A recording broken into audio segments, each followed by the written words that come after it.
Chapter 1.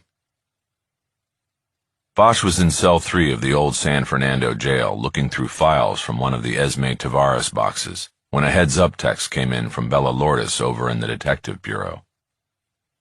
LAPD and DA heading your way. Trevino told them where you are. Bosch was where he was at the start of most weeks, sitting at his makeshift desk, a wooden door he had borrowed from the public works yard and placed across 2 stacks of file boxes. After sending Lourdes a thank you text, he opened the memo app on his phone and turned on the recorder. He put the phone screen down on the desk and partially covered it with a file from the Tavares box. It was a just-in-case move. He had no idea why people from the district attorney's office and his old police department were coming to see him first thing on a Monday morning. He had not received a call alerting him to the visit, though to be fair, cellular connection within the steel bars of the cell was virtually non-existent. Still, he knew that the surprise visit was often a tactical move. Bosch's relationship with the LAPD since his forced retirement 3 years earlier had been strained at best, and his attorney had urged him to protect himself by documenting all interactions with the department. While he waited for them, he went back to the file at hand.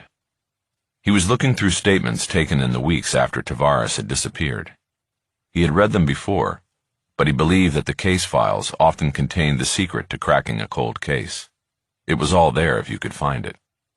A logic discrepancy, a hidden clue, a contradictory statement, an investigator's handwritten note in the margin of a report. All of these things had helped Bosch clear cases in a career 4 decades long and counting. There were 3 file boxes on the Tavares case. Officially, it was a missing persons case, but it had gathered 3 feet of stacked files over 15 years because it was classified as such only because a body had never been found. When Bosch came to the San Fernando Police Department to volunteer his skills looking at cold case files, he had asked Chief Anthony Valdez where to start. The chief, who had been with the department 25 years, told him to start with Esmeralda Tavares. It was the case that had haunted Valdez as an investigator, but as a police chief, he could not give adequate time to it. In 2 years working in San Fernando part-time, Bosch had reopened several cases and closed nearly a dozen, multiple rapes and murders among them. But he came back to Esme Tavares whenever he had an hour here and there to look through the file boxes. She was beginning to haunt him too. A young mother who vanished, leaving a sleeping baby in a crib. It might be classified as a missing persons case, but Bosch didn't have to read through even the first box to know what the chief and every investigator before him knew. Foul play was most likely involved. Esme Tavares was more than missing. She was dead. Bosch heard the metal door to the jail wing open and then footsteps on the concrete floor that ran in front of the 3 group cells. He looked up through the iron bars and was surprised by who he saw. "Hello, Harry." It was his former partner, Lucia Soto, along with 2 men in suits whom Bosch didn't recognize. The fact that Soto had apparently not let him know they were coming put Bosch on alert. It was a 40-minute drive from both the LAPD's headquarters and the DA's office downtown to San Fernando. That left plenty of time to type out a text and say, "Harry, we are heading your way." But that hadn't happened, so he assumed that the 2 men, whom he didn't know, had put the clamps on Soto. "Lucia. Long time," Bosch said. "How are you, partner?" It looked like none of the 3 were interested in entering Bosch's cell, even if it had been repurposed. He stood up, deftly grabbing his phone from beneath the files on the desk and transferring it to his shirt pocket, placing the screen against his chest. He walked to the bars and stuck his hand through. Though he had talked to Soto intermittently by phone and text over the past couple of years, he had not seen her. Her appearance had changed. She had lost weight, and she looked drawn and tired, her dark eyes worried. Rather than shaking his hand, she squeezed it. Her grip was tight, and he took that as a message. Be careful here.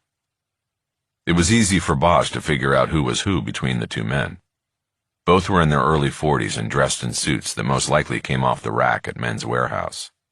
But the man on the left's pinstripes were showing wear from the inside out. Bosch knew that meant he was wearing a shoulder rig beneath the jacket, and the hard edge of his weapon's slide was wearing through the fabric. Bosch guessed that the silk lining had already been chewed up. In 6 months, the suit would be toast. "Bob Tapscott," he said. "Lucky Lucy's partner now."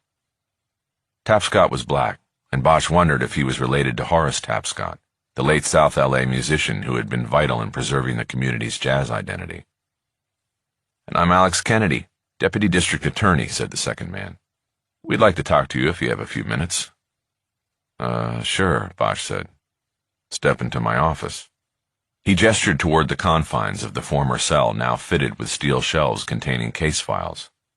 There was a long communal bench left over from the cell's previous existence as a drunk tank. Bosch had files from different cases lined up to review on the bench.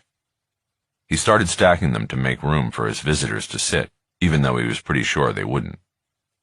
"Actually, we talked to your Captain Trevino, and he says we can use the war room over in the Detective Bureau," Tapscott said.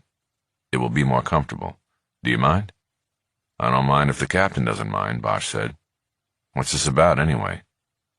"Preston Borders," Soto said.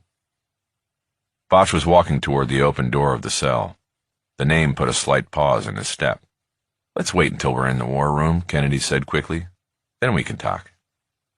Soto gave Bosch a look that seemed to impart the message that she was under the DA's thumb on this case. He grabbed his keys and the padlock off the desk, stepped out of the cell, and then slid the metal door closed with a heavy clang. The key to the cell had disappeared long ago, and Bosch wrapped a bicycle chain around the bars and secured the door with a padlock. They left the old jail and walked through the Public Works equipment yard out to First Street. While waiting for traffic to pass, Bosch casually pulled his phone out of his pocket and checked for messages. He had received nothing from Soto or anyone else prior to the arrival of the party from downtown. He kept the recording going and put the phone back in his pocket. Soto spoke, but not about the case that had brought her up to San Fernando. "Is that really your office, Harry?" she asked. "I mean, they put you in a jail cell?" "Yep," Bosch said. "That was the drunk tank, and sometimes I think I can still smell the puke when I open it up in the morning. Supposedly 5 or 6 guys hung themselves in there over the years. It's supposed to be haunted, but it's where they keep the cold case files, so it's where I do my work. They store old evidence boxes in the other 2 cells, so easy access all around, and usually nobody to bother me." He hoped the implication of the last line was clear to his visitors. "So they have no jail?" Soto asked. "They have to run bodies down to Van Nuys?" Bosch pointed across the street to the police station they were heading toward. "Only the women go down to Van Nuys," Bosch said. "We have a jail here for the men, in the station, state-of-the-art single cells. I've even stayed over a few times. Beats the bunk room at the PAB with everybody snoring." She threw him a look, as if to say he had changed if he was willing to sleep in a jail cell. He winked at her. "I can work anywhere," he said. "I can sleep anywhere." When the traffic cleared, they crossed over to the police station and entered through the main lobby. The Detective Bureau had a direct entrance on the right. Bosch opened it with a key card and held the door as the others stepped in. The bureau was no bigger than a single-car garage. At its center were 3 workstations tightly positioned in a single module. These belonged to the unit's 3 full-time detectives, Danny Sisto, a recently promoted detective named Oscar Luzon, and Bella Lourdes, just 2 months back from a lengthy injured-on-duty leave. The walls of the unit were lined with file cabinets, radio chargers, a coffee setup, and a printing station below bulletin boards covered in work schedules and departmental announcements. There were also numerous wanted and missing posters, including a variety showing photos of Esme Tavares that had been issued over a period of 15 years. Up high on one wall was a poster depicting the iconic Disney ducks Huey, Dewey, and Louie, which were the proud nicknames of the 3 detectives who worked in the module below. Captain Trevino's office was to the right, and the war room was on the left. A 3rd room was subleased to the medical examiner's office and used by 2 coroner's investigators, who covered the entire San Fernando Valley and points north. All 3 of the detectives were at their respective workstations. They had recently cracked a major car theft ring operating out of the city, and an attorney for one of the suspects had derisively referred to them as Huey, Dewey, and Louie. They took the group nickname as a badge of honor. Bosch saw Lourdes peeking over a partition from her desk. He gave her a nod of thanks for the heads up. It was also a sign that so far things were okay. Bosch led the visitors into the war room. It was a soundproof room with walls lined with whiteboards and flat-screen monitors. At the center was a boardroom-style table with 8 leather chairs around it.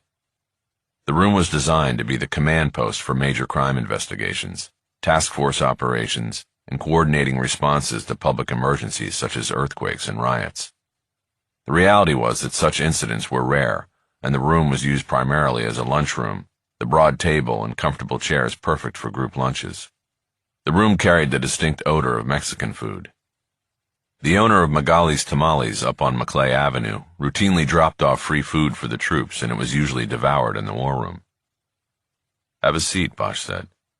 Tapscott and Soto sat on one side of the table while Kennedy went around and sat across from them. Bosch took a chair at one end of the table, so you would have angles on all 3 visitors.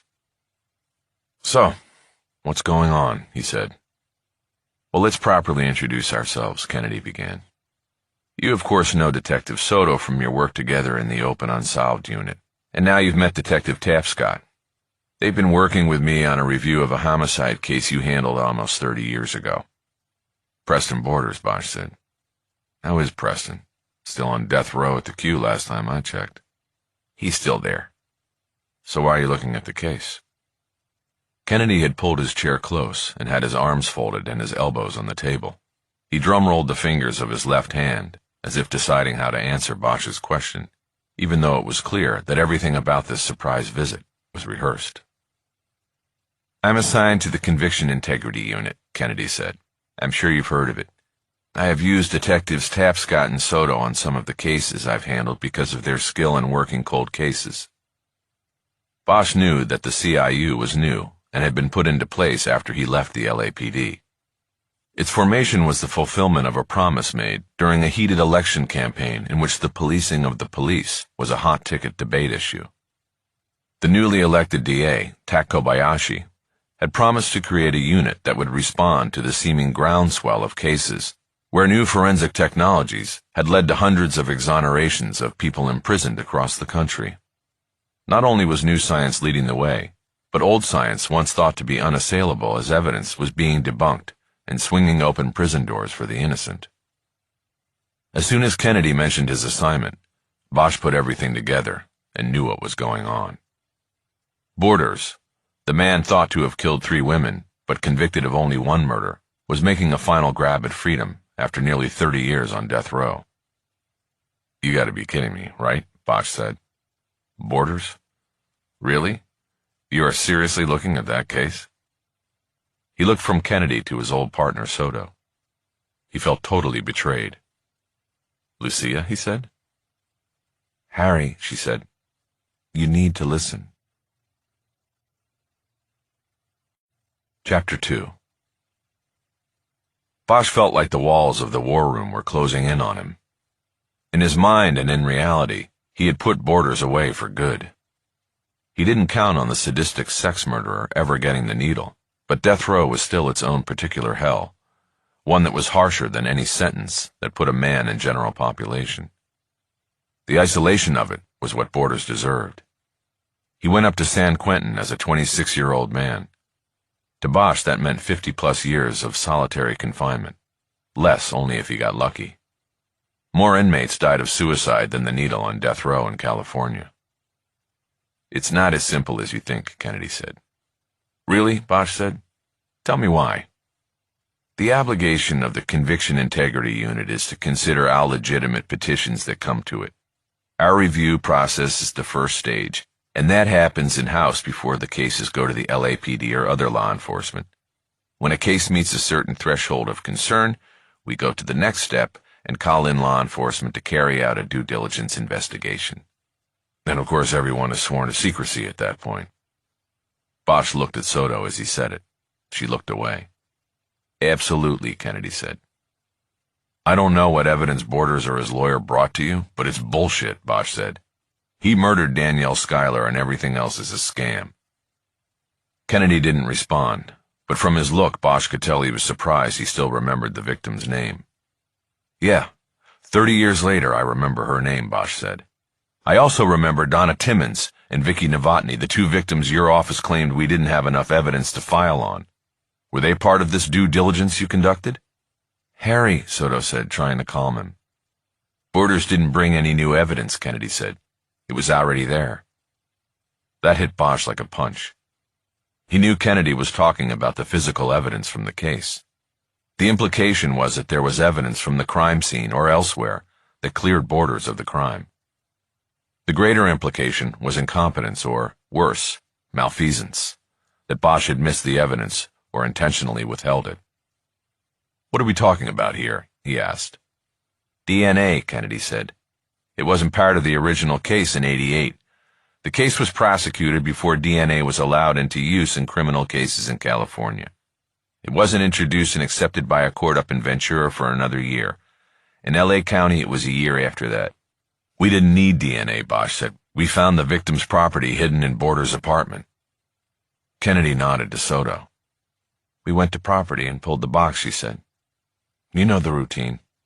We took clothing collected from the victim to the lab, and they put it through the serology protocol. They did a protocol 30 years ago, Bosch said, but back then they looked for ABO genetic markers instead of DNA, and they found nothing. You're going to tell me that they found semen, Kennedy said.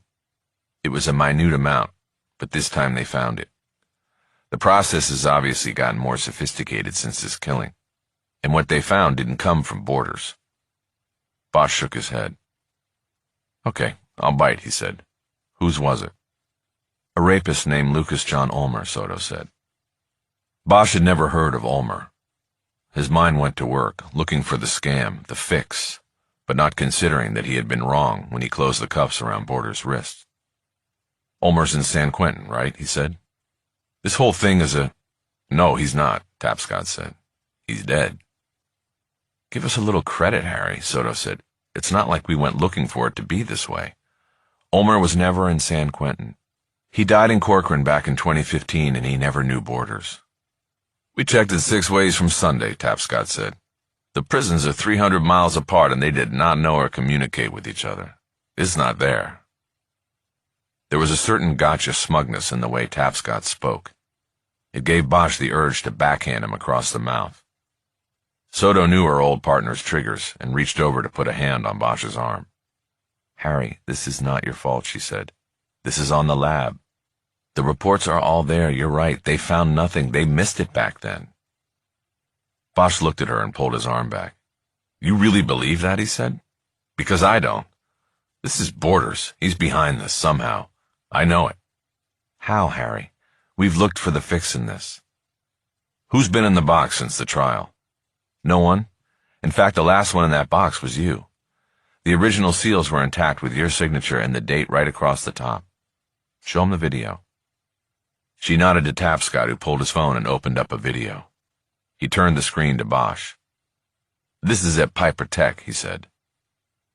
Piper Tech was a massive complex in downtown where the LAPD's property control unit was located, along with the fingerprint unit and the Aero Squadron, using the football field-sized roof as a heliport.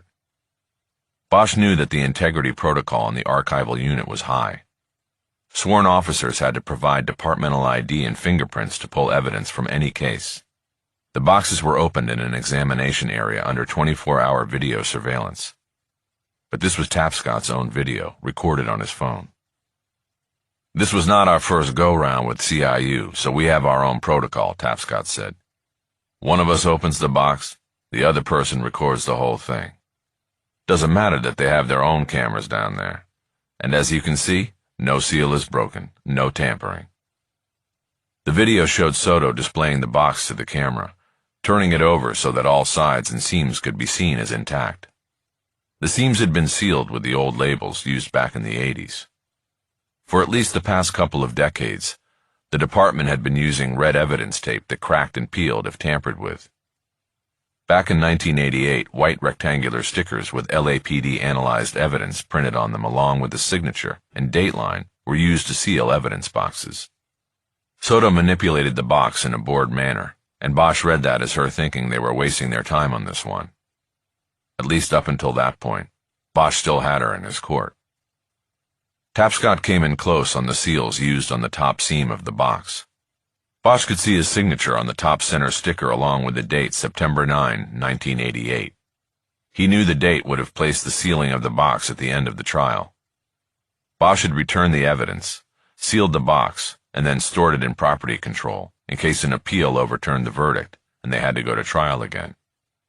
That never happened with Borders, and the box had presumably stayed on a shelf in property control, avoiding any intermittent clear-outs of old evidence, because he had also clearly marked on the box 187, the California Penal Code for murder, which in the evidence room meant don't throw away.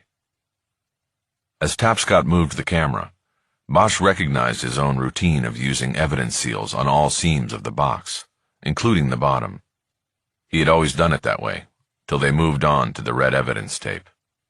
"Go back," Bosch said. "Let me just look at the signature again." Tapscott pulled the phone back, manipulated the video, and then froze the image on the close-up of the seal Bosch had signed. He held the screen out to Bosch, who leaned in to study it. The signature was faded and hard to read, but it looked legit. "Okay," Bosch said. Tapscott restarted the video.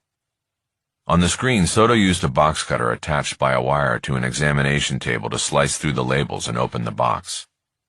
As she started removing items from the box, including the victim's clothing and an envelope containing her fingernail clippings, she called each piece of property out so it would be duly recorded.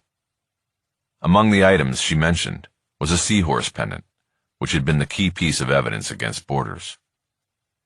Before the video was over, Tapscott impatiently pulled the phone back and killed the playback. He then put the phone away. "On and on like that," he said. "Nobody fucked with the box, Harry.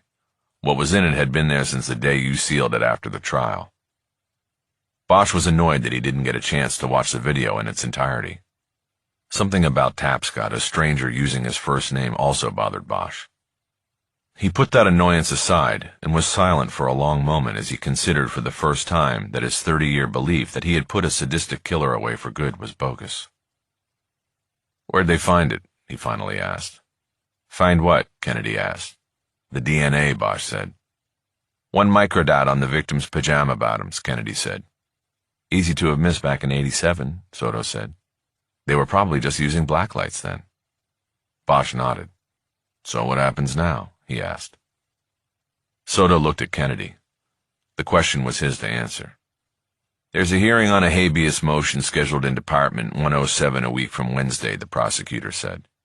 "We'll be joining Borders' attorneys and asking Judge Houghton to vacate the sentence and release him from death row." "Jesus Christ," Bosch said. "His lawyer has also notified the city that he'll be filing a claim," Kennedy continued. "We've been in contact with the city attorney's office, and they hope to negotiate a settlement. We're probably talking well into 7 figures. Bosch looked down at the table. He couldn't hold anyone's eyes. "And I have to warn you," Kennedy said, "if a settlement is not reached and he files a claim in federal court, he can go after you personally." Bosch nodded. He knew that already. A civil rights claim filed by Borders would leave Bosch personally responsible for damages if the city chose not to cover him. Since 2 years ago Bosch had sued the city to reinstate his full pension, it was unlikely that he would find a single soul in the city attorney's office interested in indemnifying him against damages collected by Borders. The one thought that pushed through this reality was of his daughter. He could be left with nothing but an insurance policy going to her after he was gone. "I'm sorry," Soto said. "If there were any other—" She didn't finish, and he slowly brought his eyes up to hers. 9 days, he said. "What do you mean?" she said. "The hearings are 9 days. I have until then to figure out how he did it." "Harry, we've been working this for 5 weeks. There's nothing. This was before Ulmer was on anybody's radar. All we know is he wasn't in jail at the time and he was in L.A. We found work records. But the DNA is the DNA. On her nightclothes, DNA from a man later convicted of multiple abduction rapes. All cases home intrusions, very similar to Schuyler's, but without the death. I mean, look at the facts. No DA in the world would touch this or go any other way with it." Kennedy cleared his throat. "We came here today out of respect for you, Detective, and all the cases you've cleared over time. We don't want to get into an adversarial position on this. That would not be good for you." "And you don't think every one of those cases I cleared is affected by this?" Bosch said. "You open the door to this guy, and you might as well open it for every one of the people I sent away. If you put it on the lab, same thing. It taints everything. Bosch leaned back and stared at his old partner. He had at one time been her mentor. She had to know what this was doing to him. It is what it is, Kennedy said. We have an obligation. Better that 100 guilty men go free than one innocent man be imprisoned. Spare me your bastardized Ben Franklin bullshit, Bosch said. We found evidence connecting Borders to all 3 of those women's disappearances, and your office passed on 2 of them. Some snot-nosed prosecutor saying that there was not enough.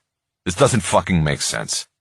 I want the 9 days to do my own investigation, and I want access to everything you have and everything you've done. He looked at Soto as he said it, but Kennedy responded. Not going to happen, Detective, he said. As I said, we're here as a courtesy, but you're not on this case anymore. Before Bosch could counter, there was a sharp knock on the door, and it was cracked open. Bella Lourdes stood there. She waved him out. Harry, she said, we need to talk right now. There was an urgency in her voice that Bosch could not ignore. He looked back at the others seated at the table and started to get up. Hold on a second, he said. We're not done. He stood up and went to the door. Lourdes signaled him all the way out with her fingers. She closed the door behind him. He noticed that the squad room was now empty. No one in the module, the captain's door open and his desk chair empty. And Lourdes was clearly agitated. She used both hands to hook her short dark hair behind her ears, an anxiety habit Bosch had noticed the petite compact detective had been exhibiting since coming back to work. What's up? We've got 2 down in a robbery at a farmacia on the mall. 2 what, officers? No, people there, behind the counter. 2 187s. The chief wants all hands on this. Are you ready? You want to ride with me? Bosch looked back at the closed door of the war room and thought about what had been said in there. What was he going to do about it? How was he going to handle it? Harry, come on, I gotta go. You in or out? Bosch looked at her. Okay, let's go. They moved quickly toward the exit that took them directly into the side lot, where detectives and command staff parked. He pulled his phone out of his shirt pocket and turned off the recording app. What about them? Lourdes said. Fuck them, Bosch said. They'll figure it out. Chapter 3. San Fernando was a municipality barely 2.5 square miles and surrounded on all sides by the city of Los Angeles. To Harry Bosch, it was the proverbial needle in the haystack, the tiny place and job he had found when his time with the LAPD ended with him still believing he had more to give and a mission unfulfilled, but seemingly no place to go. Racked by budgetary shortfalls in the years that followed the 2008 recession, and having laid off 1/4 of its 40 officers, the police department actively pursued the creation of a voluntary corps of retired law officers to work in every section of the department, from patrol to communications to detectives.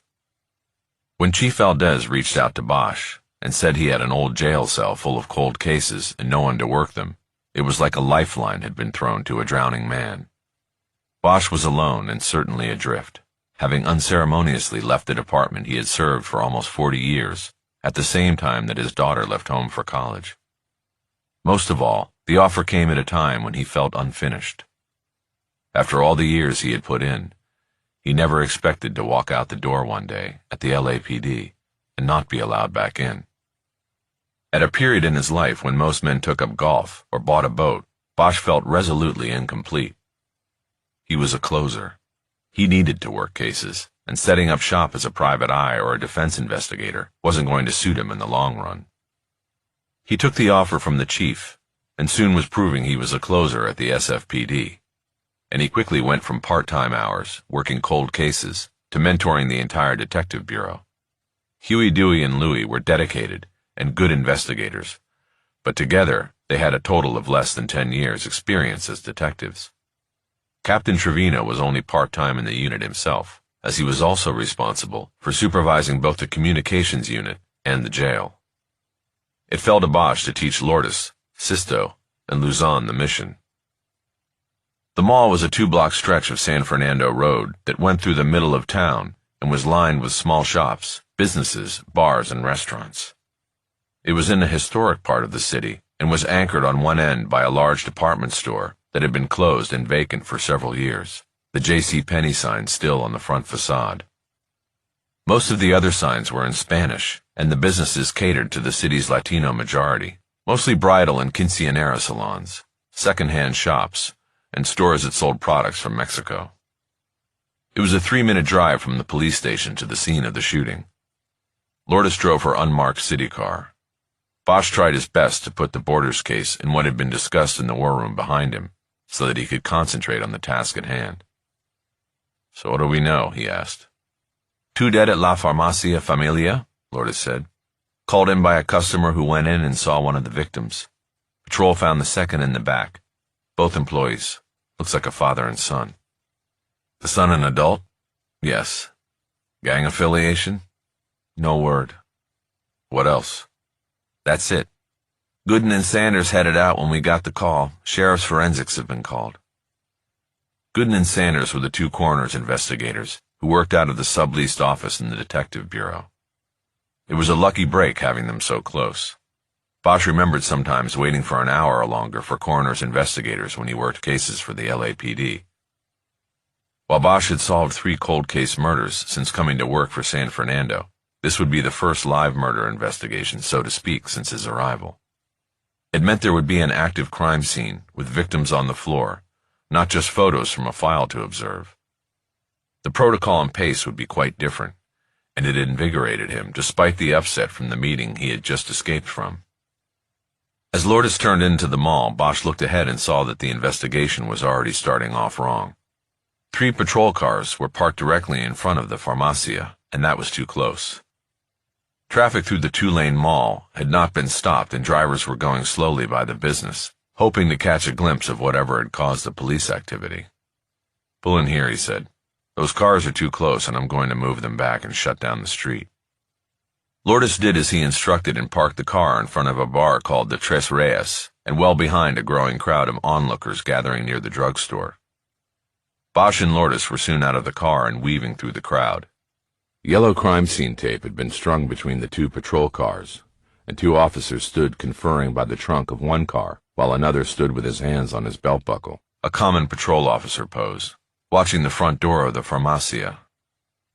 Bosch saw that the front door of the store containing the crime scene was propped open with a sandbag, which had probably come from the trunk of a patrol car. There was no sign of Chief Valdez, or any of the other investigators, and Bosch knew that meant they were all inside. "Shit," he said as he approached the door. "What?" Lourdes asked. "Too many cooks," Bosch said. "Wait out here for a minute." Bosch entered the pharmacy, leaving Lourdes outside. It was a small business with just a few retail aisles leading back to a rear counter where the actual pharmacy was located. He saw Valdez standing with Sisto and Luzon behind the counter. They were looking down at what Bosch guessed was one of the bodies. There was no sign of Trevino. Bosch gave a short, low whistle that drew their attention and then signaled them to come to the front of the store. He then turned around and walked back out the door. Outside, he waited by the door with Lourdes, and when the 3 men stepped out, he pushed the sandbag out of the way with his foot and let the door close. "Chief, can I start us off?" he asked. Bosch looked at Valdez and waited for the chief to give him the nod. He was asking to take charge of the investigation, and he wanted it clear to all parties. "Take it, Harry," Valdez said. Bosch got the attention of the patrol officers huddled together and then signaled them over as well. "Okay, listen up, everybody," Bosch said. "Our number 1 priority here is to protect the crime scene, and we're not doing that. Patrol, I want you guys to move your cars out and shut down this block on both ends. Tape it up. Nobody comes in without authorization. I then want clipboards on both ends, and you write down the name of every cop or lab rat that comes into the crime scene. You write down the license plate number of every car you let out, too." Nobody moved. "You heard him," Valdez said. "Let's move it, people. We've got 2 citizens on the floor in there. We need to do this right by them, and the department." The patrol officers quickly returned to their cars to carry out Bosch's orders. Bosch and the other detectives then split up and started moving the gathered onlookers back up the street. Some shouted questions in Spanish, but Bosch did not reply. He scanned the faces of those he was pushing back. He knew the killer could be among them. It wouldn't be the first time. After a 2-zone crime scene had been established, Bosch and the chief and the 3 detectives reconvened by the door of the pharmacy. Bosch once more looked at Valdez for confirmation of his authority, because he didn't expect his next moves to go over well. "I still have this, Chief?" he asked. "All yours, Harry," Valdez said. "How do you want to do it?" "Okay, we want to limit people inside the crime scene," Bosch said. "We get this thing into court and the defense lawyer sees all of us crammed in there, wandering around, and it just gives him more targets to potshot, more confusion to throw at a jury. So there's only going to be 2 people inside, and that's going to be Lourdes and me. Sisto and Luzon, you've got the exterior crime scene. I want you going down the street in both directions. We're looking for witnesses and cameras. We got here first," Luzon said, pointing to himself and Sisto. "It should be our case and us inside." At about 40, Luzon was the oldest of the 3 full-time investigators, but he had the least experience as a detective. He was moved into the unit 6 months earlier after spending 12 years in patrol. He had gotten the promotion to fill the void left by Lourdes' leave of absence, and then Valdez found the money in the budget to keep him on board at a time when there was a spike in property crimes attributed to a local gang called the Sanfurs. Bosch had observed him since he'd gotten the promotion and concluded he was a good and earnest detective, a good choice by Valdez. But Bosch had not yet worked with him on a case, and he had that experience with Lourdes. He wanted her to take the lead on this. "That's not how it works," Bosch said. "Lourdes is going to be lead. I need you and Sisto to go 2 blocks in both directions. We're looking for the getaway vehicle. We're also looking for video, and I need you guys to find it. It's important." Bosch could see Luzon fighting back the urge to again argue Bosch's orders, but he looked at the chief, who stood with his arms folded in front of his chest, and saw no indication that the man ultimately in charge disagreed with Bosch. "You got it," he said. He went in one direction, while Sisto headed off in the other. Sisto did not bother to complain about the assignment, but had a hangdog look on his face. "Hey, guys," Bosch said. Luzon and Sisto looked back. Bosch gestured to Lourdes and the chief to include them. "Look, I'm not trying to be an arrogant ass," he said. "My experience comes with a lot of fuck-ups. We learn from our mistakes, and in over 30 years of working homicides, I've made many. I'm just trying to use what I've learned the hard way, okay?" Reluctant nods came from Luzon and Sisto as they headed off to their assignments. "Take down plates and phone numbers," Bosch called after them, immediately realizing it was an unneeded directive. Once they were gone, the chief stepped away from the huddle. "Harry," Valdez said, "let's talk for a second." Bosch followed him, awkwardly leaving Lourdes alone on the sidewalk. The chief spoke quietly. "Look, I get what you're doing with those 2 and what you said about learning the hard way, but I want you on lead. Bella's good, but she's just back and getting her feet wet. This homicide is what you've been doing for 30 years. This is why you're here." "I get that, Chief, but you don't want me on lead. We have to think about when this gets into court.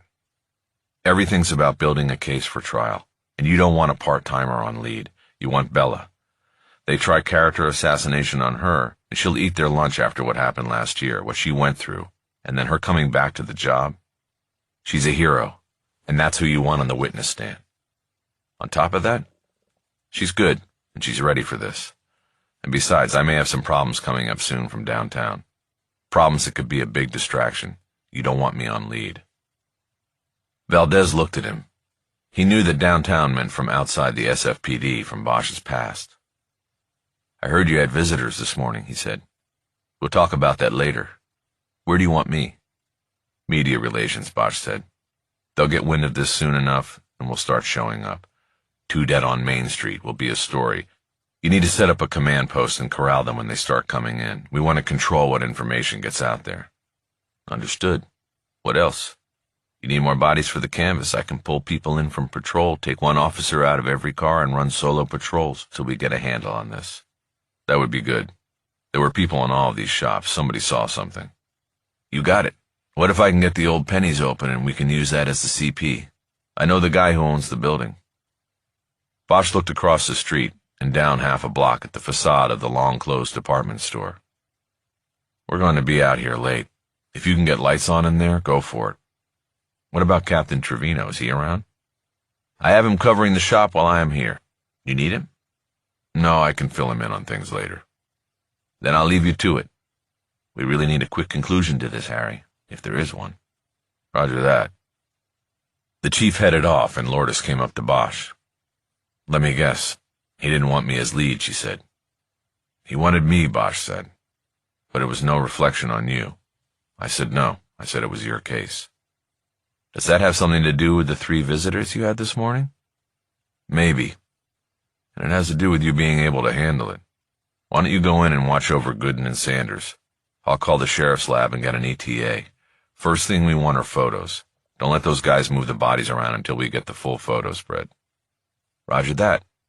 The bodies belong to the coroner, but the crime scene is ours. Remember that."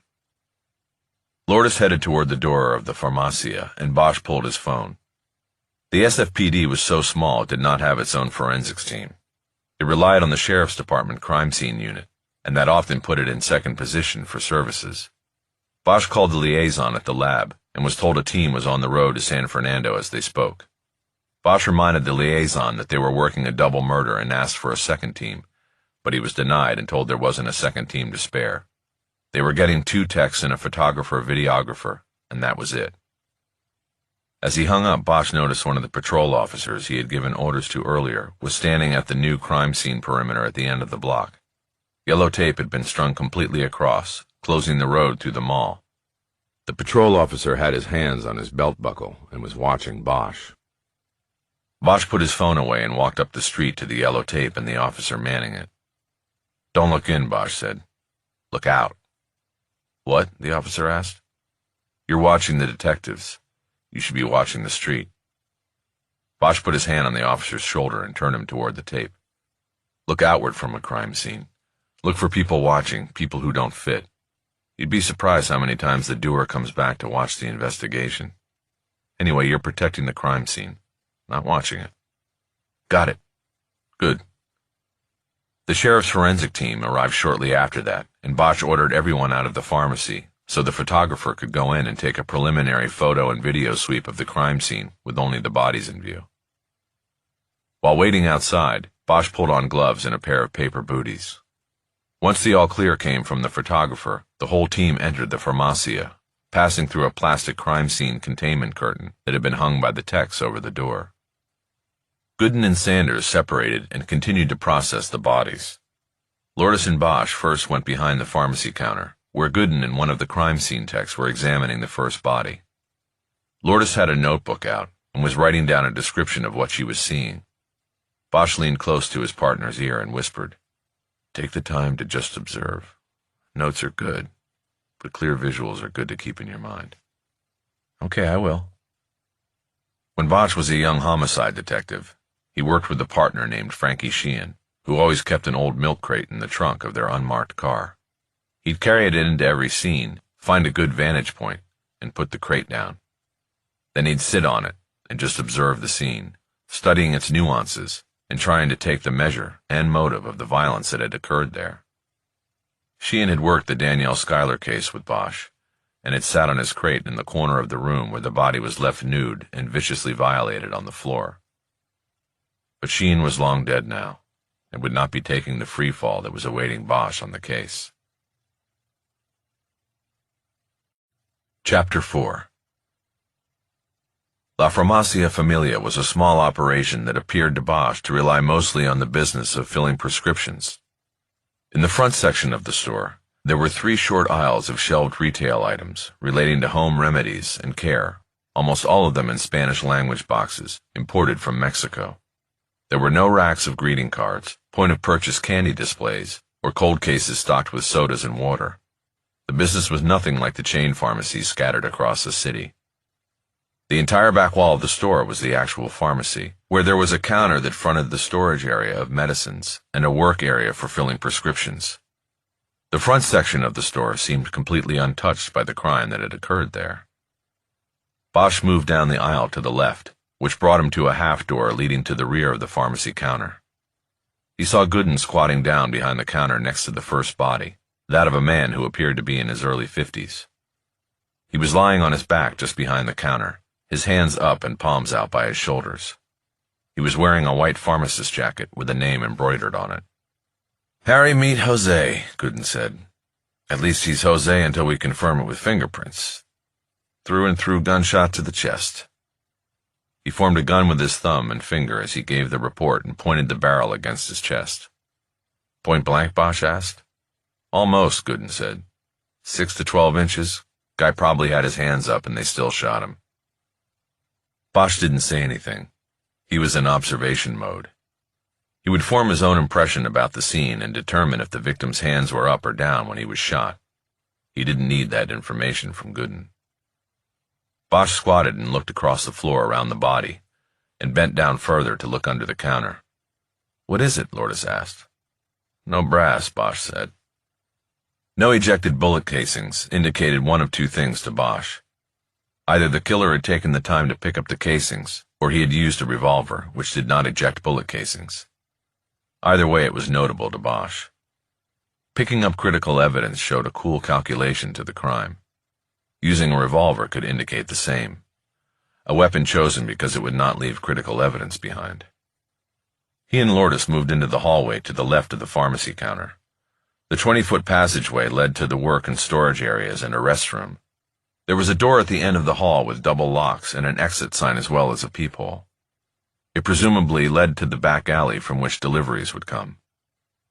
Just short of the door, Sanders, the second coroner's tech, was on his knees next to the other body, also a male wearing a pharmacist's coat. The body was chest down, one arm reaching out towards the door. There was a trail of blood smears on the floor leading to the body.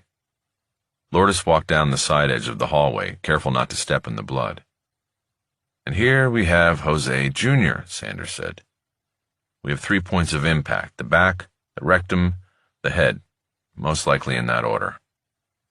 Bosch stepped away from Lourdes and crossed over the blood smears to the other side of the hallway so he could get an unobstructed view of the body. Jose Jr. was lying with his right cheek against the floor, eyes partially open. He looked like he was in his early 20s, a meager growth of whiskers on his chin. The blood and bullet wounds told the tale. At the first sign of trouble, Jose Jr. had made a break for the rear door, running for his life down the hallway. He was knocked down with the first shot to the upper back. On the floor, he turned to look behind him, spilling his blood on the tiles. He saw the shooter coming and turned to try to crawl toward the door, his knees slipping on and smearing the blood. The shooter had come up and shot him again, this time in the rectum, then stepped up and ended it with a shot to the back of the head. Bosch had seen the rectum shot in prior cases and it drew his attention. The shot up the pipe. How close? He asked.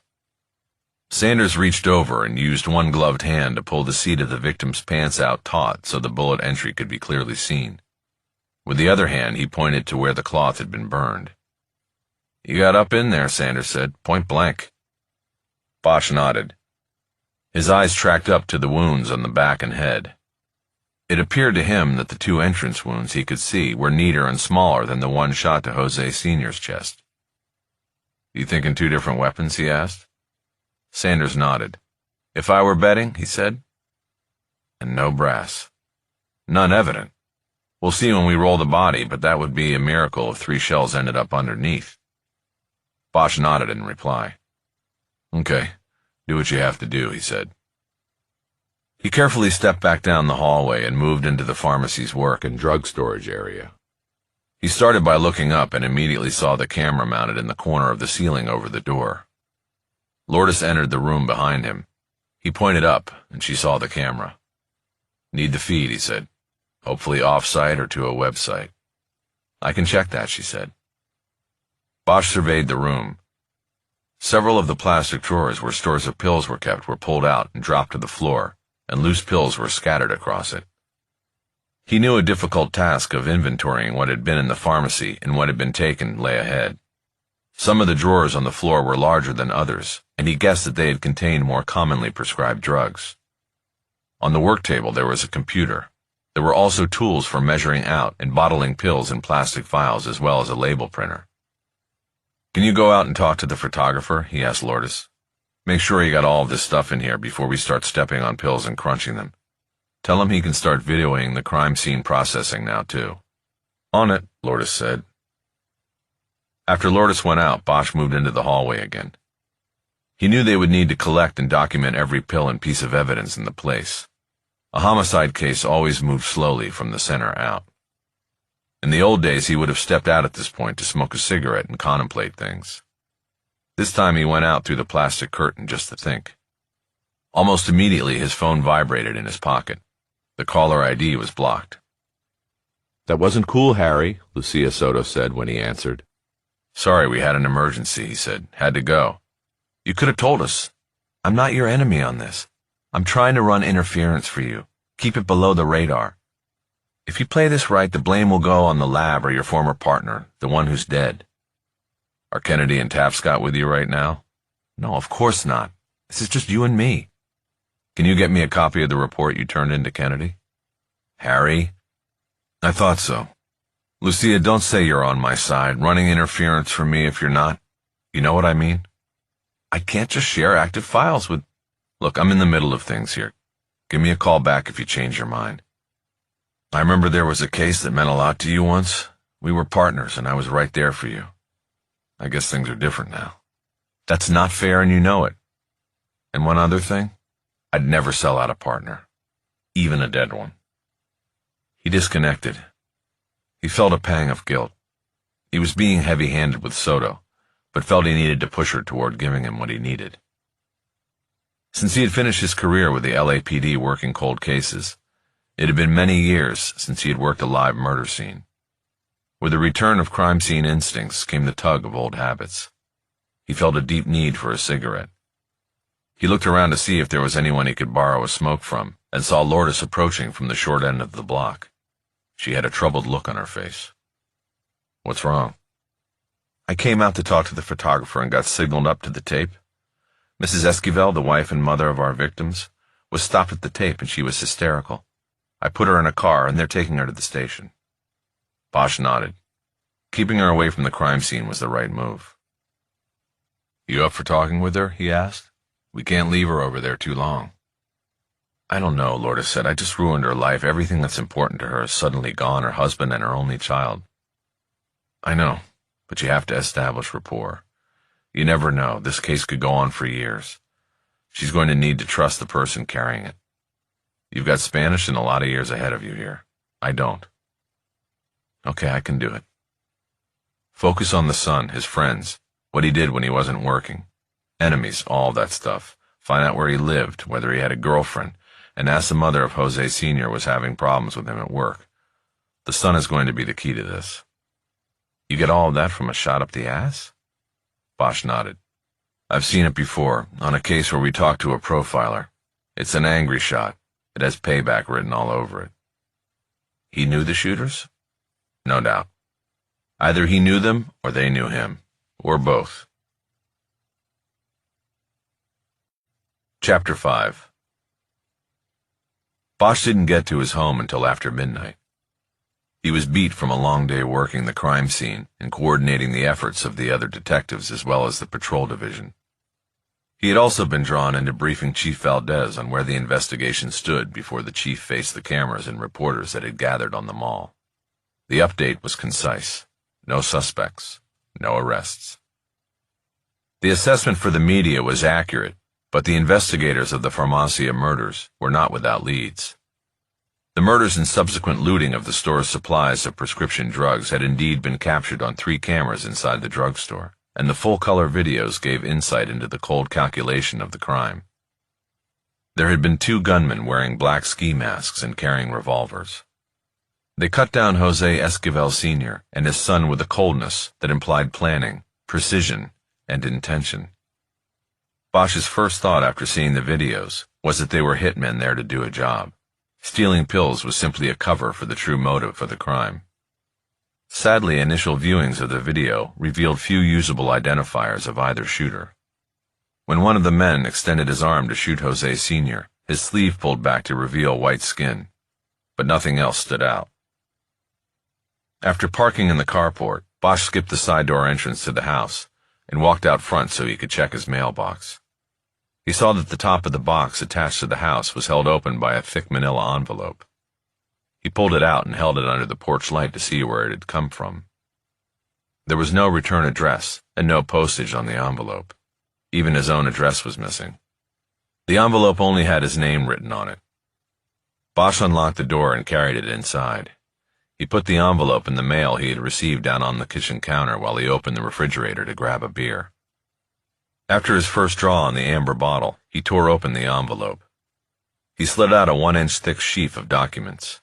He recognized the top report right away. It was a copy of the initial incident report relating to Daniel Schuyler's murder in 1987. Bosch riffled through the stack of documents and quickly determined that he had a copy of the current investigative file. Lucia Soto had come through. Bosch was dead tired, but he knew that he would not be going to sleep anytime soon. He dumped the rest of the beer down the drain, then brewed a cup of coffee on the Keurig his daughter had given him for Christmas. He grabbed the stack of documents and went to work.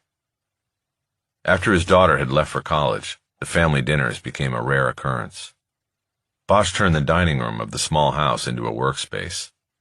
The table became a desk wide enough to spread investigative reports across.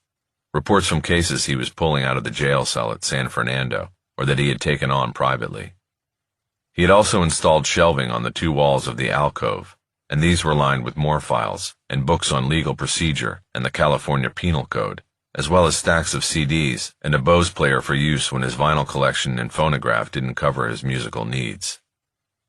Bosch slotted a disc called Chemistry in the Bose and put the volume at mid-range. It was an album of duets between Houston Person on tenor sax and Ron Carter on double bass. It was part of an ongoing musical conversation, their 5th and most recent collaboration, and Bosch had the early recordings on vinyl. It was perfect for midnight work. He took his usual spot at the table with his back to the shelves and the music and started going through the cache of documents. Initially, he divided the documents along lines of old and new. Reports from the original investigation of Daniel Schuyler's murder, many of which he had written himself 30 years before, went into one pile, while the newer reports, prepared during the current reinvestigation, went into a second stack. While he clearly remembered the original investigation, he knew that many of the small details of the case had receded in his memory and that it was prudent for him to start with the old before reviewing the new. He was first drawn to the chronological record, which was always the starting point for reviewing a case. It was essentially a case diary, a string of brief dated and timed entries describing the investigative moves made by Bosch and his partner Frankie Sheehan. Many of the entries would be expanded upon in summary reports, but the chrono was the place to start for step-by-step overview of the investigation. There was not a single computer in the robbery-homicide division in 1987. Reports were either handwritten or typed out on IBM Selectrics. Most of the time, chronos were handwritten. They were on lined paper in Section 1 of the murder book. Each investigator, including those filling in or handling ancillary case tasks, would follow their own entries in the log with their initials, even though the different handwriting styles made the identity of the author obvious in most cases. Bosch was looking at photos of the original case chrono and recognized his handwriting as well as Sheehan's. He also recognized the 2 different report writing styles he and Sheehan employed. Sheehan, who was the more experienced of their team, used fewer words and often wrote in incomplete sentences. Bosch was more verbose, a characteristic of his report writing that would change over time as he learned what Sheehan already knew. Less is more, meaning the less time you spent on paperwork, the more time you had to following the leads of the case. And fewer words on the page also meant fewer words for a defense attorney to twist into his own interpretation in court. Bosch had gotten his detective's badge in 1977 and spent 5 years working in various divisions and crime units before he was promoted to homicide detective and posted first at Hollywood Division and then eventually the elite robbery homicide division, working out of Parker Center downtown.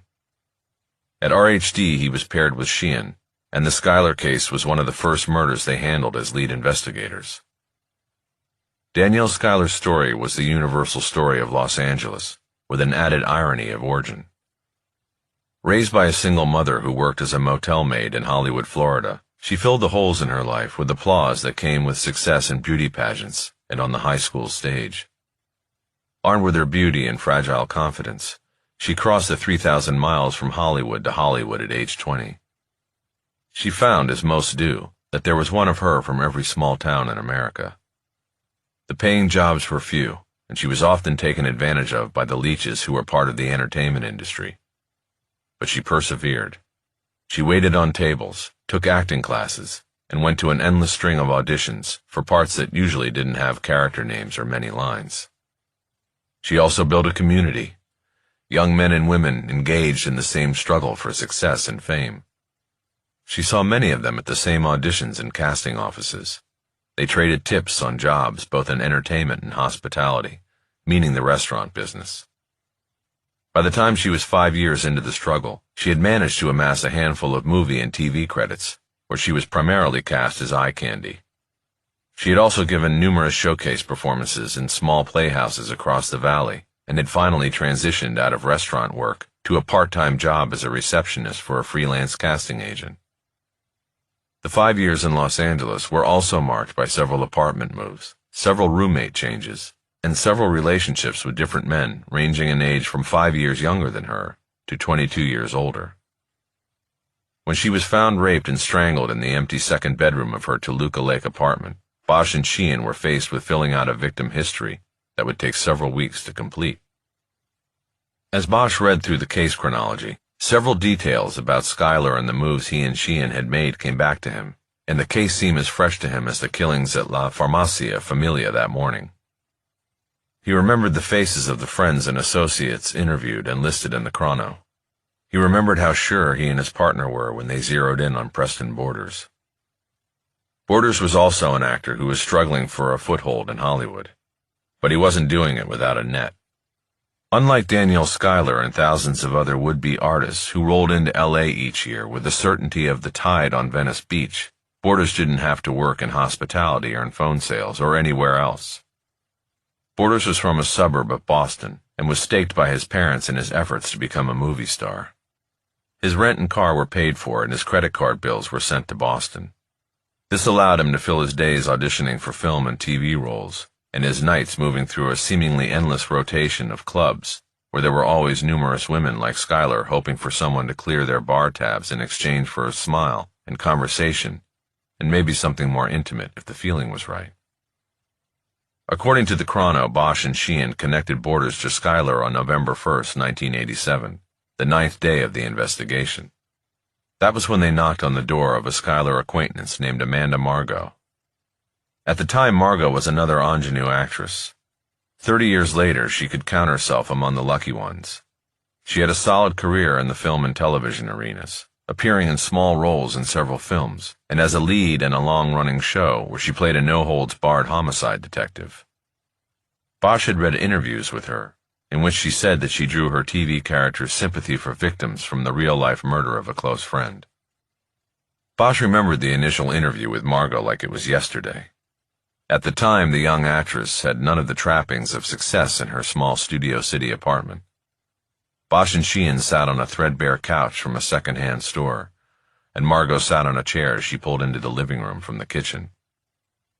The two detectives had been interviewing 4 or 5 friends and associates of the victim a day, and Margot was high on their list, but she had secured a week's work at an auto show in Detroit, presenting cars, and had left town shortly after the murder. The appointment was set up for when she returned. Margot proved to be a font of information about Schuyler. The two had been close, though they never had lived together. At the time of the murder, Schuyler's roommate had just moved out and given up on the dream of stardom. She had returned home to Texas, and Schuyler was looking for a new roommate. Margot was in the last months of a lease and planned to move in with her friend right after the new year. Schuyler was living by herself until then, though her family had told the investigators that her younger sister, traveling while on a gap year after high school, was planning on arriving for Thanksgiving and using the spare bedroom until both sisters went back to Florida for the Christmas holidays. Margot and Danielle had met 3 years previously in the waiting room of a casting agency where they were auditioning for the same part. Rather than becoming competitors, they had hit it off. Neither of them got the part, but they got coffee afterward, and a friendship was born. They moved in similar circles, both professionally and socially. They tried to look out for each other, tipping one another off to potential jobs and about which casting directors or acting coaches were lecherous. Over time, they even dated some of the same men, and this was the point the detective zeroed in on. Evidence and autopsy results indicated that Danielle Schuyler had been brutally abused during the course of the night. She had been raped vaginally and anally and choked repeatedly. There were multiple thin furrow lines around her neck, some cutting through the skin, indicating that her killer had most likely choked her to unconsciousness, and then brought her back for more abuse at least 6 times. It was possible that the garrote had been a necklace worn by the victim. The body was also mutilated with a knife that matched others from the kitchen, but at autopsy it was determined that the slashes were post-mortem. It also appeared that the apartment had been tricked out to look like there had been an intruder. A sliding door on the second-floor balcony off the empty bedroom was left ajar, but there were no indications outside that anyone had climbed up and onto the balcony to pop the door and enter. The balcony's metal railing had a thick layer of smog dust on it that had not been disturbed at any point on its entire length. This meant an intruder would have had to vault the railing without touching it to get to the sliding door. It was an improbable scenario, which led the investigators to consider the opposite, that Schuyler's killer had entered through the front door and without a struggle. It meant that he had known her on some level and wanted to disguise the fact from investigators. Amanda Margot revealed during her interview that one night 2 weeks before Schuyler's death, the 2 young women had gotten together in Margot's apartment to drink cheap wine and order takeout. They were joined by a third actress named Jamie Henderson, whom they also knew from the audition circuit. At some point during the evening, they started talking about men and learned that they had dated several of the same men, having met them through acting schools, casting agencies, and talent showcases.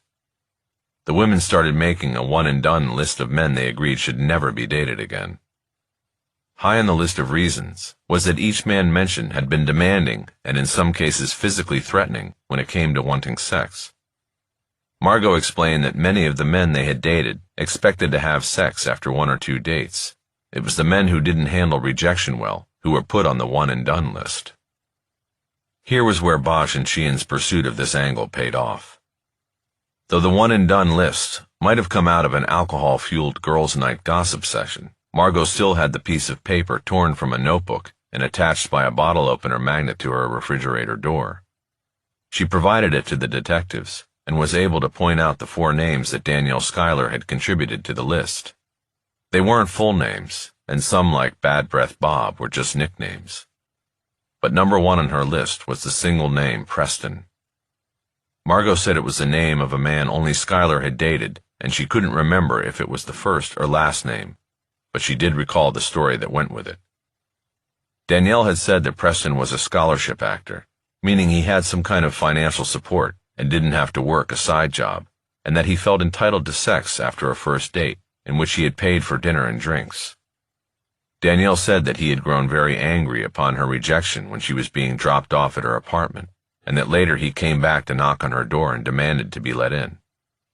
She refused to open the door, but he would not leave until she threatened to call the police. Margot reported that the date with Preston had occurred 2 weeks before the night the 3 women got together, which made it about 4 weeks before Schuyler's murder. When pressed for more details about Preston and where he and Schuyler may have first met, Margot said it could only have been through some kind of industry nexus, since both Danielle and Preston were actors. The chronology revealed that finding Preston became a priority in the investigation. Bosch and Sheehan reworked ground already trodden, going back to those previously interviewed and asking about a man named Preston. They had no luck until they requested the audition logs from the prior 3 months of casting sessions conducted by the company Schuyler had worked for as a receptionist. In the weeks leading up to the gossip session, the company had been casting secondary roles for a television show about people working in a hospital emergency room. On the sign-in list for auditions held on September 14, 1987, was the name Preston Borders. That list had been kept on a clipboard at the desk of the agency's receptionist, Danielle Schuyler. Bosch and Sheehan had found their one-and-done man.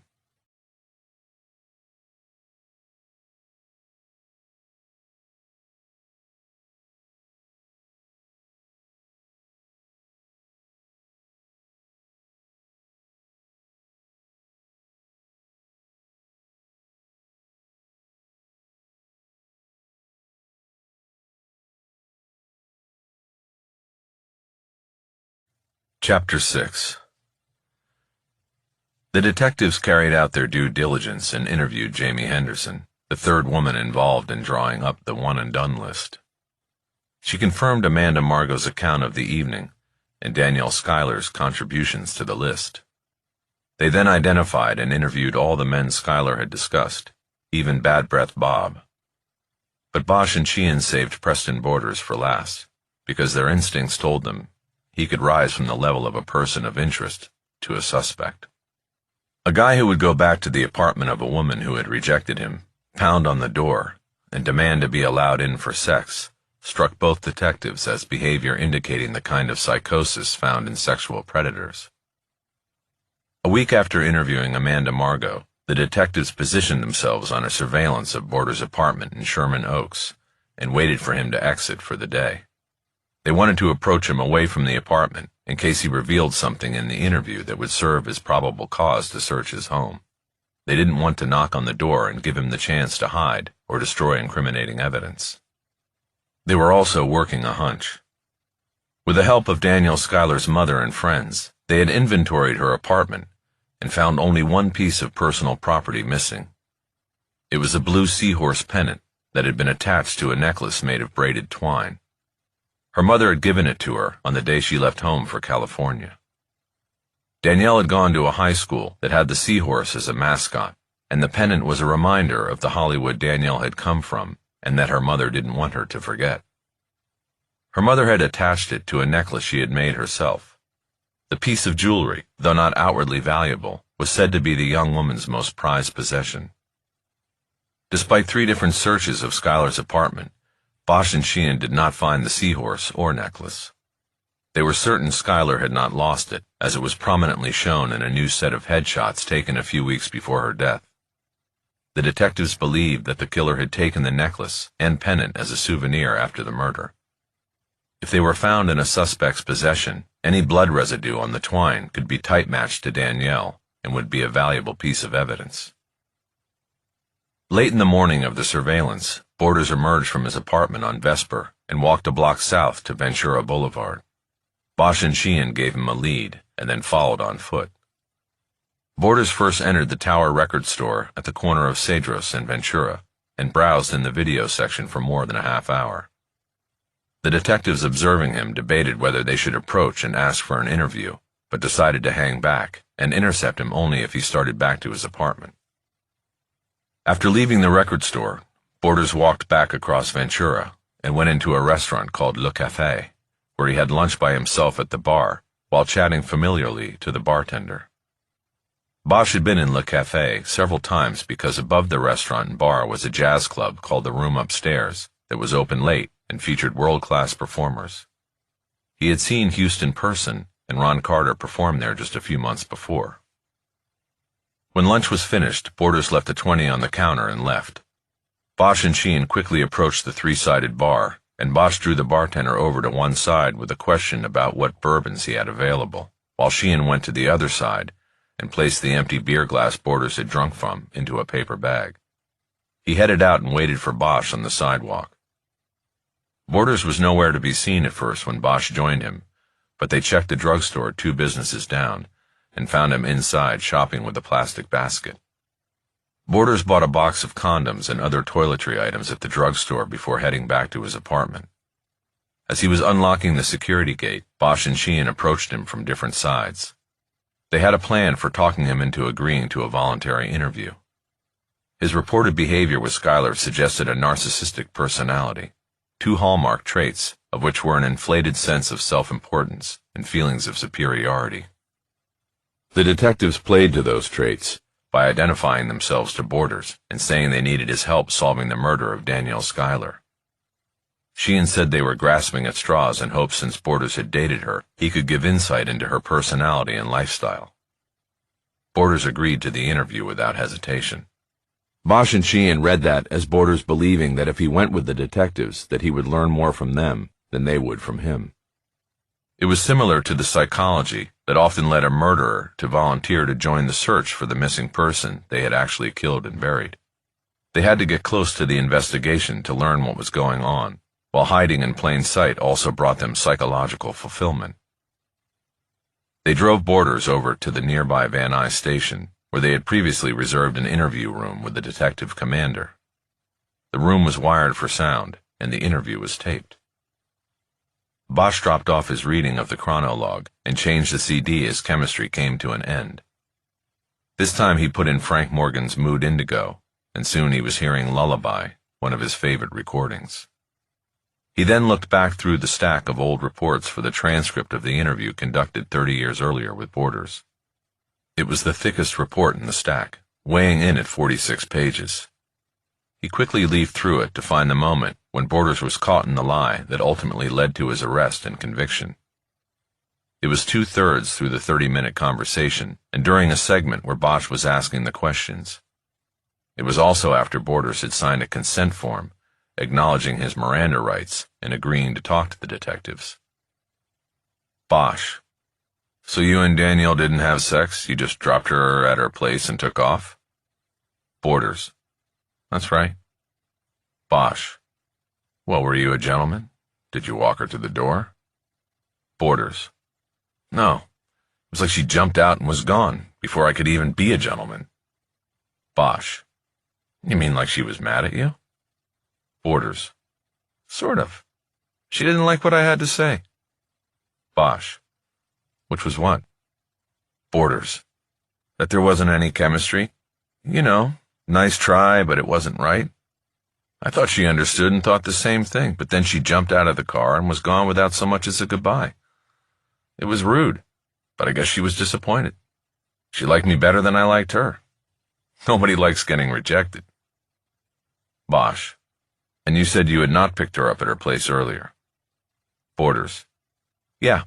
She took a cab and we met at the restaurant, because she was coming from the west side and for me to go all the way over the hill to get her would be a slog, man. I liked the girl, or at least I thought I did, but not that much, you know what I mean? Bosch: Yeah, I get it. Borders: I mean, I'm not running a taxi service. Some of these girls think you are their chauffeur, or unintelligible. Not me. Bosch: Okay, so what you're saying is that you didn't pick her up, and then you just dropped her at the curb and took off. Borders: That's it. Not even a goodnight kiss. Bosch: And you were never in her apartment? Borders: Nope. Bosch: Not even to her door? Borders: Never. Bosch: What about after that night? You knew where she lived now. Did you ever come back? Borders: No, man, I'm telling you, I wasn't interested. Bosch: Well, then we have a problem that we need to work out here.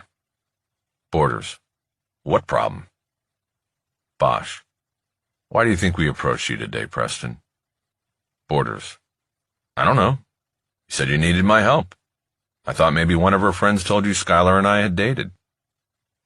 Bosch: Actually, it's because we found your fingerprints on the front door of her apartment. The problem is, you just told me you'd never been to the door. Borders: I don't understand. How'd you get my fingerprints? Bosch: You know, that's sort of funny. I tell you that your fingerprints were found at a murder scene, and you ask how I got your fingerprints. I think most guys would have said something else, especially if they had previously said they were never, ever at that scene. Is there something you want to tell us, Preston? Borders: Yeah, I want to say this is all bullshit. Bosch: You're sticking with the story that you were never there. Borders: That's right. Everything else is bullshit. You don't have any prints. Bosch: What if I told you that she told 2 different friends about you trying to break down her door after she rejected your sexual advances on the night of the date? Borders: Oh, man. I see it now. I get it. Those bitches are lining up against me. Let me tell you, she didn't reject me. Nobody rejects me. I rejected her. Bosch: Answer my question. Did you go to her door on the night of your date with Danielle? Yes or no? Borders: No, I did not. And there are no fucking fingerprints, and I'm done talking to you. Get me a lawyer if you want to ask any more questions. Bosch: Fine. Who do you want? Borders: I don't know. I don't know any lawyers. Bosch: Then I'll get you the yellow pages. Bosch had lied about the fingerprints. Multiple prints had been found on the door and in the apartment, but they had found no prints for Borders on file. Prints subsequently taken from the collected beer glass would not match any from Schuyler's apartment. But Bosch was on steady legal ground. Courts across the country had long approved the use of deception and trickery by police in an interview setting with a suspect, holding that an innocent person would see through the deception and not falsely confess to the crime. The interview with Borders was the only time he ever spoke to anyone in law enforcement. Based on the contradiction between what Margot and Henderson had reported about Schuyler's account of the ill-fated date and Borders denying that he had returned to the apartment, he was arrested in the interview room on suspicion of murder and booked 2 floors up in the Van Nuys jail. The case at that point was beyond weak, and Bosch and Sheehan knew it. Catching Borders in the lie about not coming to the victim's door supported their belief that he was the killer, but it was based on hearsay. It relied on the memories of 2 friends of the victim, and Danielle's story had been told while all 3 women were drinking. The bottom line was that it would be their word against the suspects. Defense attorneys thrived and reasonable doubt lived in the gray areas in between. The detectives knew that they needed to find corroborating evidence or kick Borders loose at the end of the 48-hour arrest hold. Using the witness statements from Margot and Henderson connecting victim and suspect, they got a friendly judge to issue a search warrant based upon probable cause. It gave them 24 hours to search Preston Borders' car and home. They got lucky. 3 hours into the search of the Vesper apartment, Bosch noticed that a set of wooden shelves had been put together without 2 screws that held the bottom shelf in place on the unit's base.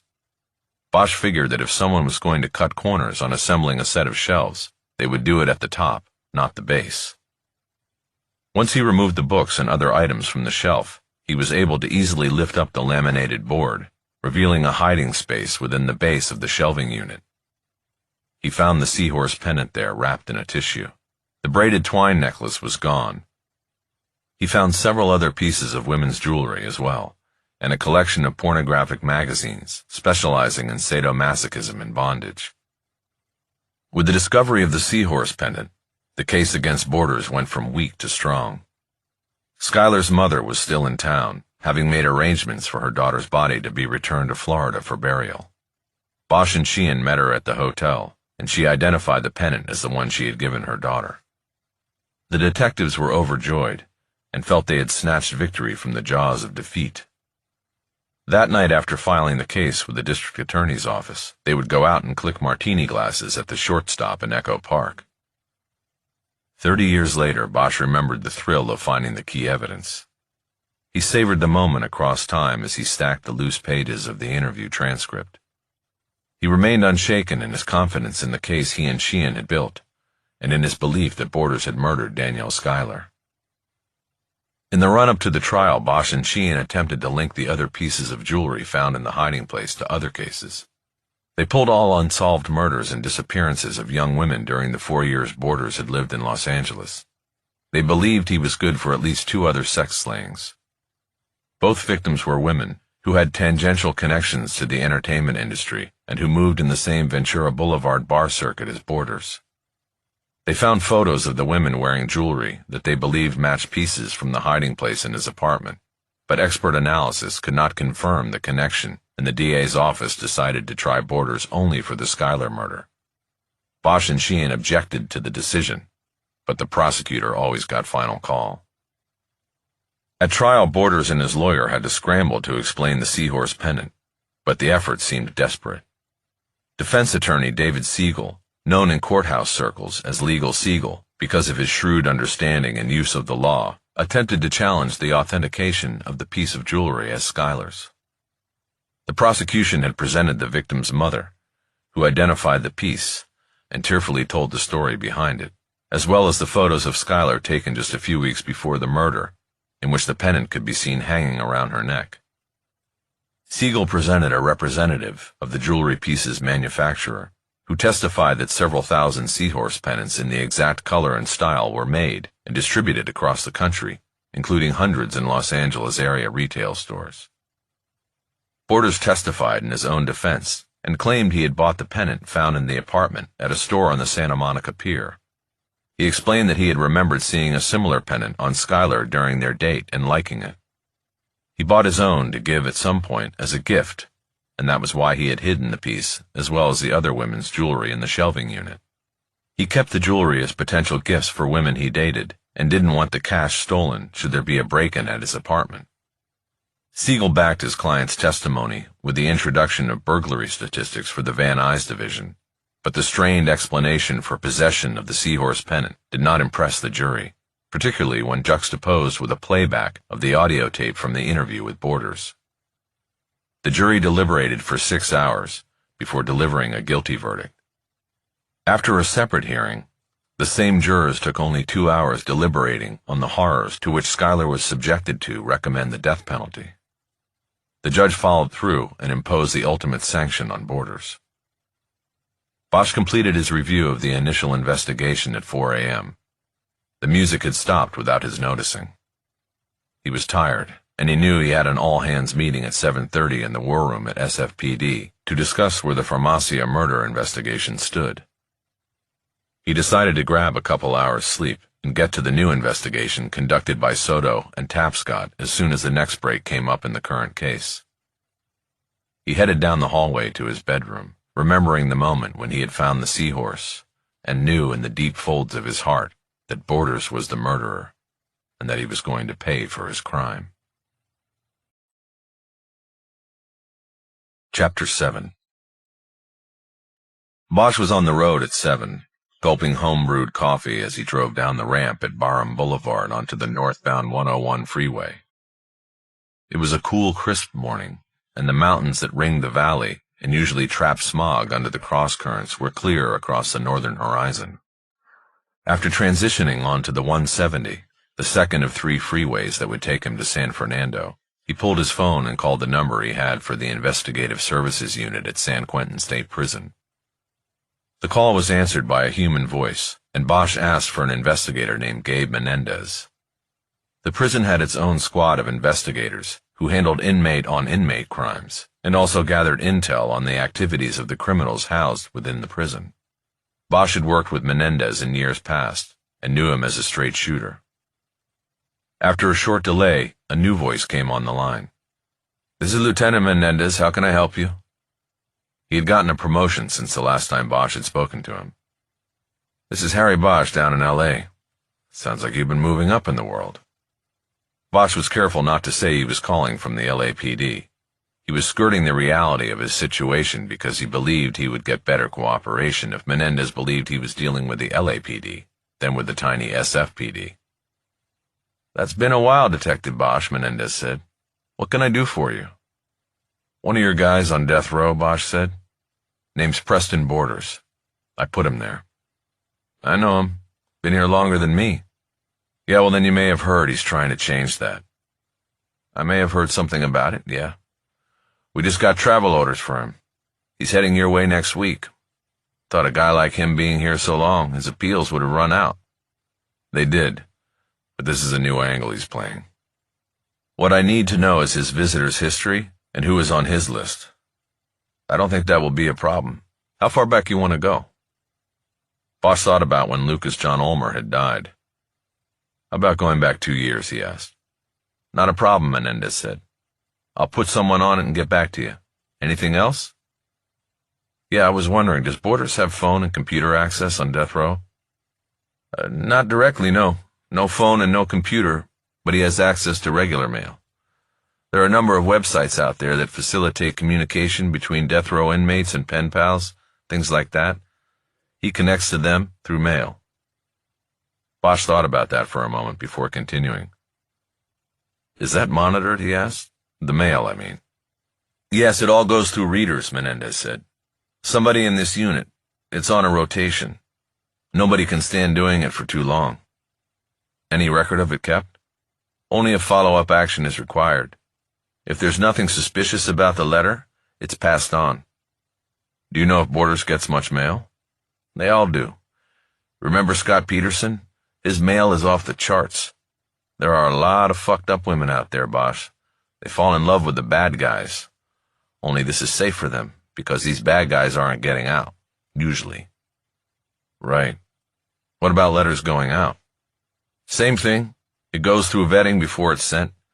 If there's an issue with it, we turn it back to the inmate, Usually when we do that, it's because the guy's spinning some sick sex fantasy or something. Like what he'd do to the girl if they ever met up, shit like that. We don't allow that out. Got it.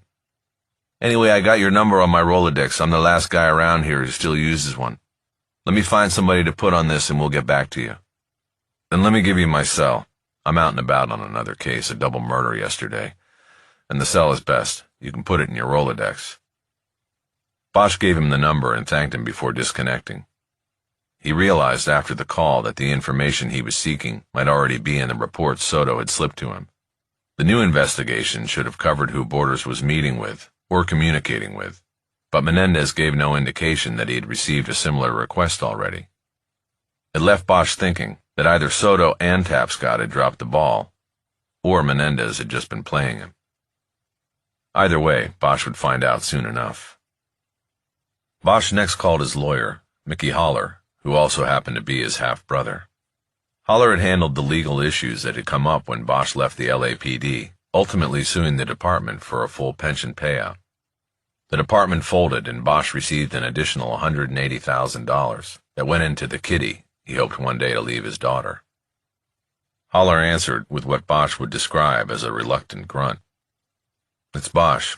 I wake you?" "No, man, I'm awake. I usually don't answer blocked calls this early. It's usually one of my clients saying, 'Mick, the cops are knocking on my door with a warrant. What do I do?' Stuff like that." "Well, I got a problem, but a little different. My brother from another mother. What's wrong? DUI?" Haller was fond of the line and said it every time, always employing a half-assed impression of the Texas-bred Matthew McConaughey, the actor who had played him in a movie 6 years earlier. "No DUI. Worse." Bosch proceeded to tell Haller about the visit the day before from Soto, Tapscott, and Kennedy. "So my question is, should I be putting my pension and my house and everything else in Maddie's name right now? I mean, all of this is for her, not Borders. First of all, fuck that. You won't pay a dime to that guy. Let me ask a couple of questions. Did these people who came to see you say or imply that there was any malfeasance on your part? Like you planted evidence, or you withheld exculpatory evidence from the defense during the trial, anything like that?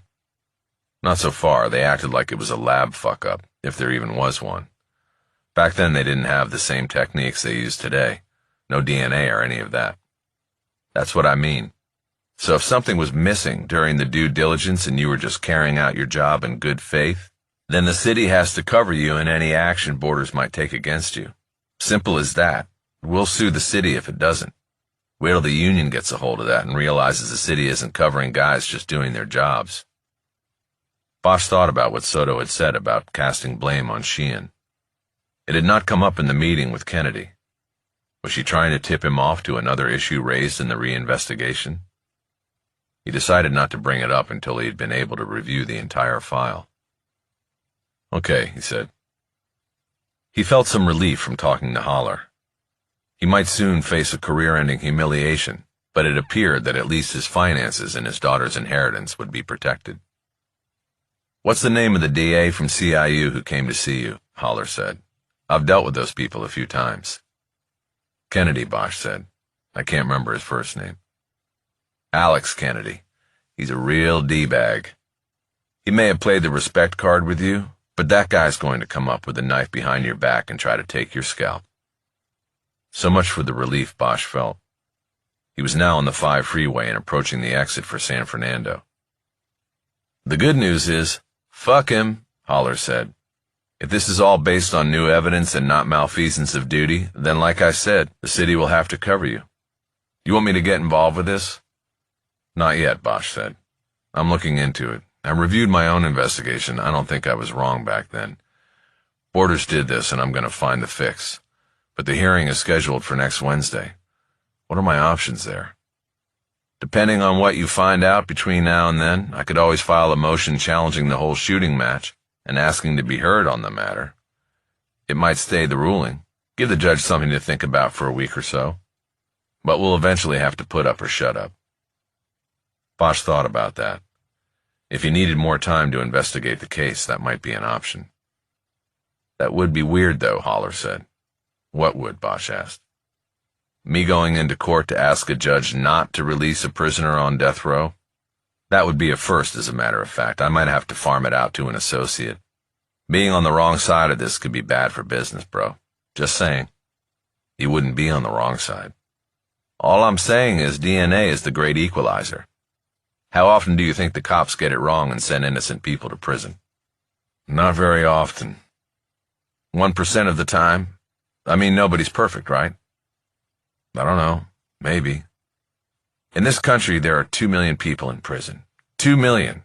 If the system gets it wrong 1% of the time, that is 20,000 innocent people in jail. Lower it to 0.5 of a percentage point, and you're still at 10,000 people. This is what keeps me awake at night. Why I always say the scariest client is the innocent man, because there is so much at stake. Maybe you are the wrong guy for this then. Look, I'm just saying that the system is imperfect. There are innocent people in prison, innocent people on death row, innocent people executed. These are the facts, and you have to think about that before you go whole hog on this. No matter what, you are personally protected. Just remember that. I will. But I gotta go now. I have a meeting. All right, bro. Call me when you need me. Bosch disconnected the call, now feeling worse about his situation than when he had started out from the house that morning. Chapter 8. Bosch entered the war room shortly before 7:30, but Lourdes was already putting up case details and task lists on one of the whiteboards. Morning, Bella. Hey, Harry. There's a fresh pot in the squad. I'm all right for now. You get some sleep? A little. Hard to sleep with the first live murder case we've had around here in 4 years. Bosch pulled out a chair at the head of the table and sat down so he could study what she was putting up. To the left, she had started 2 columns with a vertical line between them. One was marked Jose, and the other Junior. Basic facts about each of the victims were listed below their names. He knew that she had spent most of the afternoon after the murders with the wife and mother of the 2 victims, and she had gathered good intel on the family dynamic. Fresh out of pharmacy school, Jose Jr. was living at home, but he was at odds with his parents over the living and working arrangements. Lourdes was now writing on a second board and listing investigative leads and tasks that need to be assigned and performed. Some she wrote in black ink and some in red. There were autopsies and ballistics to cover. Video from the Farmacia's cameras going back 30 days prior to the murders was available and would take several hours to review. There were other pharmacy robberies in Los Angeles in recent years that needed to be reviewed for similarities. Why the red? Bosch asked. High priority, Lourdes said. What is MBC? She had written and underlined the letters in red, then drawn an arrow to her own initials. It was a lead she was going to handle. Medical Board of California, Lourdes said. I was in Junior's room yesterday and found a letter from the MBC saying they were in receipt of his complaint and would be in contact after an investigator had reviewed it. Okay, Bosch said. What makes it a priority? A couple things. One is that he had the letter in his room in a drawer like he was hiding it. From who, his parents? I don't know yet. The other is that the mother gave up that Junior and his father had been fighting lately. She didn't know what it was about, but it was something to do with work. They weren't talking at home. My hunch is, it has something to do with the complaint he made to the medical board. It seems like it's worth checking out. I agree. Let me know what you get. The door opened and Sisto and Luzon entered, followed by Captain Trevino. They all had steaming mugs of coffee. Trevino was mid-50s with a salt and pepper mustache and a shaved head. He was in uniform, which was his routine, but always seemed odd to Bosch because he was in charge of the detective bureau, where no one wore uniforms. It was known within the department that he was the heir apparent to the chief, but there was no sign that the chief, a lifelong resident of the town, was going anywhere. Bosch's perception was that this left Trevino frustrated, and he channeled it into being a stickler for rules and discipline. I'm going to sit in and update the chief after, Trevino said. He's got a business leader's breakfast and he needs to be there. In a small town like San Fernando, the chief had to be equal parts police administrator, politician, and community cheerleader. A double murder on one of the main business and community gathering streets would be a hot topic, and Valdez would need to calm nerves and promote confidence in the investigation. In some ways, that was as important as the investigation itself. No problem, Bosch said. He and Trevino had gotten off to a rough start when Bosch first came to the department. Based on Bosch's history with the LAPD, the captain viewed Bosch as a loose cannon who had to be closely monitored. That didn't work for Bosch, but things smoothed out some a year later when an investigation by Bosch and Lourdes identified and led to the arrest of a serial rapist who had been targeting women in the small city for over 4 years. The subsequent publicity created a groundswell of community support for the department, with Trevino receiving the lion's share of credit as the man in charge of the detective squad. Since then, Trevino had been content to give Bosch free rein as he worked through the cold case files and evidence boxes in the city's old jail. But Bosch sensed that suspicion remained, and he knew that as soon as Trevino found out about the border situation, he would start whispering in the chief's ear that Bosch had to go. "Why don't we start by looking at the video from the pharmacy," Bosch said. "Not all of us have seen it. Then we can go around the room and summarize yesterday's work so Captain Trevino can keep the chief up to speed. Bella?" Lourdes picked up a remote and turned on one of the screens on the wall opposite the whiteboards. The video from the Farmacia was already queued up because Bosch and Lourdes had watched it several times the night before, their last work before heading home. There were 3 cameras in the Farmacia, and the ceiling camera over the prescription counter offered the most complete recording of the murders. The 5 people in the war room watched silently as the video advanced in slow motion. On the screen, both Jose Esquivel and his son were behind the counter in the pharmacy section. They were setting up for the day, as the Farmacia opened at 10 o'clock each day except Sunday. Jose Sr. was at the counter, going through a plastic basket with several small white bags in it, packaged prescriptions waiting for pickup. Jose Jr. was standing at the computer at the end of the counter, apparently checking for new prescriptions sent by medical offices. There were no other employees in the store. It had been determined through interviews the day before that the father and son were the only full-time employees. There was a part-time employee who worked on the busiest days of the week, or when one of the Esquivels was off. But she was not a pharmacist, and she functioned primarily as a cashier. At 10:14, according to the timer on the video, the front door of the pharmacy opened, and 2 men entered, already with ski masks pulled down and holding their weapons with gloved hands at their sides. They didn't run, but walked quickly as they separated into 2 of the retail aisles and moved toward the counter at the rear of the store. Jose Sr. looked up first and saw the man in the aisle leading directly toward his position. It could not be known from the camera angle if he realized there were 2 men, but he immediately moved to his right and pushed a forearm into his son's side, shoving him away from the computer and alerting him to the approaching danger. Though the video was silent, it was clear that Jose Sr. yelled something to his son. Jose Jr. then turned to his right toward the half door that led to the hallway and the rear exit.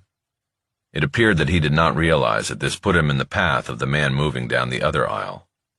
Jose Jr. started to run into the hallway. The gunmen emerged from the aisle and followed, both of them disappearing off camera into the rear of the pharmacy. The other gunman continued without hesitation toward the counter and raised his weapon. Jose Sr. raised his hands, palms out in surrender. The gunman extended the gun between Esquivel's raised hands and shot him nearly point blank in the chest, a through-and-through shot that tore into the cabinets behind him. Jose Sr. took a step back and bumped into the cabinets, then collapsed to the floor, his arms still extended up by his shoulders. "Holy shit, that's cold," said Sisto, who had not seen the video previously. No one responded. They watched in stunned silence. Moments after Esquivel went down, the second gunman appeared in the doorway, coming from the rear hallway, presumably after shooting and killing Jose Jr. He moved to the counter and reached underneath to a white plastic trash can. He dumped its contents onto the floor and then started moving among the drug cabinets, opening drawers and dumping the stores of pills and capsules into the trash can. The other gunman kept his eyes trained on the front door, 2 hands on his weapon and ready to use it. Bosch again realized how lucky it was that there had not been more victims, customers wandering into the store, not knowing the danger awaiting them.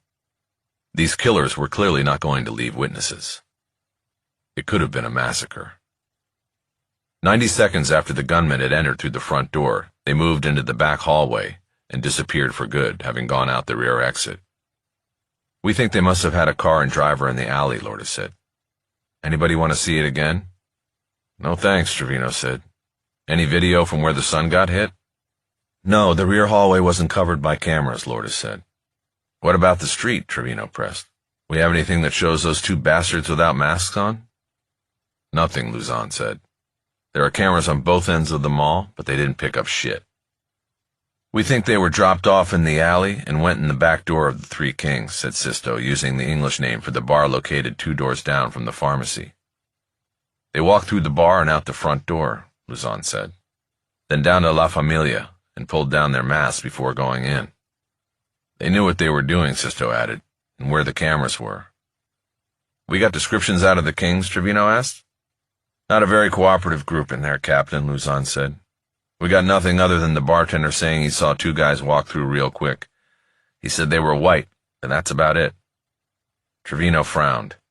He knew full well that the Tres Reyes was the source of frequent patrol calls because of fighting, gambling, drunk and disorderly conduct, code violations, and other disruptive issues. The establishment was a sore spot on the mall, and the department had for years been under community pressure to do something about it. Chief Valdez routinely visited roll calls at the station and singled out the establishment for proactive enforcement, meaning he wanted patrol officers to walk through the bar several times a shift, a practice not welcomed by anyone on either side of the bar. Subsequently, the relations between the police and the bar's management and clientele were not good. There would not be much help coming from the Tres Reyes on this case. Okay, what else? Trevino asked. This match up with any recent cases in the city? He meant Los Angeles. Most residents of San Fernando referred to it as the town and Los Angeles as the city. We have 2 similars, Sisto said. Both in the city. I'm getting details in video today, but the basics are the same. 2 white men in ski masks, driver waits outside. Only difference is, nobody got hurt in those. They were straight robberies, one in Encino and the other in West Hills. Bosch involuntarily shook his head and Trevino noticed. Not our suspects, the captain asked. I don't think so, Bosch said. I think our suspects wanted us to think that. But this was a hit. Okay, Trevino said. Then where's our focus? On the sun, Lourdes said. How so, the captain asked. Well, as far as we can tell, the kid was a straight shooter. He graduated last year from the pharmacy school at Cal State Northridge. No arrest record, no known gang affiliations. Most likely to succeed in his high school class. But Mrs. Esquivel said that he was going through a rough patch relating to the family business and is living at home. Do we know any more than that, and how it might connect? Not at the moment, but we're working on it. I need to take another run at Mrs. Esquivel. Last night was not the right time. Then why do we think it's about the kid? Bosch pointed to the screen, where the image was frozen on a shot that showed Jose Sr. sprawled dead on the floor of his business. The video, he said. It looks like the father recognized what was about to happen and tried to get his son out of there. Then you have the overkill. The father shot once, the kid shot 3 times. Plus nothing says it's personal like a shot up the ass, added Sisto. Trevino computed all of this and nodded. Okay. What about next moves, he asked. The caseload was then chopped up, with Luzon assigned the autopsies and ballistics, with a rush order to find out what weapons were used in the killings, and if they matched other cases in the databases containing ballistic profiles. Sisto got video duty, with instructions to go back through video from the Farmacia to look for indications that the 2 gunmen had cased the place earlier in the month, as well as to study the relationship between father and son. Sisto would also check in with the LAPD about the 2 similar pharmacy robberies and see if he could look at the video from those crimes. Lourdes said she would follow up on backgrounding the son and checking out the complaint he had made to the state's medical board. Bosch would serve as case coordinator and back Lourdes when her inquiries took her out of the station. Picking up on that, Trevino gave the final instruction to all. This is a murder investigation, so the stakes are higher, he said. That goes for everybody, including our shooters. I know we are a small department, But nobody should go out on the street on this case without a partner.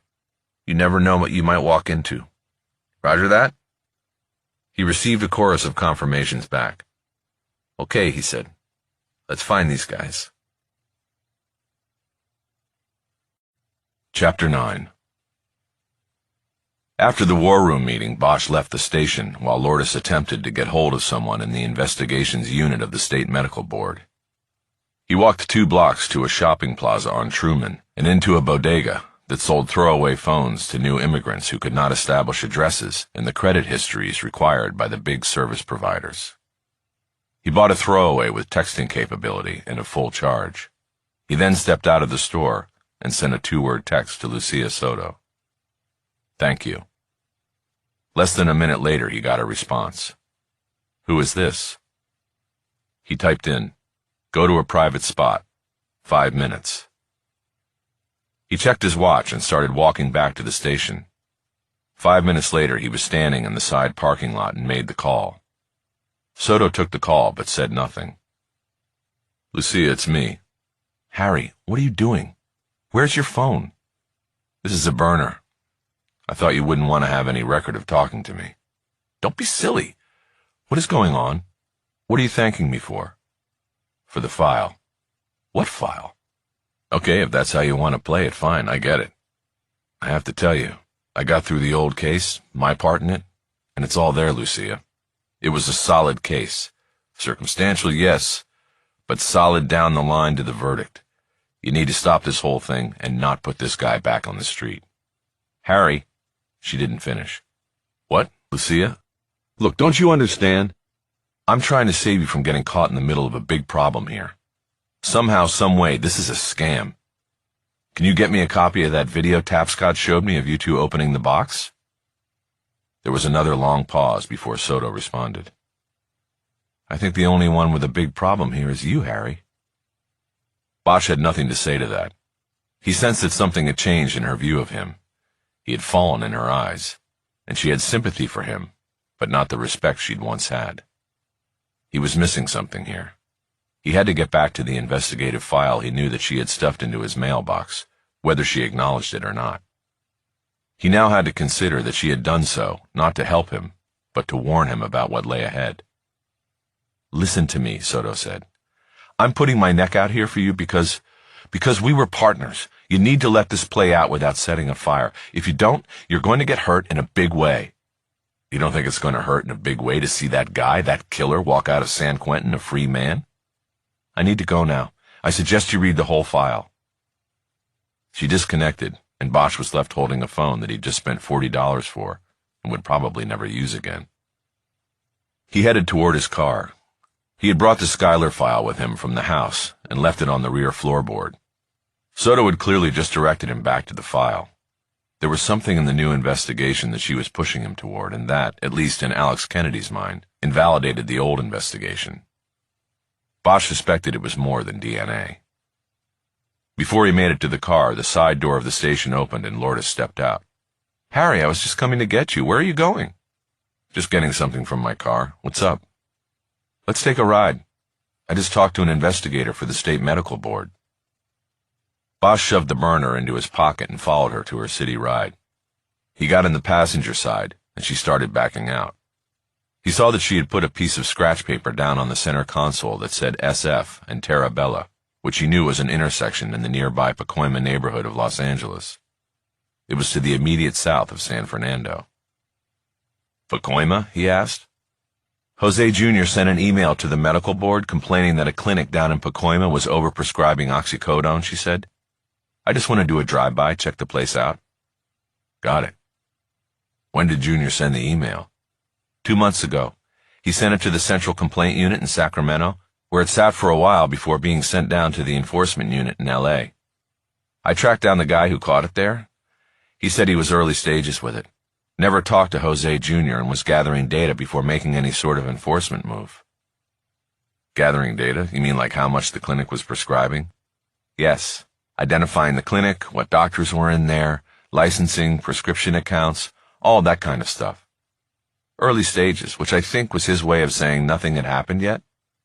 He did say that this clinic was not on their radar and that it sounded like a fly-by-night pill mill. Here today, gone as soon as authorities take notice. The thing is, he said most of the time, they don't use legit pharmacies. Usually the pharmacies are in cahoots, or at least willing to look the other way and fill the prescriptions. So let's say Jose Sr. was looking the other way. The son graduates from pharmacy school all wide-eyed and naive and thinks he's doing a good thing, pointing his finger at a shady clinic. Lourdes nodded. Exactly, she said. I told you he was a straight shooter. He saw what was going on and made a complaint to the board. So this is what the father and son were having issues with. Why they were fighting, Bosch added. Either Jose Sr. liked the money the bogus prescriptions brought in, or he was afraid of the danger the complaint might bring in. Not only that, Junior said in his email that he was going to stop filling prescriptions from the clinic. That could have been the most dangerous move of all. Bosch felt a dull pain in his chest. It was guilt and embarrassment. He had underestimated Jose Esquivel, Jr. He had first asked about gang affiliation and jumped to the conclusion that Junior's activities and associations would be the motivating factor in the murders. He was probably correct in one sense, but he was far off the mark about the young man. The truth revealed that he was an idealist who saw something wrong and was blindly trying to do the right thing, and it cost him his life. Damn, he said. He didn't know what he was doing if he stopped filling scripts. Which makes it so sad, added Lourdes. Bosch was silent after that, as he thought about his mistake. It bothered him deeply, because a relationship was always established between a victim and the detective charged with solving the crime. Bosch had doubted the goodness of his victim, and let him down. In doing so, had let himself down as well. It made him want to double down on his efforts to find the two men who had moved so swiftly and lethally through the pharmacy the morning before. Bosch thought about the terror Jose Jr. must have felt as he tried to make it down the hallway to the exit door, the horror of knowing he had left his father behind. Bosch couldn't be sure, because there was no sound on the video, and the shooting of Jose Jr. was off camera, but he guessed that the father had been shot first, and in the hallway his son had heard it as he tried to escape. Just before he too was shot, and his killer came up on him to commit a final indignity and finish the job.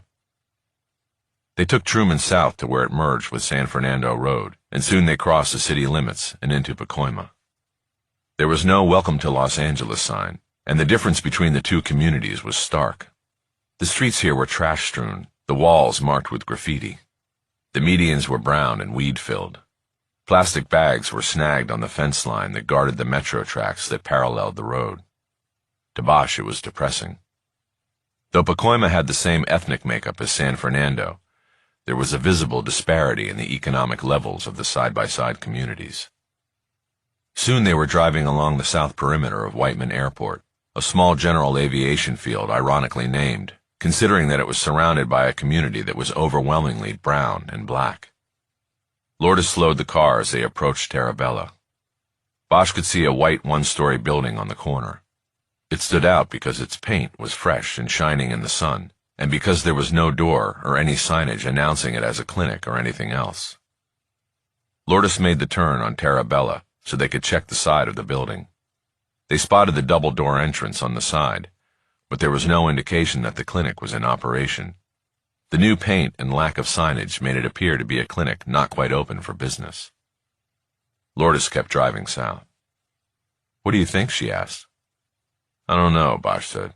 You want to watch for a while? See if we can tell if it's even open for business? Or you could just pull over and I could go try that door. Lourdes pondered what to do while the car continued down the street. I don't like barging in there when we don't know what we've got, she finally said. She turned into the entrance drive of a company that manufactured fire sprinkler systems, then backed out to turn the car around. Let's watch for a while, she said. See what happens. Sounds like a plan, Bosch said. She drove a half-block back up Terabella, and then parked at the curb behind a sedan. It gave them a blind, but still allowed them to keep eyes on the clinic's door. They sat in comfortable silence for almost 15 minutes before Lourdes spoke. You still tight with Lucy Soto? She asked. Bosch had forgotten that Lourdes and Soto knew each other, at least casually through a Latino law enforcement organization. We talk now and then, but I think yesterday was the first time I'd seen her in a couple of years, Bosch said. He knew that Lourdes was angling to find out what the visit from downtown the day before was all about, but he wasn't interested in talking about it. He changed the subject. Your son excited about the Dodgers this year? He asked. Oh yeah, Lourdes said. He picked his games and I need to get the tickets. He thinks they're going to win it all this year. About time. Yeah. You know that Soto's never been to a Dodgers game? Her grandparents and her father were kicked out of Chavez Ravine back in the 50s, and she'll never set foot in that place. She doesn't even like going to the academy. Bosch was talking about the forced relocation of an entire Latino neighborhood to make way for the baseball stadium near downtown. The bitterness of the move, including many tearful and violent evictions recorded on news cameras, still blemished the history of the much-loved team. The LAPD Academy was on the edge of one of the stadium's vast parking lots. I guess I understand all of that, Lourdes said. But it was a long time ago. Baseball is baseball. Like I'm going to deny a little boy his love of baseball because of something that happened before his mother was even born? His mother's love of baseball too, Bosch said. He smiled. Before Lourdes could formulate a comeback, they both saw a van turn the corner from San Fernando onto Terabella. Bosch at first thought it was heading to the sprinkler manufacturer, but it stopped directly in front of the door to the clinic. Bosch and Lourdes watched silently as the side door of the van slid open and people started climbing out and heading to the door of the clinic. Bosch counted 11 people, not including the driver, who remained in the van. They disappeared into the clinic. So what was that? Lourdes asked. Got me, Bosch said. Maybe they picked people up at an old folks' home or something. They weren't all old. Mostly old. And they looked more like they were homeless than from a home. Bosch nodded and they dropped back into silence as they continued to watch. The van's driver remained in place behind the wheel, and the side door remained open. About 20 minutes after they disembarked from the van, the passengers started coming out of the clinic and getting in line to get back in the van. Bosch looked more closely this time. They were diverse in gender and race, but consistent in the scruffy clothing that hung loose on their bony frames. To Bosch, it looked like a line for a soup kitchen on 5th Street in downtown. What do you think? Lourdes asked. I don't know, Bosch said. What kind of clinic doesn't have a sign out front? The illegitimate kind. And those are patients? Maybe pill shills. Jerry, the medical board investigator, called them that. They go to the so-called clinic, get a prescription, and then go collect the pills at the pharmacy. They're paid $1 a pill. I guess it's not bad if you're picking up 60 pills a pop. But then what do the pills sell for on the street? He said that depends on dosage and what you're buying. Generally, $1 a milligram. Oxycodone scripts usually come in 30-milligram pills. But he said the holy grail of hillbilly heroin these days is the 80-meg dose. Also something called oxymorphone. It's the next big thing. The high is supposedly 10 times as powerful as you get with oxycodone. Bosch took out his phone and opened up the camera app. Steadying the phone on the dashboard, he started taking photos of the clinic and the van. He used the zoom to get a closer look at the people waiting to climb in, but their features blurred. You think the van's going to start taking them around to pharmacies now? He asked. Maybe, Lourdes said. Jerry said old people make the best shills. They're prized. Why's that? Because they want people who look old enough to be on Medicare. They give them counterfeit Medicare D cards, they buy the names of legit card holders, and then they don't have to pay full price for the prescriptions they fill. Bosch shook his head in disbelief. So Medicare pays the pharmacy back for the drugs, he said. In other words, the federal government finances the operation. A lot of it, Lourdes said. According to Jerry. One last man came out of the clinic's door and headed toward the van. By Bosch's count, 12 men and women were now crammed into the back. They were white, black, and brown, the one unifying factor being that they all looked like they had been down rough roads. They had gaunt faces and a shabbiness about them that unmistakably came from the hard life. The driver, wearing sunglasses and a black golf shirt, got out and went around the front of the van to slide the door closed.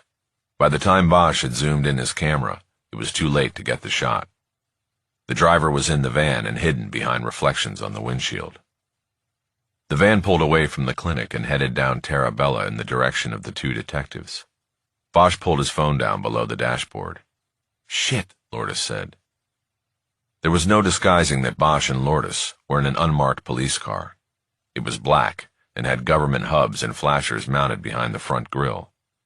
But the van went by without slowing, the driver preoccupied with a call on his cell phone. Bosch noticed he had a goatee and a gold ring on the hand that held his phone. Lourdes watched in her side view mirror until the van went 2 blocks down to El Dorado and turned right. "Should we?" she asked. "Might as well," Bosch said. She pulled the car away from the curb and made a 3-point turn. She punched it to get down to El Dorado and made the same turn the van did. They caught up to the van as it made another right at Pierce, and then drove north, crossing San Fernando and the metro tracks before entering Whiteman Airport. "Didn't expect this," Lourdes said.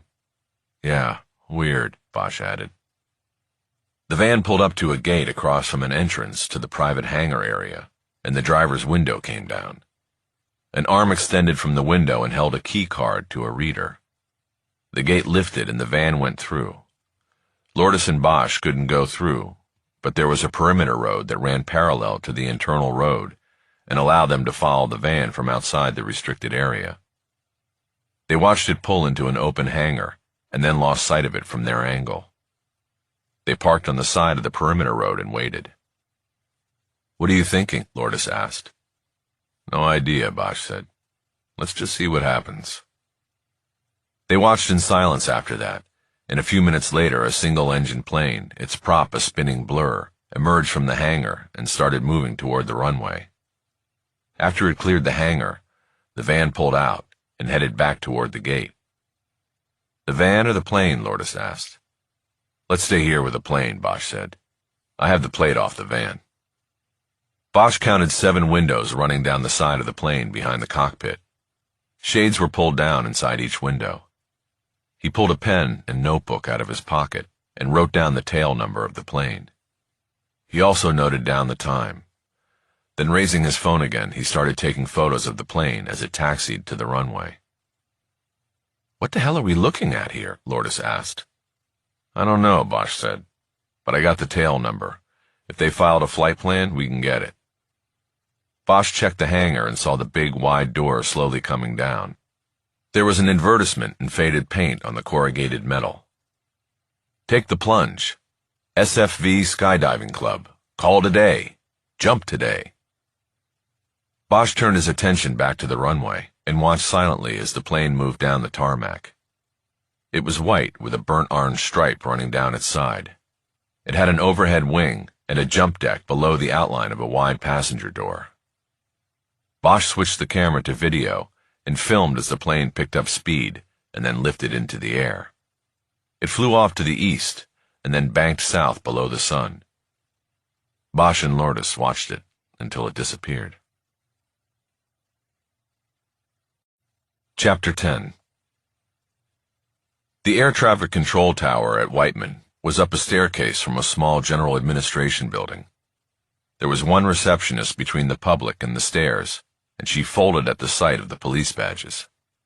Bosch and Lourdes went up the stairs and knocked on a door with a sign on it that said ATC, no admittance. A man answered the door and started raising his hand to point to the words no admittance when he too saw the badges. "Officers," he said, "is this about the drag racers?" Bosch and Lourdes looked at each other, not expecting the question. "No," Lourdes said. "We want to ask you about that plane that just took off."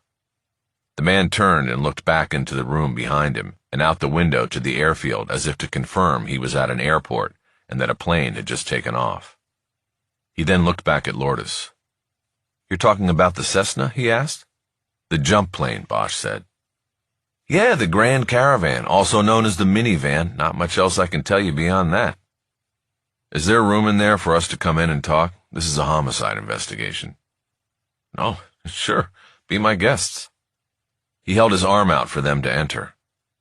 Bosch pegged him as late 60s with a military background. Something about his bearing and the way he held out his hand like he was snapping off a salute.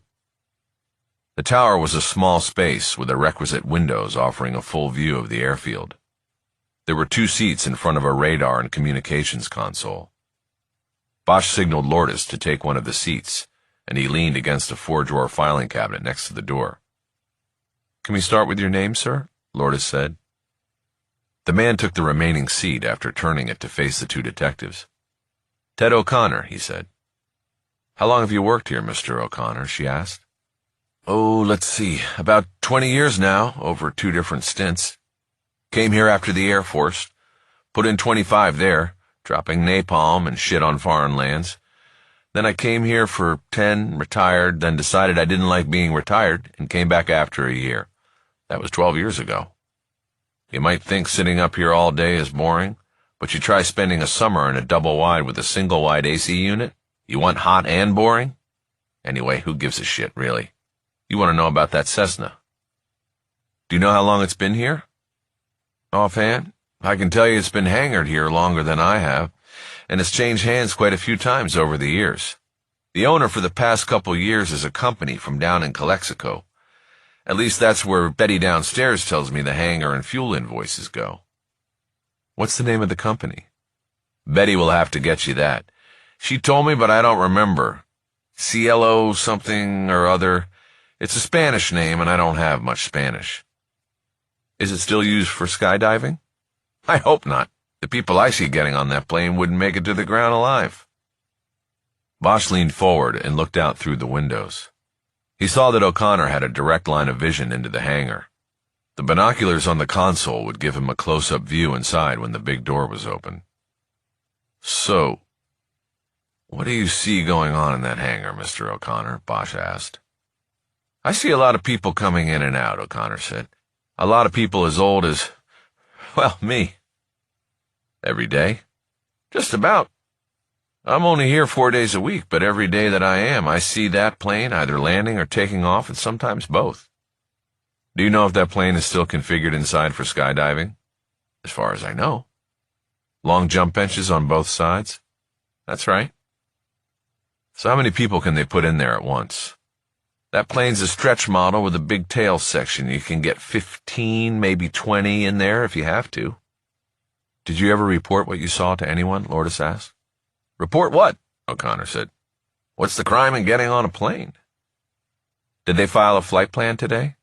"They never file a flight plan. They don't have to. They don't even need to check in with the tower as long as they're flying VFR. VFR? What's that? Visual flight rules. See, I'm here to provide radar to those who request it and to guide instrument flyers in or out if they need it. Trouble is, you might have noticed we're in California, and if it's sunny out, you're going to go VFR, and there is no FAA rule requiring a pilot to make contact with the tower on a general aviation airfield. The guy flying that caravan today, he said one thing to me, and that was it." "What was it he said?" "That he was positioning for an easterly takeoff, and I told him the field was his." "That's it?" "That's it, except you said it with a Russian accent. I think because we have a westerly wind today, he was letting me know he was going down to the other end in case I had somebody coming in." "But how do you know it was a Russian accent?" "Because I just do." "Okay. So no flight plan means there's no documentation of where he's going or when he's due back?" "Not required at an airfield like this and for a plane like that." O'Connor pointed out the window as though the plane in question were hovering out there. Lourdes looked at Bosch. She was clearly surprised by the lack of security and control of who came in and out of the airport. "If you think the days are wide open here, you should check this place out at night," O'Connor said. "We close the tower at 8. It's an uncontrolled field after that. People can come in and out as they please, and they do." "You just leave the runway lights on?" Bosch asked. "No, the lights are radio controlled. Anybody in a plane can toggle them on and off. The only thing you have to worry about are the drag racers." "Drag racers?" "They sneak out onto the tarmac at night and have their races out there. We had a guy coming in here about a month ago, flicked on the lights and almost put it down on top of one of those hot rods." They were interrupted by a call on the radio, and O'Connor turned to the console to handle it. It sounded like a plane was coming in from the west. O'Connor told the pilot the airfield was his. Harry looked at Lourdes. She raised her eyebrows and Bosch nodded. The message between them was clear. They didn't know if what they were asking about had anything to do with their investigation, but what they had just seen, several men and women transported from the clinic directly to a plane and then flown away without so much as a head count, was highly unusual, and the ease with which it was done was surprising. O'Connor stood and leaned over the console to look through the windows. He picked up the binoculars and held them to his eyes as he looked out. "We've got one coming in," he said. Bosch and Lourdes remained silent. Bosch was unsure if he should interrupt O'Connor's observation and handling of the landing. Soon a small single-engine plane came gliding over the airfield from the west and safely landed. O'Connor wrote the plane's tail number down on a log page on a clipboard and then hung it on a hook on the wall to his right. He then turned back to the detectives. "What else can I tell you?" he asked. Bosch pointed to the clipboard. "You document every takeoff and landing that occurs during business hours?" he asked. "We don't have to," O'Connor said. "But we do. Yes, if we're here." "Mind if I take a look?" "No, I don't mind." O'Connor took the clipboard back off the wall and handed it to Bosch. There were several pages documenting the comings and goings at the airport. The single aircraft that made the most takeoffs and landings had the tail number Bosch had written down earlier, the jump plane. He handed the clipboard back. His plan was to officially reclaim it with a search warrant. "Are there cameras on the runways and in the hangars?" he asked. "Yes, we have cameras," O'Connor said. "How long is the video archived?" "Not sure. I think a month. The LAPD was out here to look at video of the drag racing, and they went back a few weeks, I heard." Bosch nodded. It was good to know they could come back to look at video if needed. "So in summary," Lourdes said, "this airport essentially has unrestricted access in and out. No flight plans required, no passenger or cargo manifests required, nothing like that." "That's about right," O'Connor said. "And there's no way to tell where that plane, the Grand Caravan, is heading?" "Well, that depends. You're supposed to fly with your transponder on. If he's following the rules, then he's got the transponder on, and that will register as the plane moves through airspace from one ATC region to the other." "Can you get that in real time, like right now?" "No, we would need to get the unique transponder code from the plane and put out the request. Might take a day, maybe longer." Lourdes looked at Bosch. He nodded. He had nothing more to ask. "Thank you, Mr. O'Connor," she said. "We appreciate your cooperation. We would also appreciate if you would keep this conversation to yourself." "Not a problem," O'Connor said. Bosch and Lourdes waited until they were back in the car before discussing what they had learned in the last hour. "Holy shit, Harry," Lourdes said. "I mean, where the fuck's TSA when you need them? Somebody could just get in a plane here, load it up with whatever they want, and fly it downtown to a water reservoir or whatever, and do who knows what." "Scary," Bosch said. "No matter what, we need to tell somebody about this. Leak it to the media or something. Let's see how it figures into our thing before we get the media crawling all over this." "Got it, but speaking of our thing, where to next?" Bosch thought for a moment. "Downtown to the Reagan. Let's go talk to your medical board guy." Lourdes nodded and started the engine. "Jerry Edgar. He told me he was LAPD back in the day." Bosch shook his head once in surprise. "What, do you know him?" Lourdes asked. "Yeah, I know him," Bosch said. "We worked together in Hollywood back in the day. I knew he retired, but I thought he was selling houses in Las Vegas." "Well, he's back here now," Lourdes said.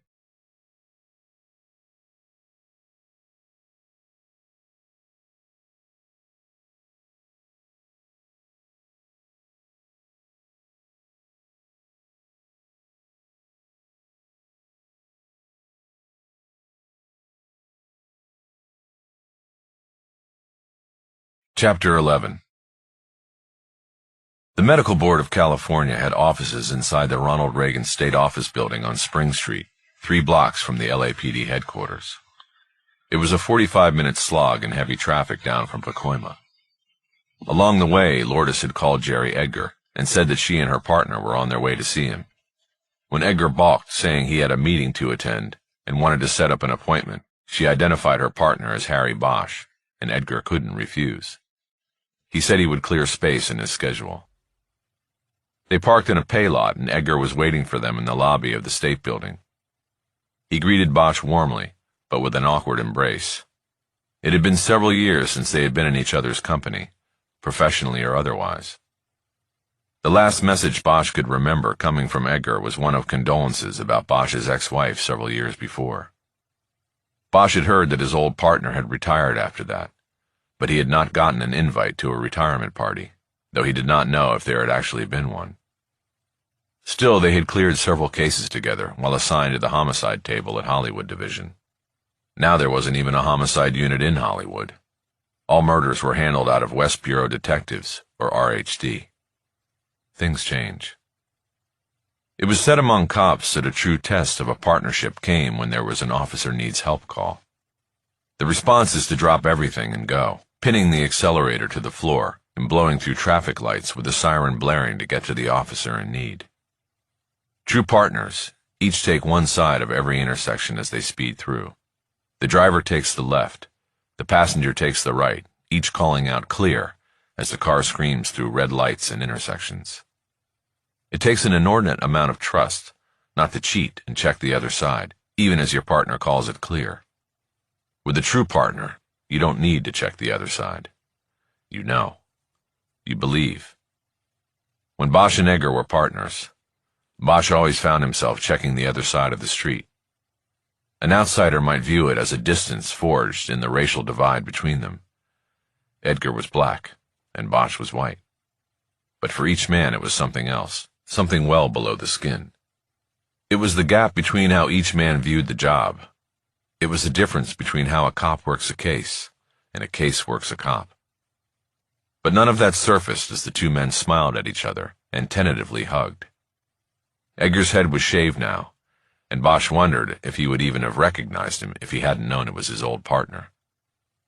"Last I heard, you pulled the pin, moved to Vegas, and were selling real estate," Bosch said. "Nah," Edgar said. "That lasted about 2 years, and I came back here. But look at you. I knew you'd never be able to give it up, but I thought you'd end up with the DA's office or something.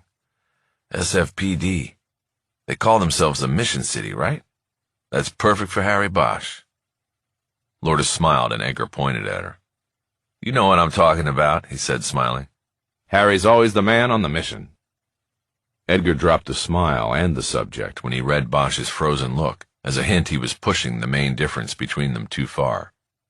He signaled them to follow him into the elevator alcove, and they moved into a crowded box. Edgar pushed the button for the 4th floor. "Anyway, how's your daughter doing?" he asked. "She's in college," Bosch said. "2nd year." "Wow," Edgar said. "Crazy." Bosch just nodded. He hated carrying on conversations in crowded elevators. Besides, Edgar had never met Maddie, so it was clear that they were now down to idle banter. He said nothing else as they rode up.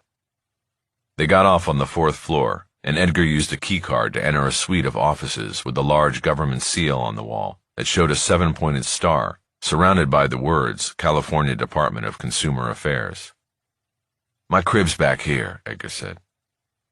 "Are you Consumer Affairs?" Lourdes asked. "That's right. Health Quality Investigation Unit.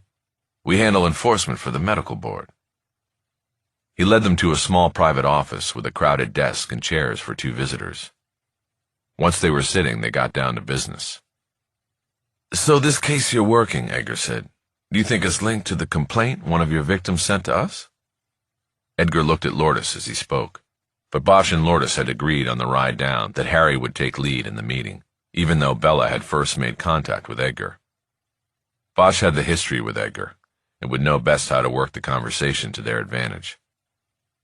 "We're not 100% on that yet," Bosch said, "but it's getting there. The whole thing was on video, and our read on it is this was a hit disguised as a robbery. 2 shooters, masks, gloves, in and out, no brass left behind. We're looking at the kid as the target, and that brings us to the complaint he sent. He was a good kid, no record, no gangs, most likely to succeed sort of kid, just out of pharmacy school. He and his father were at issue about something, and it might have been filling prescriptions from that clinic. The sad irony here is that the kid probably went to pharmacy school on money the old man banked filing shady scripts," Edgar said. That is sad, Bosch said. So what happened with the kid's complaint? Okay, Edgar said. Well, like I told Detective Lourdes, the complaint landed on my desk, but I had not acted on it yet. I pulled it up when we spoke, and judging by the date it was sent and received, this thing was gathering dust in Sacramento for about 5 or 6 weeks before they took a look at it and sent it down here to me. Bureaucracy. You know about that, right, Harry? Right. The statute of limitations on these offenses is 3 years. I would have gotten to it sooner rather than later, but the harsh reality is, it would have been a couple of months before I'd have acted on it. I've got more open files than I can handle. He gestured to the stacks of files on his desk and a shelf to his right. Like everybody else in this building, we are critically understaffed. We are supposed to have 6 investigators and 2 clerical support slots in this unit to cover the whole county, but we have 4 and 1, and they added half of Orange County to our territory last year. Just driving down and back to the OC on a case takes half a day. Edgar seemed to be going out of his way to explain why the complaint hadn't been followed up on, and Bosch realized that it was because of their prior history. Bosch had been so demanding as a partner that Edgar always felt under pressure to perform, and after all these years, he was still making excuses and trying to justify himself to Bosch. It made Bosch regretful and impatient at the same time. We understand all that, Bosch said. Nobody's got enough bullets. That's the system. We're just sort of trying to jumpstart some stuff here because we've got a double murder. What can you tell us about this clinic over in Pacoima that the pharmacist was complaining about? Edgar nodded and opened a thin file on his desk. It had a single page of notes on it, and Bosch got the feeling that Edgar hadn't done much with it until Lourdes called and mentioned Bosch and that they were on their way downtown. I checked it out, Edgar said. The clinic is licensed and doing business at Pacoima Pain and Urgent Care. The doctor who owns it is listed as Ephraim Herrera, but then I checked his DEA number and he— What's a DEA number? Bosch asked. Every physician needs a DEA number to write prescriptions. Every pharmacy is supposed to check that on the script before putting pills in the bottle. There's a lot of abuse with phony numbers and stolen numbers. I checked Dr. Herrera's number, and he wrote no prescriptions at all for 2 years and then came back with a vengeance last year and has been writing them like a madman. I'm talking hundreds a week. Hundreds of pills or hundreds of prescriptions? Prescriptions. Scripts. As far as pills go, you're talking thousands. So what's that tell you? It confirms that the place is a pill mill, and no doubt the kid pharmacist's complaint was on target. I know you told Bella some of this already, but can you school me a little bit? How does a pill mill— how does all of this work? Edgar nodded vigorously as Bosch asked the question, jumping at the opportunity to show some expertise to the man who had always doubted him. They call the people involved in the mills cappers, he said. They run the show, and you need unscrupulous doctors and pharmacies in the mix to make it all work. The cappers are not the doctors or pharmacists? Bosch asked. No, they're the bosses. It starts with them either opening a clinic or going into an existing clinic in a marginal neighborhood. They go to a dirtbag doctor, somebody just this side of having their license revoked. A lot of docs that worked in the medical marijuana joints are perfect candidates. The capper goes in and says, Doc, how'd you like to make $5,000 a week for a couple mornings in my clinic? That's good money for somebody like that, and they sign up. And they start writing prescriptions. Exactly. The cappers line up to shills in the morning, and they get their scripts from the doctor. No good faith physical exam, nothing legit about it. And then they go out and get in a van, and the capper drives them to the pharmacies to get the pills. Usually it's more than one pharmacy in cahoots, so they can spread it out and try to fly under the radar for as long as possible. A lot of them have multiple IDs, so they hit 2, 3 places a day, and it doesn't come up on the computer. Doesn't matter that the phony IDs are for shit, because the pharmacist is in on it. He doesn't look too close at anything. And then the pills go to the capper? Exactly right. Most of these shills, they're addicts themselves. That capper is the straw boss, and he reports to somebody down the line, and he's got to make sure nobody guzzles those pills. So he keeps everybody in the van, and they hit the pharmacies, maybe 2 going in at a time, and they turn those pills over right away when they get back to the van. The capper will front them what they need out of the day's haul to maintain their addiction and keep them working. He keeps them high and keeps them moving. It's a trap. They get in, and they can't get out. Bosch thought about the man in the sunglasses with the goatee who was driving the van of old people that he and Lourdes had tailed. What happens next? Bosch asked. The pills get distributed, Edgar said. They hit the streets, go to the attics, 55,000 dead, and counting since this all started. Almost as many as we lost in the Vietnam War. That is sadly quantifiable. But the money? Forget it. It's off the charts. So many people are making money off this crisis. It's the growth industry of this country. Remember what they used to say about the banks and Wall Street being too big to fail? It's like that, but too big to shut down. David and Goliath, Bosch said. Worse than that, Edgar said. Let me tell you one story that, to me, says it all.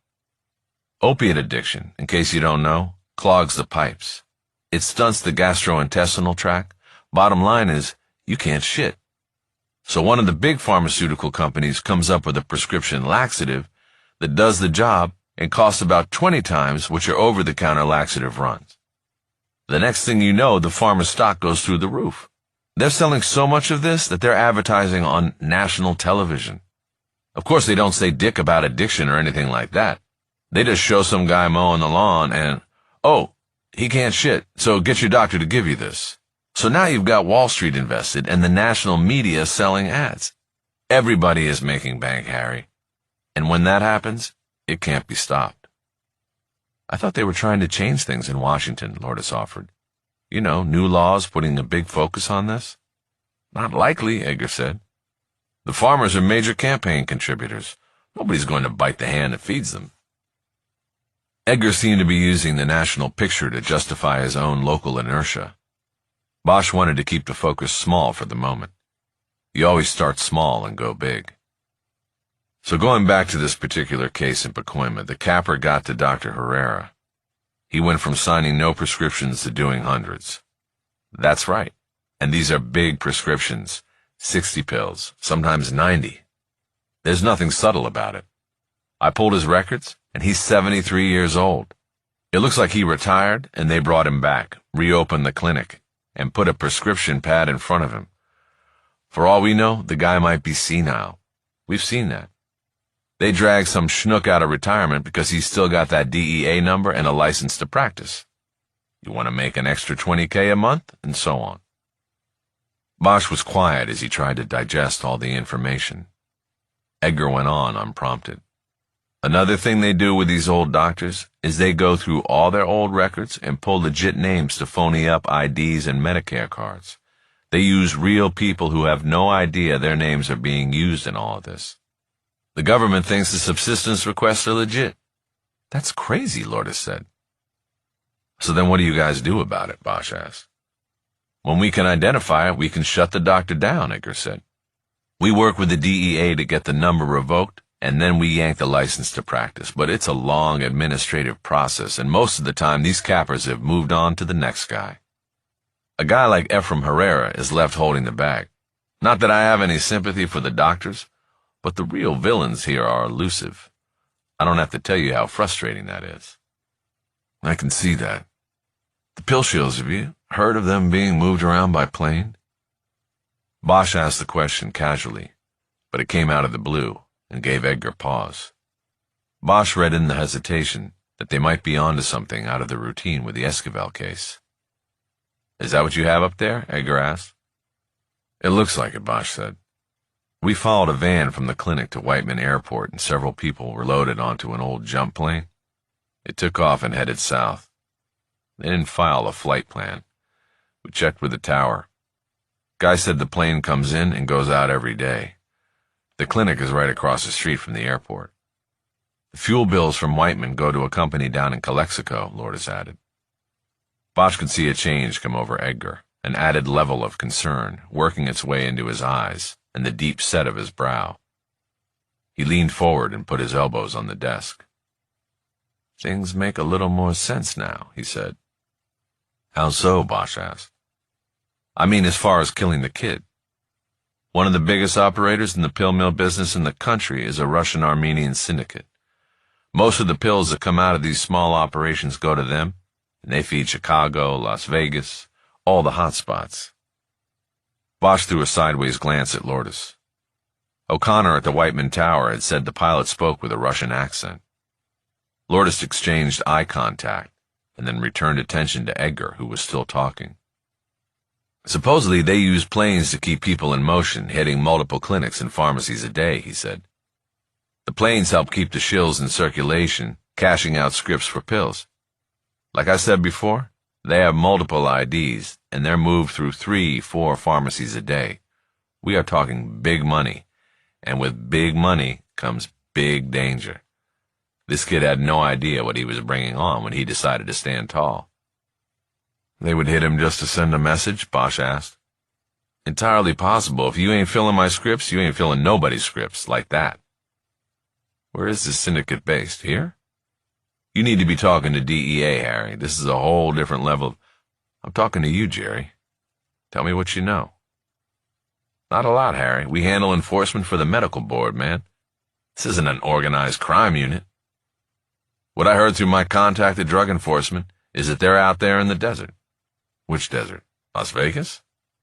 No, down toward the border in Calexico.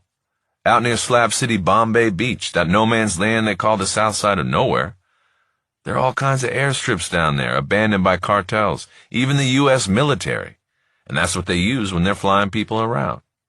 Out in the middle of nowhere, it's like a gypsy caravan or something. They stay mobile. They sense trouble. They move like fucking nomads. What about names? Who runs the syndicate? Some Armenian guy who uses Russian enforcers and pilots? He calls himself Santos because he looks Mexican, but he isn't. And that's all I've got on that. If they know where these people are and what they're doing, why don't they move in and take them down? That's a DEA question, man. I wondered the same thing. I think it's Santos. They want him, and he's like smoke. Give me a name at the DEA. Charlie Hovan. He's their expert on Armenian drug dealers. He told me his family Americanized the name from Hovanian or something like that. Charlie Hovan. Thanks, Jerry. Bosch looked at Lourdes to see if she had anything else to ask. She shook her head. She was ready to go. Bosch looked back at his old partner. So we'll leave you to it, he said. Thanks for the cooperation. Bosch stood up and Lourdes followed. Harry, there's a story about Santos, Edgar said. I don't know if it's true, but you should know. Go. The DEA flipped one of his shills. The guy was an oxy addict, and they leveraged him. He was supposed to keep working the game and feed intel back to the narcs. What happened? Somehow Santos figured it out or got wind of it. One day the informant got on the plane with a bunch of other shills and took off for a day's work. But when the plane landed, he wasn't on it anymore. He got tossed. Edgar nodded. They've got the Salton Sea down there, he said. Supposedly the high salt content of the water chews a body up pretty quick. Bosch nodded. Good to know what we're dealing with, he said. Yeah. You two watch yourselves out there, Edgar added. Chapter 12. After leaving the meeting in the Reagan building, Bosch and Lourdes walked over to the Nickel Diner on Main Street for a late lunch. Bosch was a regular at the restaurant when he had worked downtown for the LAPD, but had not been back since he'd left the department. Monica, one of the owners, welcomed him warmly, and still remembered his routine order of a BLT sandwich. Bosch and Lourdes discussed the information they had gotten from Edgar and debated whether to reach out to the DEA agent they had gotten a line on. Ultimately, they decided to wait until they had a better handle on their case and knew more about the activities surrounding La Farmacia Familia and the clinic in Pacoima. They still had nothing connecting the two things other than Jose Esquivel Jr.'s complaint about the clinic. On the drive back up to the valley, Lourdes took a call from Sisto, who said he had found a few things during his review of video from the pharmacy cameras that he wanted everybody on the team to see. Lourdes told him to set it up in the war room, and they'd be back by 4. Exhaustion started to settle over Bosch as the car moved slowly in early rush-hour traffic. He made the mistake of leaning his head against the passenger door window, and soon he was out. It was the buzzing of his phone in his pocket that woke him up a half-hour later. "Shit," he said as he dug the phone out. "Was I snoring?" "A little bit," Lourdes said. He answered the call before it went to message. He was still disoriented from sleep when he mumbled his name into the device. "Yes, sir, this is Officer Jericho with San Quentin ISU. Did you say you are Detective Bosch?" "Yes, Bosch, that's me. Lieutenant Menendez asked me to handle an inmate research request and get back to you. The inmate is a Preston Ulrich Borders?" "Yes, what have you got?" Bosch reached in his pocket for a notebook and pen. He tilted his head to hold the phone between his ear and shoulder and got ready to write. "Not a lot, sir," Jericho said. "He only has one approved visitor, and that is his attorney. His name is Lance Cronin." "Okay," Bosch said. "Do you have any crossouts? People who used to be approved?"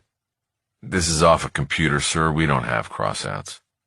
"Okay, do you have a visitation history with the lawyer?" "Yes, sir. Shows he received approved visitor status in January last year. He's made regular visits on the first Thursday of every month ever since. Except he missed December last year." "That's a lot of visits, isn't it? I mean, that's like 14 or 15 visits so far." "I wouldn't know what would constitute a lot of visits, sir. These guys on death row get a lot of legal attention." "Okay, what about mail? Did the lieutenant ask you to see what was going on with mail that goes to Borders?" "Yes, he did. I reviewed that, sir. An inmate Borders receives about 3 pieces of mail per day, and it goes through a review process. He has had mail rejected because the letters were pornographic in nature or contained pornography. Nothing else unusual." "Do you keep any sort of entry log for knowing who is sending the mail to him?" "No, sir, we don't do that." Bosch thought for a moment. The results of his request to Menendez were coming up dry. He looked out the windshield at a freeway sign and realized he had slept through almost the entire drive back to San Fernando. They would be on Maclay in 5 minutes. He took a long shot on one last tack with Jericho. "You said you're on a computer, right?" he asked. "Yes, sir," Jericho said. "Can you look up inmates anywhere in the DOC system or just San Quentin?" "This is the system-wide database." "Good. Can you look up another inmate for me? His name is Lieutenant Menendez didn't ask me to check multiple inmates." "That's okay, I can hold while you ask him." There was a pause while Jericho decided whether he really wanted to ask his lieutenant if it was okay to look up another name. "What is the name?" he finally asked. "Lucas John Ulmer. He's probably listed as deceased." Jericho asked Bosch to spell the full name, and he heard typing. "Yes, deceased," Jericho said. "DOD, November 9th, 2015. "Okay," Bosch said. "Is there still an approved visitor list on the file?" Hold one." Bosch waited. "Yes," Jericho finally said. "He had 5 visitors approved." "Give them to me," Bosch said. He wrote the names Jericho recited in his notebook. Carolyn Ulmer, Peyton Fournier, Wilma Lombard, Lance Cronin, Victoria Rempel. Bosch stared at the list. One was obviously a family member, and the other women were probably prison groupies, women attracted to a man of danger as long as the danger is incarcerated. Only Cronin's name was important. The lawyer currently representing Preston Borders had previously represented the now-dead inmate who supposedly committed the murder that Borders was held on death row for. "How did you know?" Jericho asked. "Know what?" Bosch said. "That the lawyer was on both visitor lists." "I didn't, until now." But it was an obvious thing to check, and Bosch knew Soto and Tapscott had to have made the same connection as well. And yet it had not hindered the conclusion that Borders was innocent in the killing of Danielle Schuyler. Bosch knew he needed to get the file and review the second half, the recent investigation. He thanked Jericho for his time and asked him to pass on his appreciation to Lieutenant Menendez. He then put both his phone and notebook away. Harry, what's going on? Lourdes asked. It's a personal matter, Bosch said. It's not related to our case. It is if it's keeping you up at night and you're falling asleep in my car. I'm an old man. Old men take naps. I'm not kidding. You need to be on your game for this. Don't worry. It won't happen again. I'm on my game. They drove in silence the rest of the way to the SFPD station. They entered the detective bureau through the side door and immediately went to the war room where Sisto, Luzon, and Trevino were waiting.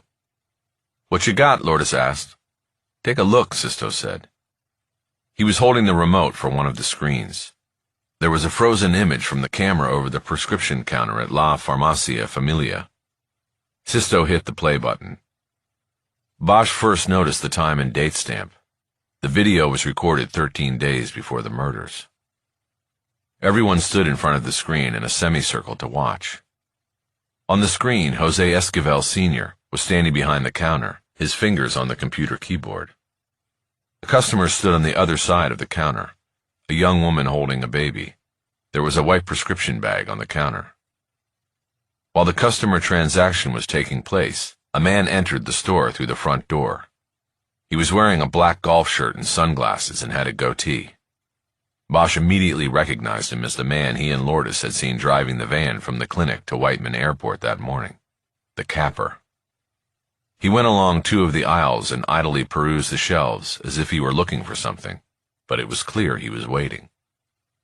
Esquivel finished his computer work and handed what appeared to be an insurance card back to the woman holding the baby. He then handed her the prescription bag and nodded as the interaction was completed. The woman turned and left the store, and then the man in the black shirt stepped up to the counter. There was no sign of Jose Jr. in the store. The playback was without sound, but it was clear from the body language and hand gestures that the man in black was angry and began to confront Esquivel. The pharmacist took a step back from the counter to put some space between himself and the angry visitor. The visitor first held a finger up like he was saying, "One more thing," or "one last time." He then pointed it at Esquivel's chest and leaned across the counter to drive home the point. That was when Esquivel apparently made a mistake. He gestured with his own hands in defense and started to say something. It appeared that he was engaging in the argument, verbally pushing back. Suddenly the visitor's arm shot out, and he grabbed Esquivel by the lapel of his lab coat. He jerked the pharmacist forward and half over the counter. He then got right in his face, their noses inches apart. Esquivel went up on his toes, his thighs braced against the edge of the counter. He instinctively raised his hands to show contrition and that he was not resisting. The visitor held him in the awkward position and continued to talk, his head jerking in a paroxysm of anger. And then came the moment Sisto wanted everybody to see. The visitor raised his left hand and formed a gun, forefinger pointing and thumb up. He put the finger against Esquivel's temple and pantomimed shooting him in the head, his hand even jerking back to show the recoil. He then pushed the pharmacist back over the counter and released his hold. Without another word he turned and walked through the pharmacy and out the front door. Jose was left disheveled and trying to pull himself together. Sisto raised the remote to stop the playback. "Wait," Bosch said. "Let's watch him." On the screen, the pharmacist paced for a moment behind the counter. He rubbed his face with both hands and then looked up as if asking the heavens for guidance. His face was clear on the overhead camera angle, and Jose Esquivel Sr. seemed like a man carrying a tremendous burden. He then put his hands on the edge of the counter and leaned down. Everything about his face and body language said, "What am I going to do?" Finally straightening up, he opened a drawer in the counter. He took out a pack of cigarettes and a throwaway lighter. He pushed through the half door to the back hallway and out of sight, presumably going to the back alley to smoke and calm his nerves. "Okay," Sisto said. "Then there's this." He fast-forwarded the video playback for 20 seconds and then returned to normal play. Bosch checked the time counter as Sisto narrated. "This is 2 hours later on the same day," the young detective said. "Watch when the sun comes in." On the screen, Jose Sr. was standing behind the pharmacy counter looking at the computer screen. His son entered the business through the front door and walked behind the pharmacy counter. As he pulled his pharmacist's coat from a hook, Jose Sr. looked up from the screen and waited for his son to turn around. An argument ensued between the father and son, with the father making pleading gestures, hands clasped together as if in prayer, and the son looking away, even shaking his head. It ended with the son removing the coat he had just put on, and days later would be murdered in, and throwing it into the air as he stormed out of the store. Once again the father was left leaning against the counter, supporting himself by both hands and shaking his head in dismay. He saw it coming, Luzon said. They all took seats at the big table to talk about what they had seen and what it meant. Lourdes looked at Harry, and they exchanged nods, a silent communication that they were on the same page. "We think we know who the guy in the black shirt and the shades is," she began. "Who?" Trevino asked. "He's what they call a capper. He works for a clinic operating as a pill mill. We saw him today driving people around. People who take illegitimate prescriptions to pharmacies like the Esquivel families. We think the father was neck-deep in the whole thing, and the son was probably trying to get them out of it." Trevino made a low whistling sound and told Lourdes to fill in the story. With Bosch pitching in here and there, she proceeded to bring the team up to date on their activities during the day, including the Whiteman angle and the visit with Edgar downtown at the Reagan building. Trevino, Sisto, and Luzon asked few questions and seemed duly impressed by the progress Lourdes and Bosch had made on the case. Halfway through the session, Chief Valdez entered the war room, pulled out a chair, and sat down at the end of the table. Trevino asked if he wanted Bosch and Lourdes to start at the top, and Valdez demurred, saying he was just trying to catch some of the update. When Lourdes concluded her report, Bosch asked Sisto if he could put a freeze frame of the capper on the screen next to a freeze frame of the killers in the pharmacy. It took Sisto a few minutes to accomplish this, and then everyone stood in front of the screens to compare the man who had threatened Jose Esquivel Sr. to the men who had killed him and his son. The conclusion based on body size was unanimous. Neither of the killers was the man who had threatened Jose Sr. Additionally, Lourdes noted the capper had used his left hand to pantomime shooting Jose Sr., while the two shooters had held their weapons in their right hands. "So," Trevino said, "next moves?" Bosch held back, letting Lourdes take the lead, but she hesitated. "Search warrant," Bosch said. "For what?" Trevino asked. Bosch pointed to the man in black on the video screen. "My read is that he threatened to kill Esquivel, and then those two guys were brought in to actually do the job," he said, pointing to the second screen. "What we're hearing is that this organization is operating south of here and uses planes to move people around. We get a search warrant to look at video at Whiteman going back maybe 24 hours from our shooting. We'll see if they flew the shooters in." The police chief nodded, and that made Trevino follow suit. "I'll write the warrant," Lourdes said. "We can take it over there tonight before O'Connor leaves." "Okay," Bosch said. "Meantime, I'll try to make contact with Edgar's guy at the DEA. Maybe they already have a line on our shooters." "Can we trust the DEA with this?" Valdez asked. "The medical board guy happens to be my old partner," Bosch said. "He vouched for the guy, so I think we're good." "Good," the chief said. "Then let's do it." After the meeting ended, Bosch walked out to the parking lot before heading over to his desk in the old jail. He grabbed a copy of the Schuyler case file out of his car and carried it with him across the street. It was time to go back to work on it. Chapter 13. As expected, Bosch's call to DEA agent Charlie Hovan was not accepted. It had been Bosch's experience over many years that DEA agents were a different breed of federal law officers. Because of the nature of their work, they were often treated with suspicion by others in law enforcement, as had been exhibited earlier by Chief Valdez. It was odd and unwarranted. All law officers deal with criminals. But there was a stigma attached to drug agents, as though the scourge of the particular crime they fought could rub off on them. Lie down with dogs, get up with fleas. It was a phenomenon most likely rooted in the need for infiltration and undercover work in so many drug investigations. That stigma left agents paranoid, isolated, not interested in talking on the phone with strangers, even if they were law enforcement, and it could be argued that they were all part of the same team protecting society. Bosch suspected that he would not hear back from Hovan unless there was a pressing need on the agent's part. Harry tried to give him that with one sentence left on the agent's voicemail. "This is Detective Bosch with the San Fernando Police Department. I'm looking for some intel on a guy who calls himself Santos and flies a plane in and out of an airstrip up here, where we just had a double murder in a pharmacy that was filling opioid scripts for him." Bosch left his phone number before disconnecting. He still believed that he might need to call Jerry Edgar in a day or two and ask him to vouch for him with Agent Hovan in order to prompt a simple conversation. Bosch knew that it would probably take Lourdes a couple hours to write up a warrant for the Whiteman video archives and then get a telephonic approval from a superior court judge. It would take longer if she could not find a judge. The courthouses were closing now, and most jurists would soon be in their cars commuting home. Bosch's plan was to use whatever time he had to dig further into the Schuyler investigation.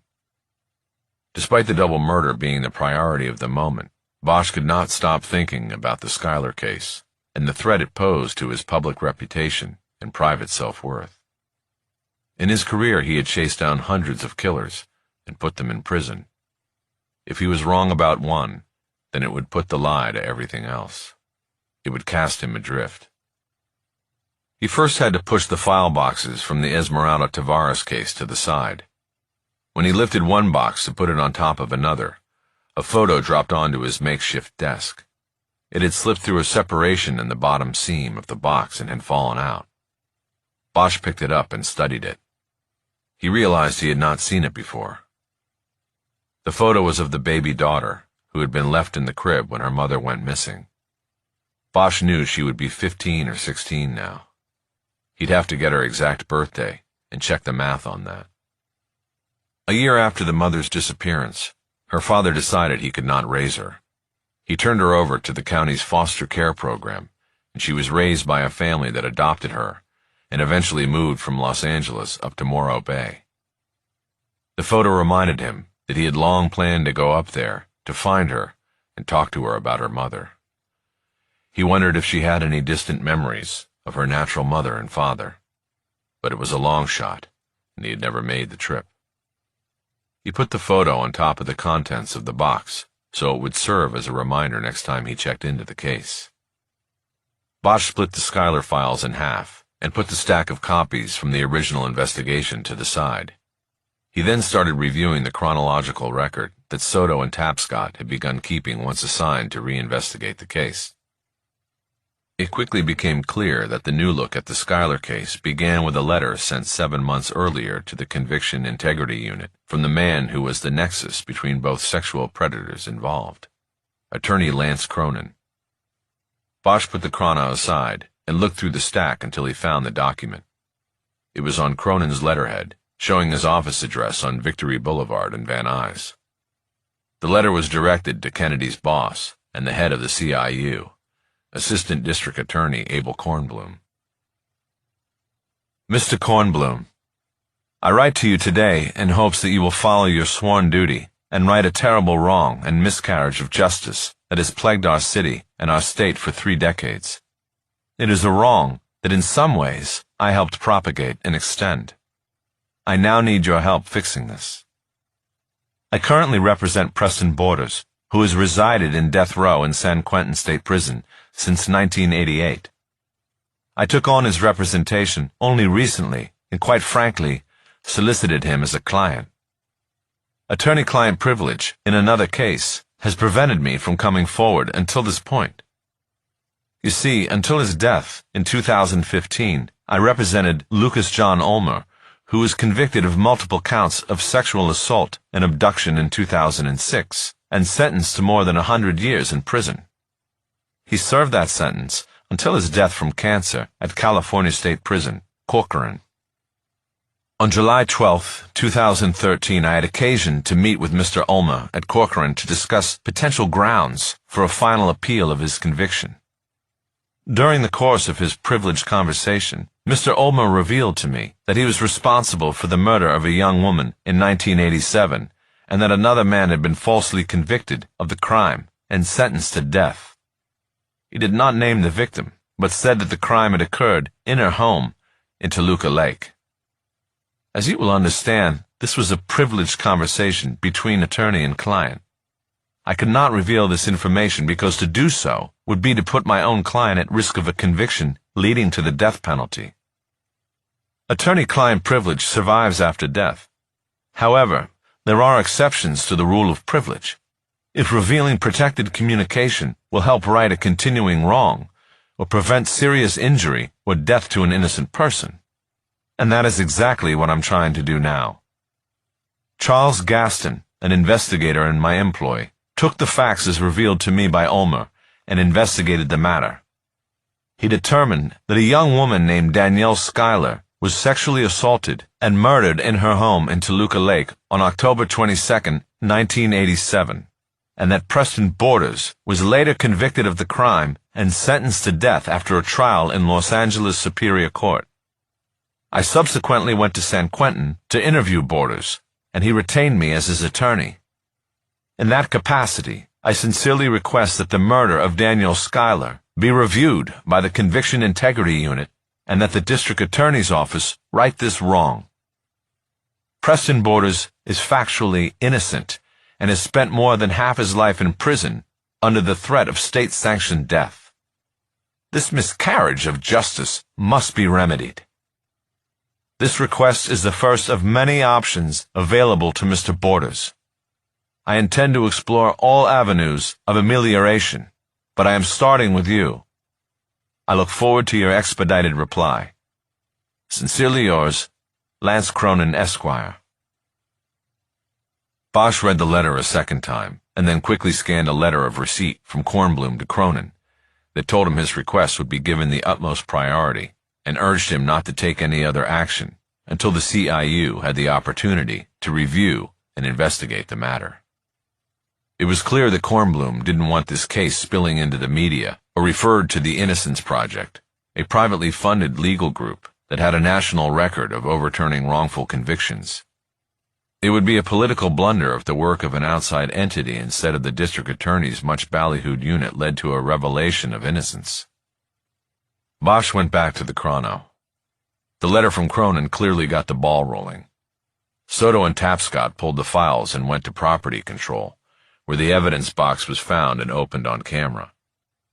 While the forensics unit studied the contents for a new or overlooked evidence, the two detectives went to work reviewing and re-investigating the case, this time with another suspect as a leading person of interest. Bosch knew it was not the right way to work a murder case. Rather than looking for a suspect, they started with the suspect already in hand. It narrowed the possibilities. Here they started with the name Lucas John Ulmer, and they stuck with it. Their efforts to confirm that he had been in Los Angeles at the time of the Schuyler murders were less than conclusive.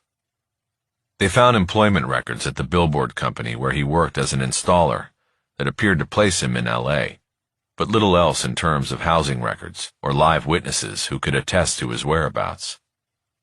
It wasn't nearly enough to take the case further, but then the lab reported finding a minute amount of semen on the victim's clothing.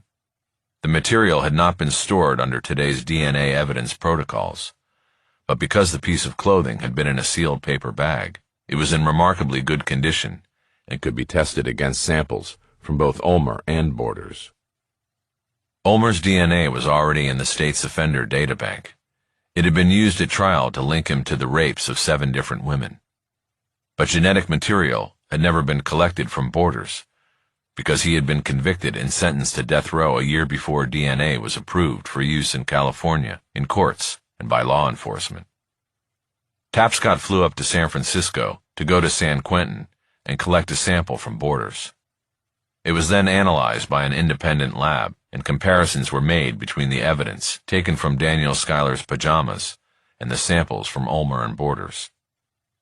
After 3 weeks, the lab finally reported that the DNA on the victim's clothing had come from Ulmer and not Borders. Just reading it in the chronological record made Bosch break into a cold sweat. He had been as sure of Borders' guilt as that of any other killer he had taken to trial and put in prison. And now the science said he was wrong. Then he remembered the seahorse. The seahorse put the lie to all of this. Daniel Schuyler's favorite piece of jewelry had been found in the secret place in the apartment where Borders lived. DNA could not explain that away. It might be possible that Borders and Ulmer knew each other and had committed the crime together, but possession of the seahorse made Borders culpable in a big way. At his trial, Borders had testified that he'd bought an exact duplicate of Schuyler's seahorse at the Santa Monica Pier because he wanted one for himself. The jury didn't buy it then, and Soto and Tapscott should not have bought it now. Bosch switched back to the chrono and soon found out why they did. After the DNA matching came back, the investigators as a pair returned to San Quentin to interview Borders. The entire transcript of the interview was available in the documents, but the chrono referenced the specific pages where the discussion about the seahorse took place.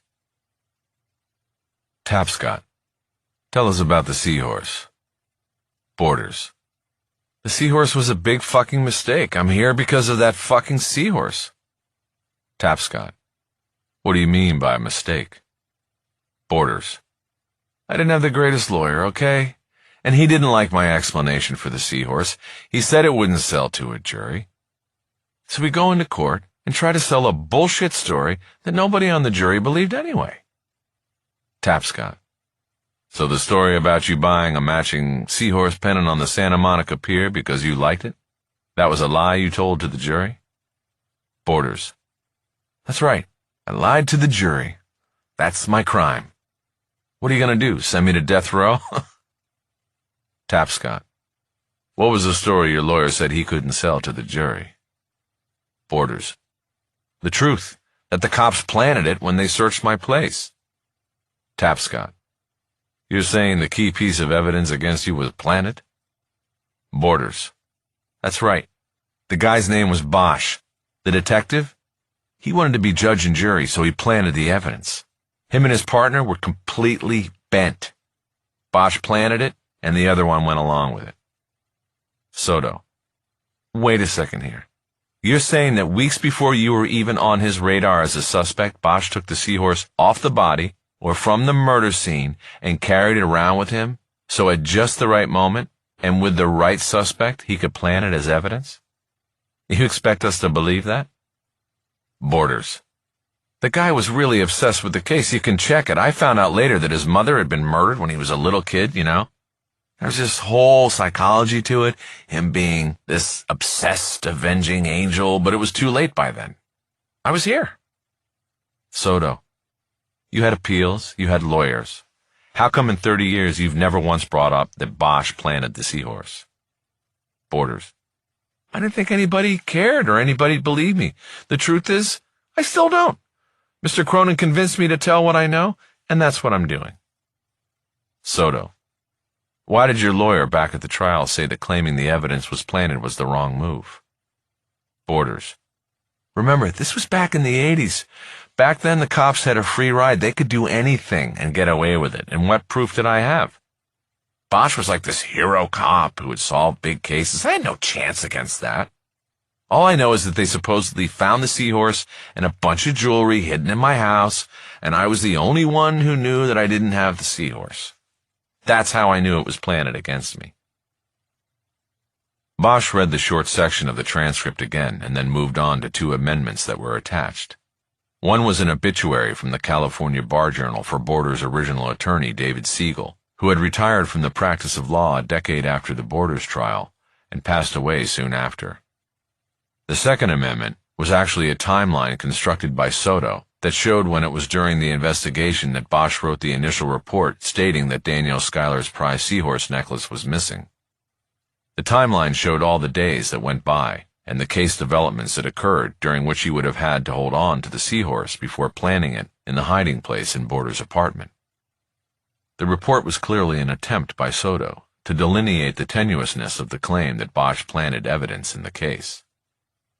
Bosch appreciated Lucia's efforts on his behalf and believed it might have been the reason she got him a copy of the file on the down low. She wanted him to know that what was happening was not a betrayal on her part, that she was watching out for her former mentor, but letting the chips and the evidence fall where they may. That aside, the allegation that Bosch had planted evidence in the case 30 years ago was now part of the record of the case, and it could blow up publicly at any moment. It was clearly the leverage that Kennedy, the prosecutor, hoped to use to quiet any protests from Bosch about the move to vacate the conviction. If Bosch objected, he would get smeared. What Kennedy, Soto, and Tapscott could not know was what Bosch knew in the deepest, darkest part of his heart. That he had not planted evidence against Borders. That he had never planted evidence against any suspect or adversary in his life. And this knowledge gave Bosch an affirming jolt of adrenaline and purpose.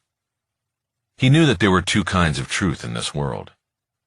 The truth that was the unalterable bedrock of one's life and mission, and the other malleable truth of politicians, charlatans, corrupt lawyers, and their clients bent and molded to serve whatever purpose was at hand.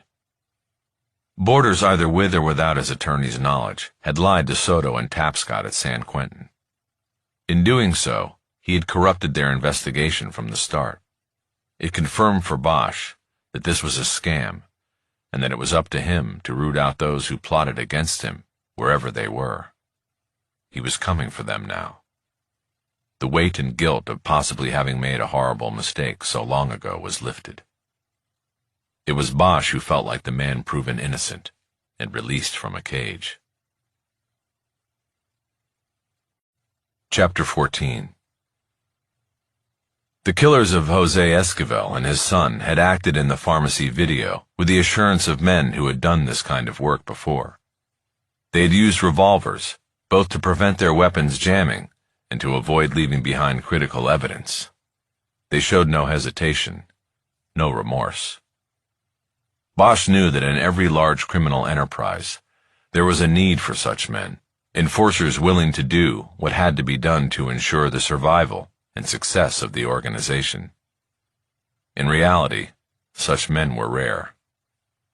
This was what led to his suspicion that the killers were brought in from far outside San Fernando to deal with the problem created by the idealistic but naive Jose Esquivel Jr.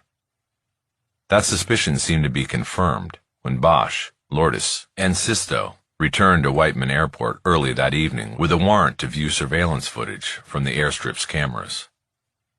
Beginning their review of video at noon Sunday, they fast-forwarded through the hours, slowing to real-time speed only when the occasional plane landed or took off, or when a vehicle approached the row of hangars that ran along the edge of the airfield.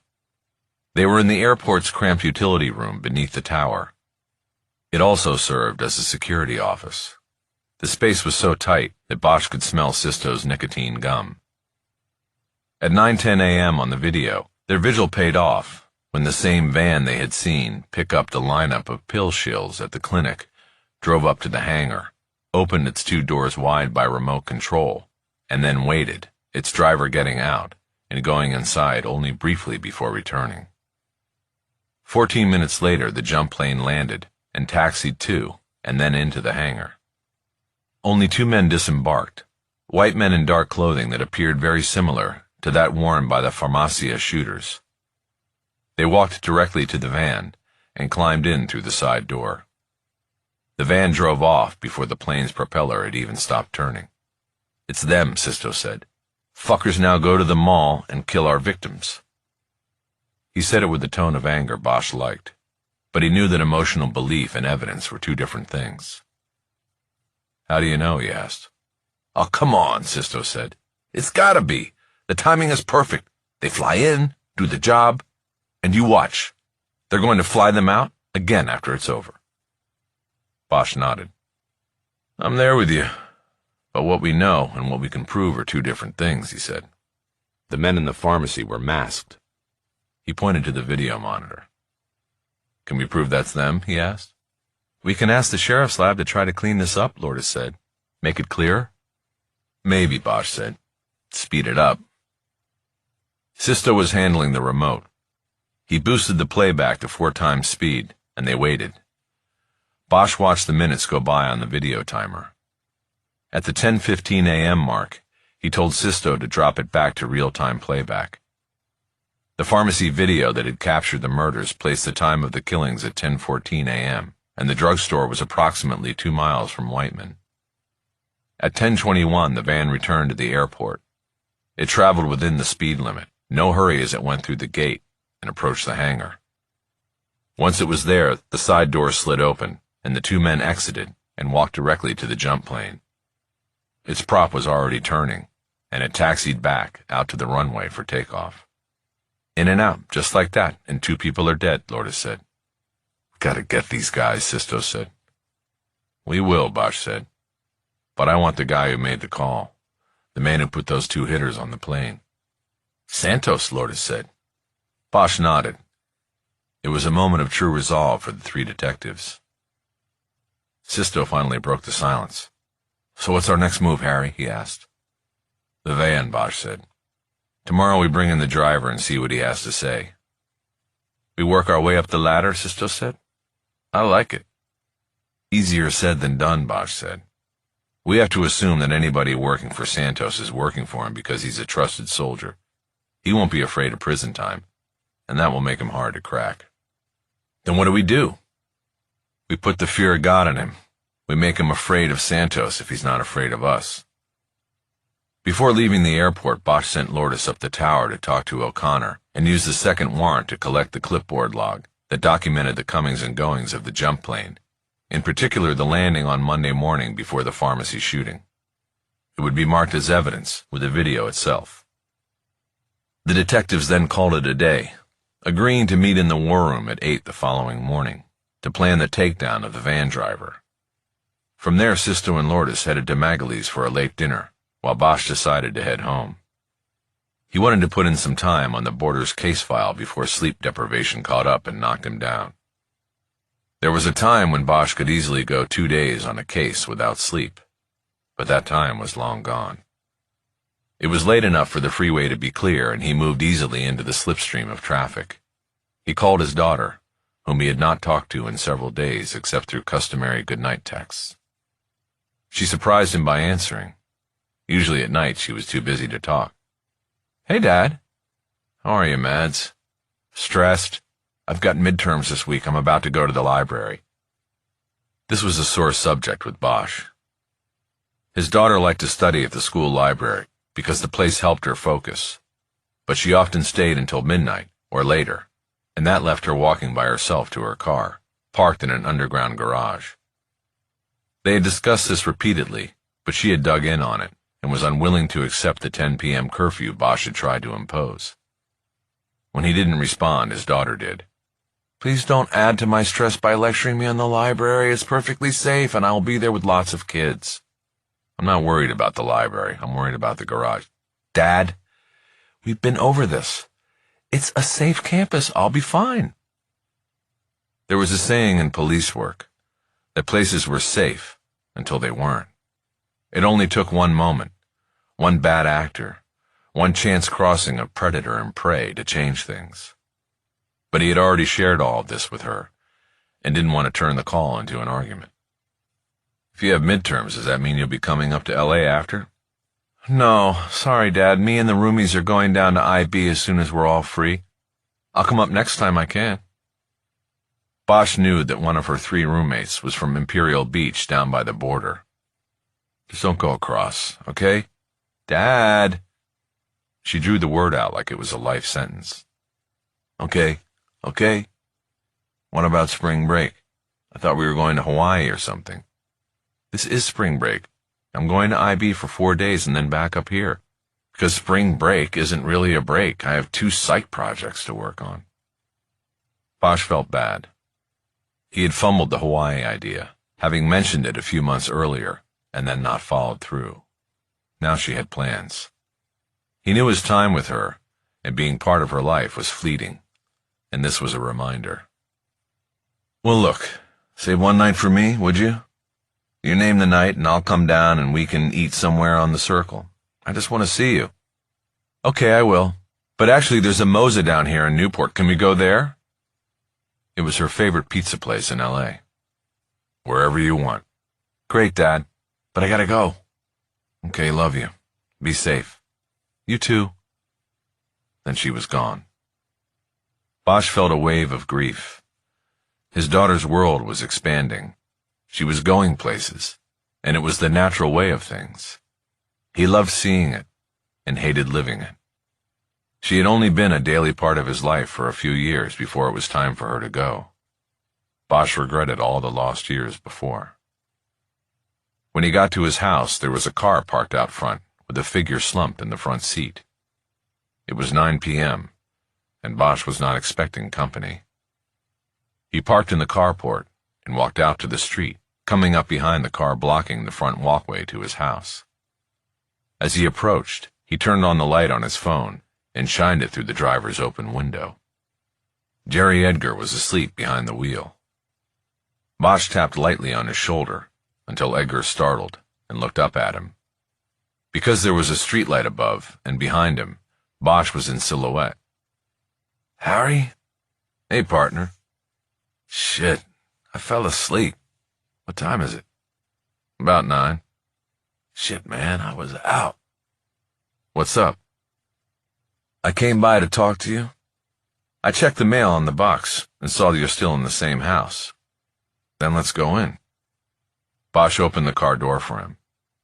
They went in the front door after Bosch gathered the mail Edgar had checked. "Honey, I'm home," Bosch called out. Edgar gave him an are-you-kidding-me look. He'd always known Bosch to be a loner. Bosch smiled and shook his head. "Just kidding," he said. "You want a drink? I'm out of beer. I got a bottle of bourbon, and that's about it." "Bourbon's good," Edgar said. "Maybe with a cube or two?" Bosch signaled him into the living room while he cut right into the kitchen. He got 2 glasses out of a cabinet and dropped some ice into them.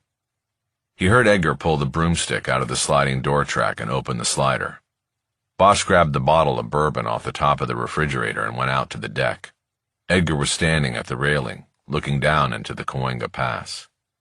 "Place still looks the same," Edgar said. "You mean the house or the canyon?" Bosch asked. "I guess both." "Cheers." Bosch handed him both glasses so he could crack the seal on the bottle and pour. "Wait a minute," Edgar said when he saw the label. "Are you kidding me?" "About what?" Bosch asked. "Harry, do you know what that stuff is? This?"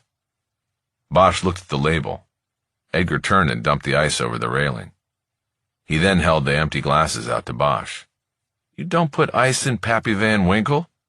"You don't? That'd be like putting ketchup on a hot dog." Bosch shook his head. He didn't get the comparison Edgar was making. "People put ketchup on hot dogs all the time," he said. Edgar held out the glasses and Bosch started pouring. "Easy now," Edgar said. "Where'd you get this?" "It was a gift from somebody I did some work for," Bosch said. "He must be doing pretty good. You look this stuff up on eBay, and you'll wish you never cracked the seal. You could have bought your daughter a car." "It's a she, the one I did the work for." Bosch looked at the label on the bottle again. He held the opening to his nose and picked up a deep, smoky tang. "A car, huh?" he said. "Well, at least the down payment," Edgar said. "I almost regifted this and gave it to the chief up at San Fernando. I guess it would have made his Christmas. More like his whole year." Bosch put the bottle down on the 2x4 railing cap, and Edgar immediately panicked. He grabbed the bottle before an earthquake or a Santa Ana wind could send it down into the dark arroyo below. He put it safely down on a table next to the lounge chair. He came back and they leaned side by side on the rail and sipped and looked into the pass. At the bottom, the 101 freeway was still a ribbon of white light coming up through Hollywood and one of red light going south. Bosch waited for Edgar to get down to the reason for his visit, but nothing came. His old partner seemed content to sip rare bourbon and view the lights. "So, what made you drive up here tonight?" Bosch finally asked. "Oh, I don't know," Edgar said. "Something about seeing you today. Seeing that you're still in the game made me think. I hate my job, Harry. We'd never get anything done. Sometimes I think the state wants to protect bad doctors, not get rid of them." "Well, you're still pulling down a paycheck." "I'm not, unless you count the hundo they give me a month for equipment costs." Edgar laughed. "That much, huh? You're rolling in the green." He held out his glass, and Bosch clicked his off of it. "Oh yeah," he said. "Making bank." How about fucking Hollywood, Edgar said. Don't even have a homicide table anymore. Yeah, things change. Things change. They clicked glasses again and sipped for a few quiet moments before Edgar finally got down to what he'd come up the hill to say. So Charlie Hoven called me up today. Wanted to know all about you. What did you say? Edgar turned and looked directly at Bosch. It was so dark on the deck that Bosch could only see a glint of reflection in his eyes. I said you were good people. I said trust you and treat you right. I appreciate that, J. Edgar. Harry, whatever it is, I want in. I've been sitting on the sidelines too long, watching this shit go down. I'm asking you to include me. Bosch took a draw of smoky bourbon before responding. We could use all the help we can get. Today I thought you just wanted to get us out of the office. Yeah, because you were a reminder of what I should be fucking doing. Bosch nodded. When he and Edgar were partners in Hollywood 25 years before, he had never had the sense that Edgar was all in. But he knew the need for redemption comes in all kinds of ways, at all kinds of times. You know where San Fernando even is? Bosch asked. Sure, Edgar said. Went up to the courthouse in San Fernando a few times on cases. Well, if you want in, be at San Fernando PD at 8 tomorrow. We've got a strategy meeting. We're going to take down a capper and start fishing. We'll probably bring Dr. Herrera in at some point, too. We could probably use your help with that. Do you have to clear it first? I think the chief will take all the help he can get on this. I'll talk to him. I'll be there, Harry. He took down the last of his bourbon in one gulp, savored it, and then swallowed. He put the empty glass on the railing and pointed at the glass as he backed away. Smooth. Thanks for that, Harry. Want another hit? Would love it. But early start tomorrow, I should go home. You got somebody there waiting, Jerry? Matter of fact, I do. I got remarried when I was working in Vegas.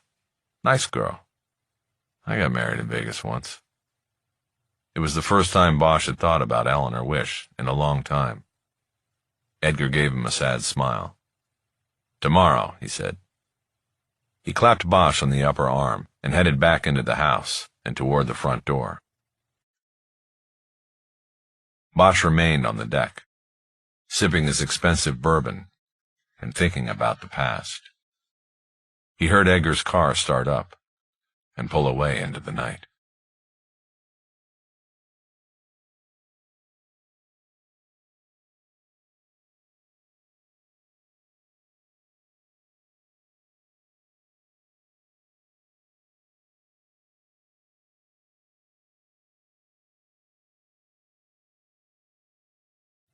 Chapter 15.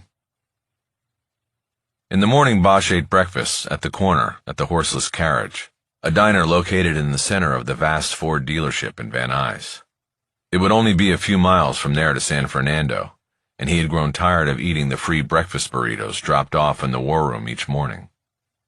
The Horseless had a 50s feel to it, and was a lasting reminder of the population and expansion boom that swept the valley after World War II. The car became king, and Van Nuys was an auto-buying mecca, with dealerships lined up side by side and offering coffee shops and restaurants as draws to their customers. Bosch ordered the French toast and watched the video he had been texted the night before on the burner phone he had bought to communicate with Lucia Soto. The video had come from a strange number, which he assumed belonged to a burner Soto was now using herself. The video was Tapscott's recording of the opening of the evidence box in the Danielle Schuyler case. Bosch had watched it repeatedly the night before until he was too tired to keep his eyes open, but no matter how many times he viewed it, he could not figure out how the evidence box had been tampered with. The old and yellowed evidence labels were clearly intact as the box was presented to the camera and then cut open by Soto. This continually agitated Bosch, because he knew there was a kink in the line somewhere between property control and the lab table where Lucas John Ulmer's DNA was found on Schuyler's clothing. If he started with the bedrock knowledge that Ulmer's DNA had been planted, then he had to figure out two things. One was how DNA from a man who had died 2 years earlier had been procured in the first place, and the other was how it had been planted on the clothing contained in a sealed evidence box. The first question had been answered, to Bosch's satisfaction at least, the night before, after Edgar left and he finally got the chance to review the Borders investigative file for a second time. This time he paid careful attention to the file within the file. The records from Ulmer's prosecution and conviction on multiple rape charges in 1998. In his first swing through the records, Bosch had paid closer attention to the investigative side of the case, exhibiting a detective's bias that a case was put together during the investigation and that the prosecution was only the strategic revelation of the accumulated facts and evidence to the jury. Therefore, he believed anything in the prosecution files would already have been covered in the investigative files.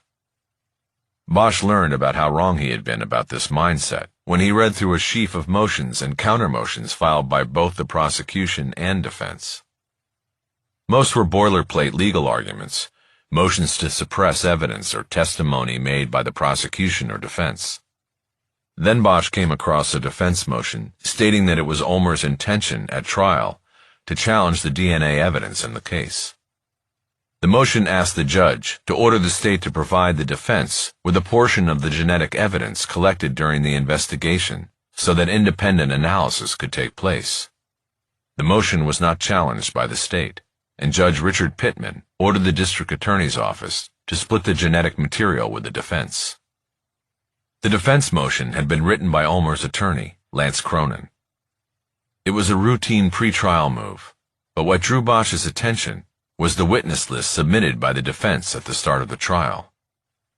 There were only 5 witnesses on the list, and after each name, there was a summary of who the person was and what they would testify to. None of the 5 were chemists or forensic specialists. This told Bosch that during the trial, Cronin did not put forth alternate DNA findings, as the motion filed earlier had suggested. He had gone in another direction, which could have been anything from claiming the sex was consensual to hammering at the state's own DNA collection protocol and analysis. Whatever it was, it didn't work. Ulmer went down on all charges and was shipped off to prison, and there was no record in the file of what happened to the genetic material signed over to his lawyer by the judge. Bosch knew that the DA's office should have requested the return of the material after the trial, but there was nothing in the records to indicate this had been done. Ulmer was convicted and sent away on a sentence he couldn't possibly outlive. The reality, Bosch knew, was that institutional entropy probably took over. Prosecutors and investigators moved on to other cases and trials. The missing DNA was unaccounted for, and therefore it could have been the source of the genetic material found on Daniel Schuyler's pajamas. Proving it, though, was another matter, especially when Bosch could not figure out how that microdot of DNA got there. Still, for the moment, he had what was certainly a crack in the facade of a seemingly solid case for wrongful conviction. There was DNA unaccounted for, and the defense lawyer, who moved between the 2 cases in question, may have had access to it. He pushed his plate away and checked his watch. It was 7:40, and time to get to the war room. He stood up, left a 20 on the counter, and headed out to his car. He stayed on surface streets, taking Roscoe over to Laurel Canyon, and then heading up. Along the way, he took a call from Mickey Holler. "Funny, I was going to call you," Bosch said. "Oh yeah?" Haller said. "About what?" "I decided I definitely want to engage your services.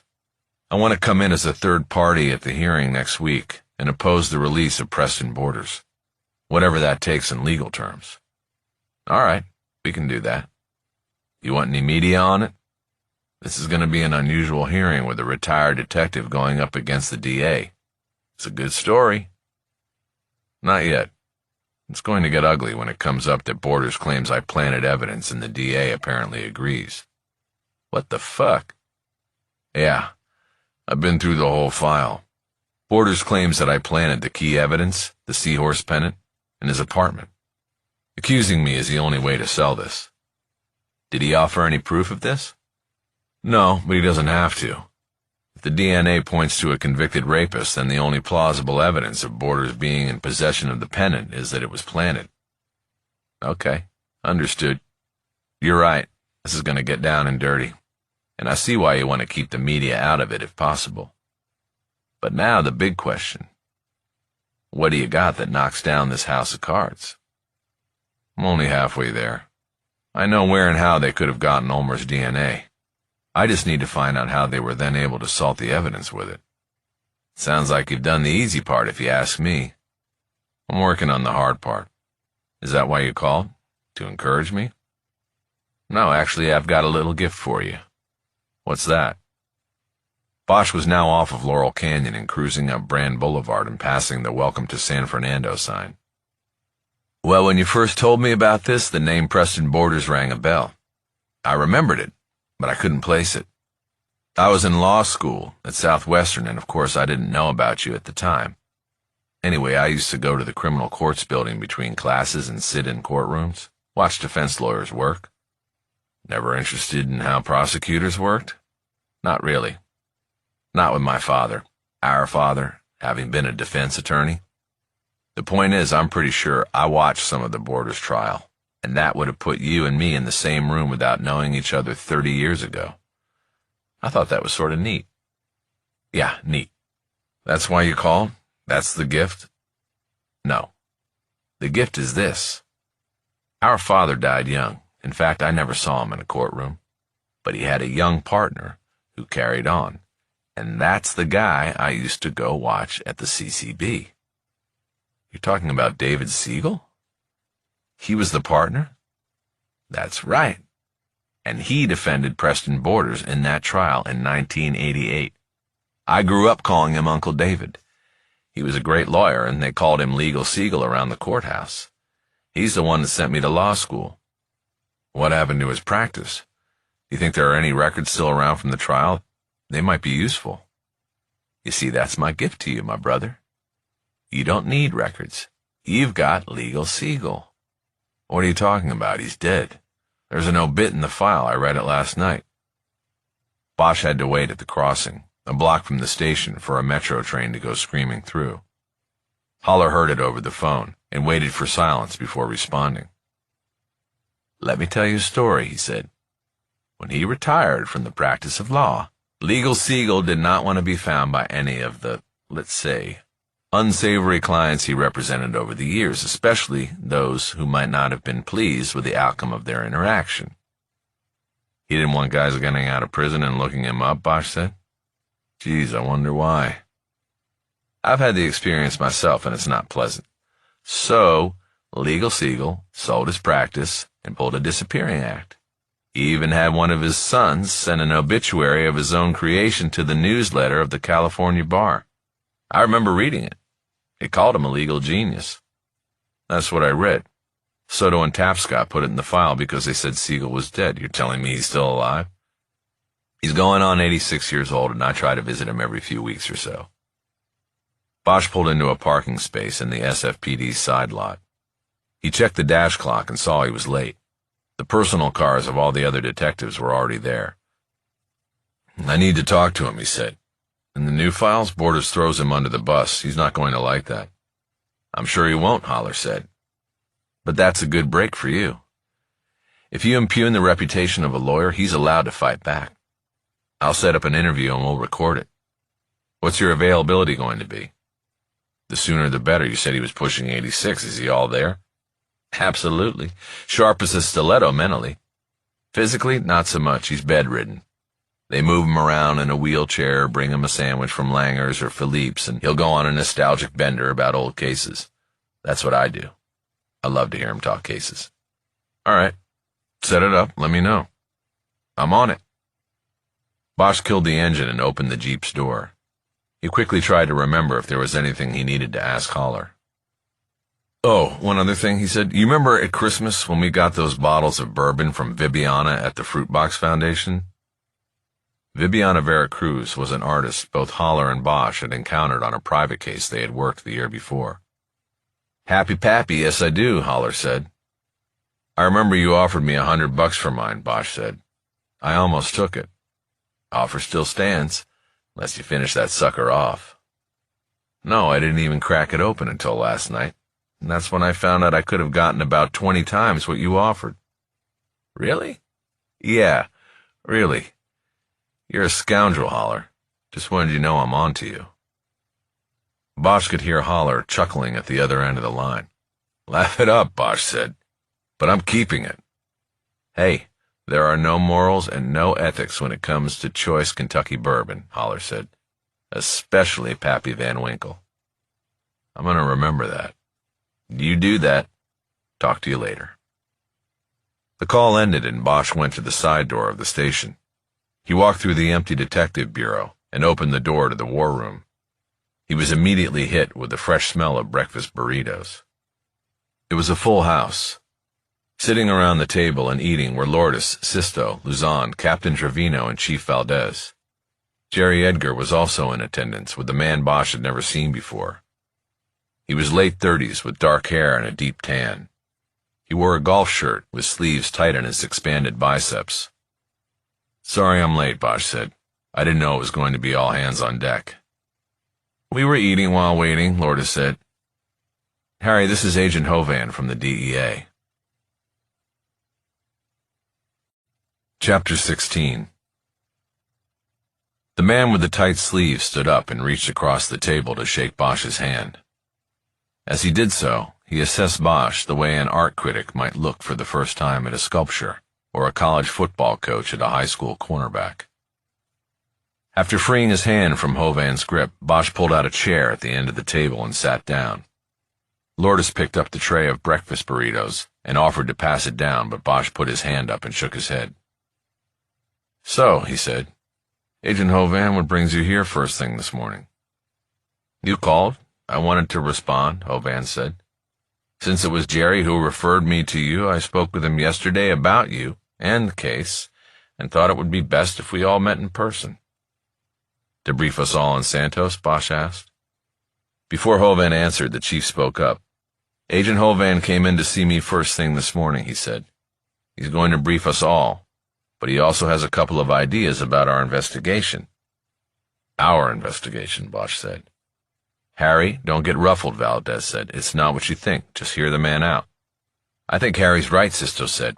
When the feds come in, they come in to take things over. This is our case. Could we just give him a chance to talk? The chief insisted.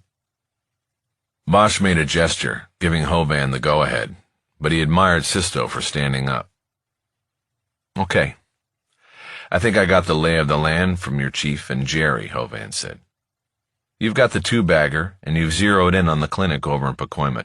Today, you were probably going to come in here, put your heads together, and decide to go small to get big. Am I right? What does that mean? Lourdes asked. You were going to pick off a pill shill or a capper and start trading up, right? Hovan said. It's how it usually works. And that's a problem? Lourdes asked. It's usually the way it works, because it's what works. She glanced at Bosch to back her up. Yes, that was the plan, Bosch said. But I suppose the DEA has an alternate suggestion. Correct, Hovan said. If you want to get the man who ordered the hit on that pharmacy, then you're talking about Santos. And there ain't nobody in the world who knows Santos and his operation like I do. And I can tell you, catching small fish to go after the big fish is not going to work. Why is that? Lourdes asked. Because the big fish is too insulated, Hovan said. Based on what I've been told about this case, I would say you have it right. Those two hitters were sent by Santos, but you'll never make that connection. For all we know, those two are already dead and buried in the desert. Santos doesn't take chances. So then how do we get him? Lourdes asked. The tone of her voice revealed her dislike of the idea of the big-shot Fed dropping in to school them on their own case. You need somebody inside, Hovan said. That's your idea? Lourdes asked. That's it, he said. You have an opportunity here. A way in. Me, Sisto said. I'll go undercover. Everyone turned to look at Sisto. His eagerness to assume a key role in the case was outweighing his inexperience and the danger of undercover work. No, not you, Hovan said. He pointed across the table at Bosch. Him, he said. What are you talking about? Lourdes asked. How old are you, Detective Bosch? Hovan asked. Over 65, I'm guessing. Yes, Bosch said. Hovan gestured, as if presenting Bosch to the others at the table. We take Detective Bosch, make him look a little older, a little more worn, and a little more hungry. We give him a new ID and Medicare card. We change his clothes, take away his razor and soap for a few days. What we do is follow the clinic's van and arrest a few of the shills at a pharmacy, make it look like a random enforcement operation. Jerry and I take care of that. Then, when the capper gets back to the clinic and is a few bodies short and looking at being a few thousand pills short by the end of the month, in walks the perfect recruit. Hovan used his hands again to offer Bosch to the group. The perfect recruit? Luzon said. He's the right age, and just what they'll be looking for, Hovan said. You ever work undercover, detective? All eyes went to Bosch. Not really, he said. A few times here and there, on cases, nothing serious. Just how close would I be able to get to Santos if I'm being run around the state to pharmacies all day? Put it this way, closer than anybody else in law enforcement, Hovan said. Santos is a phantom. He's the Howard Hughes of hillbilly heroin. Nobody's seen him in nearly a year. Our intel photos of him are even older. But here's the thing. Hovan opened a thin manila file that had been on the table in front of him. It contained a 2-page document stapled together. He held it up for all to see. This is a John Doe arrest warrant for Santos. It's a RICO case, and it's solid, and this warrant was issued more than a year ago. We have not executed it because we can't identify or find the guy. But you might be able to. You get recruited, and you might get close enough to signal us in. We'll set you up with all you need. You see Santos, you call us in, and we take him down. You take down the man who ordered the hit on that pharmacy, maybe we even get the shooters. Hovan had spun the plan with an urgent tone in his voice. It was met with a long silence as it was considered. Bosch held his hand out for the file containing the warrant, and Hovan passed it over. Harry took a quick glance at it to make sure it hadn't been a prop. It looked legit. John Doe, a.k.a. Santos, charged under the Federal Racketeering Influenced and Corrupt Organizations Act. It was the catch-all law used by the feds to go after mobsters for almost 50 years. It was Lourdes who broke the silence. We heard your last inside man took a plane ride and never came back, she said. Yeah, but he wasn't a cop, Hovan said. He was an amateur and made an amateur mistake. That wouldn't happen with Bosch. He'd be prepped and pretty. That's what we call being totally ready to go under. I mean, this is a perfect opportunity here. Hovan looked directly at Bosch to make his final pitch. I gotta admit, when I checked you out with Jerry and heard you were an old guy, my mind started working overtime. We don't get guys your age doing UC work. I mean, none. You're the perfect way in. Bosch was beginning to bristle. Yeah, enough with the old guy stuff, he said. I get your point. Chief Valdez cleared his throat and stepped into the conversation before anybody else could respond. If Harry gets on a plane, he could end up anywhere, he said. I don't like that. Most likely he'd be taken down to Slab City, Hovan said. And what exactly is Slab City? A retired military base down near the bottom of the Salton Sea. When they closed the base, they pulled everything out of there except the hard surfaces. That's the landing strips and the slabs they built the Quonsets on. The squatters came in and took over, built their own places. Then the Santos operation came in, used the airstrips, and built a tent city for his operation. Why don't you just go in and shut it all down, Lourdes asked. Because we want Santos, Hovan said. We don't care about the addicts he runs his shills. They're a dime a dozen. We want the head of the snake. And that's why we need somebody inside to send out the signal when he's there. Okay, we need to think about this, Valdez said. Detective Bosch also needs to decide if this is something he would even be willing to do. He is a reserve officer in the department, and I'm not going to order him to do anything with a risk factor like you're talking about here. So give us a day or two and we'll get back to you with an answer. Hovan raised his palms in a hands-off manner. Hey, roger that, Hovan said. I just wanted to come up here and make my pitch. I'll let you people get back to work. You call me with your decision.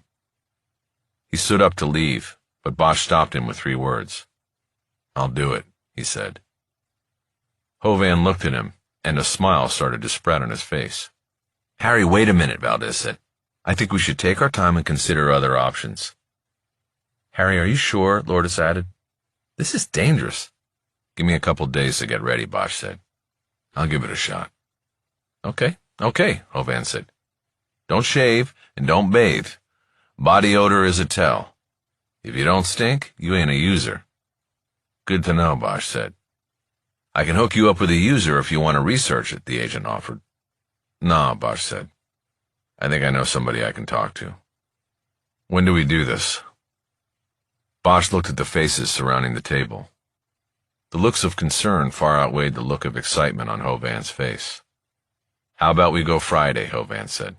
"That'll give us time to work out logistics and request a shadow team. Maybe get you some time with our UC trainers." "I'll want full coverage on him," Valdez said. "I don't have the people to do it, but I don't want Harry out there with his ass in the breeze." "He won't be," Hovan said. "We'll have him covered." "What about when he's on that plane?" Lourdes asked. "We'll have air support," Hovan said. "We won't lose him. We'll be so high above that plane they won't even know we're there."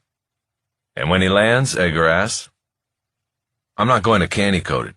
When he gets to Slab City, he's on his own. But we'll be nearby and ready for the signal." That ended the questions from Lourdes. Hovan looked at the chief. "You have a photo of Bosch we can use to make a dummy DL?" Valdez nodded. "We have the shot we made his police ID with," he said. "Captain Trevino can take you into the ops center to get that."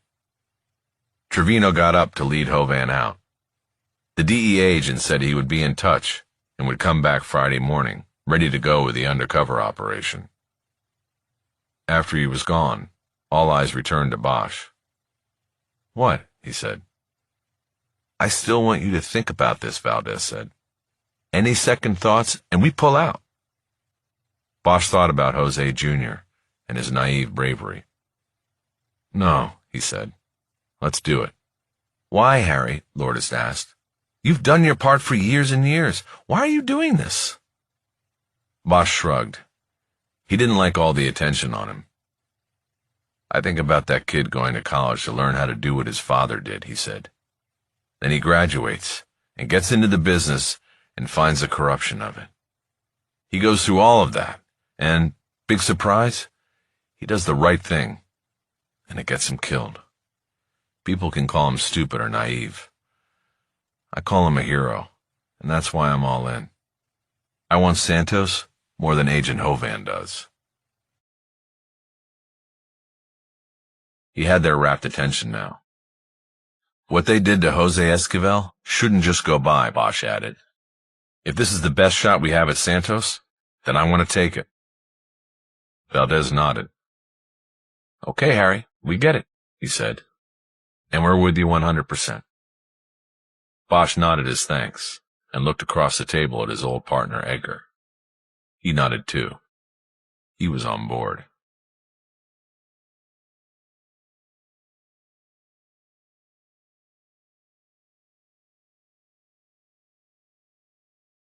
Chapter 17. Holler set up the legal Siegel interview for that afternoon.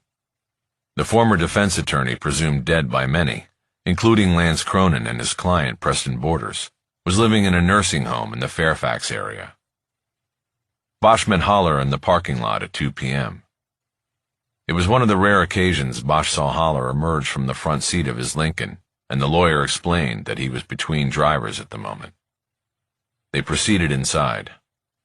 Holler held a briefcase that he told Bosch he was using to carry a video camera and to smuggle in a French dip sandwich from Kohl's in downtown. "This is a kosher joint," Holler explained. "No food allowed in from the outside." "What happens if they catch you?" Bosch asked. "I don't know. Maybe I get banned for life." "So he's cool with doing the interview?" "Said he was. Once he eats, he'll want to talk." In the lobby, they signed in as David Siegel's lawyer and investigator. They then took an elevator up to the 3rd floor. Signing in as Holler's investigator reminded Bosch of something. "How's Cisco doing?" he asked. Dennis Cisco Wojciechowski, was Holler's longtime investigator.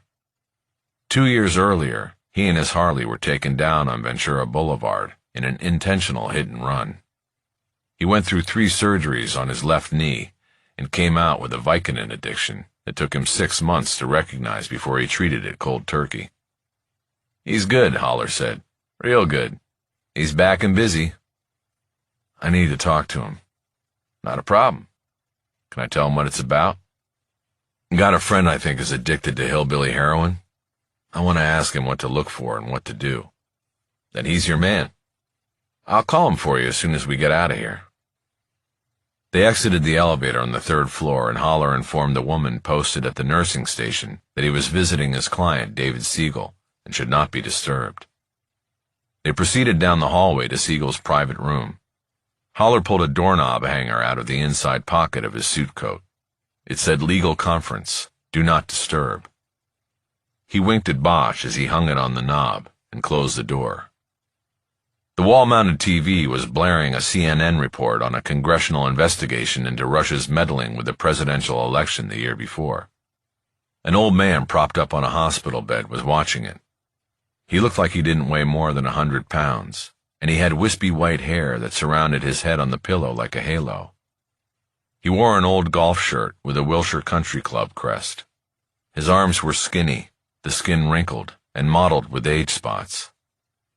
His hands looked lifeless and were folded on top of the blanket that was tucked up neatly under his arms and over his chest. Holler moved around the bed and waved to get the bedridden man's attention. "Uncle David," Holler said loudly. "Hi. I'm going to turn this down." Holler took the TV remote off a side table and killed the sound from the TV. "Damn Russians," Siegel muttered. "I hope I live long enough to see that guy impeached." "Spoken like a true lefty," Holler said, "but I doubt that's going to happen." He turned back to the man in the bed. "So how are you?" Holler said. "This is Harry Bosch, my half-brother. I've told you about him." Siegel put his watery eyes on Bosch and studied him. "You're the one," he said. "Mickey told me about you. He said you came to the house one time." Bosch knew he was talking about Michael Holler Sr., his father. Bosch had met him only the one time, in his Beverly Hills mansion. He was sick and soon to die. Bosch was fresh back from war in Southeast Asia. When he entered the house, he saw a boy of about 5 or 6 standing with the housekeeper. He knew then that he had a half-brother.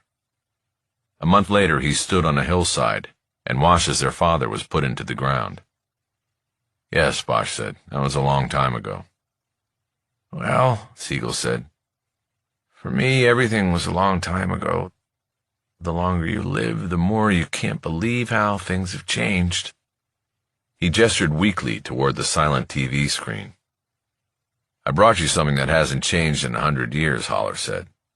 Dropped by Cole's on my way over and got you a French dip." "Cole's is good," Siegel said. "I didn't eat at lunch because I knew you were coming. Raise me up." Holler grabbed another remote off the table and tossed it to Bosch. While Holler opened his briefcase to get out the sandwich, Bosch raised the upper portion of the bed until Siegel was in an almost seated position. "We've met before," Bosch said. "Sort of met. You cross-examined me on the stand in the case we're going to talk about today." "Of course," Siegel said. "I remember. You were very thorough. A good witness for the prosecution." Bosch nodded his thanks as Holler tucked a napkin into the open collar of the old man's shirt. He then slid the overbed table across his lap and unwrapped a sandwich in front of him. He opened up a styrofoam sidecar of Jew and put it down on the table as well. Siegel immediately picked up one half of the sandwich, dipped the edge into the juice, and started eating it, taking small bites and savoring each one of them.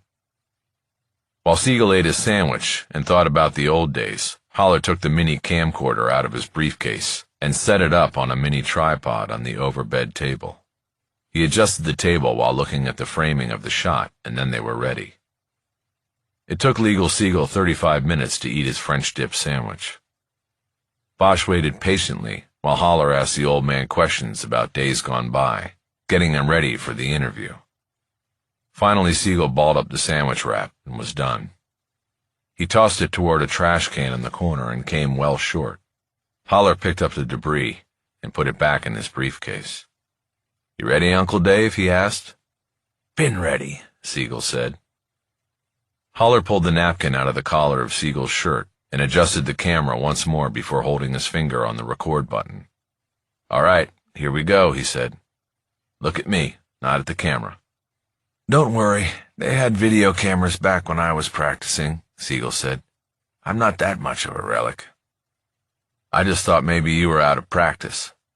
"Never." "Okay, then we'll start. 3, 2, 1, recording."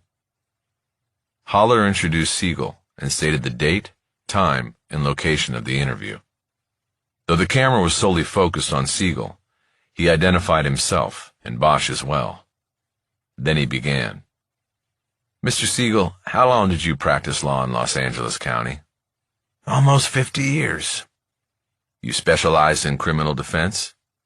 "Specialized. That was the entire practice, yes." "Did there come a time when you represented a man named Preston Borders?" "Preston Borders engaged my services in his defense of a murder charge in late 1987. The trial ensued that following year." Holler proceeded to walk him through the case. First a preliminary hearing to determine if the charge was valid, then on to the jury trial. Holler was careful to avoid any questions regarding the internal discussions of the case, as they were privileged attorney-client communications. Once the case was summarized to the point of a guilty verdict and the subsequent sentence of death, Holler moved on to contemporary times. "Mr. Siegel, are you aware of a new legal effort being undertaken on your former client's behalf to vacate his conviction after almost 30 years?" "I am aware of it. You made me aware of it." "And are you aware that in the legal filings, Mr. Borders makes the claim that you suborned his perjury during the trial by telling him to testify about things that you both knew were untrue?" "I'm aware of it. Yes, he threw me under the bus, to use today's terminology." Siegel's voice had drawn tight with contained anger. "Specifically, Borders makes the claim that you furnished him with a sworn testimony regarding his purchase of a seahorse pendant on the Santa Monica Pier. Did you provide that testimony to Mr. Borders?" "I certainly did not.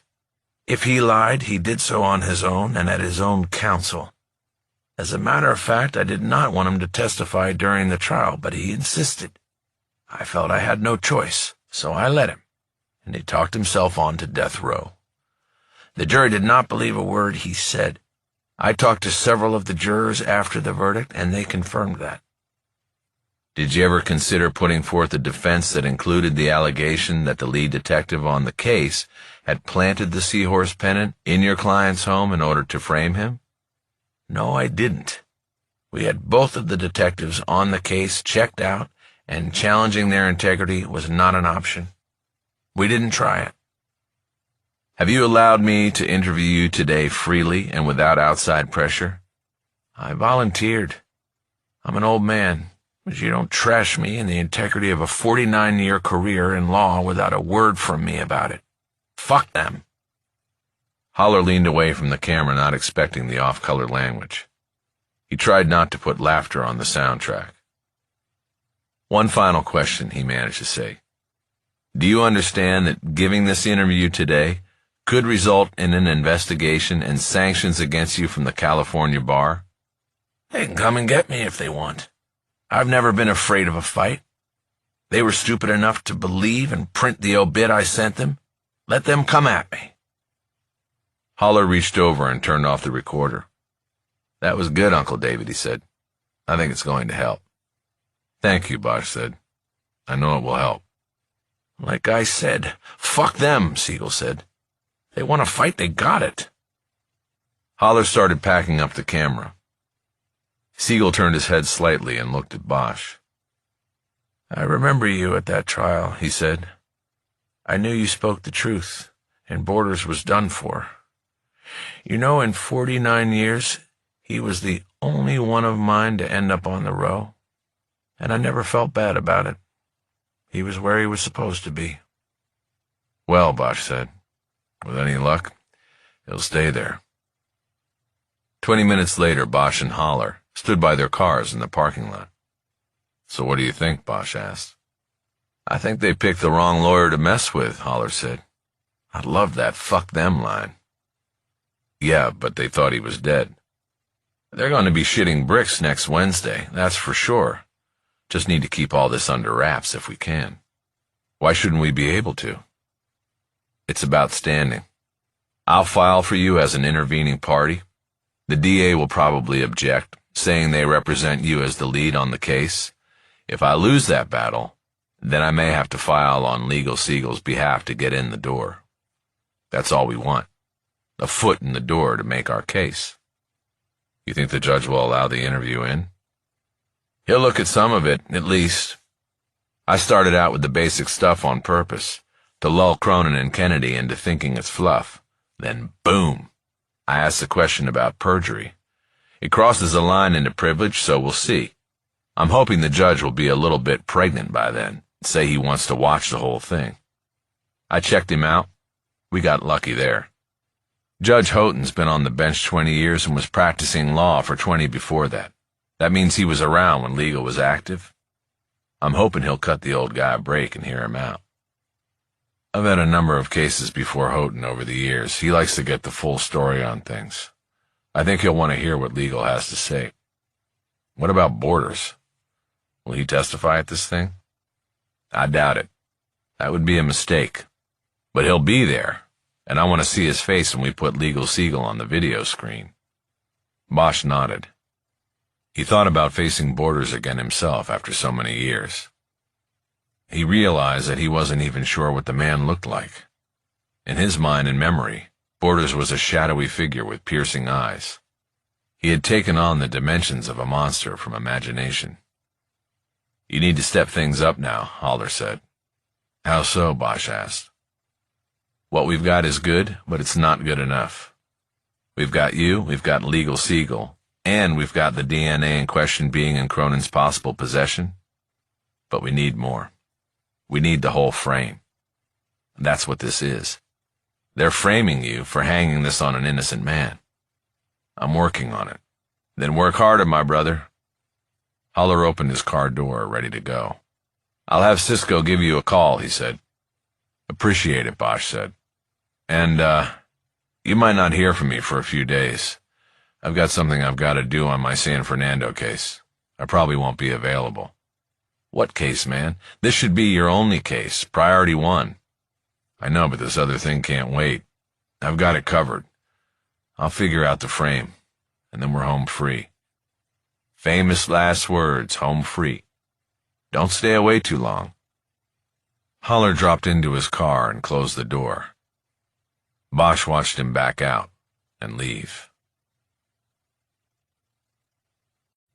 Chapter 18. Bosch had made a deal with Bella Lourdes on the San Fernando case. He would go off to take care of some personal business and prep for his undercover assignment, while she and the remaining members of the detective team continued to pursue all avenues of the investigation and prepare for Friday's operation. That left Bosch a solid day and a half to pursue the Borders frame, as Holler had termed it, as well as take a meeting set by Hovan with the DEA undercover training team. Bosch had realized after talking with Holler that he might have had his focus on Borders wrong from the start. Because he knew Borders was guilty of the crime he was on death row for, Bosch had put him at the origin of the frame. He was the evildoer, the monster, and so this was all his cunning orchestration, his one last manipulation of the system and attempt to escape from prison through legal means. But now he understood that this was wrong. The starting point was Lance Cronin. The attorney was at the center of every stage of this case. While he had cast himself as a lawyer with a conscience, just bringing a miscarriage of justice to the attention of the powers that be, it was clear now that he was the one pulling the strings of the DA's office, the LAPD, and most likely Borders himself. Still sitting in his car outside Legal Siegel's nursing home, Bosch rested his wrist on the steering wheel and drummed his fingers on the dashboard as he thought about next moves. He had to be careful. If Cronin picked up on any investigation directed by Bosch toward him, then he would go running to the judge and the DA and claim intimidation. Bosch wasn't sure yet what the first step was, but he had always employed a battering ram philosophy when he found himself stuck on the logic of a case. He would step back and then move quickly forward, hoping the momentum of what he did know would carry him through the block. He went back to the beginning of how Cronin would have engineered the frame and then carried it out. He decided it had to have started with the death of Lucas John Ulmer. From there, Bosch started free associating, using the knowns of the case as the waypoints between the unknowns. He figured it began when Cronin got word that his client Ulmer had died in prison. What did he do? Clear space in the files? Send everything collected over the years on Ulmer to archives? Did he take one last look for old time's sake? For whatever reason, Cronin reviewed the files and was reminded of the strategy not taken. Seamen identified as Ulmer's taken in evidence on the rape cases. The judge had ordered the police lab to share the genetic material with a private lab of Cronin's choosing. It was sent there and either tested or not, and that is the last record of the material's whereabouts. Bosch kept rolling with it, putting pieces together. Upon his client's death, Cronin could have reached out to the lab and requested that the material be returned. The suspect was dead. The case was closed, and the attorney was tying up all loose ends. Cronin ended up with the material, and then needed to figure out a way to use it. What was his goal? To make money? Bosch believed so. It was always about money. In the case at hand, Borders stood to make millions in a city payout for wrongful conviction. The attorney who brokered that deal would get as much as a third of it. Going back to his evolving case theory, Bosch knew that Cronin was Ulmer's longtime attorney, and therefore would have more knowledge of the rapist and his activities than anyone else. Cronin goes back in time in Los Angeles, looking through newspaper archives for a case that will fit the bill. A case before the advent of DNA evidence. A case in which he could use DNA as an out. He comes across Preston Borders, convicted of murder in a largely circumstantial case, with the exception of the seahorse pennant being the only hard evidence against him. Cronin knows that dropping the DNA of a serial rapist into the case would be like setting off a bomb. Eliminate the seahorse pennant, and the DNA is like a golden key that unlocks the door to death row. Bosch liked it. It worked so far. But Cronin would not have taken a step further with it without first enlisting Borders as a willing component in the plan. Of course, this would not have been a difficult sell. Borders was on death row, out of appeals, and running out of time, given the recent statewide vote in favor of a measure to speed up the culmination of death penalty cases. Cronin shows up and offers a potential get-out-of-jail card with a 7 or maybe 8-figure chaser. Walk out of prison and death row, and have the city of Los Angeles pay you for your troubles. What was Borders going to say? I pass? Bosch realized he had a way to partially confirm his theory. He reached over the seat to where he had placed the Borders case files. He brought the rubber-banded top half of the stack forward and quickly went to the letter Cronin had sent to the Conviction Integrity Unit. It was the official starting point of the frame. All Bosch was interested in was the date on it. It had been sent by Cronin in August of the previous year. He realized that he'd had a small piece of evidence of the frame all along. Officer Jericho had said that Cronin had visited Borders the first Thursday of every month since January of the previous year. Cronin had gone up to San Quentin and had several meetings with Borders before sending the letter to the DA's office. If that didn't show the making of a conspiracy in the plan to frame, then he didn't know what did.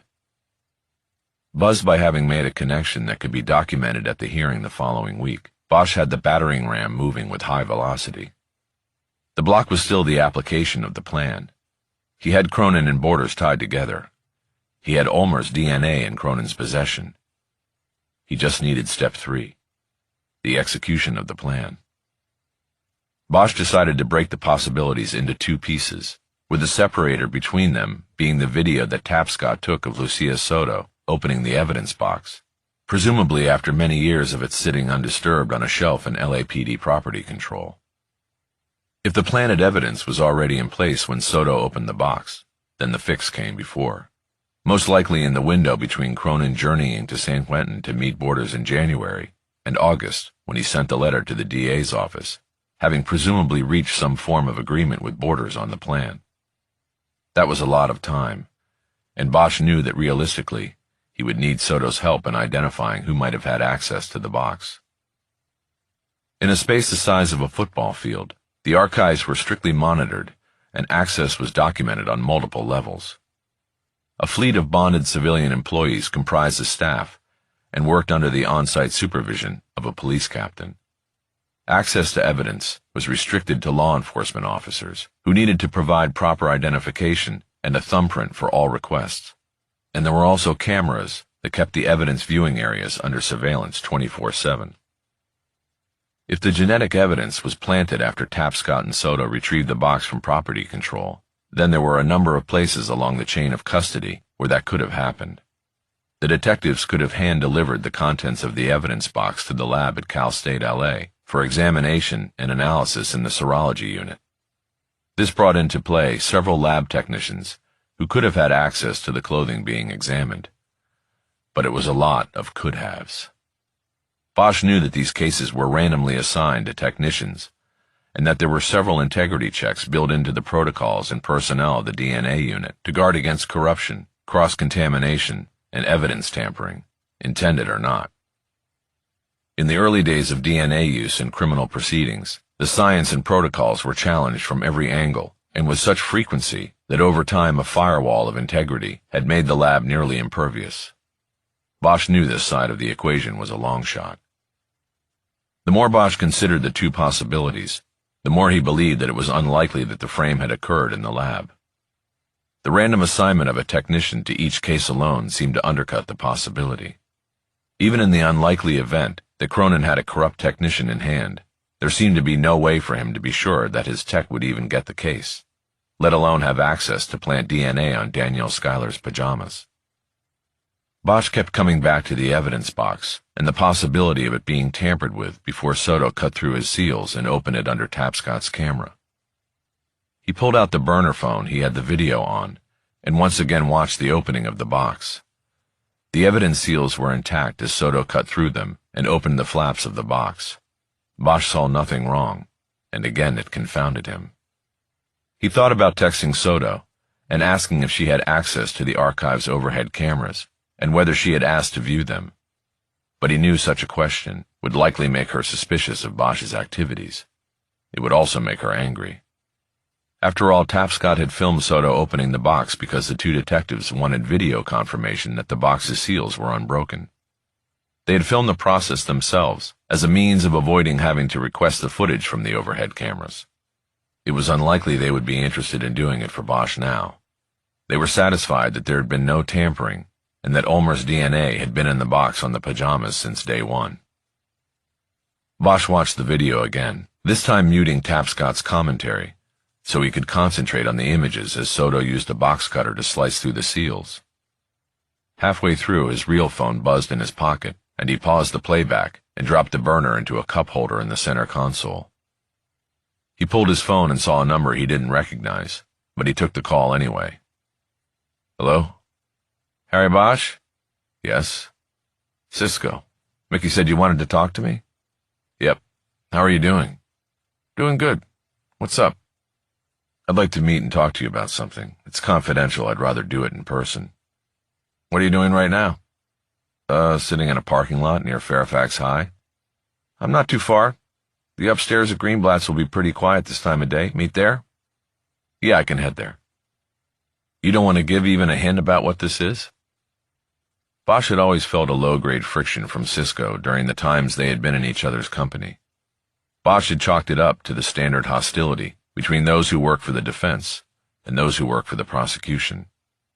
Added to this was the fact that since before Holler had hired him, Cisco had been associated with the Road Saints, a motorcycle gang in the police's estimation, a club in the membership's own view.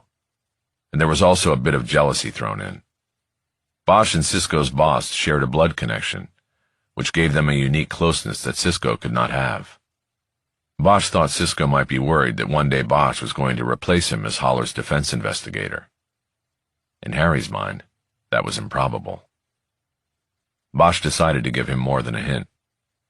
"I want you to help me go undercover as a functioning oxycodone addict," he said. There was a pause before Cisco responded. "Yeah," he finally said. "I can do that." Chapter 19. 15 minutes later, Bosch was sitting in a booth in the upstairs dining room of Greenblatt's on Sunset, nursing a cup of coffee and watching the muted video on his burner again. The place was empty except for one other table on the other side of the room. Bosch heard the slow, methodical sound of heavy footsteps coming up the wooden stairs. He paused the video, and soon Cisco emerged. He was a big man who worked out like a fiend, and as usual was wearing a black Harley t-shirt stretched tight by his muscular chest and biceps. He had gray hair tied back in a ponytail, and dark Wayfarer sunglasses. He was carrying a black cane with flames painted on it, and what looked like a wraparound knee brace. "Hey, Bosch," he said, as he slid into the booth. They bumped fists across the table. "Cisco," Bosch said. "We could have met downstairs so you didn't have to make the climb." "Nah, it's quiet up here and stairs are good for the knee." "How's that going?" "It's all good. Back on the bike, back on the job. Only time I complain is in the mornings when getting out of bed. That's when the knee still hurts like a motherfucker." Bosch nodded and gestured toward the items Cisco had brought. "What's all this?" "These are your props. They're all you need. Tell me, you want a pharmacy shop, right? Stack prescriptions? It's what addicts do." Yeah. "I did it for a year. I was never turned away once. You go in these places. They want to make money like everybody else. They aren't looking to turn you away. They're looking to be convinced. You put on the knee brace, be sure to wear it outside your pants, and use the cane, and you won't have any problems." "That's it?" Cisco shrugged. "Worked for me. I bought a prescription pad off a bent doctor in La Habra for $5,000. Had him sign a line on every slip. I did the rest. Filled them out and went to every mom-and-pop pharmacia in East L.A. In 6 weeks I accumulated over 1,000 pills. That's when I made the deal with myself. When those pills ran out, I was going to rise up and beat it. And I did." "I'm glad you did, Cisco." "Fucking A, me too."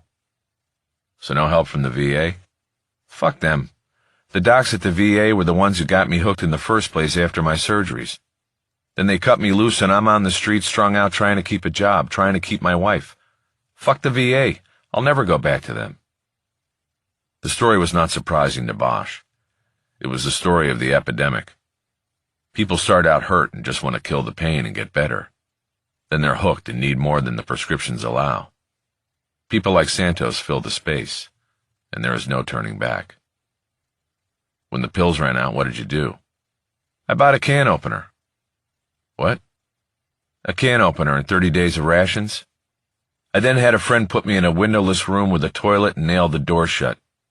He came back in 30 days and I was clean. I'll never take another pill again. I'll take a fucking root canal, but I still won't take a pill." Bosch could only nod at the end of that story. A waitress came by and Cisco asked for an iced tea and one of their garlic pickles sliced into quarters. "You want more than that?" Bosch asked. "I'll buy you lunch." "Nah, I'm good. I like the pickles they have here. The garlic brine. One other thing is no eye contact. In the pharmacy, keep your head down. Hand them the piece of paper and your ID. And don't make eye contact." "Got it. The people I'm dealing with are giving me a Medicare card, too." "Of course. Saves you a ton of money. Sticks it on the government." Bosch nodded. "You mind me asking why you're doing this?" Cisco asked. "I'm working a case," Bosch said. 2 pharmacists murdered up in San Fernando, a father and son. "Yeah, I read about that. Looks like some dangerous people. You got backup? I'm free at the moment." "I do, but I appreciate the offer." "I've been in the black hole, man. I know what it's like. Anything I can do to help." Bosch nodded. He was aware that the Road Saints, Cisco's motorcycle club, had once been suspected of being a primary manufacturer and mover of crystal meth. a drug with similarly devastating consequences for the addicted. The waitress arrived with iced tea and a sliced pickle, saving Bosch from bringing up the irony of Cisco's offer. Cisco used his fingers to take a slice of pickle off the dish and slid it into his mouth in 2 bites. When the waitress had brought the plate, Bosch had moved his phone out of the way and accidentally activated its screen. Cisco pointed a wet finger at it. "What's that?" he asked. The screen was frozen on an image of Soto using the cutter on the evidence box. Bosch picked up the phone. "It's nothing," he said. "It's another case.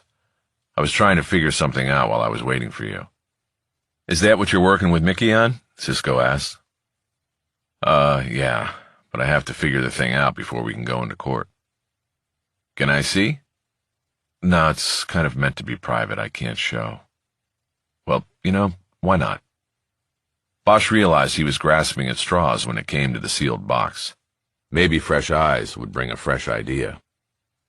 "It's a video of a detective cutting open an old evidence box, and they filmed it to prove that it hadn't been tampered with, to prove nobody had gotten into it."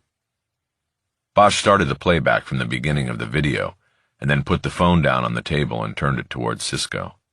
He took it off mute as well, hoping the couple eating on the other side of the room would not object. Cisco leaned down and watched the screen while eating another slice of pickle. When it was over, he straightened back up. "Looked legit to me," he said. "Like it hadn't been tampered with?" Bosch asked. "Right. Yeah, that's my take, too." Bosch took the phone off the table and buried it in his pocket. "Who's the guy?" Cisco asked. "Her partner," Bosch said. He took it on his phone and narrated. "He talks too much." "No, the other guy. The one watching." "What guy watching?" "Give me the phone." Bosch pulled the phone out again, set up the video playback, and handed it across the table. This time Cisco held it and poised one of his pickle fingers over the play button. Bosch waited. Cisco eventually stabbed at the screen several times. "Come on, stop." "Shit, I have to go back." He manipulated the phone screen until it was playing again, and once again hit the play stop button. "This guy." He handed the phone to Bosch, who quickly looked at the screen. It was nearly in the identical spot where he had paused the playback when Cisco had arrived. Soto was cutting through the seals down the lengthwise seam on top of the box. Bosch was about to ask what Cisco was talking about when he saw the face in the background. It startled him because he had not noticed it before. But someone had been watching Soto from outside the viewing room. Someone from the next room was leaning across the property counter and looking in. During all his previous viewings of the video, Bosch had been so consumed with checking the integrity of the seals on the evidence box that his eyes had not wandered to the borders of the frame. And now he saw it. A counterman who was interested enough in what Soto and Tapscott were doing to lean over to watch them. Bosch recognized the man, but couldn't immediately recall his name. Bosch had worked cold cases the last several years of his time with the LAPD, and had gone to property control often to look at old evidence for new clues. The man on the screen had pulled the boxes for him on numerous occasions, but it was one of those quick bureaucratic relationships that never went much past the how you doing phase. He thought his name was Barry, or Gary, or something along those lines. Bosch looked up from the phone to Cisco. "Cisco, you working on something right now for Holler?" No. Just sort of standing by till he needs me. Like I said, I'm free at the moment." "Good. I got a job for you. It's the thing I'm doing with Holler, so it won't be a problem." "What do I do?" Bosch held the phone up so Cisco could see the screen. "You see this guy? I want to know everything there is to know about him." "He a cop?" "No, a civilian employee called a property officer. He works in property control at Piper Tech downtown. He'll get off at 5 and come out past the guard shack on Vignes. If you set up under the freeway underpass, you should get a look at him when he puts his car window down and keycards the exit gate. Tail him from there. You paying or Mick? Doesn't matter. I pay you or he pays you and charges me. It's part of the same case. I'm calling him as soon as we're done here." "When do you want me to start?" "Right now. I'd do it myself, but this guy knows me. If he saw me tailing him, the whole thing could blow up." "Okay. What's his name?" "I can't remember. I meant that he knows me on sight. From when I was LAPD. If he's part of this and he saw me, the cat's out of the bag. Got it. I'm on it. Call me when you have him at his home. But you need to go. You're going to get caught in traffic going downtown. Lane splitting. That's why I ride a Harley. Oh, right. Cisco finished the last slice of pickle and then climbed out of the booth. From the parking lot behind the deli, Cisco rode off on his Harley, and Bosch headed home to wait to hear from him. The first thing he did when he got there was text the video from his burner to his real phone. He then emailed it to himself, and for the first time watched the video on the 13-inch screen of his laptop. Though he studied the opening of the box once more, his eyes were drawn now to the figure who was momentarily caught watching Soto cut through the labels.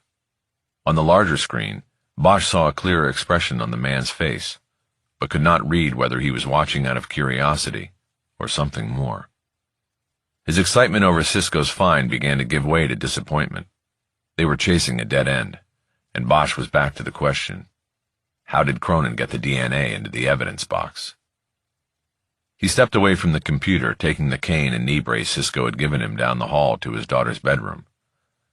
The room seemed so still. She had not been up to L.A. in weeks. He sat on the bed and wrapped the brace around his left knee and over his pants, then secured it tightly with the buckles and straps. He then got up and walked stiff-legged to the center of the room, where he could see himself in the full-length mirror on the back of the door. Holding the cane in his right hand, he walked toward the mirror, the brace minimizing the mobility of his knee. He pushed against the restraint and practiced walking. He didn't want to present himself as someone who was actually injured. Rather, he wanted to be a man using props to appear injured. There was a difference, and in that difference was the secret to being the perfect pill shill. Soon he was moving about the house, working the brace and the cane into a rocking gait that he thought would be effective in his undercover capacity. At one point, he accidentally put the rubber tip of the cane into the sliding door track as he stepped onto the back deck. The cane momentarily became stuck, and he twisted his wrist to pull it free. He felt the curved handle turn loose from the barrel of the cane. Thinking he might have broken it, he examined the handle and saw a seam just below its curve. He grasped the barrel and pulled, sliding the two pieces apart. The handle was attached to a 4-inch blade with a dagger point. Bosch smiled. It was what every undercover pill shill needed. Satisfied with his physical prep work, Bosch went to the kitchen to make an early dinner. He was spreading peanut butter on a piece of whole wheat bread when his cell buzzed. It was Cisco. Bosch answered the call with a question. Hey, how come you didn't tell me the cane was a deadly weapon? There was a pause before Cisco answered. Holy shit, I forgot about that, the blade. Sorry, man, I hope that didn't get you in trouble. Don't try to go through TSA with that thing. The kind of flying I'm expected to do, there won't be any TSA. Actually, it's all good. I like having a little something up my sleeve if I need it in a jam. What's happening with our guy? I've got him tucked in already at home. Not sure if that's for the night or what. Where's he live? Altadena. Has a house. Were you able to get his name yet? I got his whole package, man. This is what I do. His name is Terrence Spencer. Terry. Yeah, I knew it was something like that. Terry Spencer. Bosch ran the name through his memory to see if it came up in any other way besides the routine interactions at the property control counter. No other connections came to light. What's the whole package include, he asked. Well, no criminal record, or I guess he wouldn't be working there, Cisco said. I pulled his credit history. He's owned the house I'm sitting here looking at for 18 years and is carrying a mortgage of $565 on it. I'd say that is a bit high for this neighborhood. He's probably maxed out on it. He's been spotty making his payments the past few years, a couple of months late here and there. But about 7 years ago, he went through a real shaky period. The house went into foreclosure. He apparently fought it off somehow and got the refi he's on now. But that and his late payment things have pretty much tanked his credit score. Bosch wasn't really interested in Spencer's credit score. Okay, what else? Drives a 6-year-old Nissan. Is married. His wife drives a newer Jaguar. Both cars were financed, but paid off over time. Don't know about kids. This guy's 54, so if he had them, they're probably out of the house. I can knock on doors in the neighborhood if you want me to go deeper. No, nothing like that. I don't want to alert him. Bosch thought for a few moments about Cisco's report. Nothing stood out in a big way. The mortgage trouble was of note, but since the financial crash a decade earlier, the middle class was squeezed, and missing payments and dodging foreclosure were not unusual. Spencer, however, was essentially a clerk, and the size of his mortgage would stand out if it were not for the fact that he had owned the house for 18 years. In that length of time, it was likely that the property's value had more than doubled. If he took equity out of it, then it might explain how he got stuck with a high six-figure note. Any idea what his wife does? Bosch asked. Lorna's still working on that, Cisco said. Bosch knew that Lorna Taylor was Mickey Holler's ex-wife and office manager, even though he didn't have an office. She was also currently married to Cisco, completing an incestuous circle in which everybody was somehow happy and worked together. You want me to stay on him? Cisco asked. Bosch thought about making a move that would bring clarity to the Spencer situation and allow Bosch to move on or focus in. He checked his watch. It was 6:15. Tell you what, he finally said. Sit tight for a few minutes. I gotta make a quick call, and then I'll call you right back. I'll be here, Cisco said. Bosch disconnected and went to his laptop in the dining room. He closed down the Tapscott video on the laptop and Googled the name Lance Cronin. He got a website and the general number for a law firm called Cronin & Cronin. He then pulled the burner phone out of his pocket and called the number. Most law offices were 9 to 5 establishments, but the call for defense attorneys could come at any hour, and most often those hours were at night. Most lawyers specializing in criminal defense had answering services or forwarding numbers so that they could be reached quickly, especially by paying customers. As expected, Bosch's call eventually reached a live human being. I need to speak to Lance Cronin right away, Bosch said. It's an emergency. Mr. Cronin has left for the day, said the voice. But he will check soon for messages. Can I have your name? Terry Spencer. I need to talk to him tonight. I understand, and we'll give him the message as soon as he checks in. What number should he call? Bosch gave the burner's number, repeated that it was an emergency situation, and disconnected. He knew that saying Cronin would check in for messages was just a way of giving the lawyer an out if he didn't want to call back. Bosch was certain that the go-between would forward his message right away.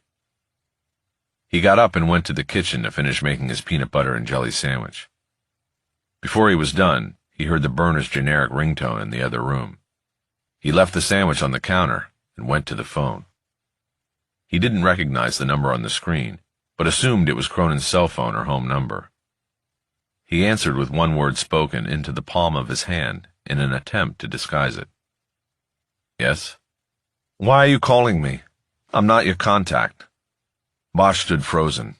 There it was. Cronin obviously knew who Spencer was. The annoyed tone and the intimacy of what was said showed without a doubt that the lawyer knew who he was talking to. Hello? Bosch said nothing. He just listened. It sounded as though Cronin was in a car, driving. Hello? For Bosch there was something absolutely energizing about the moment, and listened silently to Cronin's puzzled tone.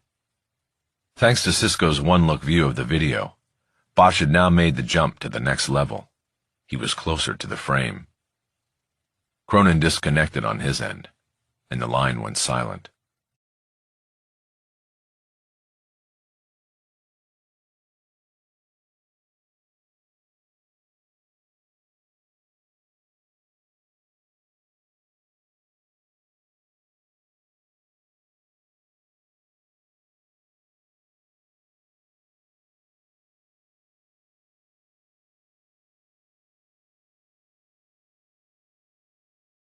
Chapter 20. Bosch drove down out of the hills and was sitting dead still behind a long line of red lights on the Barham overpass when he took a call back from Cisco. Hey, he's on the move, and this time I can tell he's looking for a tail. Bosch immediately surmised that Cronin had made contact with Spencer by other means and learned that it had not been Spencer who had left the emergency message. Now the question was whether they had decided to meet somewhere, or whether Spencer was simply trying to determine if he was being surveilled. "Can you stay with him? I'm not going to get there in time. Traffic." "I can try. But what is more important to you, to see where he's going or to make sure I don't get made? Tailing on a Harley has its drawbacks when the target's on high alert. Namely, it's loud." That was confirmed by the background sound. Bosch could hear the wind whistling into Cisco's earpiece, as well as the baritone sounds of his bike's illegal muffler. Shit. Yeah, if I knew I was going to be doing this, I would have been prepped and I could have tagged his car, hung back on him. But I went straight from Greenblatt's to downtown to make sure I didn't miss him. Didn't have the equipment. Yeah, I know. I'm not blaming you. I'm thinking you should let him go. I think I just spooked him with a call I made. It confirms this guy's part of this thing, so he might just be trying to see if he has a tail. Let him keep wondering. He's done a couple pullovers and rectangle moves. Bosch knew a rectangle move was when you took 4 rights around a block and came back to where you were. It usually revealed all followers. Then maybe you've already been made. Nah, I didn't fall for his bullshit. He's an amateur. Right now I got him 4 blocks ahead on Marengo. You sure you want me to let him go? Bosch thought for a moment and second-guessed his first instincts. He was torn. He might be passing up on an opportunity to see Spencer and Cronin together. One photograph of such a meeting would blow the whole case open. If he texted that to Soto, she would rethink everything, and there probably would be no hearing on vacating Border's sentence. But would Cronin really be stupid enough to call for a meeting after getting the scam call from Bosch? Harry didn't think so. Spencer was up to something else. "I changed my mind. Stay on him," he finally said. "Very loose. If you lose him, you lose him. Just don't get made." "Got it. Did you hear from Mick yet?" "No. About what?" "He's got more on this guy's mortgage. Some good stuff, and maybe an angle to play. At least that's what he said." "I'll call him. Let me know about Spencer. And thanks for jumping in on this, Cisco." "What I do. Call me if you figure out what he's up to." They disconnected, and Bosch called Holler next. "I was just on with Cisco. He said you have some good stuff." "You bet. My girl Lorna has kicked some major ass on this. She was able to pull up the foreclosure record, and I think crack this thing open." "Tell me." "I have to make a quick search on the computer first, and then I'll have everything. You want to catch dinner in a bit and talk then?" "Yeah, where?" "I feel like pot roast. You ever been to Jar?" "Yeah, I like eating at the counter there." "Of course. You're a counter sort of guy. You're like the guy sitting by himself in that Hopper painting." "I'll see you at Jar." "When?" "Half an hour." Bosch disconnected. He wondered if there was some kind of psychic connection between himself and his half-brother. He had often considered himself to be like that man at the counter in Hopper's Nighthawks. He realized that he had not moved on the overpass in nearly 10 minutes. Something was wrong up ahead on Barham. The cars were lined up all around the bend where it went down into Burbank and the Warner's lot. He reached over, opened his glove compartment, and looked at the mobile police light. Because he was only a reserve officer at SFPD, he was not given a city ride. In lieu of that, he had been given the blue strobe light he could throw on the roof of his personal car. But it came with a proviso that it not be used unless Bosch was inside the bounds of San Fernando. "Fuck it," he said. He grabbed the light and put it out through the window and up onto the roof, a magnet on the bottom holding it in place. He plugged the juice line into the cigarette lighter and started seeing the flashing blue light reflecting off the rear window of the car in front of him. The car blocking his way inched forward enough for Bosch to make a U-turn and head back to Cahuenga Boulevard.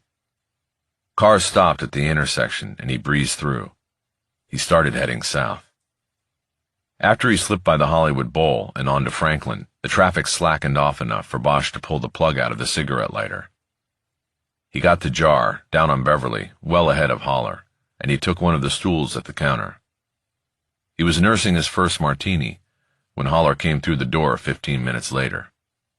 He asked for a table in the corner of the dining room for privacy. Bosch followed with his martini. Holler matched Bosch's drink order and got down to business as soon as they were alone. "I like the way you put my investigator to work without consulting me," he said. "Hey, I'm the client here," Bosch retorted. You're working for me, and that means he works for me too. I'm not sure I agree with that logic, but it is what it is. You're gonna love what we've got. Cisco filled me in on some of it.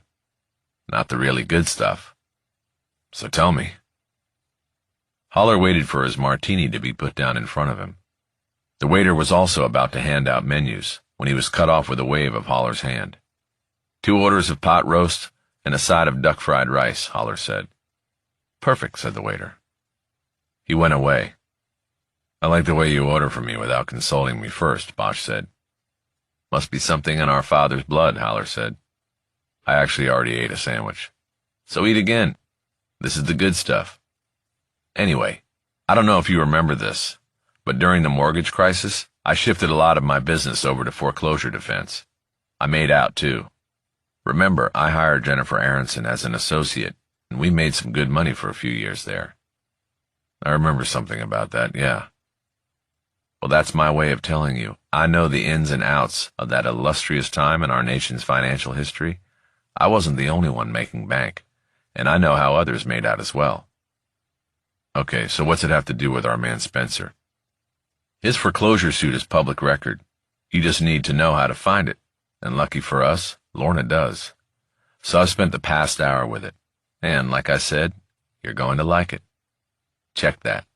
Love it. So get to it. What do you have? Spencer got in over his head. He bought the house in 2000, saw it go up in value, and pulled the value out in a home equity loan 6 years later. I don't know what he did with the money, but he didn't put enough aside to pay his now 2 mortgages. He then took the first step down the road of desperation. He combined those 2 loans into a single refi with 1 reasonable payment on an adjustable rate. And let me guess, it didn't solve anything. No, in many ways it made matters worse. He can't keep up, and then the crash happens, and he is circling the drain financially. He gets so far upside down on his mortgage, he's breathing dirt. He stops making payments altogether, and the bank starts foreclosure proceedings. He does a smart thing and hires a lawyer. The only thing is, he hired the wrong lawyer. He should have hired you, is that what you're saying? Well, it couldn't have hurt. The lawyer he does hire doesn't really know what she's doing, because she's like all the other lawyers in town and jumping into the foreclosure business with both feet. Like you. Like me. I mean, paid criminal defense work dried up. Nobody had any money. I was taking referrals from the public defender and working for chump change. I couldn't even make my child support payments on time. So I went into foreclosure work. But I did my goddamn homework on it. And I hired a smart young associate out of the kind of law school that puts a chip on your shoulder and gives you something to prove. Okay, I get it. You did it right and Spencer's lawyer did it wrong. What happened? Well, the one thing she got right was the assessment that a legitimate bank wasn't going to touch Spencer's dumbass. So she puts him into hard money. What's hard money? Doesn't come from a bank. It comes from investor pools.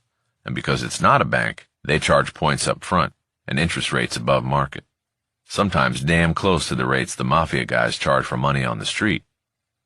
And so Spencer's problems only got worse. Oh yeah. This poor guy's trying to hold on to his house and make his payments. Meantime, he's sitting on a big fat 7-year balloon. And guess what?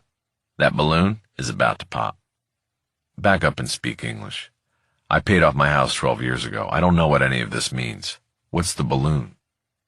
Spencer made a deal with an investor pool called Rosebud Financial. I heard about them back then. That they had money to bail people out. Supposedly it came from a bunch of guys in Hollywood, and it was run by another guy named Ron Rogers, a real shark. He cut these deals and didn't care whether the taker could pay or not.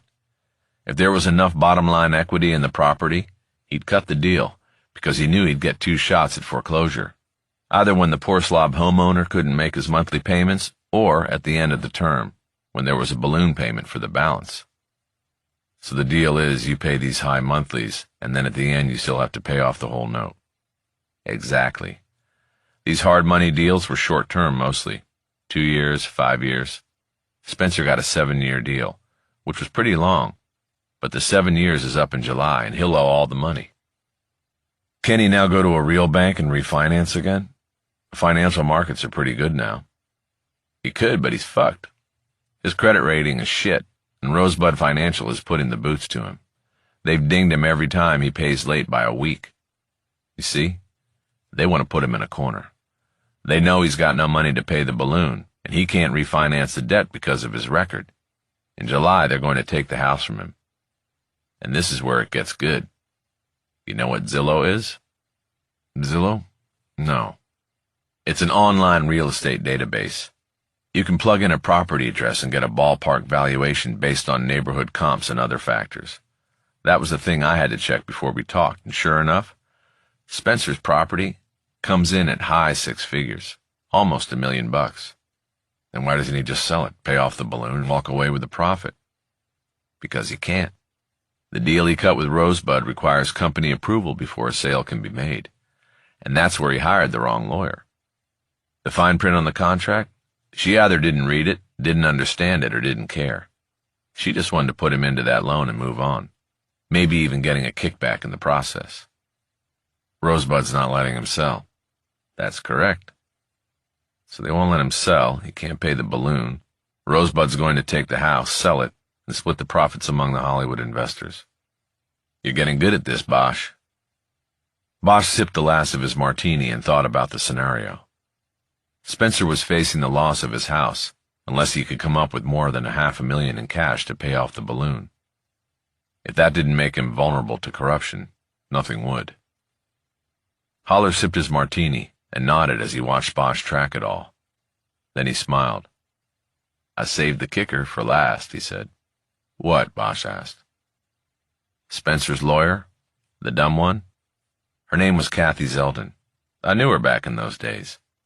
She was a junior lawyer in a small firm, and her boss would send her to the courthouse the first Monday of every month, because that's when they published the foreclosures list. I was there, she was there, Roger Mills, a bunch of us, first Monday of every month. We'd buy a copy of the list, and then the flyers would go out in the mail. In foreclosure, call the Lincoln lawyer, like that. Everybody on the list got flyers in the mail, phone calls, emails, the works. That's how I got most of my clients. That's your kicker? No. The kicker is that I'm talking 7, 8 years ago, when I knew her as Kathy Zeldin. She was a real looker, and a year or two later her boss got his hand caught in her cookie jar. It was a mini scandal. He ended up divorcing his wife of like 25 years and marrying Kathy. So the last 5 years, Kathy Zeldin's been known as Kathy Cronin. Holler held up his glass for a well-earned toast. Bosch was empty, but he took his glass and banged it hard enough to draw attention from nearby tables. Holy shit, he said. We got him. We fucking do, Holler said. I am going to blow their shit right out of the water when we get to that hearing next week. He drained his glass just as the waiter brought their dishes of pot roast and duck-fried rice. Gentlemen, the waiter said, it looks like we are in need of more essential vitamins. Holler picked up his empty glass and offered it. We definitely are, he said. We definitely are. Chapter 21. After the pot roast and fried rice, Bosch and Holler tried to piece things together. They agreed that the whole scheme likely started when Spencer, facing the upcoming balloon payment with no money and no approval to sell his home, went to the lawyer who put him into the Rosebud deal, Kathy Cronin, née Zeldin. She says, sorry, pal, but next year that balloon is going to pop and you're going to be fucked, Holler said. But let me introduce you to my husband and law partner. There might be a way for you to get the money you need before July. She makes the intro, and Lance tells him that all he has to do is figure out how to get something into one of the sealed boxes in the big warehouse where he works. Guys like Spencer probably sit around on their breaks talking about ways to defeat the system. Idle work gossip becomes a real thing, and the way out of the mess he's in.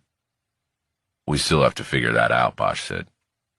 My guess is that when all of this hits the fan, Spencer's going to cut a deal and tell us exactly how he did it. If he hires the right lawyer this time, he can probably come out of this looking like a victim. Everybody likes the lawyer for the villain. The DA will trade Spencer for Cronin and Cronin in a heartbeat. Spencer's no victim. He's part of the frame.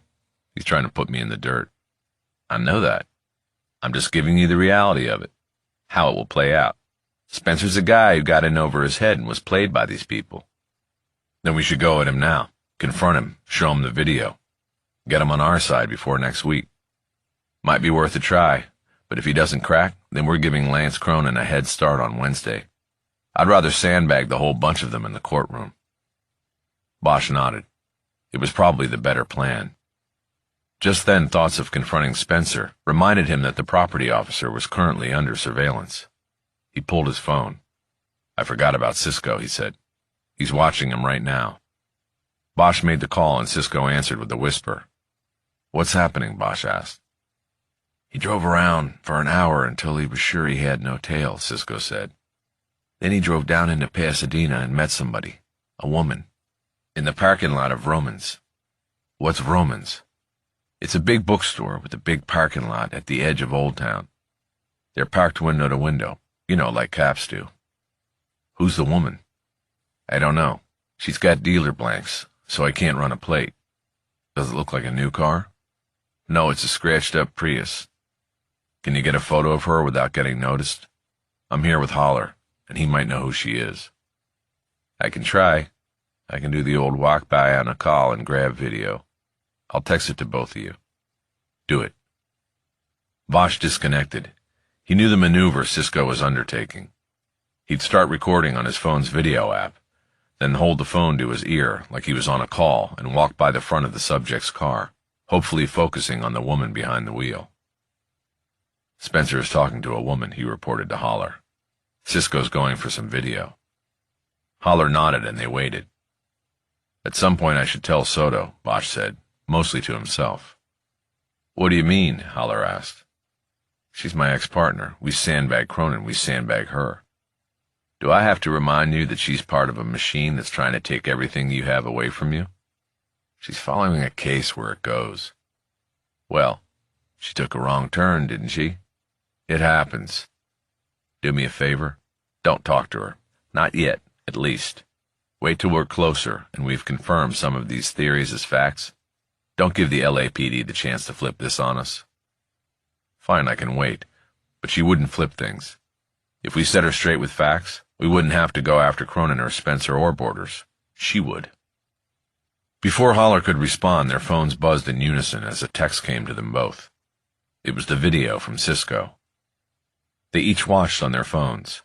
Bosch saw an unsteady frame as the camera moved down a line of cars in the bookstore parking lot. It was accompanied by the audio of Cisco's fake phone call banter, which was designed to help document the time and place of the recording.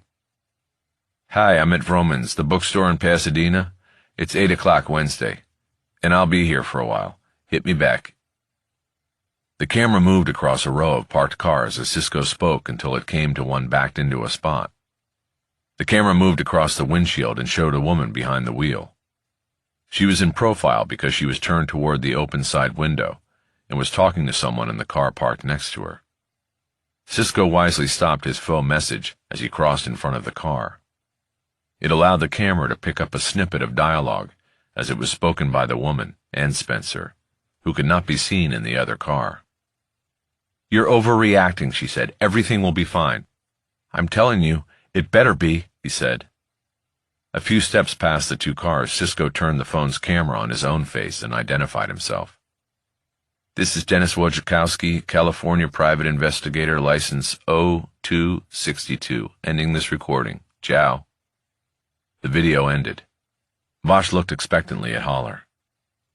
It's not a good view, and I haven't seen Kathy Cronin since she was Kathy Zeldin, he said. He was replaying the video and froze the playback at one point, and then used 2 fingers to enlarge the image. He paused for a long moment as he studied it. Well, Bosch finally asked. Yes, Holler said. I'm pretty sure it's her. Catherine Cronin. Bosch immediately called Cisco back. He answered Bosch with a question. Did he ID her? He did. Catherine Cronin. You did good, Cisco. You're done for the night. Just let him go? Yeah, we got what we need, and we don't want to risk them finding out we know. You got it. Tell Mick I'll check in with him in the morning. Will do. Bosch disconnected and looked at Holler. He was beaming. Can you run with it from here? Bosch asked. Like I told you, I'm going to drop out for a few days. At least. I can run with it, but are you sure you got to drop out? Holler said. You're a part-timer up there. Can't somebody else take the reins on that case? Bosch thought about it. His mind filled with the image of Jose Esquivel, Jr. sprawled on the floor of the back hallway. No, he finally said. Only me. Part 2. The South Side of Nowhere. Chapter 22. Bosch stood in front of the counter with his eyes down. A man sat there reading a newspaper printed in a foreign language. It was a different man than the goateed driver of the van. This man was older, his hair flecked with gray. He looked to Bosch like an aged enforcer who now relied on the younger generation to do the heavy lifting. He didn't bother to look up when he spoke to Bosch with a thick Russian accent. "Who sent you here?" he asked. "Nobody," Bosch said. The man finally looked up at him and studied his face for a moment. "You work here?" "Yes." "From where?" "I just want to see the doctor." "From where?" "The shelter over by the courthouse." "That is a long walk. What do you want?" "To see the doctor." "How do you know there is a doctor?" "At the shelter. Somebody told me. Okay?" "What for you need doctor?" "I need pain medication." "What pain?" Bosch stepped back, raised his cane and lifted his leg. The man leaned forward so he could see over the counter. He then sat back and eyed Bosch. "The doctor is very busy," he said. Bosch looked behind him and around the room. There were 8 plastic chairs in the waiting area, and all of them were empty. There was only him and the Russian. "I can wait." "ID." Bosch pulled the worn leather wallet out of the back pocket of his jeans. It was connected by a chain to a loop on his belt. He unsnapped the flap and pulled out the driver's license and the Medicare card and dropped them on the counter. The Russian reached up, took them both, and then leaned back in his chair as he looked them over. Bosch hoped that his distancing himself was a reaction to Bosch's body odor. He had actually made the long walk over from the shelter as part of his dropping into character. He was wearing 3 shirts, and the walk had soaked the first layer in sweat and dampened the next 2. "Dominic H. Riley." "That's right." "Where is this oceanside place?" "Down near San Diego." "Take off glasses." Bosch raised his sunglasses up over his brow and looked at the Russian. It was the first big test. He needed to show the eyes of a drug addict. Just before being dropped at the shelter, he had spread peppermint oil provided by his DEA handler on the skin below his eyes. Now the cornea of each was irritated and red. The Russian looked for a long moment and then tossed the plastic cards back on the counter. Bosch dropped his sunglasses back into place. "You can wait," the Russian said. "Maybe doctor have time." Bosch had passed. He tried not to show any relief. "Okay," he said. "I'll wait." Bosch picked up his backpack up off the floor and limped over to the waiting area. He picked the chair closest to the clinic's front door and sat down, using the backpack as a stool for his braced leg. He put the cane on the floor and slid it under the chair, then folded his arms, rested his head against the wall behind him, and closed his eyes. In the darkness behind his eyes, he reviewed what had just transpired and wondered if he had given any sort of tell to the Russian. He felt he had handled his initial interaction as a UC well and knew the wallet and ID package put together by the DEA team was perfect. He had spent several hours the day before with the DEA handler, being trained in the art of going undercover.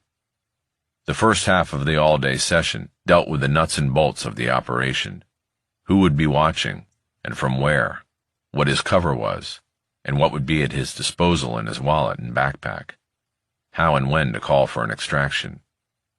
The second half was largely role-playing, with his handler teaching him the look of an oxycodone addict and putting him through different scenarios that could come up while he was under. The interaction he had just had with the Russian behind the counter had been one of those scenarios, and Bosch had played it the way he had several times the previous day. The key point of the one-day UC school was to help Bosch conceal fear and anxiety and channel them into the persona he would be taking on. The handler, who claimed his name was Joe Smith, also drilled Bosch on court credibility, being able to testify in court or privately before a judge that he had not committed crimes or moral transgressions while acting in an undercover capacity. This would be vital to winning over juries should a prosecution arise from the operation. The cornerstone of court credibility was to avoid taking the drug he was posing as being addicted to. Short of that, he carried 2 doses of Narcan secreted in the hem of one of his pant legs. Each yellow pill was a fast-acting opioid antagonist that would counteract the effect of the drug if he was forced physically or by circumstances to ingest it. A few minutes went by, and Bosch heard the Russian get up. He opened his eyes and tracked him as he disappeared into the hallway behind the counter. Soon afterward, he heard him speaking. It was a one-sided conversation, and in Russian. A phone call, Bosch assumed. He picked up an urgent tone to the Russian's words. He guessed that word was coming in that some of their shills had been taken down by the DEA and the State Medical Board. This was part of the UC insertion plan. Thin the herd, so to speak, and increase the need to recruit replacements, Dominic H. Riley among them. Bosch checked the walls and ceiling. He saw no cameras. He knew it would be unlikely that members of a criminal operation would set up cameras that could document their transgressions. He slid the brace down over his knee so he could walk normally and moved quickly to the counter. While the Russian continued to talk in the rear of the clinic, Bosch looked over the counter to see what was there. There were several Russian-language and English-language newspapers, including the LA Times and the San Fernando Sun, scattered haphazardly, most of them folded open to stories about the past election and the investigation of the Russian connection. The counterman seemed to be as captured by the story as Legal Siegel had been. Bosch moved a stack of menus from food delivery services and found a spiral notebook. Bosch quickly opened it and found several pages of notes in Russian. There were tables with dates and numbers, but he could decipher none of it. The Russian abruptly stopped talking, and Bosch quickly closed and replaced the notebook and went back to his chair. He pulled the brace back into place and was just leaning back again when the Russian returned to his position behind the counter. Bosch watched him through squinted eyes. The Russian showed no sign that he had noticed anything out of place at the counter. 40 minutes of inactivity went by before Bosch heard a vehicle come to a stop out front. Soon the door opened, and several bedraggled men and women entered the clinic. Bosch recognized some of them from his surveillance of the van earlier in the week. They followed the Russian down the hallway and out of sight. The van's driver, the same one Bosch had seen before, stayed behind at the counter and soon approached Bosch, his hands on his hips. "What do you want here?" he asked, his accent easily as thick as a counterman's. "I want to see the doctor," Bosch said. He raised his leg off the backpack in case the knee brace had not been noticed. The driver proceeded to ask Bosch many of the same questions the counterman had. He kept his hands on his hips. After the last question was answered, there was a long moment of silence while the driver decided something. "Okay, you'll come back," he finally said. He started walking toward the hallway. Bosch got up, grabbed his cane and backpack, and hobbled after him. The hallway was wide and led to an unused nursing station and then branched to the right and left. The driver took Bosch to the left into a hallway where there were 4 doors of what Bosch assumed were examination rooms from a time when there was a legitimate clinic operating here. "In here," the driver said. He pushed open the door and held his arm out, gesturing for Bosch to go in. As Bosch stepped across the threshold, he saw that the room was furnished only with a single chair. He was suddenly and violently shoved forward and across the room. He dropped both backpack and cane so he could raise his hands and stop himself from crashing face first into the opposite wall. He immediately spun around. "What the fuck was that, man?" "Who are you? What do you want?" "I told you and I told that other guy. You know what? Forget it. I'm out of here. I'll find another doctor." Bosch reached down to the backpack. "Leave it there," the driver ordered. "You want pills? You leave it there." Bosch straightened up and the man came forward, put his hands on his chest and pushed him back against the wall. "You want pills? Take your clothes off." Where's the doctor? The doctor will come. Take off clothes for examine. Oh, fuck this. I know other places to go. He slid the brace down off his knee so he could bend it. He reached down for the cane, knowing it would be more useful than the backpack as a weapon. But the driver quickly took a step forward and put his foot on it. He then grabbed Bosch by the collar of his denim jacket. He pulled him up and shoved him back against the wall, bouncing his head hard off the drywall. He leaned in close, his breath sour in Bosch's face. Take off clothes, old man. Now! Bosch raised his hands up until his knuckles were against the wall. Okay, no problem. The driver stepped back. Bosch started by pulling off his jacket. And then I see the doctor, right? He asked. The driver ignored the question. Put clothes on the floor, he said. No problem, Bosch said. And then the doctor, right? The doctor will come. Bosch sat on the chair to unstrap the brace and remove it, then his work boots and dirty socks. He started peeling off the 3 layers of shirts. The DEA code name given to his UC personality and the whole operation was Dirty Denim, and it fit. His DEA handler had at first objected to the knee brace and cane, but eventually gave in to Bosch's wish to put a little bit of his own spin on the character. The handler, of course, wasn't aware of the weapon hidden in the cane. Soon Bosch had peeled away the layers and was down to his boxer shorts and one dirty sweat-stained t-shirt. He dropped his jeans on the pile of clothes after disconnecting the chain and keeping the wallet in his hand. No, the driver said. Everything. When I see the doctor, Bosch said. He stood his ground. The driver stepped closer. Bosch was expecting more words, but instead the man's right fist shot out, and Bosch took a hard punch into his lower stomach. He immediately doubled over and brought his arms in for protection, expecting more. His wallet fell to the floor, its chain rattling on the dirty linoleum. Instead, the driver grabbed Bosch by the hair and leaned down to speak directly into his right ear. No, clothes off now, or we kill you. Okay. I get it. Clothes off. Bosch tried to straighten up, but he needed to put a hand on the wall to steady himself. He pulled off the t-shirt and threw it onto the pile, then dropped the boxers and kicked them to the pile as well. He spread his arms, displaying himself. Okay, he said. The driver was looking at the tattoo on Bosch's upper arm. It was barely recognizable after nearly 50 years, a tunnel rat holding a pistol, a Latin slogan above it, Cu Chi below it. What is Cu Chi? He asked. A place, Bosch said. Vietnam. You were in the war? That's right. Bosch felt bile rising in his throat from the punch. They shot you? The communists? The driver asked. He pointed to the scar from a gunshot wound on Bosch's shoulder. Bosch decided to stick to the script that he had been given for the character. No, he said. The police did that. Back here. Sit, the driver said. He pointed to the chair.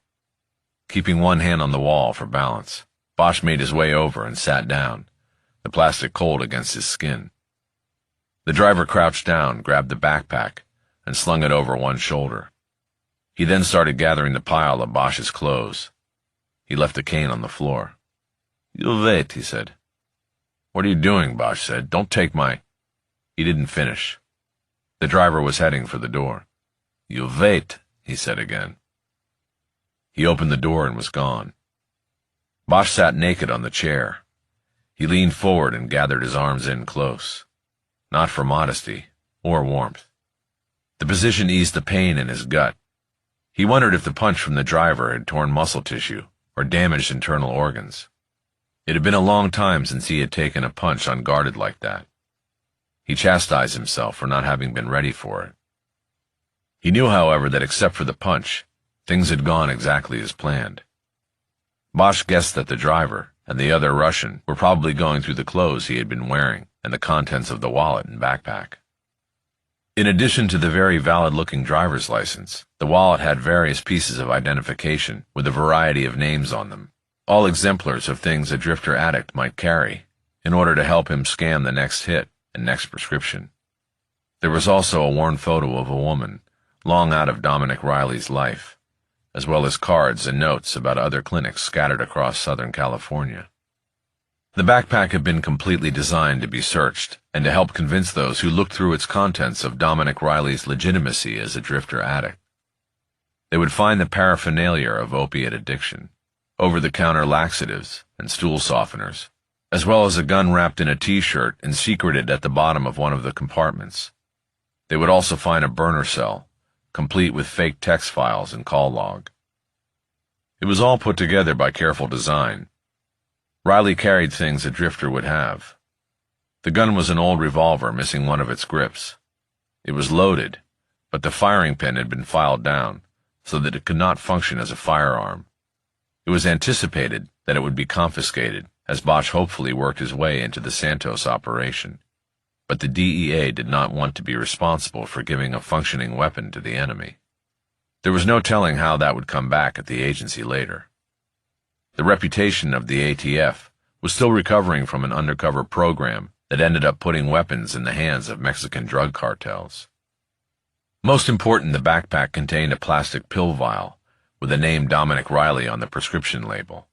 It would have a West Valley pharmacy listed as a provider and the prescribing doctor as Kenneth Vincent of Woodland Hills. These would come back as legitimate if checked out. There would only be 2 pills in the vial, Riley's last 2 80-milligram doses of generic oxycodone. They would help make clear why he had come to the clinic in Pacoima. The backpack also contained a pill crusher made out of an old fountain pen, which could serve double duty as a sniffer. Place the pill inside, turn the barrel to grind it to dust, remove the top, and snort. Powdered oxycodone produced the best high, and crushing pills defeated the manufacturer's time-release additives. It was all there in the backpack, the complete persona. The only thing Bosch had to worry about at the moment was the wallet and chain. The wallet contained a GPS transmitter, secreted within one of its leather bifolds. The attached security chain was both an antenna and a rescue switch. If it was pulled loose from the wallet, it would add an emergency code to the GPS pulse and bring the DEA's ghost team crashing in. Bosch hoped that wouldn't happen. He didn't want the ghost team to descend on the clinic and end his mission before it had actually even started. Bosch sat patiently on the plastic chair, naked and waiting to find out. Chapter 23. By Bosch's estimate, more than an hour went by without anyone coming into the room. Several times he had heard voices or movement from the hallway, but no one opened the door. He reached to the floor and grabbed the cane, holding it across his thighs with the curved handle near his left hand. The minutes went by like hours, but still Bosch's mind raced. His attention was focused on his daughter, and on his decision not to call her, to say that he would be out of contact for a while. He didn't want her to worry or ask him questions. He realized in choosing not to call and tell her, he had robbed himself of what might be a last conversation with the most important person in his world. Realizing his mistake, he vowed to himself that it wouldn't matter, that he would do everything possible to return to his life and make his first call one to her. The door was suddenly flung open, startling Bosch. He almost turned the handle on the cane to pull out the blade, but he held back.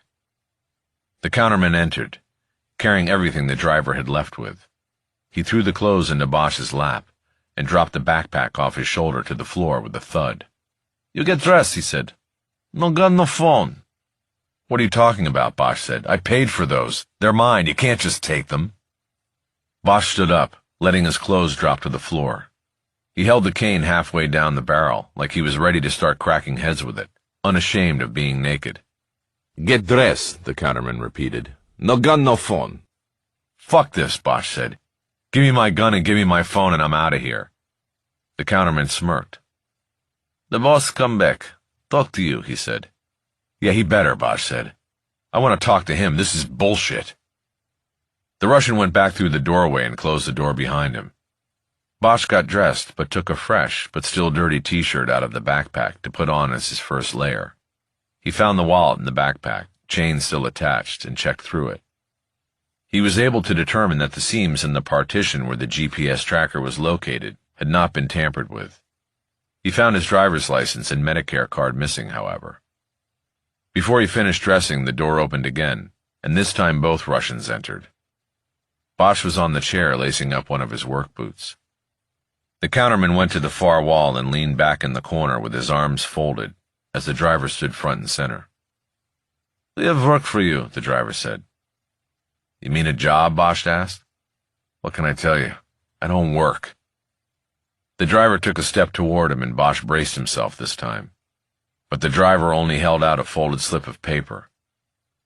Bosch hesitated and then took it. He opened it to find it was a prescription slip. Dr. Ephraim Harara's name was printed at the top, along with his required state and federal drug license numbers. Handwritten on the slip was a 60-count prescription for oxycodone in 80-milligram form. For a pill shill, or a user, it was the Holy Grail. For Bosch, it was pay dirt. Not only did he have the makings of a case against the operators of the clinic, he had clearly gotten inside the wire. "What's this?" he asked. "You put me through all this, punch me in the gut, and then just give me the script?" The driver snatched the prescription back out of Bosch's hand. "You don't want it? Fine.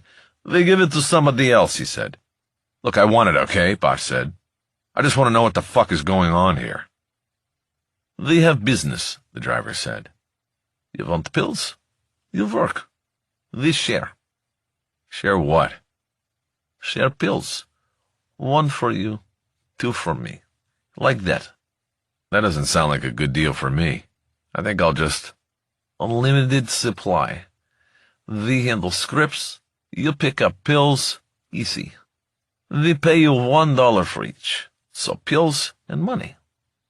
Do you say yes?" $1? I know a place I can get 20. We offer quantity. We have protection. We have beds." "Beds? Where?" "You join, you'll see." Bosch looked at the man still leaning on the back wall. The message was clear. Join up or get beat down. Bosch put a look of resignation on his face. "How long I gotta work?" he asked. The driver shrugged. "Nobody quits," he said. "Money and pills too good." "Yeah, but what if I want to?" "You want to quit? You quit. That's it." Bosch nodded. "Okay," he said. The driver walked out of the room. The counterman came over and handed Bosch his ID and Medicare card. "You go now," he said. "Go where?" Bosch asked. "The van. Up front." "Okay." The counterman pointed toward the door. Bosch grabbed his backpack and cane from the floor and moved toward the door. He walked normally. He had the brace down below his knee. Bosch went back through the clinic and out the front door with the counterman behind him. The van was parked in front, and the shills were climbing in through the side door. Bosch could see the driver behind the wheel, turned and staring at him through the door. He and Bosch both knew that this would be the moment where he would bolt if he was going to. He looked around, and then off across San Fernando Road toward the tower at Whiteman. He knew he was being watched from there, and the ghost team was also stashed somewhere nearby. One quick fist bump into the air was the signal. If Bosch did that, they would come charging in to get him, and it would be the end of the whole operation. He looked back at the driver. The last shill was climbing in, and then it was Bosch's turn. He shook his head like a man with no choice and climbed into the van. He pushed in on the bench seat behind the driver and sat next to a woman with a shaved head. He put his backpack in the space between the driver's seat and the front passenger seat, which was empty. The counterman slid the door shut with a bang and slapped the roof twice. The van pulled away from the curb. Everyone was silent, even the driver. Bosch leaned forward to get the best angle on the driver's face. "Where are we going?" he asked. "To the next location," the driver said. "Where?" "Don't speak. Just do what you're told, old man." "Where's my phone? I have a daughter I need to call." "No, not anymore." The woman with the shaved head pushed her elbow into Bosch's ribs. He turned to look at her. She just shook her head. Her dark eyes told him that there would be consequences for all of them if he continued to speak. Bosch leaned back into the seat and stopped talking. He first made a quick look around the van. He counted 11 other people in the seats behind the driver. Many of them he recognized from the surveillance on Tuesday. Men and women, older, haggard, defeated. He lowered his chin to now mind his own business. He saw the hands of the woman next to him clasped tightly together on her lap. In the webbing between her left thumb and forefinger, he saw a small tattoo of 3 stars by what looked like an amateur hand. The ink was dark, the points of the stars sharp, the tattoo not old like his own. The van took the same route Bosch and Lourdes had watched it take earlier in the week. It drove through the gate into Whiteman and to the hangar where the jump plane waited. The van unloaded and the group started to board the plane through the jump door. Bosch held back, letting the woman climb past him to get out of the van. "Whoa, wait a minute," he yelled at the driver. "What the fuck is this?"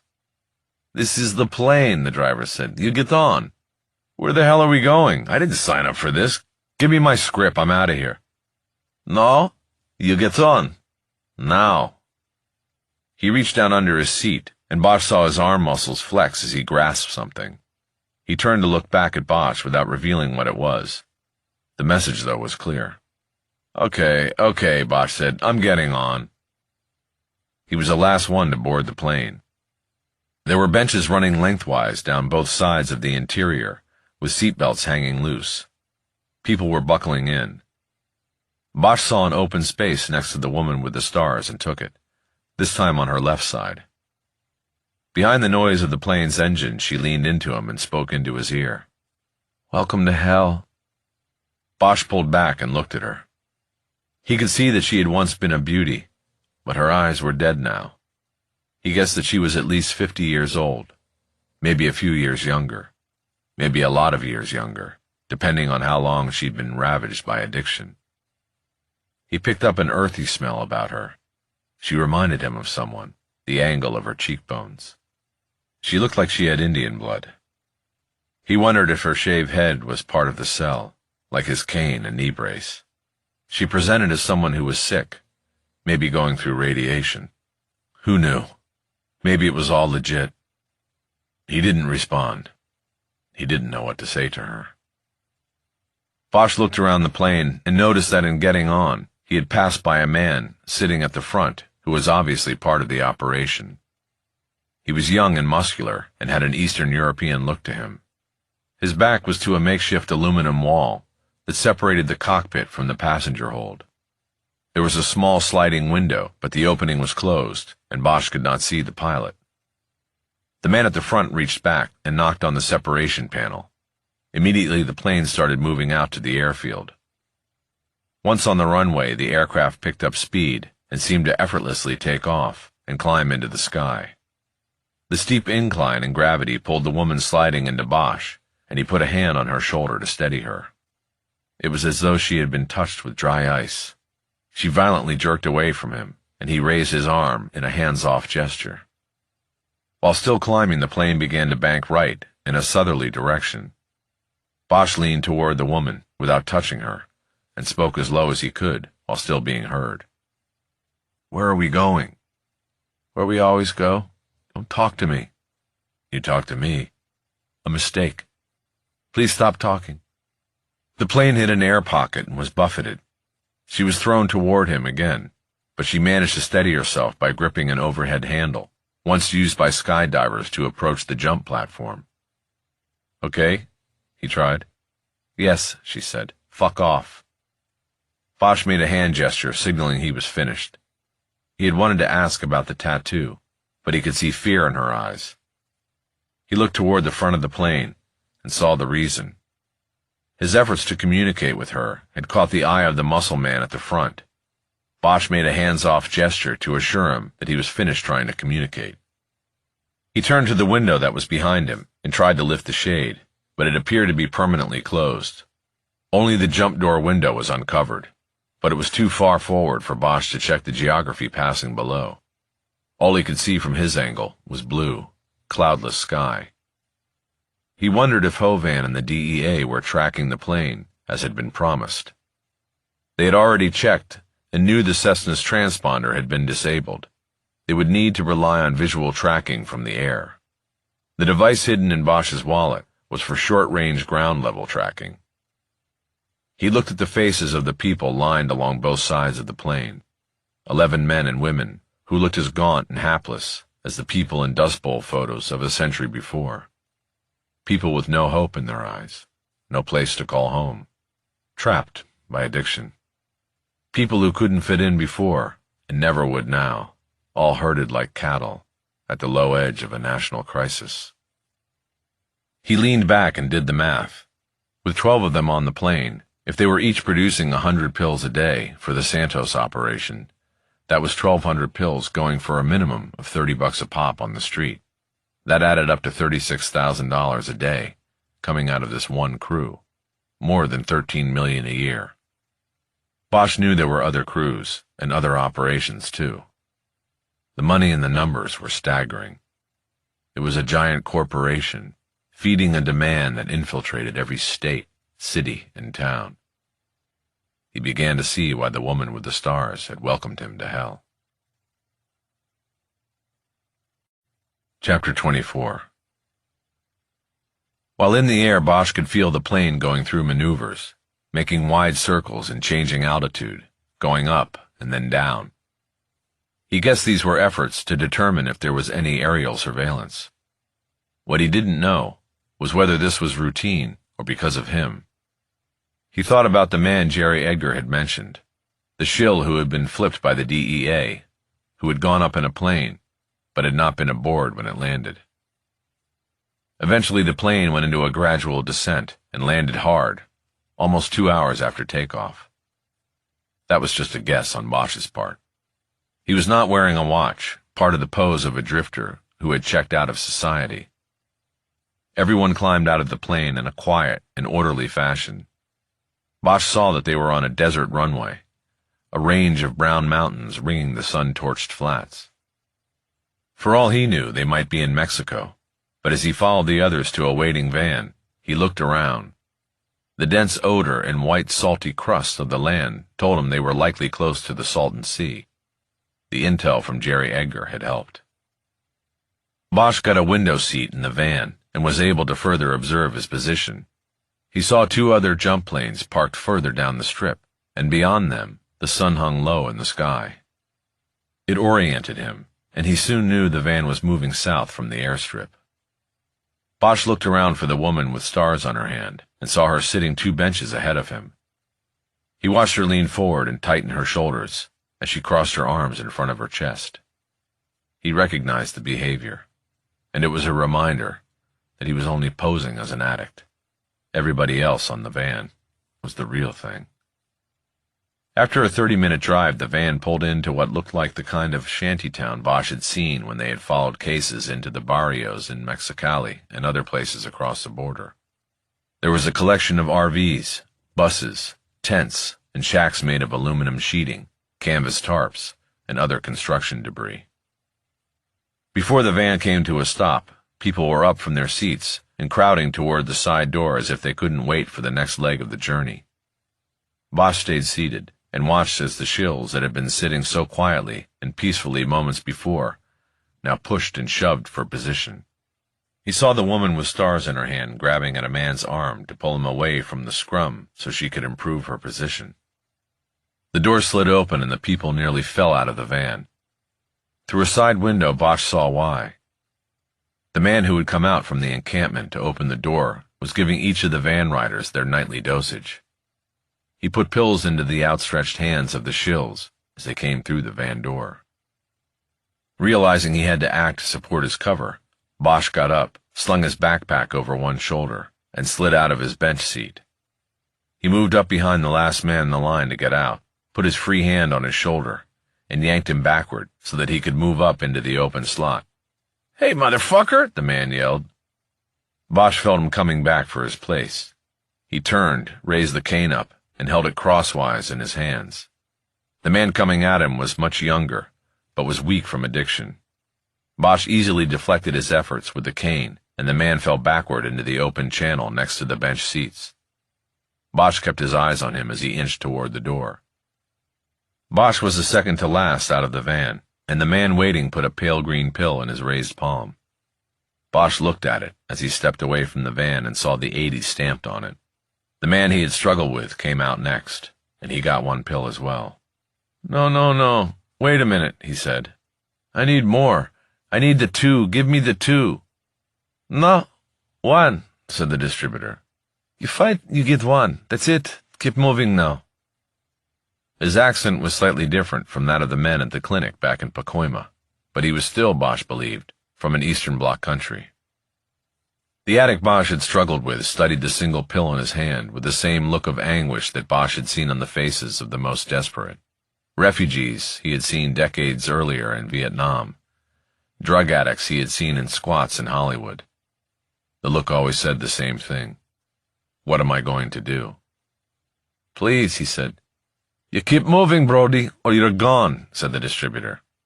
Okay, said the addict. They followed the others, forming a line that led into the encampment. Bosch took the last position in line, so he could keep an eye on the man called Brody. As he walked, he noticed the woman with stars, who was several spots ahead, pull something out of her pocket. She then put her hands down in front of her body, and Bosch could tell by the way she was working her shoulders that she was turning something in her unseen hands. He knew it was a crusher. She either needed a hit so badly she couldn't wait, or feared one of the men, maybe Brody, would take her pills away. Bosch watched as she brought her hands up to her face and cupped her mouth and nose as if she were going to sneeze. She snuffed the powdered pill as she walked. Brody turned his head as he walked to give Bosch the evil eye. Bosch reached out and pushed him in the center of his back with the rubber-capped tip of his cane, a firm shove. Keep going, Bosch said. You owe me an 80, old man, Brody said. Yeah? Come and get it. Anytime. Yeah, we'll see. We'll see. Brody had the sleeves of a windbreaker tied around his waist and a yellow t-shirt clinging to his bony shoulders. From his rear vantage point, Bosch could see tattoos running down both of his triceps, but they were blurred and unreadable, made with cell-mixed ink in a prison. The man from the plane, as well as the greeter and drug distributor, walked them into an open area that appeared to be the center of the encampment. Triangular canvas sails were strung overhead to offer shade during the day, but the sun was now behind the mountains on the horizon, and it was starting to cool. There was concrete underfoot, and Bosch assumed it was one of the slabs that gave the area its unofficial name. There was a man sitting at a table beneath one of the shade triangles. The group was followed into the space by the van's driver. They looked at the man at the table, who gave them a nod. Bosch saw a badge pinned to the seated man's red shirt. It looked like a tin private security badge, but it apparently made him the sheriff of Slab City. There were 2 cardboard boxes on the table. During an intel meeting that morning before the UC operation began, Bosch had viewed the few photos that the DEA had of Santos, and while they were all a minimum of 3 years old, he was sure that the man at the table was not him. The sheriff stood and looked at the sunken eyes of all of those standing in front of him. Food is here, he said. 1 each. Take it with you. He started opening the boxes on the table. There was no rush from the group as there had been when pills were being distributed. Food was clearly not the most sustaining part of their lives. Bosch moved forward without pushing, and when he got to the table, he saw that one box contained power bars, and the other contained foil-wrapped burritos. He took a power bar and turned away. The group started to break up, with people going in different directions. It was clear to Bosch that everybody had a destination but him. Brody threw him another look, and then headed toward the open flap of a large yellow and black tent that looked like it had been made with tarps previously used for tenting houses for termite treatment. Using the cover of people moving in different directions, Bosch dropped to one knee, put the cane down and power bar next to it, and then started retying his work boot. While the hem of the right leg of his jeans contained the doses of Narcan, the left leg had an open slot in the inside hem. It was a place to stash any pills given to him, so he could avoid ingesting, but still keep them to be used as evidence in an eventual prosecution. He had practiced the boot-tying maneuver several times during the previous day's training. When he hiked the bottom of his pant leg up to reach the high-top boot's laces, he slipped a pill through the hole in the inside hem. As he stood up, the woman with the stars brushed by him and whispered, "Be ready. Brody will come for you tonight." And then she was gone, heading to the tent where Brody had gone. Bosch watched her go without saying anything. "You." Bosch turned and looked at the old man at the table. He pointed behind Bosch. "You're in there," he said. "Take the open bed and put your shit underneath it. You don't take that pack with you tomorrow." Bosch checked behind him while he finished tying his boot. The sheriff was pointing to the back of an old school bus that looked like it had followed its career in student transport with a decade or two spent moving field workers. It was painted green back then, and now it was in shambles. Its paint had long been faded and had oxidized. The windows were either painted over or covered with aluminum foil from the inside. "It's got all my stuff," Bosch said. "I need it." "There is no room for it," the sheriff said. "You'll leave it here. No one will touch it. Try to take it? It gets tossed out of the fucking plane. You understand?" "Yeah, I understand." Bosch climbed to his feet and walked toward the bus. There were 2 steps up to the back door, and he was in. It was dark inside, and the air was dead and sour. It was sweltering. The beds the sheriff was talking about were Army surplus cots, and they were lined end to end down both sides, with a narrow aisle between them. Starting to slowly make his way down the aisle, he quickly realized that the cleaner air was near the door he had just entered through, and that those cots were already occupied by men who were sleeping or lying there watching Bosch with dead eyes. The last cot on the right was open and appeared to be unused. Bosch dropped his backpack to the floor and used his foot to push it underneath. He then sat down and looked about. The air was putrid, a combination of body odor, bad breath, and the smell of the Salton Sea, and Bosch remembered something Jerry Edgar had told him years ago, after they had attended an autopsy, that all odors were particulate. Bosch sat there realizing he was breathing in microscopic particles from the drug-addicted men on the bus. He reached down and pulled the backpack out from under his cot. He unzipped it and dug around in the clothing until he found a bandana that had been shoved in by one of the DEA undercover tutors. He folded it into a triangle and tied it around his head and across his mouth and nose like a train robber from the Old West. "Doesn't do any good." Bosch looked around because the ceiling of the bus had only rounded corners. The voice could have come from anywhere. Everyone appeared to be asleep or uninterested in Bosch. "Here." Bosch turned and looked the other way. There was a man sitting in the driver's seat, looking at Bosch through a mirror on the dusty dashboard. Bosch had not noticed him before. "Why not?" he asked. "Because this place is like a cancer," said the man. "Nothing stops it." Bosch nodded. The man was probably right, but he still kept the mask on. "Is that where you sleep?" he asked. "Yeah," the man said. "Can't lie down. Get vertigo." "How long you been here?" "Long enough." "How many people they got here?" "You ask too many questions." "Sorry, just making conversation."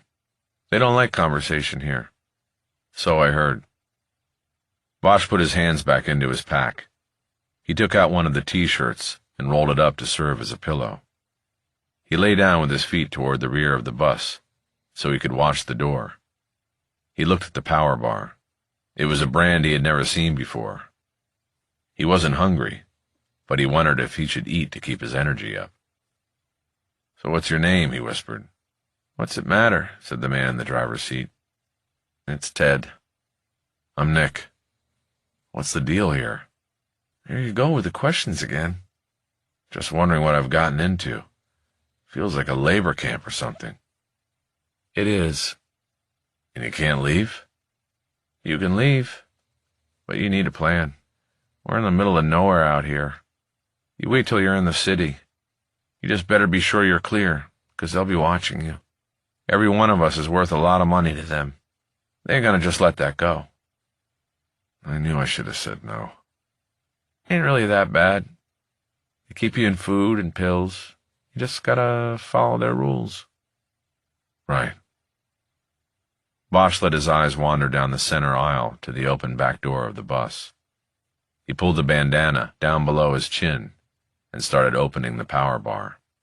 He hoped it would keep him awake and on the edge. The natural light was almost gone now.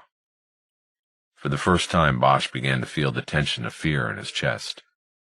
He knew that there was great danger here, from all directions. He knew he couldn't risk sleeping for 5 minutes, let alone through the night.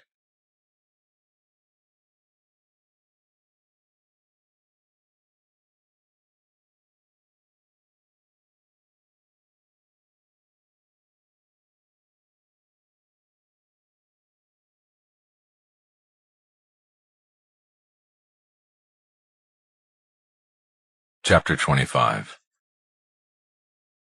Brody came at him in the dead of night, but Bosch was ready for him. Moonlight revealed him as a silhouette in the back doorway of the bus, and then as he made his way stealthily down the aisle between the cots where the others slept. Bosch could see an object gripped in one hand, something small like a knife. Bosch was lying on his right side, the corresponding arm bent at the elbow and seemingly cradling his head. But back behind the end of the cot, he gripped the cane tightly. Bosch didn't wait to determine if Brody had come to rob or assault him. Before the shadowed figure could make any kind of close-in move, Bosch swung the cane viciously and caught Brody flush at an angle that extended the impact up his jawline and across his ear. The noise was so loud that he thought he might have broken the cane. Brody immediately dropped onto the cot behind him, awakening a sleeping man who groaned and shoved him off. His weapon, a screwdriver, clattered on the floor. Bosch was immediately off the cot and on top of him in the aisle between the cots, straddling him and holding the cane like a crossbar on his neck. Brody put both hands on the cane to try to keep it from crushing his throat. Bosch held the pressure steady, enough to seriously impede Brody's breathing, but not cutting it off all the way. He leaned down and spoke in a hard whisper. "You come at me again, and I'm going to kill you. I've done it before, and I'll do it again. Do you understand me?" Brody couldn't talk, but he nodded as best he could. "Now I'm going to let you go, and you're going to go back to your hole, and you're not going to give me any more problems. Got it?" Brody nodded again. "Good." Bosch released the pressure, but hesitated a moment before getting off the man. He wanted to be ready for the double cross. Instead, Brody released his grip on the cane and held his hands open, fingers splayed. Bosch started to get up. "All right, get out of here." Without a word, Brody gathered himself and stood up. He hurried down the aisle to the rear exit of the bus. Bosch didn't think for one moment that he would hesitate if he got another shot at Bosch. He picked up the screwdriver and pulled the backpack out from under his cot. While he hid the screwdriver at the bottom of the main compartment, he heard a whisper from the front seat of the bus. "Nice stickwork," said Ted. "It's a cane," Bosch said. He waited and listened to hear whether Brody was confronted outside the bus by the sheriff or anyone else who might have heard their struggle. But there was only silence from out there. Bosch crouched down and went into his backpack, quickly changing into a black t-shirt with the Los Angeles Lakers logo on it. He then stuffed the bottle of laxatives into one of his pockets, stood up, and turned toward the exit at the back of the bus. "Where are you going?" Ted whispered. "Don't go out there." "Where do people go to the bathroom around here?" Bosch said. "Just follow your nose, man. It's on the south side of the camp." "Got it." He moved down the aisle, careful not to run into the human limbs that were extending from some of the cots. When he got to the door, he stayed back in shadow and looked out into the open space where the sheriff had sat upon his arrival. It was empty. Even the table was gone. Bosch stepped down from the bus and then stood still. The air still carried the odor of the Salton Sea, but it was cooler and fresher than any breath taken inside the bus. Bosch pulled the bandana over his chin and left it hanging loose around his neck. He listened. The night was cool and quiet, the stars brilliant in the black sky above. He thought he could hear the low hum of an engine coming from somewhere in or near the camp. He just couldn't place the direction it was coming from. Asking Ted where he could go to relieve himself had been a front. He had no plans other than to scope out the camp so he could learn its landmarks and dimensions, and could later be helpful in drawing up search warrants, should that be part of any follow-up to the Dirty Denim operation. He moved away from the bus and randomly chose a path between the tent where he knew Brody was assigned and a row of shanty structures. He walked quickly and quietly, and soon realized he was moving away from the engine sound. He followed the pathway to the southern terminus of the camp, and here the air was fouled by a lineup of 4 portable toilets on a flatbed trailer. They smelled like they had not been serviced by the clean-out pump in weeks, if not months. Bosch kept moving, following the circumference of the camp in a clockwise manner. From the outside it looked no different from the homeless encampments that had sprung up in the past few years in almost every empty lot and park in Los Angeles. As he walked toward the north side of the camp, the low hum of the engine got steadily louder, and soon he was approaching a double-wide trailer with a light on inside and an air conditioner powered by an electric generator placed 50 yards out in the scrub behind it. Bosch guessed that he was looking at the staff quarters. The sheriff and the distributor, maybe even the pilots of the planes he had seen, were housed in air-conditioned comfort. His guess was confirmed as he cautiously approached at a passing angle and soon saw 2 vans parked side by side behind the trailer. He also saw a shadow pass behind the curtain of the one window that was lit. Somebody was moving about inside. Bosch quickly moved toward the vans so he could use them as cover. Once there, he pressed himself against the back corner of one of them and studied the upper edges of the structure, looking for cameras. He saw no evidence of cameras, but knew it was too dark to be sure. He also knew that there were all kinds of other electronic measures that might be taken to guard against intrusion. Nevertheless, he decided to risk it in order to get an inside look at the double-wide. He moved in toward the lighted window. The door next to it had a large no admittance sign posted, with a threatening kicker. Violators will be shot. Bosch proceeded undaunted. The curtain had not been closed all the way. There was a 2-inch gap that allowed Bosch to visually sweep the room by shifting to his right or left outside. There were 2 men in the room. They were white, dark-haired, and both wearing wife-beaters that revealed heavily tattooed arms and shoulders. They were at a table, playing cards and drinking a clear liquid directly from a bottle with no label. In the center of the table was a pile of pale-colored pills, and Bosch realized that the dosage levels of oxycodone pills made up the betting scheme of the game. One of the men apparently lost a bet, and while his opponent gleefully used his hand to pull the pot to his side, the other angrily swiped some of the cards off the table and to the floor. The arm movement made Bosch's eyes follow, and it was then that he saw a third person in the room. There was a nude woman lying on a threadbare couch to the left side. Her face and body were turned in toward the rear cushions, and she appeared to be asleep or unconscious. Bosch could not see her face, but it didn't take a genius to figure out what was going on. He leaned his head down for a moment as he filled with revulsion. He had avoided undercover work for all his years in law enforcement for this very reason. As a homicide investigator, he had seen the worst of what humans can do to one another.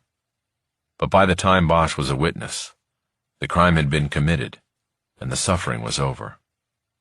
Every case left its psychological mark, but it was balanced by the fulfillment of justice. Bosch didn't solve every case, but there was still accomplishment in giving every case his best work. But when you went undercover, you moved from the safe confines of justice done and entered the world of the depraved. You saw how humans preyed on one another, and there was nothing you could do about it without blowing cover. You had to take it in and live with it to see the case through. Bosch wanted to charge into the trailer and save that woman from another minute of abuse. But he couldn't. Not now. There was a greater justice he was looking for. Bosch turned his eyes from the woman and looked at the 2 men. It seemed clear to him that they were speaking Russian, and the words inked on their arms appeared to be Russian as well. Both men had what cops called convict bodies. Outsized upper torso, heavily muscled by years of prison workouts, push-ups, sit-ups, chin-ups, and legs neglected in the process. One was clearly older. He was mid-30s, with a soldier's short haircut. Bosch placed the other man at about 30, with dyed blonde hair. He studied their body sizes and movements, and compared them to what he recalled of the videos from the pharmacy shooting and the drop-off and pickup at Whiteman. Could these two be the shooters? It was impossible to know for sure, but Bosch believed that there was a clue in the apparent casualness with which the men in the room had abused the women. They had most likely drugged her, raped her, and left her unclothed on the couch. Bosch believed any man who did that was capable of the same casualness when it came to murder. His gut told him these were the two men who had gunned down Jose Esquivel and his son, and they would lead him to Santos. Bosch saw a reflection of light on the aluminum skin of the mobile home and turned to see a man with a flashlight approaching. He quickly ducked down and then moved back toward the vans and slipped into the channel between them. "Hey!" He had been spotted.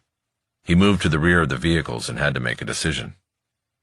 He quickly dropped below the window level of the vans and moved back up on the outside of the van farthest from the mobile home. The man with the flashlight came running up and proceeded down the passage between the vans, the last place he had seen the intruder. Bosch waited a second and broke for the corner of the trailer.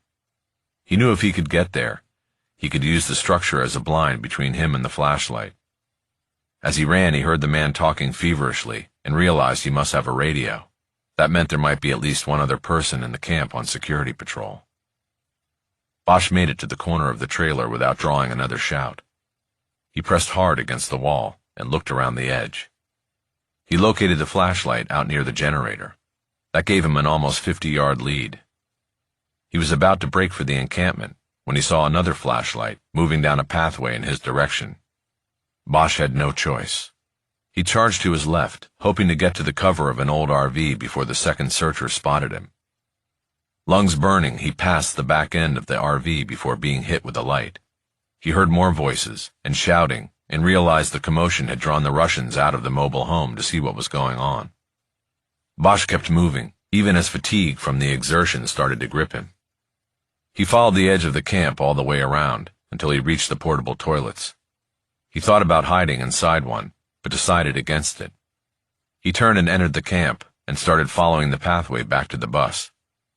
He walked casually after using his shirt to wipe the sweat off his face. He didn't make it. In the clearing behind the bus, they were waiting. Bosch was hit with the lights first, and then shoved to the ground from behind. "What the fuck you think you're doing?" a voice said. Bosch held his hands up off the dirt and sand and splayed his fingers. "I was just using the toilet," he called out. "I thought that was okay. Nobody told me I couldn't leave the—" "Get him up," said a Russian. Bosch was roughly pulled up off the ground and held by both arms by the sheriff and a man he assumed was his deputy. The two men Bosch had seen playing cards were standing in front of him.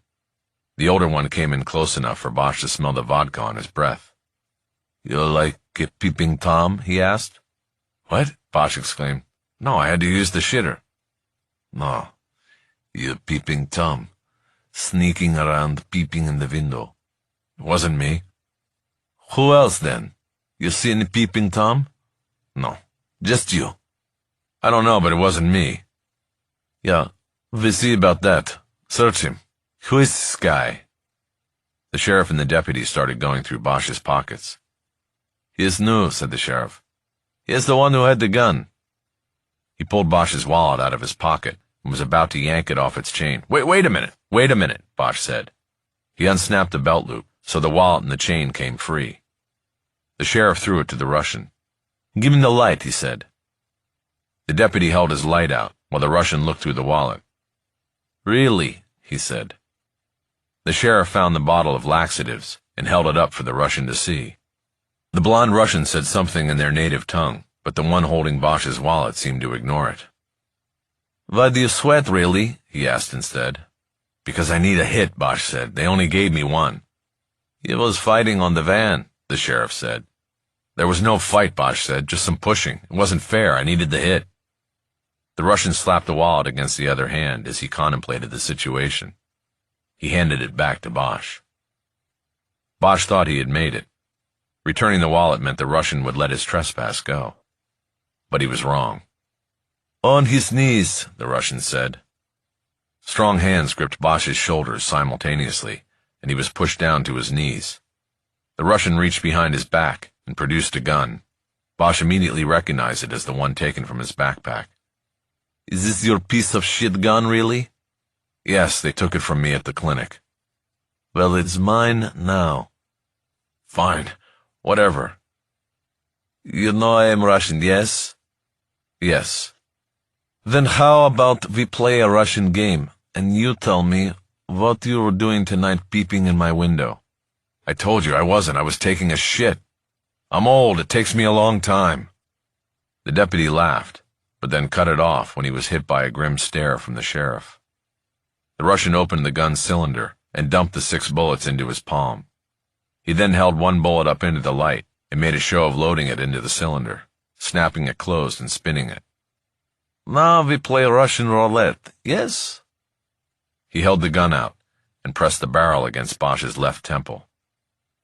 Bosch had confidence in the DEA's saying they had tricked the weapon, but there was nothing like the barrel of a gun being pressed against the temple to make one contemplate fate. Bosch closed his eyes.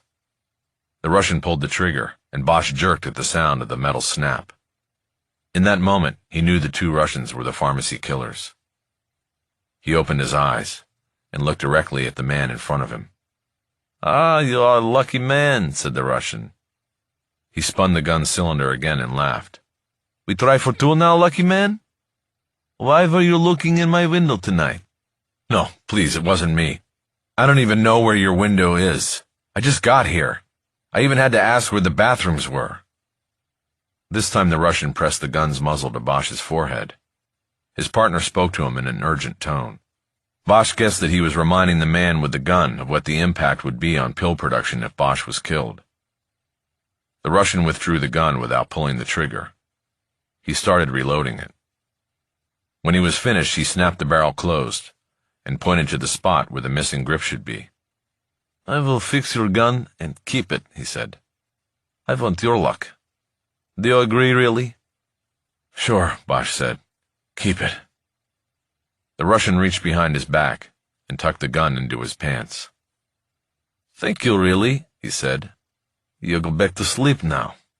No more peeping Tom shit." Chapter 26. The Santos Air Fleet left the ground early Saturday after a morning distribution of pills, power bars, and burritos. Bosch was in a group on the same plane he had come in on, but this time the passenger count was higher, and there were more than a few new faces, men and women, on the plane's benches. He did see Brody, a stripe of purple bruising on the right side of his face, and the woman with the stars on her hand. They were both on the bench opposite him. Maybe it was the shaved head which gave the false impression that she was ill from something other than addiction, but Bosch felt a sympathetic need to watch over her.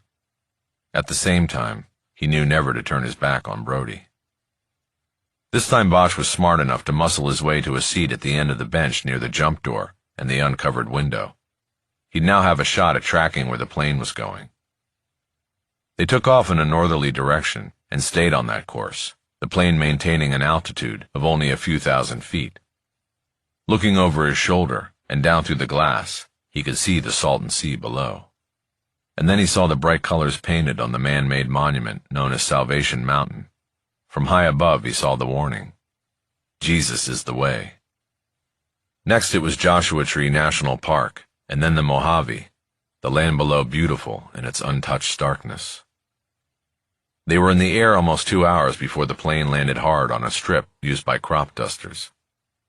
As it made its final descent, Bosch had seen a wind farm in the distance set against hills dotted with cattle, and he knew where they were.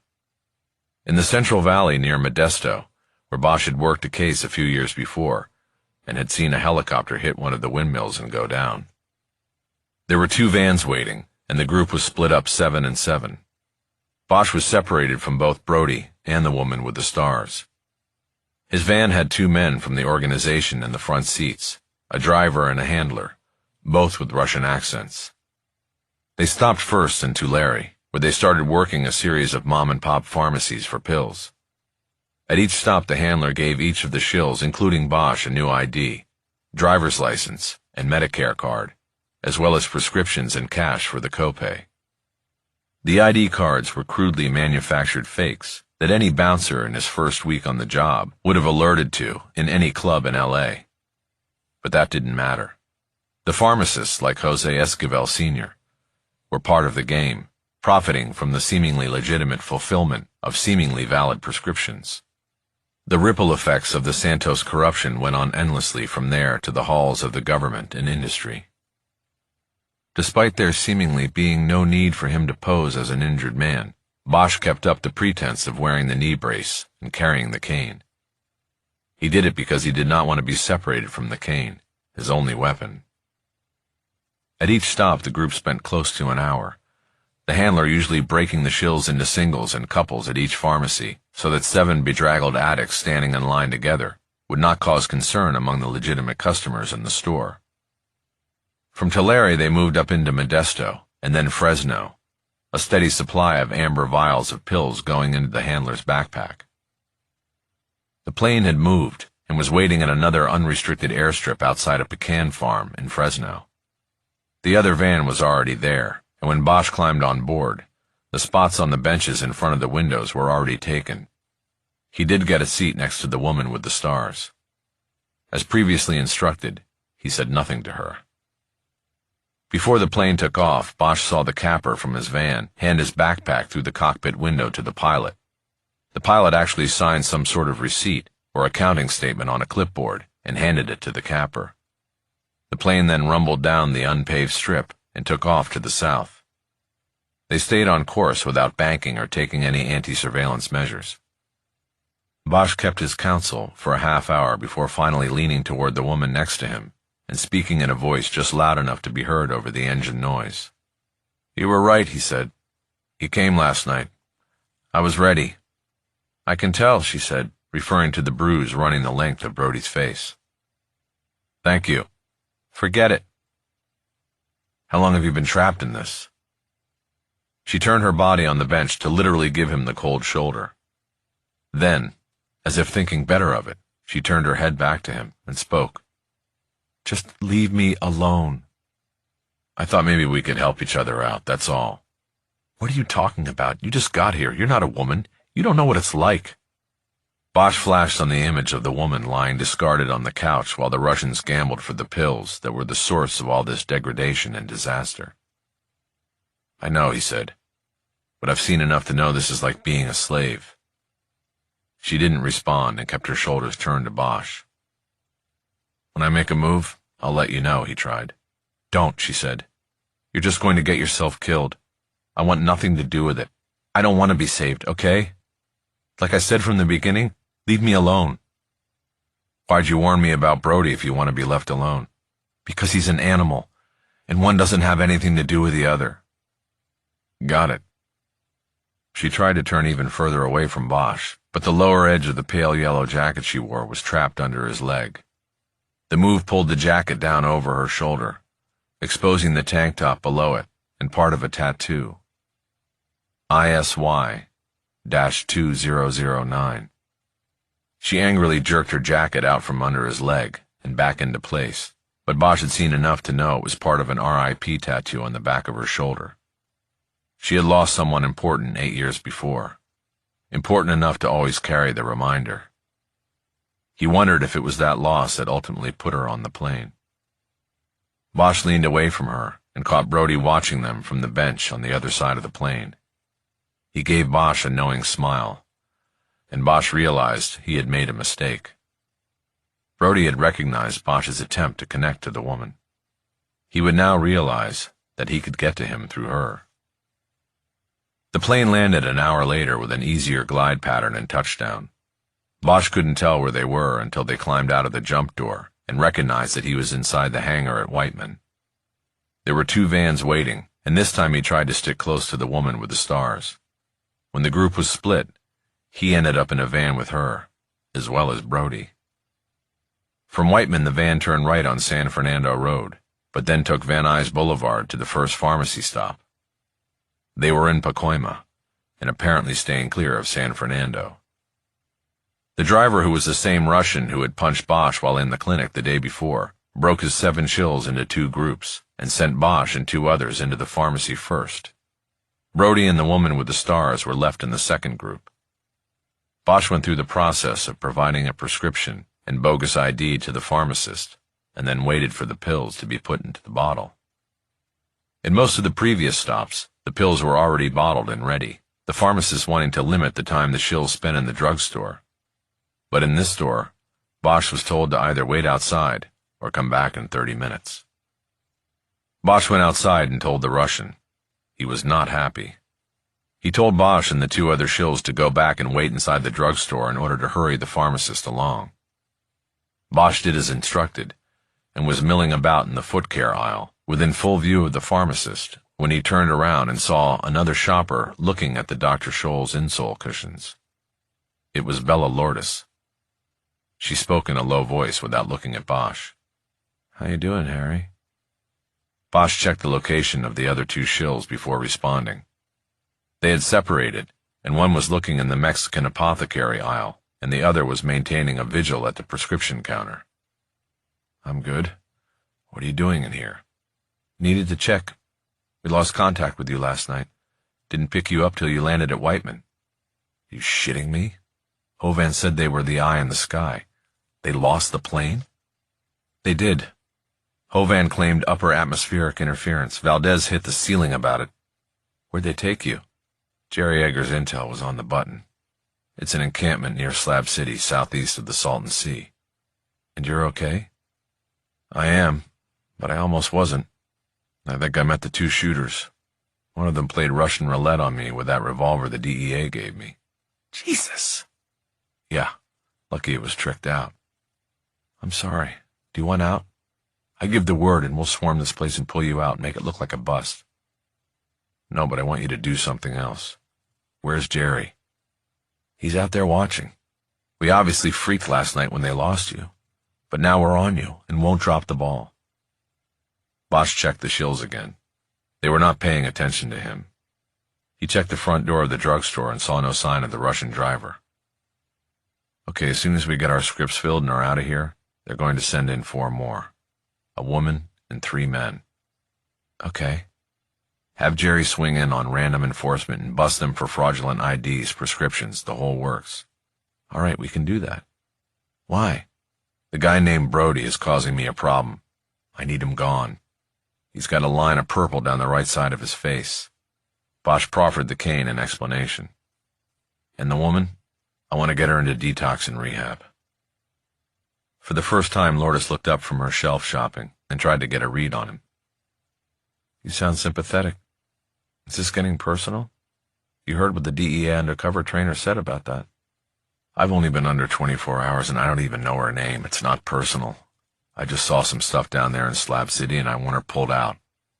Besides, the more people they're down, the more important I become. Maybe they'll think twice about playing Russian roulette with me again." "Okay, we'll do it. But that will pull a lot of us off the surveillance. I'll make sure at least 1 car stays with you." "Doesn't matter. You can wait for us at Whiteman. We'll be going back for the plane." Bosch heard the name that was on his phony ID called out by the pharmacist. "Gotta go." "What about tomorrow?" "What about it?" "It's Sunday. These mom and pop places are usually closed Sundays." "Then I guess I get a day off in Slab City. Tell them not to lose me this time." "You better believe I will. Take care of yourself." Bosch pointed the cane toward the ceiling and twirled it like a musketeer brandishing a sword. He then limped toward the counter to get his pills. 20 minutes later, he was sitting in the back of the van, waiting for the second crew of shills to complete their pharmacy run. He watched Edgar and Hovan enter the pharmacy, and 15 minutes after that, with the van's driver getting restless and talking to himself in Russian, a pair of LAPD cruisers pulled up. The Russian cursed. "Tov ma!" He turned around in his seat and looked at the 3 men sitting in the back. He pointed at Bosch. You go in and see. Find out what is going on in there." Bosch slid off his seat and moved to the side door. He got out and crossed the parking lot to the pharmacy. He guessed he had been chosen by the driver because he had the cleanest clothes of those in the van.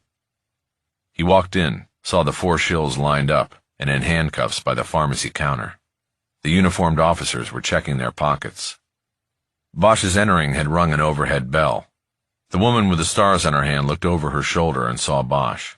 She widened her eyes and jutted her chin in the direction of the door.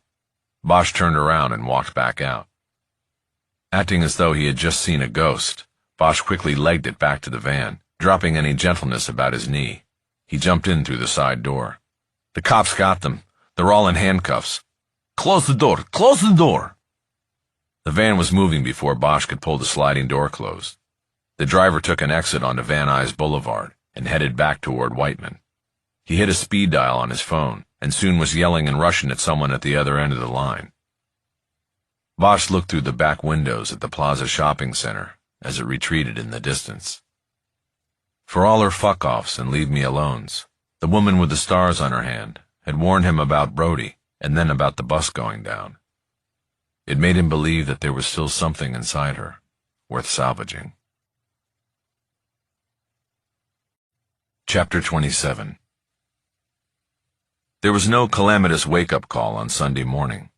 No one walked down the side of the bus hitting it with a broomstick and yelling for everyone in the camp to get up. On Sunday, the camp slept late. Having not been able to sleep at all his first night in the camp, Bosch had succumbed to his exhaustion Saturday night and slept deeply, moving through murky dreams of tunnels. When he was roused by the Russian with the dyed blonde hair shaking his cot, he was completely disoriented, and at first unsure of where he was and who the man looking down at him was. "Come," the Russian said. "Now."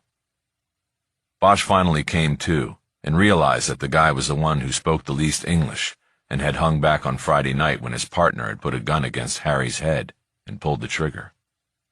In his mind, Bosch had labeled them Ivan and Igor, and this was Igor, the one who didn't normally speak. Bosch swung his legs off the cot and sat up. He rubbed his eyes, got his bearings, and started pulling on his work boots, wondering if they were going to fly off to hit pharmacies again, even though most of the non-chain stores were likely to be closed on Sunday, especially those in low-income Latino neighborhoods, where a reverence for the day of rest and religious reflection was strong. Igor was waiting for him, holding the front of his t-shirt up over his mouth and nose because of the stench in the bus. He pointed to the door. "Come, hoodie." At first Bosch panicked, because he thought Igor had called him Harry and that his cover had somehow been blown. But then he understood what had been said in the Russian's thick accent. Okay, he said. Bosch looked around and saw that he was the only one Igor had rousted. Everybody else in the bus was still dead to the world. "Where are we going?" he asked. Igor didn't respond. Before pulling on his left boot, Bosch reached to the floor and grabbed the knee brace. He pulled it up over his left calf for use later, and then put the other boot on. He tied his laces, grabbed his cane, and stood up, ready to go fill prescriptions, though he had a growing suspicion that wasn't the plan for the day. Igor pointed to the floor. "Backpack." "What?" "Bring backpack." "Why?" Igor turned and headed out of the bus without another word. Bosch grabbed the backpack and followed, stepping out of the bus into blinding sunlight. He kept asking questions, hoping for some hint of what awaited him. "Hey, what's going on?" he asked. There was no answer. "Hey, where's your pal with the English?" Bosch tried. "I want to talk to somebody." The Russian continued to ignore Bosch's words and just used his hands to signal him to keep following. They walked through the camp to the clearing where the vans had picked up the shill groups the morning before. There was a van waiting with an open side door. Igor pointed to the opening. "You'll go." "Yeah, I get it. Go where?" No answer. Bosch came to a stop and looked at him. "You go. I need to hit the head first." Bosch could tell the Russian didn't understand the slang. He pointed the cane toward the south side of the encampment and started walking that way. Igor grabbed him by the shoulders and roughly redirected him to the van. "No, you go!" Igor shoved him hard toward the van, and Bosch almost dropped the cane while grabbing for the door frame. Okay, I'm going." He climbed onto the bench seat behind the driver. The Russian then climbed in, slid the door closed behind him, and took the bench behind Bosch. The van started moving, and soon enough Bosch could tell they were heading to the airstrip.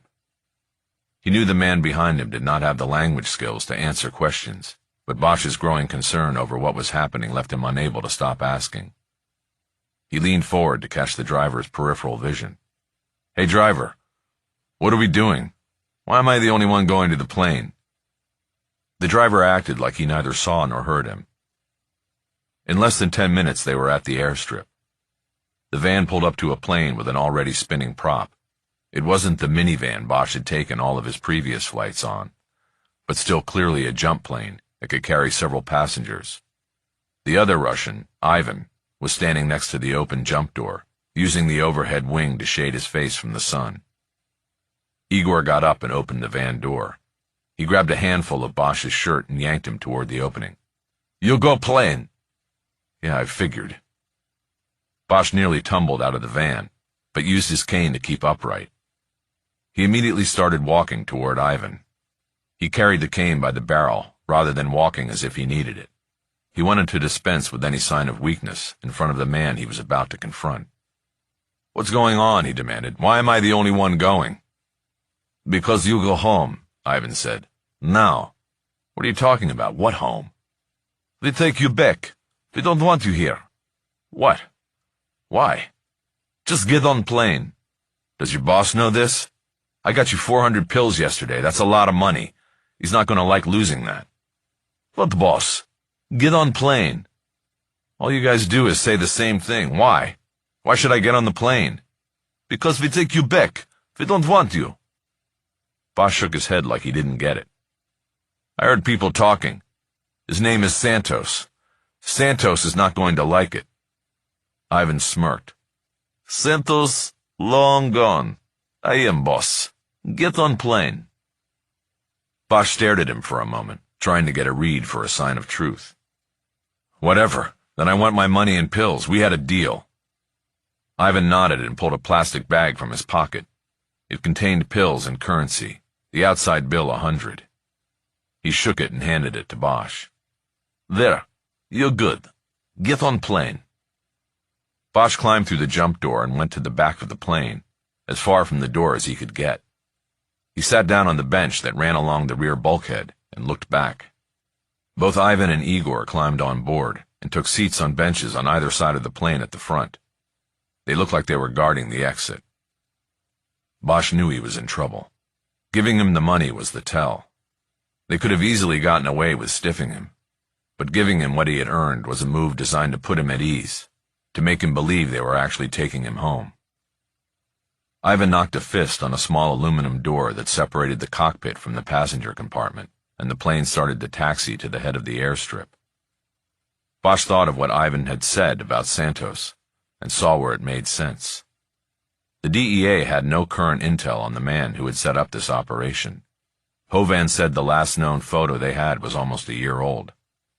Santos and those loyal to him could have been taken out by the Russians, especially if they had gotten wind of the indictment and warrant for his arrest, making him a liability to the operation.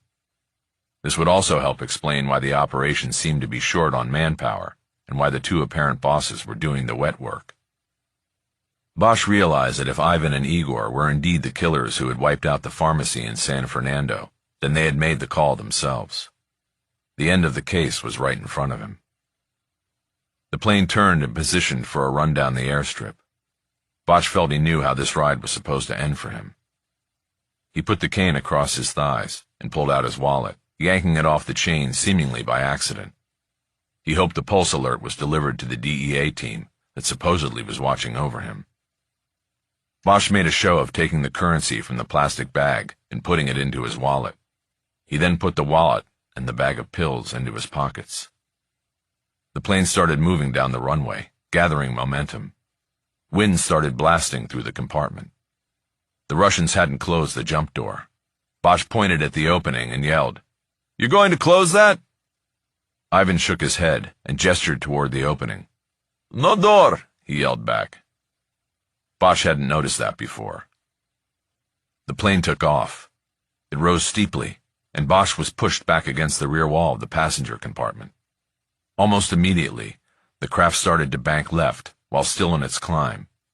It then leveled and was on a course west. Bosch knew that would take them over the center of the Salton Sea.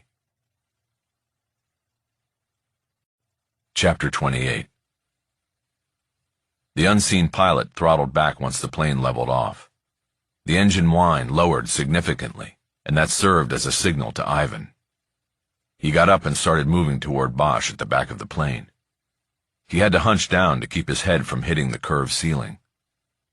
As he came forward, he reached into a front pocket and pulled out a phone.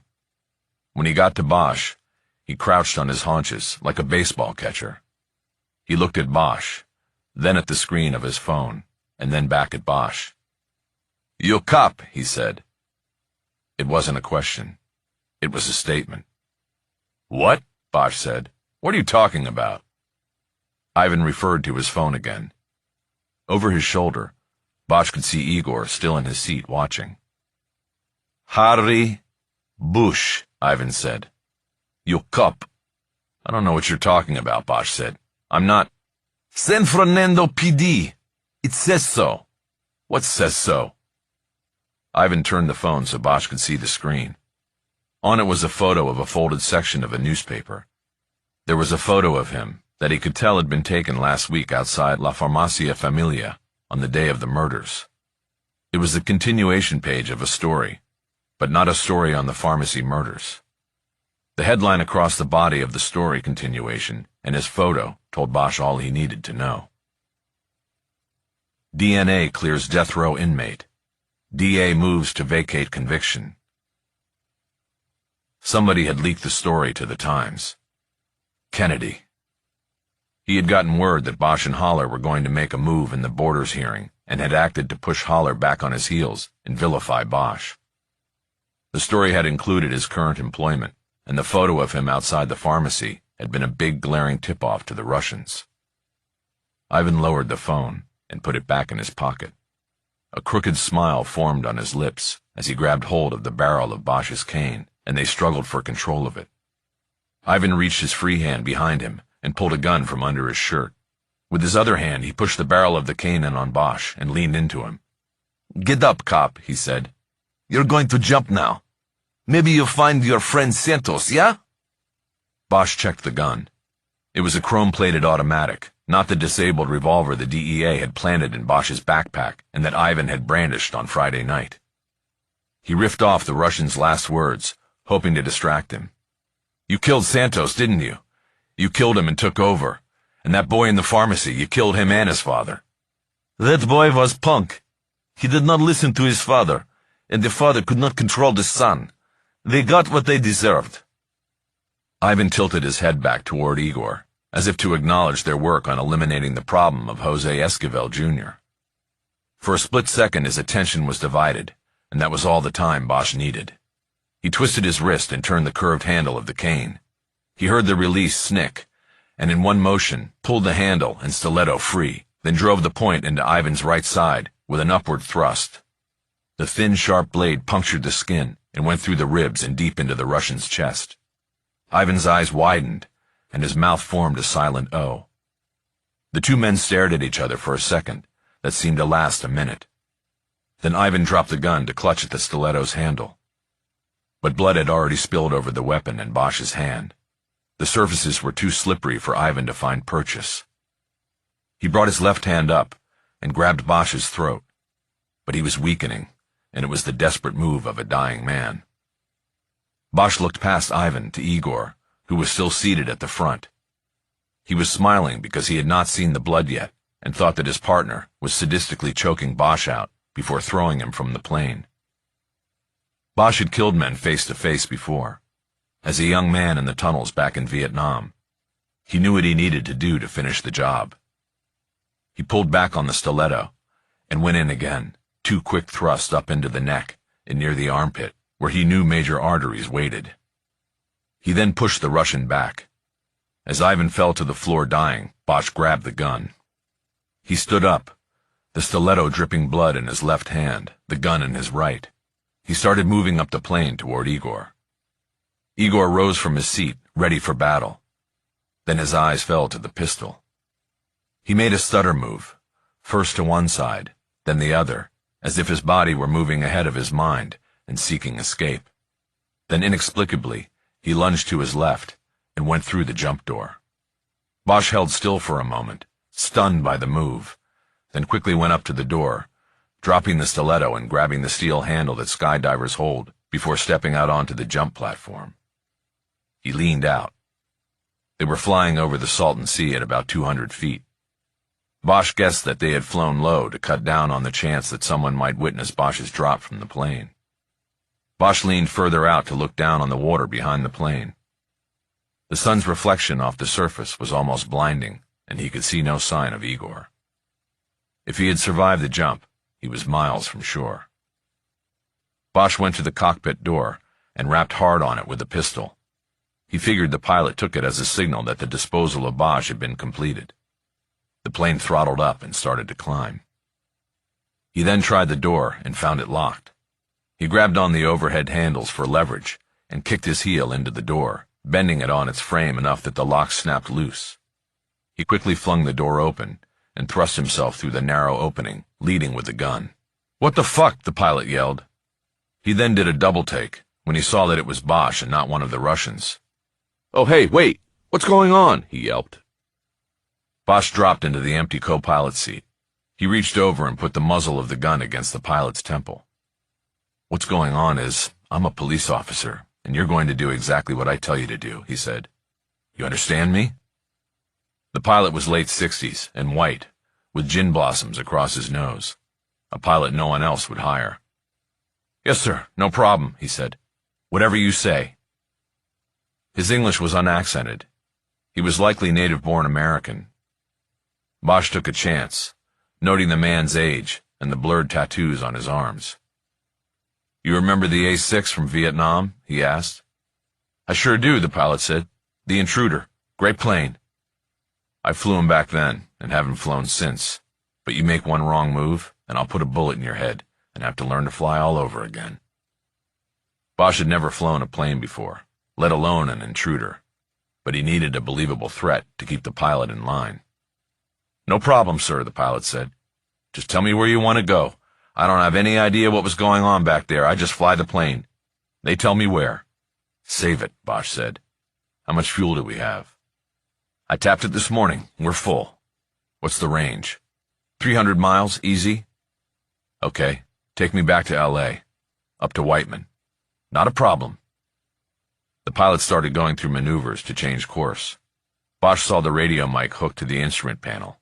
He grabbed it. "This on?" "Yes, press the button on the side to transmit." Bosch found the transmit button and then hesitated, unsure what to say. "Hello, any airport tower that can read this. Come back." Bosch looked at the pilot, wondering if he had just revealed that he had never flown a plane before. The radio saved him.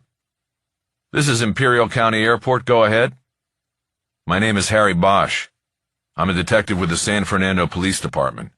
I'm flying in a plane after an in-air event, leaving one passenger dead and one missing over the Salton Sea. Requesting radio contact be made with Agent Hovan of the DEA. I can give a number when you are ready to copy." Bosch clicked off and waited for the response. He felt the tensions that had gripped him for nearly 48 hours start to slacken off as the plane headed north towards safety and home.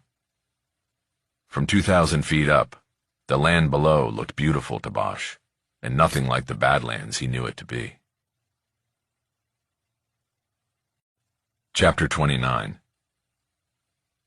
Bosch got a crowded reception from state, local, and federal authorities when the plane landed under DEA air escort at Whiteman Airport. There were DEA agents, Jerry Edgar with a team from the State Medical Board, and Chief Valdez, and the investigators from San Fernando standing front and center. There was also a coroner's van and death team, a pair of LAPD detectives from Foothill Division, their own forensic tech, and a pair of paramedics just in case Bosch required medical attention. The plane was directed into an empty hangar so that it could be processed as a crime scene without media or public scrutiny. Bosch squeezed through the cockpit door and into the passenger section, and the pilot followed. He told the pilot to climb through the jump door with his hands up. As he did so, Bosch stepped to the back of the compartment. He took a long look at the man he had killed, his body lying still on the floor of the plane. Blood had run from the body in crisscross patterns as the plane had banked and changed altitude during the flight. Bosch moved back up to the jump door and exited the plane. Two men in black tactical pants and shirts, their sidearms held down by their sides, helped him off the jump platform. "DEA?" Bosch asked. "Yes, sir," said one agent. "We're going to go in and clear the plane now. Is there anyone else inside?" "Nobody alive." "Okay, sir. There are some people here who want to talk to you now." "And I want to talk to them." Bosch stepped away from the plane's wing, and Bella Lourdes was there waiting for him. "Harry, you all right?" "Better than the guy in the plane. How are we handling the debrief?" "The DEA has a mobile command post. You're supposed to go in there with us. The LAPD, Edgar, and Hovan. You ready, or you want to?" "I'm ready. Let's get this over with. But I want to see the LA Times first. That story today almost got me killed." "We have it for you." Talk about bad timing. She led him to a huddle with Valdez, Sisto, Luzon, and Trevino. The chief clapped him on the upper arm and said he had done good. There was an awkwardness about the greeting, considering what Bosch had been through, and it was the first indication that the Times story was going to be difficult to deal with. Bosch pressed on with the case at hand. "Our case is closed," he said. "The dead guy in the plane was one of the shooters. The other one jumped out. I don't think he made it." "The frickin' guy just jumped out of the plane?" Sisto said. He said it in a tone that implied he thought otherwise, like maybe the Russian had help jumping. Bosch held his eyes with a stare. "Crazy Russians," Sisto said. "Just saying." "Let's wait on all of that until we sit down with everybody," Valdez said. "Bella, you take Harry to the debriefing. I'll get the paper. Harry, you hungry?" "Starving. I'll have somebody get you something and bring it in." Bella had walked Bosch halfway through the hangar when they encountered Edgar. He smiled at Bosch as he approached. "Partner, you made it," he said. "Can't wait to hear the rundown. Sounds like a close fucking call." Bosch nodded. "You know what?" he said. "If you hadn't told me that rumor about people going up in the plane and not coming back, I might not be here right now, partner. That gave me the edge on these guys." "Well, I'm glad I did something," Edgar said.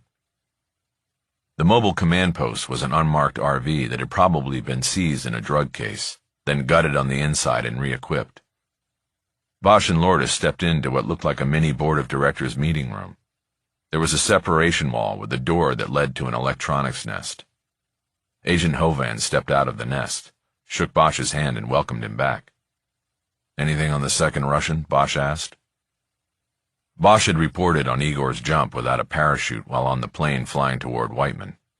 The DEA had dispatched a rescue effort. "Nothing," Hovan said. "It's a long shot."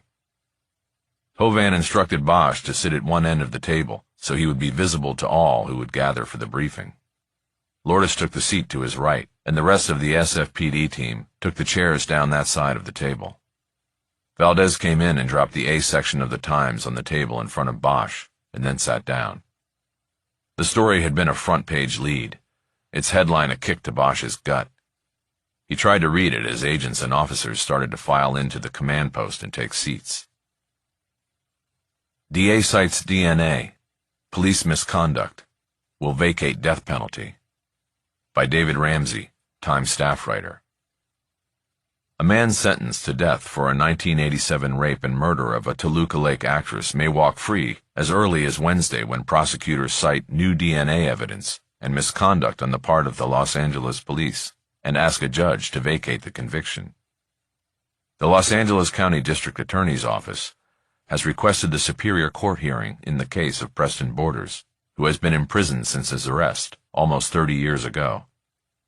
Borders had exhausted all appeals in the case and was languishing on death row at San Quentin until the DA's newly created Conviction Integrity Unit decided to review his claims that he was framed for the murder of Danielle Schuyler. Schuyler was found raped and murdered in her apartment in Toluca Lake. Borders was an acquaintance who had previously dated her and was tied to the crime when jewelry, allegedly taken from the victim during the assault, was found hidden in his apartment. In a case built entirely on circumstantial evidence, Borders was convicted after a one-week trial and later sentenced to death. Deputy DA Alex Kennedy said that recently completed DNA analysis on the victim's clothing revealed a match between a small amount of bodily fluid found on the clothing and a serial rapist named Lucas John Ulmer, who was known to be operating in Los Angeles at the time. Ulmer was later convicted of sexual assault in several other unrelated cases and died in prison in 2015. Kennedy said investigators now believe that it was Ulmer who murdered Schuyler, and may also have been responsible for 2 other murders of young women that police initially suspected Borders of, but never filed charges on. "We think it was Ulmer who stalked and murdered her, entering through a balcony door that had been left unlocked," Kennedy said. "He was a serial offender who stalked victims in that area." Court documents obtained by the Times reveal that Borders and his attorney Lance Cronin have claimed that the jewelry found in Borders' apartment was planted there by a detective who was the lead investigator on the case. "This has been a gross miscarriage of justice," Cronin said. "Mr. Borders has lost more than half of his life because of this." Cronin and court documents identify the 2 detectives who conducted the search of the apartment and reported finding the piece of jewelry in a secret compartment as Hieronymus Harry Bosch and Francis Sheehan. The Times has learned that Sheehan is deceased, and Bosch retired from the LAPD 3 years ago. Bosch testified during the trial in 1988 that he found the jewelry, described as a seahorse pennant, hidden in the false bottom of a bookshelf during the search of Borders' apartment.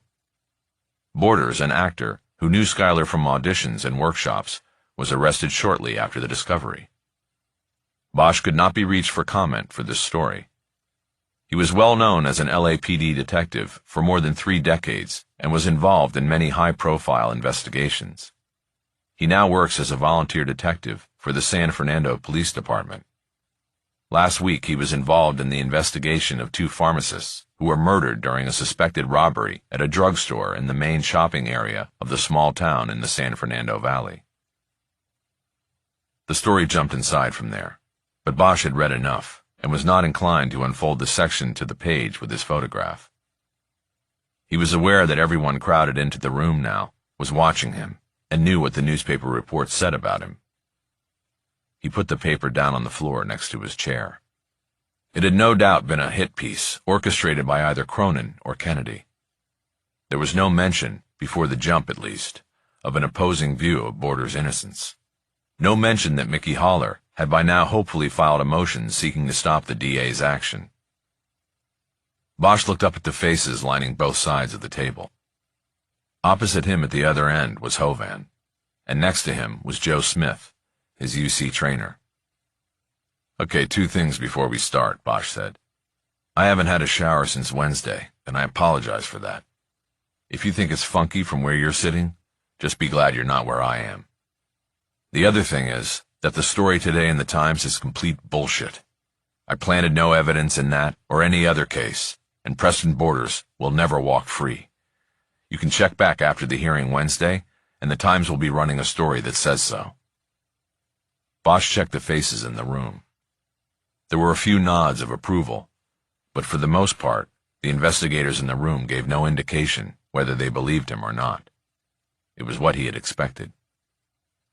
"Okay then," he said. "The sooner we get to this, the sooner I get to a shower. How do you want to start?" He looked down the length of the table to Hovan. It was his agency's RV. Bosch figured that made him the man in charge. "We'll have questions, but I think you can start anywhere you want," Hovan said.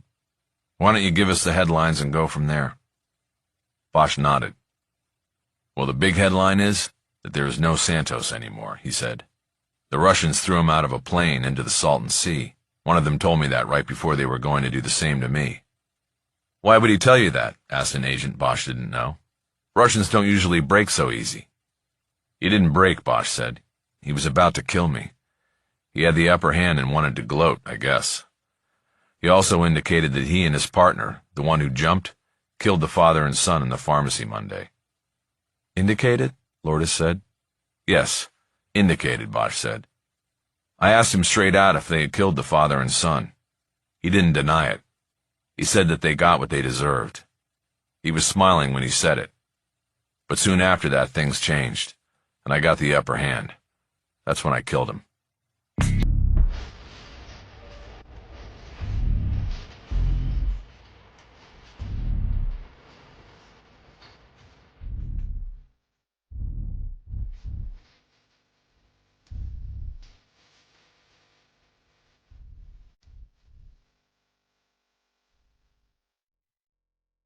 Chapter 30. They kept him for 3 hours in the mobile command post, at least half of the time spent going into great detail about what had happened that morning on the plane. All parties except for Edgar, the medical board investigator, had stakes in the death investigation and had questions to cover. Because the actual killing of the Russian occurred in the air over the Salton Sea, it became a jurisdictional dilemma. It was agreed that the National Transportation Safety Board would be apprised of the death, but the LAPD would handle the lead, because the plane with the body on board touched land at Whiteman Airport in the city of Los Angeles. The session in the command post was followed by a 2-hour walkthrough in the constricted confines of the plane, during which Bosch tried to show the investigators what he had been talking about for the previous 3 hours. It was agreed at the end that Bosch would make himself available later in the week for follow-up questions from all agencies. He was released at about the same time as the body of the Russian he had referred to as Ivan was removed from the plane and transported to the medical examiner's office for autopsy. Meanwhile, he was told the DEA was putting together a raid team to hit the encampment near Slab City and gather up the remaining players in the drug operation. It was decided that a media blackout would be kept tight on the case until that raid had concluded. Bosch was given a ride back to the SFPD station by Lourdes. He had left his Jeep there, as well as his real ID and cell phone. She also had to collect his bloody clothes as evidence in the use of the deadly force investigation. He lowered the window as they drove because he couldn't stand his own stink. "You going to talk to Mrs. Esquivel about all of this?" he asked.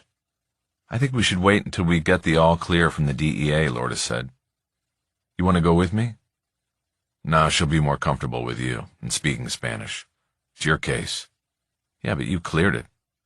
"I won't feel certain of that until they find Igor." "Right. Well, more salt, more buoyancy. They'll find him one way or the other." She knew who both Ivan and Igor were from the debriefing. Assigning names to the various principals had made it easier to tell the story. But the truth was, no one knew the real names of any of the individuals. Bosch thought about that, and remembered the woman with the stars on her hand, another person he didn't have a real name for. What happened with the woman Edgar and Hovan popped at the pharmacy on Saturday? She got booked and sent to Van Nuys. The SFPD's jail was not used for holding female arrestees. They were transported to the Van Nuys jail, which was operated by the LAPD and had a female ward as well as a detox center. Did you happen to get her name? Yeah, I did. It was... what was it? Elizabeth something, Clayburg or Clayton. One of those. I'll remember in a sec. Was she cooperative? You mean like, was she thanking us for pulling her out of the virtual slavery you described in the debrief? No, Harry, she didn't mention it. She was pretty pissed off, in fact, that she was under arrest and not going to be able to get her next fix in jail. You don't sound like you have a lot of sympathy. I do to an extent. I've dealt with addicts all my life, including in my own family, and it's hard to balance sympathy for them with the damage they do to their families and others. Bosch nodded. She had a point. But he could tell she was also upset about something else. You think I planted evidence in that case 30 years ago? What? Why are you bringing that up? 'Cause I can tell I've got people upset all around me. If it's that case, then you don't have to worry. The paper makes it look bad, I know. But it's not going to stick. It's a frame. You're being framed. The skepticism in her voice began to offend Bosch, but he tried to keep it in check. That's right, and it will all come out at the hearing, he said. Good, I hope so. They got to the station and parked in the side lot. Bosch went into the new jail where he took off his clothes in front of the duty officer and dropped them all into a cardboard box. While the officer took the box out to Lourdes to process, Bosch went into the jail shower and stood under the lukewarm spray for 25 minutes, repeatedly using the jail's industrial-strength antibacterial soap on every part of his body. When he was clean and dry, he was given a pair of jail pants and a golf shirt left over from the department's annual fundraiser tournament. There had been blood on his shoes, so they had gone into the box as well, and were replaced with a pair of paper jail slippers. Bosch didn't care how he looked. He was clean and felt human again. He went to the detective bureau to get the key to his office in the old jail. He had left his car keys, phone, and real ID there. Lourdes was in the war room. She had spread butcher paper on the meeting and eating table and was taking photos of the individual pieces of Bosch's clothing before bagging each item individually in a plastic evidence bag. "You cleaned up nice," she said. "Yeah, ready to take up golf for the cause," he said. "I'm sorry you got stuck with the nasty job." "A lot of blood." "Yeah, I went for his bleeders." She looked up at him. Her face told him that she understood how close he had come to being killed. "So you still have the key I gave you to the old jail?" "Yeah, in my top drawer. You taking off?" "Yeah, I want to call my lawyer and my daughter, and then I want to sleep for about 20 hours. We have follow-up on all this tomorrow." "Yeah, I was just kidding about the 20 hours. I just need to get some sleep." "Okay, then, I'll see you tomorrow, Harry." "Right. See you." "I'm glad you're okay." "Thanks, Bella." Bosch crossed the street, ducked through the public works yard, and entered the old jail. When he got to his makeshift desk, he saw that someone, probably Lourdes, had used the key to enter the cell and drop off a stamped letter addressed to him at the police department. Bosch decided to get to it later. He folded it and was about to put it in his back pocket when he realized that his jail pants had no pockets. He tucked it into the waistband, then gathered his things and headed back out, locking the doors behind him. His phone screen said he had 17 messages. He waited until he got on the freeway heading south, and then played them over the phone's speaker as he drove. Friday, 1:38 p.m. Just wanted you to know that we are locked and loaded. Request to be heard, motion filed, salvos fired. And word to the wise, my brother? Be prepared. There could be some major pushback on this. Okay, later. Talk next week. Oh, and by the way, this is your attorney, and it's Friday afternoon. I know you're off doing secret cop stuff somewhere. Give a call if you need to over the weekend. Friday, 3:16 p.m. Harry, it's Lucy. Call me back, it's important. Friday, 4:22 p.m. Detective Bosch, Alex Kennedy. I need you to give me a call as soon as possible. Thank you. Friday, 4:38 p.m. Harry, Lucy again. What the fuck did you do? I was trying to watch out for you, and now you do this? You just... Kennedy is out for blood now. Call me back. Friday, 5:51 p.m. Shit. Harry, this is your old partner. Remember me? I had your back and you had mine. Kennedy wants to blow you out of the water. I'm trying to contain this, but I'm not sure he's listening to me. You gotta call me back, and you have to tell me what you have. I want the truth just as much as you do. Friday, 7:02 p.m. Hello, Detective Bosch. This is David Ramsey at the Los Angeles Times. Sorry to call you on your personal line, but I'm working on a story for this weekend about the Preston Borders case. I would love to have your response to some of the things that have come up in court documents. I'll be at this number all night. Thank you. Saturday, 8:01 a.m. You don't miss a trick, do you? I thought if I called from a strange number you might pick up and talk to your old partner. I don't understand you, Harry, but my hands are tied now. The Times is running with this. Supposedly it's hitting the website today and in the paper tomorrow. I didn't want this, and if you had just talked to me, I think it could have been avoided. Just remember, I tried. Saturday, 10:04 a.m. Detective Bosch, this is David Ramsey from the Times again. I really want to get your side of things on this story. Court documents allege that you planted key evidence that tied Preston Borders to the murder of Danielle Schuyler in 1987. I really need you to respond to that. It's in documents filed by the DA's office, so it's fair game to report, but I would want your side of it. I'm at this number all day. Saturday, 11:35 a.m. Hey, Dad.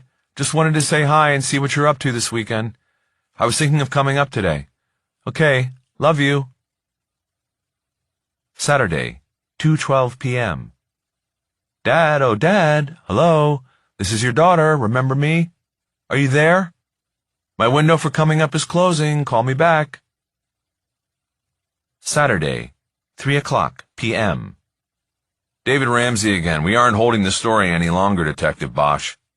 I've been to your house. I've called all your numbers. No response. It's been almost 24 hours.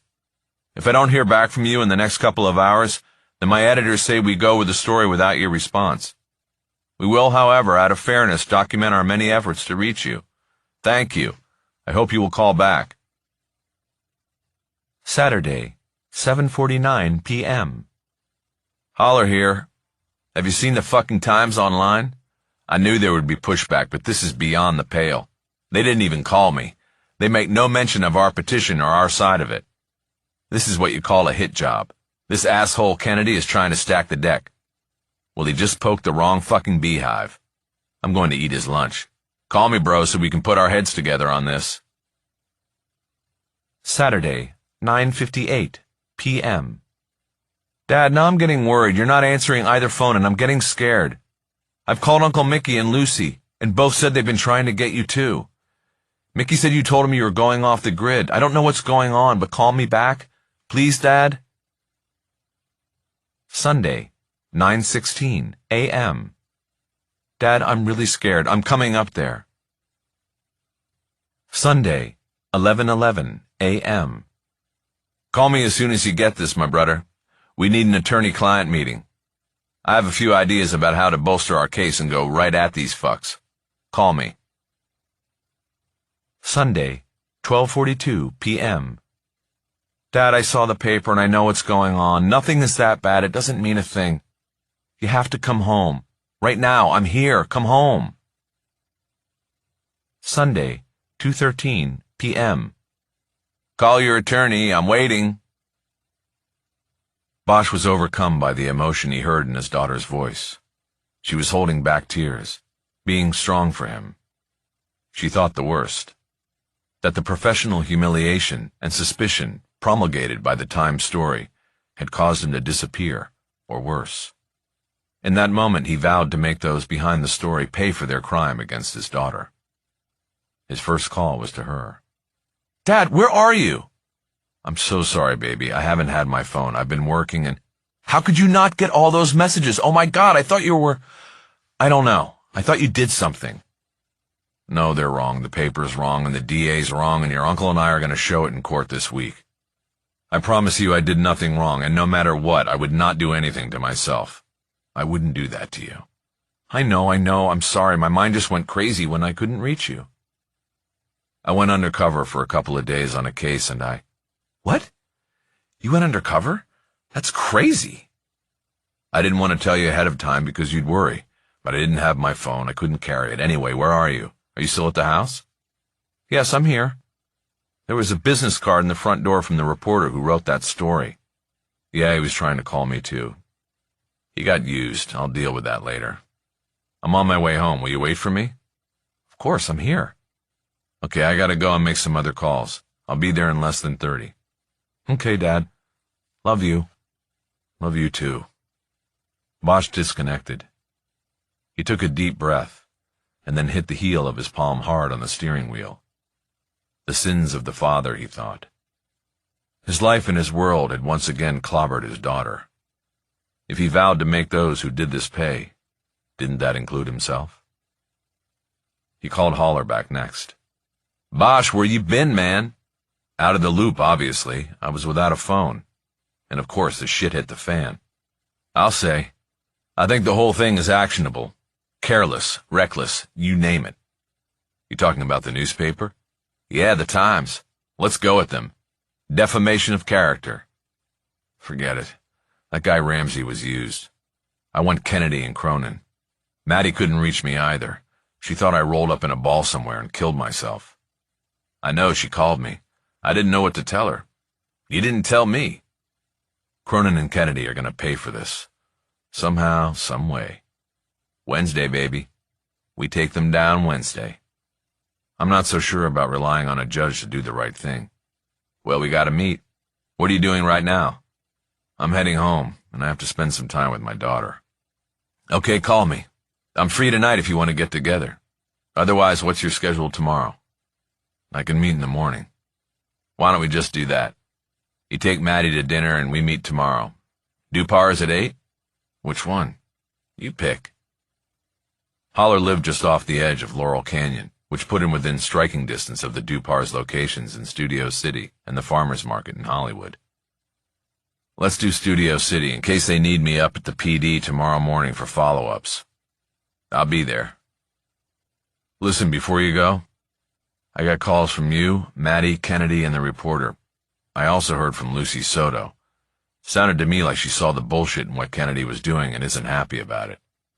I think she could be on our side on this. If we show her what we've got, we could have somebody on the inside working for us.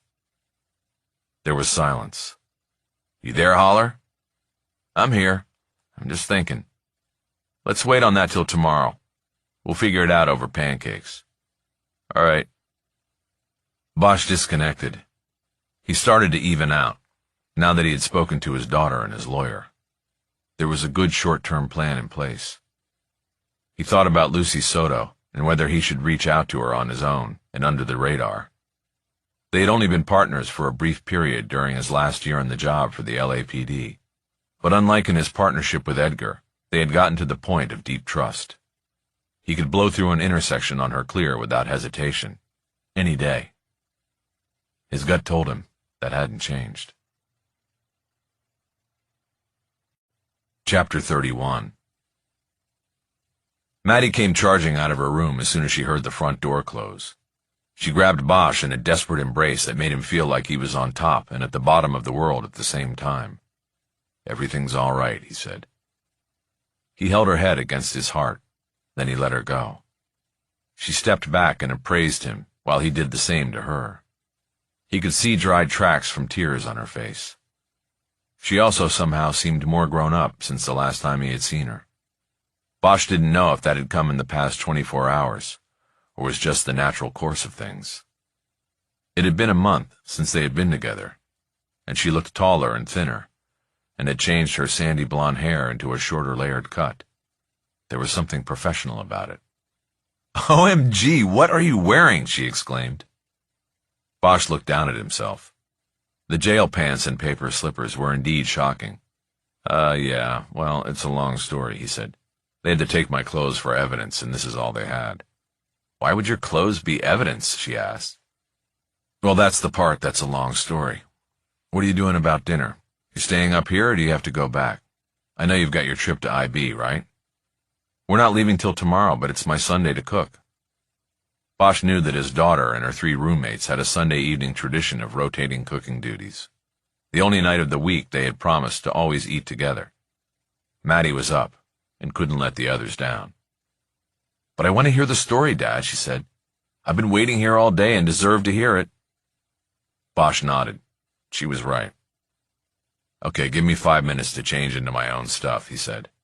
"I don't like looking like a prisoner." He headed down the hall to his room, calling back to her a request that she water the plants.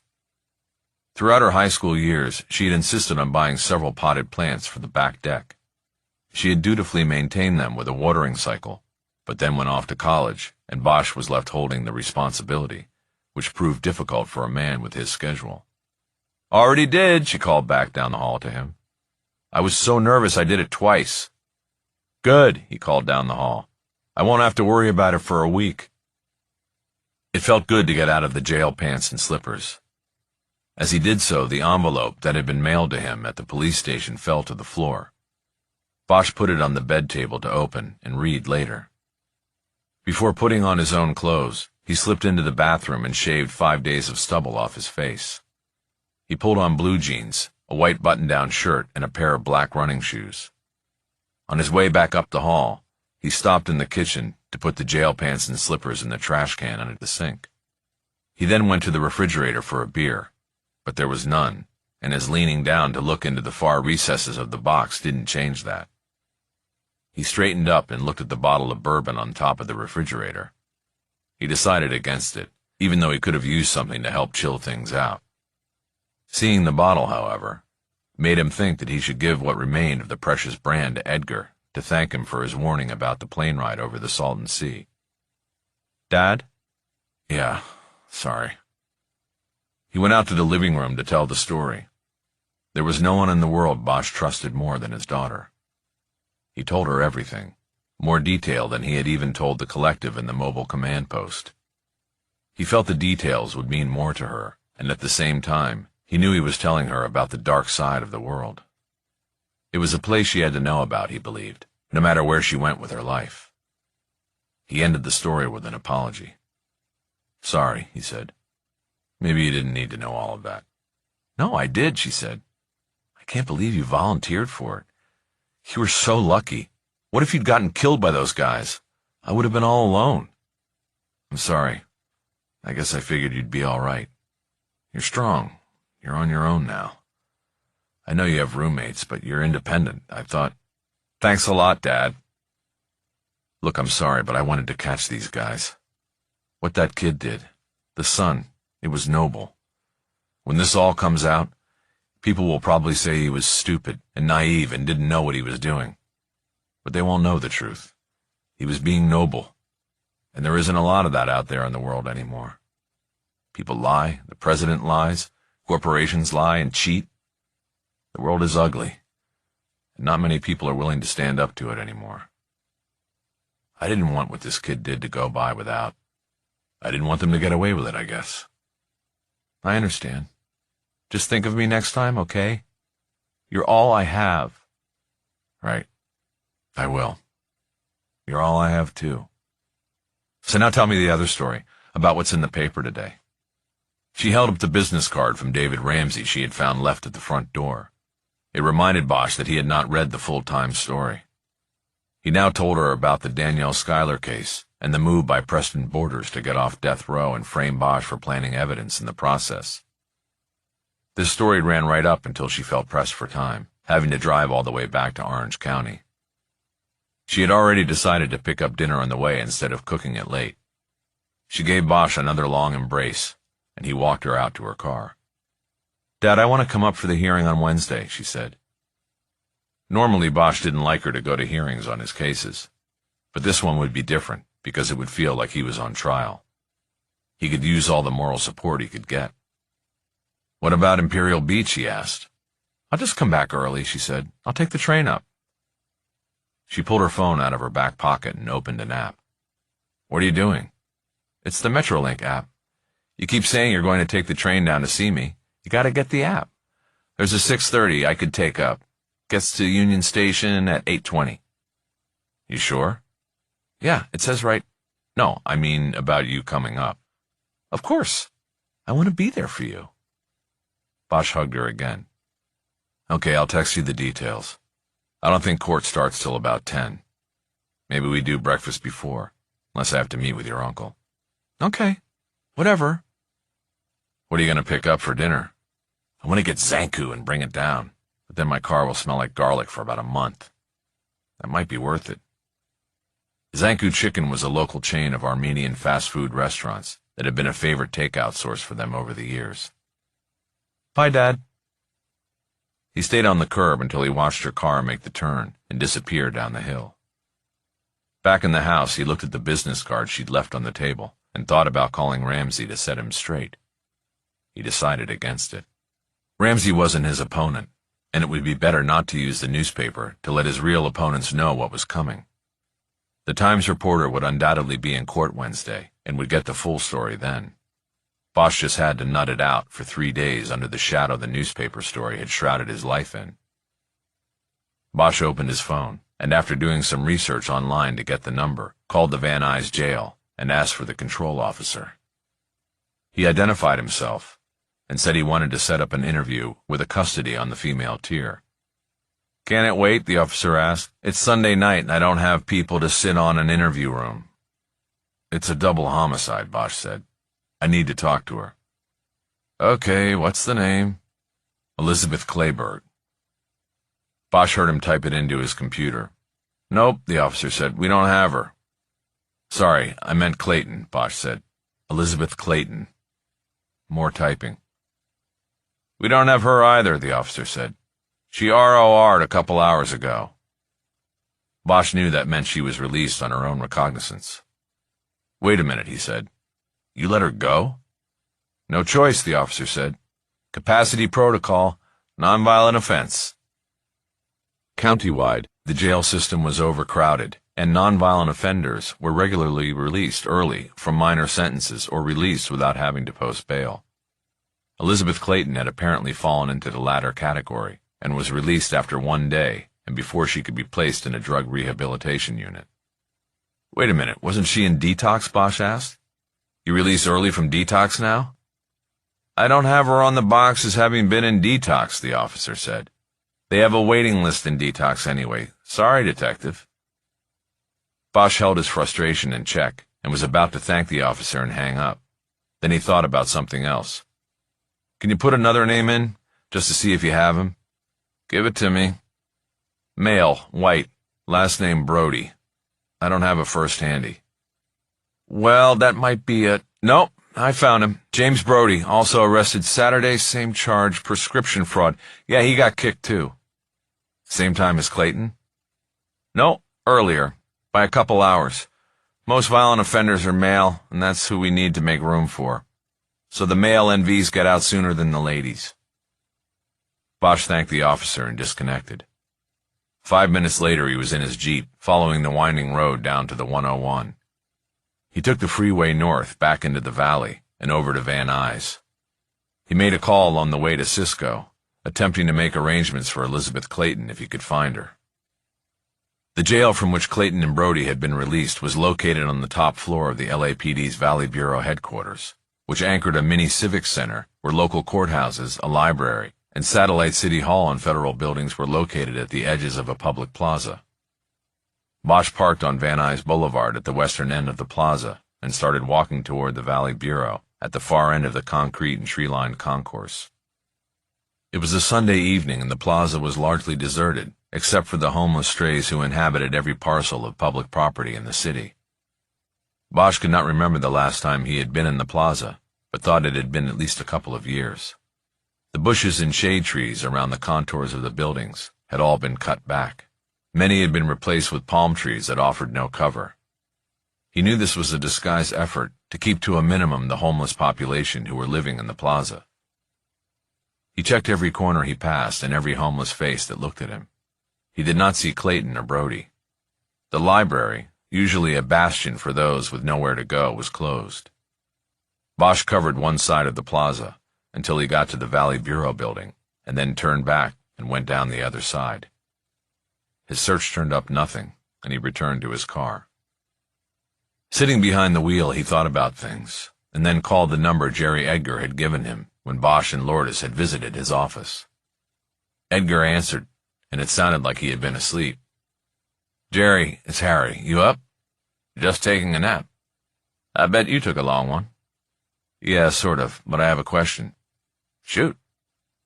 The woman you and Hovan arrested at the pharmacy yesterday with the others? Yeah, with the shaved head. Exactly. I wanted to talk to her. Bella said she got booked into Van Nuys. I just went there and they kicked her loose a couple hours ago. Like I told you, Harry, this is not a high-priority crime. I don't know what it will take. Maybe if 1 million people die from this, people will wake up and pay attention. Right, I know. I got a question. Where would she go? She's put out in the street in Van Nuys, needs a hit pretty bad by now, and she's on foot. Shit, man, I have no idea where she... Did you book her? Yeah, I did. Me and Hovan booked them all. Did you go through her stuff? What did she have? She had a fake ID, Harry. There was nothing there. Right. Right, I forgot. Shit. There was a pause before Edgar finally spoke. What do you need her for? She's a lifer, man. I could tell. It's not like that. One of the guys you busted her with, Brody, he was kicked too. He's the guy you wanted out of the picture. Yeah, because he had it in for me and for her. Now today I find out he got released a couple hours ahead of her from the same jail. If she runs into him on the street, he's going to either hurt her because of me, or find a way to use her to get his next hit. Either way, I can't let that happen. Bosch knew that it was not unusual in the drug underworld for a male user to connect with a female in an alliance where one could provide protection while the other procured drugs through sexual barter. Sometimes the alliance wasn't voluntary on the woman's part. Fuck, Harry? I don't know, Edgar said. Where are you? The Van Nuys jail, Bosch said. I looked around. She's not here. There was a longer pause this time before Edgar broke the silence. Harry, what's going on? I mean, it's been a while. But I remember Eleanor. Bosch's ex-wife and the mother of his daughter, now deceased. Bosch had forgotten that he and Edgar were partners when he met her, and later when he married her. Edgar had picked up on the resemblance in Elizabeth Clayton. Look, it's not that, Bosch said. She did me a solid when I was under. I owe her. And now she's out here somewhere on the street, and that guy Brody is too. Edgar said nothing, his silence making it clear he was not convinced. I gotta go, Bosch said. If you think of something, call me back, partner. Bosch disconnected. Chapter 32. Bosch started driving north on Van Nuys Boulevard, looking at every pedestrian and in every recess behind the facade of every store and business. He knew it was a needle in a haystack proposition, but he had no other ideas. He considered calling the Van Nuys Division watch office to ask the lieutenant to put a flag out to all patrol units, but he knew that on a Sunday evening the number of cars on the street would be low, and the request from the SFPD would not be treated with any kind of enthusiasm. It could also blow back on him, with Chief Valdez asking the same sort of questions Edgar had asked. So he continued the solo search, turning around at Roscoe and making his way south. He was 20 minutes into it when he got a call back from Edgar. Harry, you still up there looking for her? Yeah, you got something? Look, man, I'm sorry about my assumptions from before, okay? I'm sure you have good reason to... Jerry, you have something for me, or are you just calling to shoot the breeze? Because I don't... I have something, okay? I have something. Then give it to me. Bosch pulled to the curb to listen and possibly take notes. We have something at the office we call the Hot 100, Edgar said. These are doctors who are on our radar as likely being involved with cappers and shady script writing. Doctors we're building cases on. Was Ephraim Herrera on there? Not yet, because I hadn't taken up that complaint. Remember? Right. Anyway, I just called one of my colleagues and asked about Van Nuys. She told me there's a Hot 100 guy up there who runs a clinic on Sherman Way. It's supposedly 7 days a week, and some of the intel on him is that if you're a woman and need a script, he is more than likely going to offer a discount for special favors, if you know what I mean. This doctor is in his 70s, but what's the name of the clinic? Sherman Health and Med at Sherman Way in Kester. The doctor's name is Ali Rohat. People call him Chemical Ali because he comes through with the meds, the chems. And he's one-stop shopping, known to prescribe and fill. If your girl is plugged into the scene up there at all, she'd know about him. She's not my girl, but I appreciate it, Jerry. I was joking, man. Jesus. Still hard-ass Harry after all these years. That's right. This guy Chemical Ali, how come he wasn't shut down with all that you're saying? Like I told you before, Harry, these things are tough. Medical bureaucracy, Sacramento bureaucracy. We'll shut him down eventually. Okay, thanks for your help. Anything else comes to mind, hit me back. Bosch disconnected and pulled away from the curb. He made a U-turn and took Van Nuys back up to Sherman Way, where he turned west. He drove through the intersection at Kester without seeing the clinic. He continued a few blocks and then turned around. On the second go-by, he saw the clinic in the inside corner of a small shopping plaza. A liquor store and a pizza shop were open as well, and the parking lot was half filled with cars. Bosch pulled down the sun visor to give him a bit of a visual blind, and pulled in. He cruised through the lot, keeping an eye on the clinic. There was a pass-through to either a rear alley or another parking lot. The clinic's entrance was in this passage, which gave it visual protection. At a quick glance, he saw people milling about outside the door to the clinic, but he could not identify anyone. He turned out of the lot and went down a block before finding an alley that would take him to the rear of the shopping plaza. He cruised by and saw a line of head-in parking spaces behind the plaza's stores. Parked first in line by the pass-through was a Mercedes-Benz coupe with a vanity plate that said Dr. Ali. As he went by, he got a better look at the people congregating by the clinic door. 3 men, none of whom Bosch recognized, other than that they had the haggard and desperate look of addicts. He almost smiled when he saw one of them was wearing a knee brace similar to the one he had employed. At Sherman Way, he turned right and entered the front lot of the plaza again. He went down the first lane and took a parking place that would allow him to see into the pass-through. The clients were mostly just in silhouette, but he was confident that he would be able to identify a female figure if a woman left the clinic. Bosch pulled his phone, Googled the name of the clinic, and got a phone number. He called and asked the woman, who answered how long the clinic would be open. "We are closing soon," she said. "The doctor must leave at 8. Bosch thanked her and disconnected. He checked his wrist and realized he had forgotten to put his watch back on after coming in from undercover. He looked at the dash and saw he had 20 minutes until closing time. He settled in and kept his eyes on the clinic's entrance.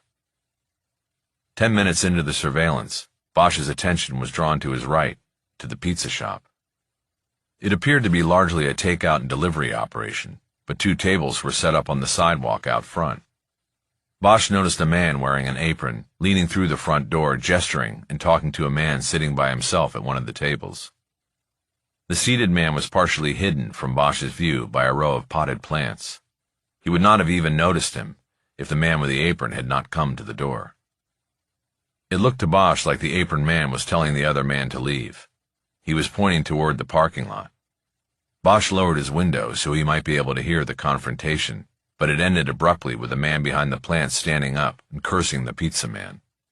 He then walked out from the seating area and headed down the line of shops towards Sherman Way. Bosch immediately recognized him. It was Brody. All at once, Bosch felt a charge and a sense of dread. He thought he understood things. Brody knew about Chemical Ali, but had no money upon his release from jail and nothing to offer. Brody had followed Elizabeth Clayton from the jail and was watching and waiting for her to emerge with pills in her possession so he could take them and then exact his misguided revenge. He knew the situation could also be that Clayton and Brody had come to the clinic together, and he was simply waiting for her to come out. But from what Bosch knew of her leave-me-alone personality, he didn't see her as a team player. Bosch got out of the Jeep, quickly went to the back, and raised the tailgate. Because he was not assigned a vehicle at SFPD, he carried his work kit in the back of his own car.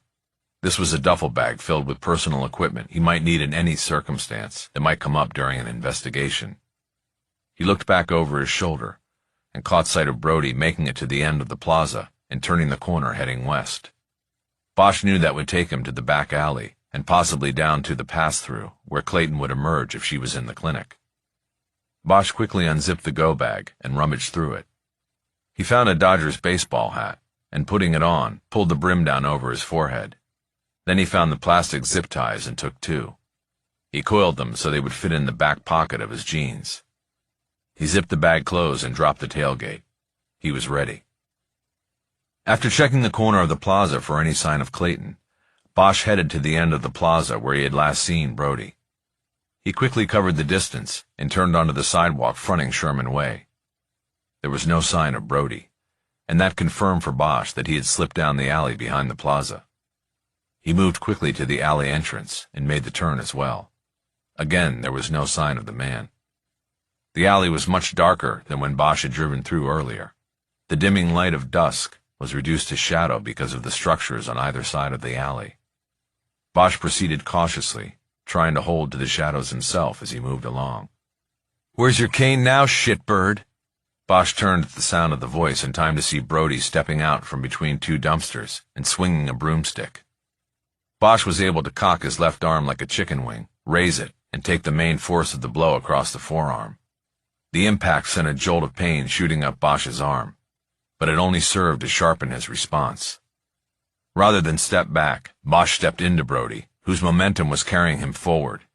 He brought his knee up hard into Brody's crotch and heard the air blast out of him. The broomstick clattered to the asphalt, and Brody doubled over. Bosch grabbed the back of his shirt, pulled it up over his head and shoulders, and swung him around 180 degrees, before releasing him head first into the side of one of the dumpsters. Brody hit and went down with a groan.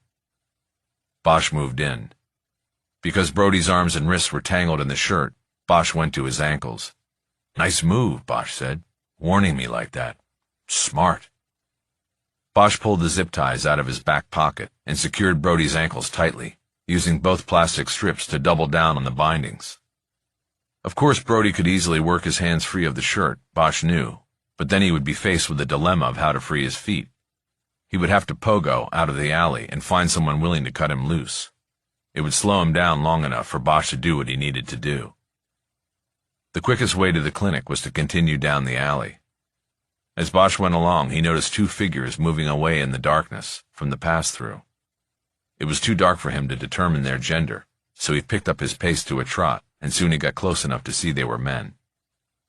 Bosch moved by the Mercedes, cut into the pass-through, and went to the clinic door. It was locked. He rapped hard on the glass with his fist. He noticed an intercom box mounted on the door's frame, and pushed the button 3 times. A few moments later, a woman's voice sounded from the box. Bosch recognized it from the call he had made to the clinic earlier. "We're closed, I'm sorry." Bosch pushed the button to respond. "Police, open the door." There was no response. Then a man's voice with a Middle Eastern accent came from the box. "Do you have a warrant?" "I just want to talk, doctor. Open up." "Not without a warrant. You need a warrant." "Okay, doc. Then what I'm going to do is wait for you at your Mercedes in the alley. I've got all night." Bosch waited. 10 seconds went by while the doctor apparently considered his options. The door was then opened by a woman wearing nursing scrubs. Behind her stood a man with white hair, who Bosch assumed was Dr. Rohat. The woman pushed her way through the door and past Bosch. "Wait a minute," he said. "I'm going home," the woman said. She kept going toward the alley. "We are closed," the man said. "Her work is done today." Bosch looked at him. "You're Chemical Ali?" "What?" the man exclaimed indignantly. "I am Dr. Rohat." He gestured toward a wall behind a reception counter, where there were several framed diplomas with writing too small to read. Bosch couldn't be 100% sure that Clayton was in the clinic. Brody could have been waiting and watching for any frail-looking patient to rip off. But the intel from Edgar about Rohat's proclivities made him feel like he was on firm ground. "Elizabeth Clayton. Where is she?" Bosch asked. Rohat shook his head. "I do not know that name," he said. "Sure you do," Bosch said. "Is she in there?" "There's no one here. We are closed." "Bullshit. You would have walked out with the nurse if you were done here. Do I have to go through this whole place? Where is she?" "We are closed." The sound of something clattering to the floor came behind the closed door behind the reception counter. Bosch immediately pushed by Rohat and headed toward the door, assuming it led to the rear offices and exam rooms. "All right," Rohat exclaimed. "I have a patient in room 3. She's resting and should not be disturbed. She is sick." Bosch didn't break stride. He went through the door, Rohat calling after him. "Wait, you can't go in there." There were no markings on any of the doors that lined the rear hallway. Bosch went to the third door on the left and flung it open. It was a storage room that looked like it was managed by a hoarder. There was junk piled upon junk. Bicycles, TVs, computer equipment. Bosch assumed these were things Rohat took in trade for prescriptions and drugs. He left the door open and went across the hall to the door directly opposite. Elizabeth Clayton was in the room. She was sitting on an examination table, a paper drape sheet wrapped around her shoulders and covering most of her body, her bare legs dangling off the table. On the floor was the source of the sound Bosch had heard, a stainless steel cup lying in a pool of spilled water. Clayton was naked beneath the draped sheet, and one of her breasts was exposed, though she seemed unaware of it. The skin of her breast was a shocking white against her chest and neck, which had been burned dark brown by so many days spent in the desert sun. Her hair was bedraggled, and she was in a daze. She did not even look up as Bosch entered. She was staring at the tattoo of the stars on her hand.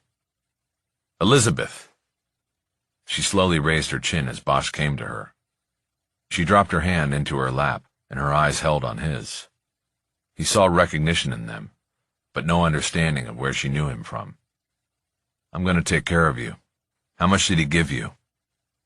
He started to pull the sheet around her to cover her nakedness. Her body was emaciated, and he wanted to look away, but didn't. She held one of her hands between her legs, not in a show of modesty, but what in Bosch interpreted was a meager protective gesture. "I'm not going to hurt you," he said. "You remember me? I'm here to help. He got no response. Can you get up? Can you get dressed? Rohat came into the room behind him. You are not allowed in here. She is a patient, and what did you give her? Bosch turned on him. I don't discuss patient care with... Bosch lunged at him and drove him backward into the wall. Ali's head banged against a print showing the vital organs of the human body. Bosch gripped the lapels of his white lab coat and pushed hard against him. You're not a doctor. You're a monster. And I don't care how old you are. I will beat you to death in this room if you don't answer my questions. How much did you give her? Bosch could see real fear in Rohat's eyes now. I prescribed 2 80-milligram oxycodone pills for pain. It is time-release and not to be taken separately. But when I was not in the room, she crushed and snorted them both. This tripped her into an overdose. It is not my fault.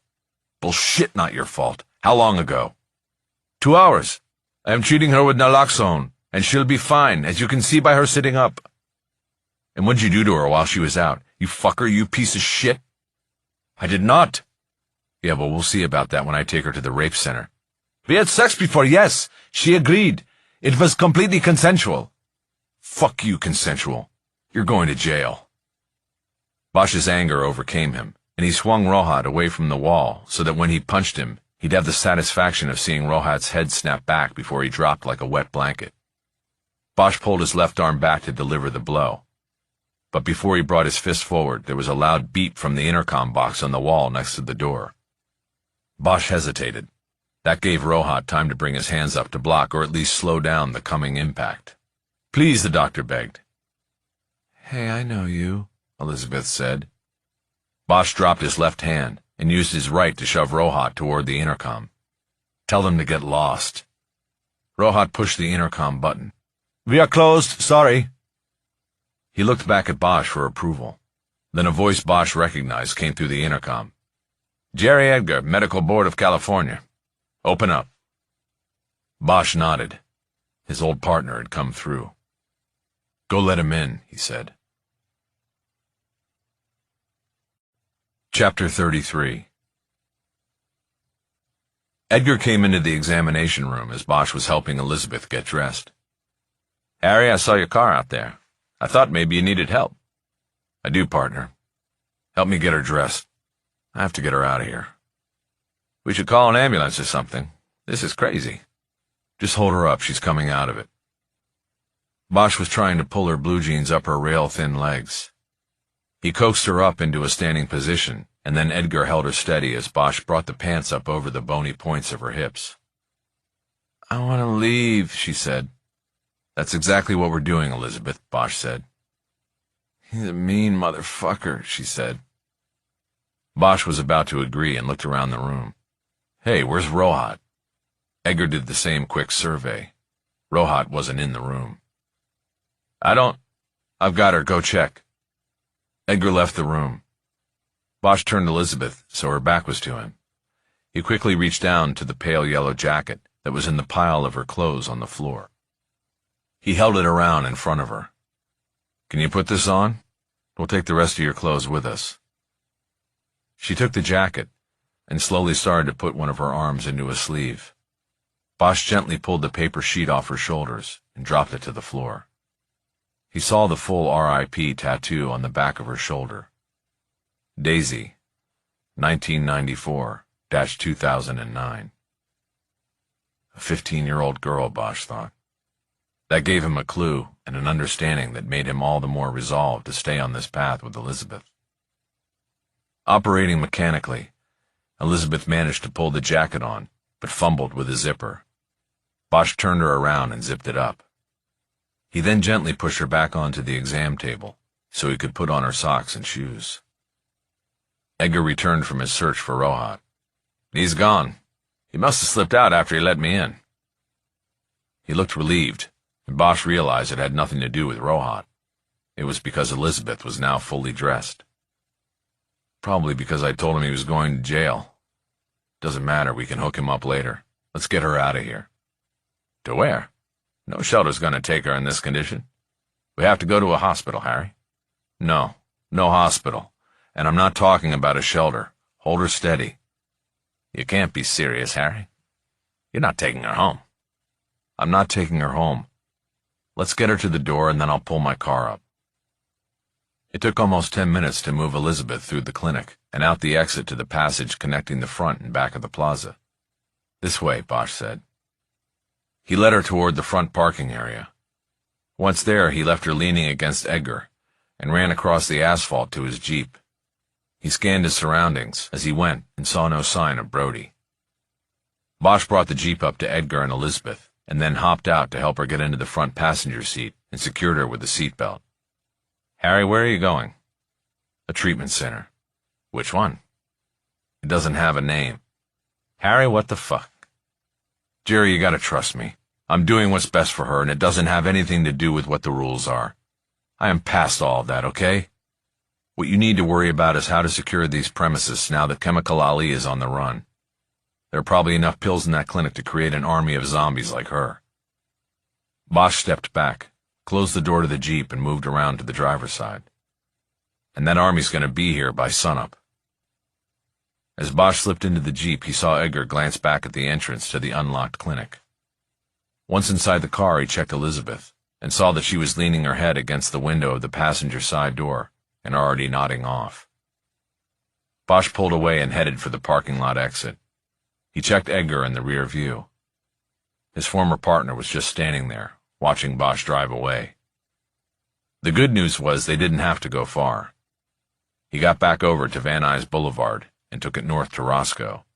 He turned west at that point and took Roscoe under the 405 freeway and into an industrial neighborhood, dominated by the size and smell of the giant Anheuser-Busch brewery, its stacks billowing beer smoke into the night.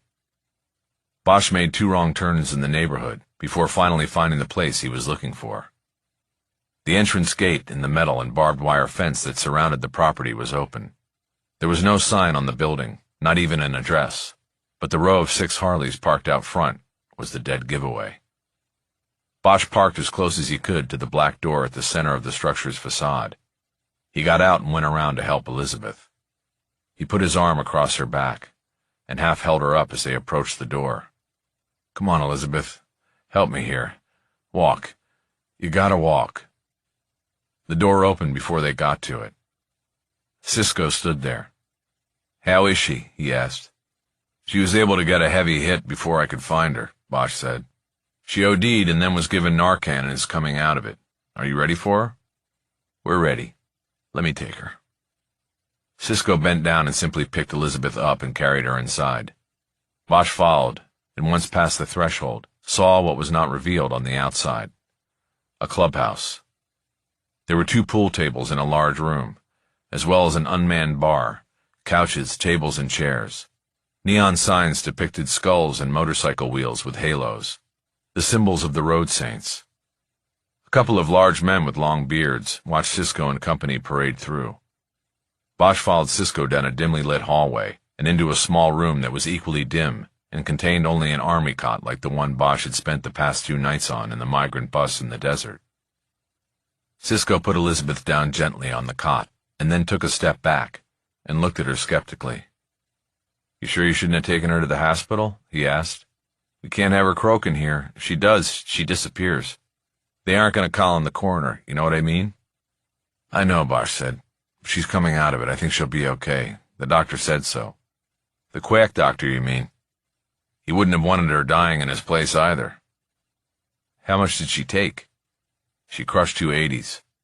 Cisco whistled. Sounds like maybe she kind of wanted to end things, you know? Maybe, maybe not. So this is where you did it? This room? Different room. Same place. I was nailed in. This one's got locks on the outside of the door. And she's safe here? I guarantee it. Okay, I'm gonna leave and come back in the morning. Early. I'll talk to her then. And you're all set? We're set. I'll wait on the Suboxone until you come back and she can decide. Remember, she's got to make the call or we're done here. I know. Just keep an eye on her and I'll be back. Will do. And thanks. Pay it forward. Isn't that what they say? This is me paying it forward. That's good. Bosch stepped close to the cot and bent over to look down at Elizabeth. She was already asleep, but seemed to be breathing normally. He then straightened up and turned toward the door. "Need me to bring anything when I come back?" he asked. "Nope," Cisco said. "Unless you want to bring me back my cane and knee brace, if you're done with them." Yeah, that might be a problem. Both were seized as evidence in the case." "Evidence of what?" "That's a long story, but I may have to replace those for you." "Forget it. In a way, they were a temptation. Good to be rid of them, I guess." "I get that." Bosch got back into the Jeep and considered the trek home. At least 40 minutes in Sunday night traffic, and felt so besieged and tired that he knew he could not make it. He thought about how easily Elizabeth had fallen asleep with her head against the glass. He reached down to the seat's side lever and popped the backrest to its farthest recline angle. He closed his eyes and was soon dead to the world in a deep sleep. 8 hours later, the unfiltered light of dawn snuck in under Bosch's eyelids and woke him. He looked around and saw that there was only one motorcycle parked next to the Jeep. The others had somehow left in the night, without their pipes penetrating his sleep. It was a testament to his exhaustion. The one remaining bike had a black fuel tank with orange flames painted on it. Bosch recognized a match to the paint job of the cane Cisco had lent him. It told him that Cisco was still on duty. After getting his bearings, Bosch unlocked the glove compartment and checked to make sure his gun and badge were still there. Nothing had been taken. He relocked the compartment, climbed out of the Jeep, and went inside. He saw no one in the front room and proceeded down the hallway toward the rear of the structure. He found Cisco sitting on a cot that had been set up across the door to the room where Bosch had left Elizabeth Clayton almost 8 hours before. Next to the cot there was a short stool, used for sitting on while working on a motorcycle engine. "You're back." "Technically, I never left." "How is she?" "It was a good night, no bumps. She's been awake now for about an hour and is starting to hit the wall, so you could go in the room and talk to her before she starts chewing her fingernails off." "Right." Cisco got up to move the cot out of the way. "Take the stool. Be on her level when you talk." Bosch grabbed the stool, turned the lock on the door, and entered the room. Elizabeth was in a sitting position on her cot, leaning back against the wall, arms folded in front of her chest, showing the early stages of need. She leaned forward when she saw Bosch enter. "You," she said. "I thought that was you last night." "Yeah, me," he said. He put the stool down 4 feet from the cot and sat down. "Elizabeth, my name's Harry. My real name, that is." "What the fuck is this? Am I in jail again? Are you a narc?" "No, you're not in jail, and I'm not a narc. But you can't leave yet." "What are you talking about? I need to go." She made a move to get up, but Bosch shot up off the stool and put his hands out, ready to push her back down on the cot. She stopped. "What are you doing to me?" "I'm trying to help you. You remember what you said to me when I got on the plane the first time? You said, 'Welcome to hell'? Well, all of that is gone now. The Russians, the camp down there, the planes, everything, all shut down. The Russians are dead. But you're still in hell, Elizabeth. I really need to go now." "Where?" "Chemical Ali's gone. He was shut down last night. There's nowhere to go. But we can help you here." "What do you have? I need it." "No, not like that. I mean really help you. Get you off this addiction and out of this life." She shrieked with laughter, a short staccato burst. "You think you can save me? You think you're the only one who's ever tried? Forget it. Fuck you. I can't be saved. I told you before, I don't want to be saved." "I think you do. Deep down, everybody does." "No. Please, just let me go." "I know it's going to be rough. A week in this room, it will probably feel like a year.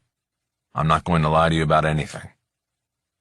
Elizabeth raised her hands to her face and started crying. Bosch couldn't tell whether it was a last-ditch effort to use his sympathy to get out of the room, or whether the tears were truly for herself and what she knew lay ahead. Bosch didn't want her to leave the room, but he needed to get her to acknowledge and approve of what was happening. "There's a guy sitting outside the door who is here for you. His name's Cisco. He's been where you are." "Please, I can't." "Yes, you can. But you gotta want it. Deep down, You have to know that you are in the abyss and that you want to climb out. No, she moaned. Bosch now knew the tears were real.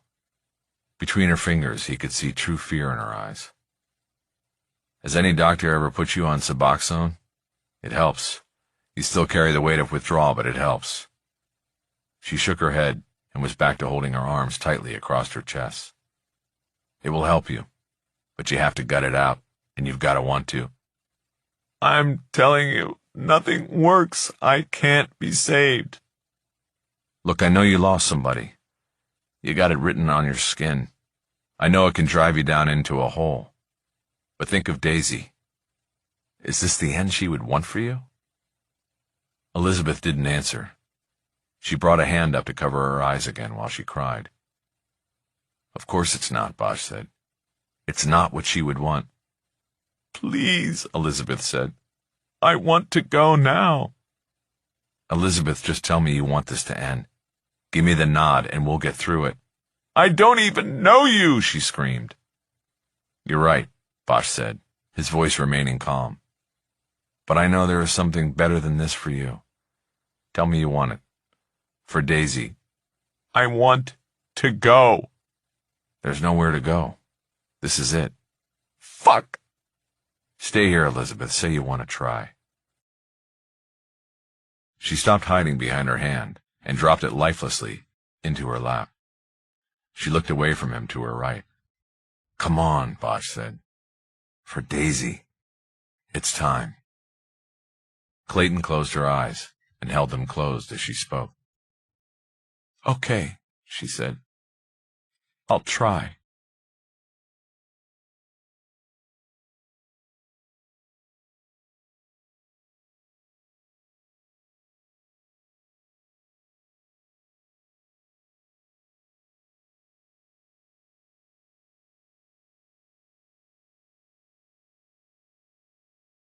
Chapter 34. Bosch got to his breakfast meeting 15 minutes late. Holler was in a booth near the back of the restaurant.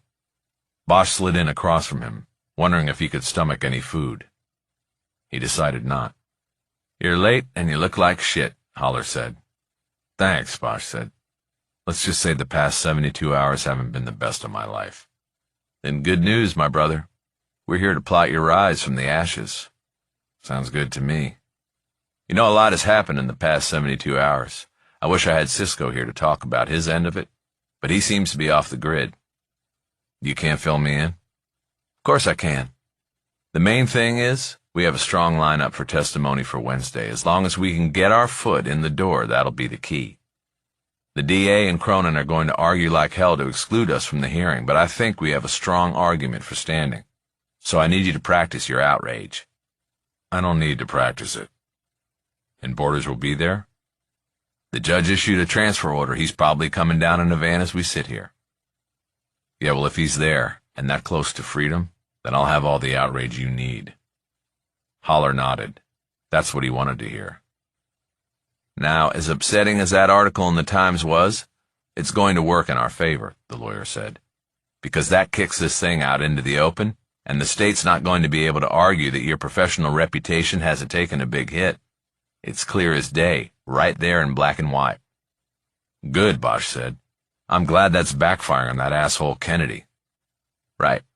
Now we have to be ready for all eventualities.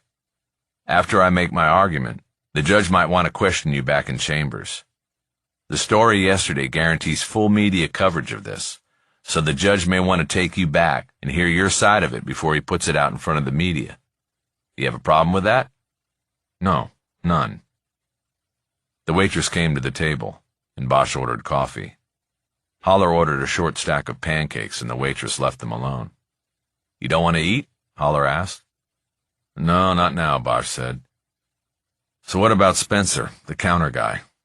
Where's that gone since I've been out of the loop? We put a solid buzz in his ear last night. What's that mean? I had him hit with a subpoena. It freaked him the fuck out because he didn't know we were on to where they were hiding his ass. Okay, back up. I've been out of the loop since Thursday, you remember? Last I heard, Cisco was on him and saw him meet with Cronin's wife in the bookstore parking lot. What happened after that? The next morning I put Cisco back on him. Cronin and Cronin obviously suspected you were up to something and not going to take this lying down. So they tried to stash Spencer till after the hearing so we couldn't have him. But fuck that. Cisco and his guys already had him and followed him to the stash house they set up down in Laguna. It was their own weekend house. You should have seen the look on Spencer's face when he got the subpoena. You were there? No, that would have been against the rules, me delivering the subpoena, but I've got the next best thing to being there. Holler pulled out his phone and continued as he set up the playback of a video. I issued a subpoena and faxed it to a PI I know down in OC, Lauren Sachs, ex-Orange County Sheriff and a real looker. People call her Sexy Saxy. She does a lot of matrimonial work now. You know, going into bars to see if the husband's got the wandering eye, that sort of thing. She's got these glasses with the hidden camera she wears on those jobs, and I told her I wanted a video record of service on this thing. This is what she got. Holler turned his phone so Bosch could see it. Harry leaned across the table so he could pick up the audio. On the screen was a door. It was shot through the point of view of Sachs' video glasses. Bosch saw her arm reach out as she knocked on the door. There was a silence, but then a shadow could be seen through an ornamental stained glass square set in the center of the door. Someone was standing silently on the other side. "Mr. Spencer," Sachs said, "I need you to open the door, please." Her stern tone was met with a long silence. "Mr. Spencer, I can see you," Sachs said. "Please open the door." "Who are you?" said a voice. "What do you want?" "I have legal documents for you to sign from Los Angeles." "I don't know what you're talking about." "Your law firm is Cronin and Cronin, right? Then these are for you." No response. Then a lock could be heard turning, and the door opened 3 inches.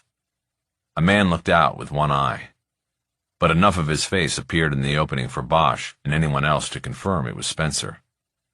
Sachs quickly shoved a folded white document through the door. Spencer tried to close it, but unseen in the video, Sachs had put her foot over the threshold. The document got through, and Spencer let it fall to the floor in the hallway behind him. "This is a subpoena demanding your appearance in court this coming Wednesday morning," Sachs said. "It is all clear in the document you have been served with. If you do not appear, you will be subject to warrant and arrest by the Los Angeles County Sheriff's Department. I'd be there if I were you." Spencer's eyes widened as he realized that his worst nightmare was about to unfold. When he spoke, he stuttered. I'm not Terry Spencer." "Well, sir, I never use the name Terry here, and the subpoena says Terrence. If I were you, I would not even try that tack to avoid appearance in court. You have been duly and legally served, sir. I have documented service. To not show up or to claim you have not been served will only anger a superior court judge and probably your employer, the Los Angeles Police Department." Sachs removed her foot, and Spencer closed the door. His shadow remained behind the stained glass panel. Sachs held at the door for a moment, then reached out and knocked again, this time employing a gentle, almost sympathetic tap. "A piece of advice, Mr. Spencer? Come with a lawyer. And you should know that using Kathy Cronin would be a conflict of interest. Her firm represents the interest of Preston Borders, not yours. Have a good day, sir." The POV of the video swung 180 degrees as Sachs turned and walked down a stone pathway to a waiting car. The location was clearly the hills of Laguna, and Bosch could see the cobalt blue ocean over the roofline of the house across the street. The video ended, and Holler took his phone back. He looked at Bosch with a smile. "Pretty neat, huh?" he said. "I think we teed up, Mr. Spencer, pretty good." "What do you think he'll do?" "I'm hoping he shows up.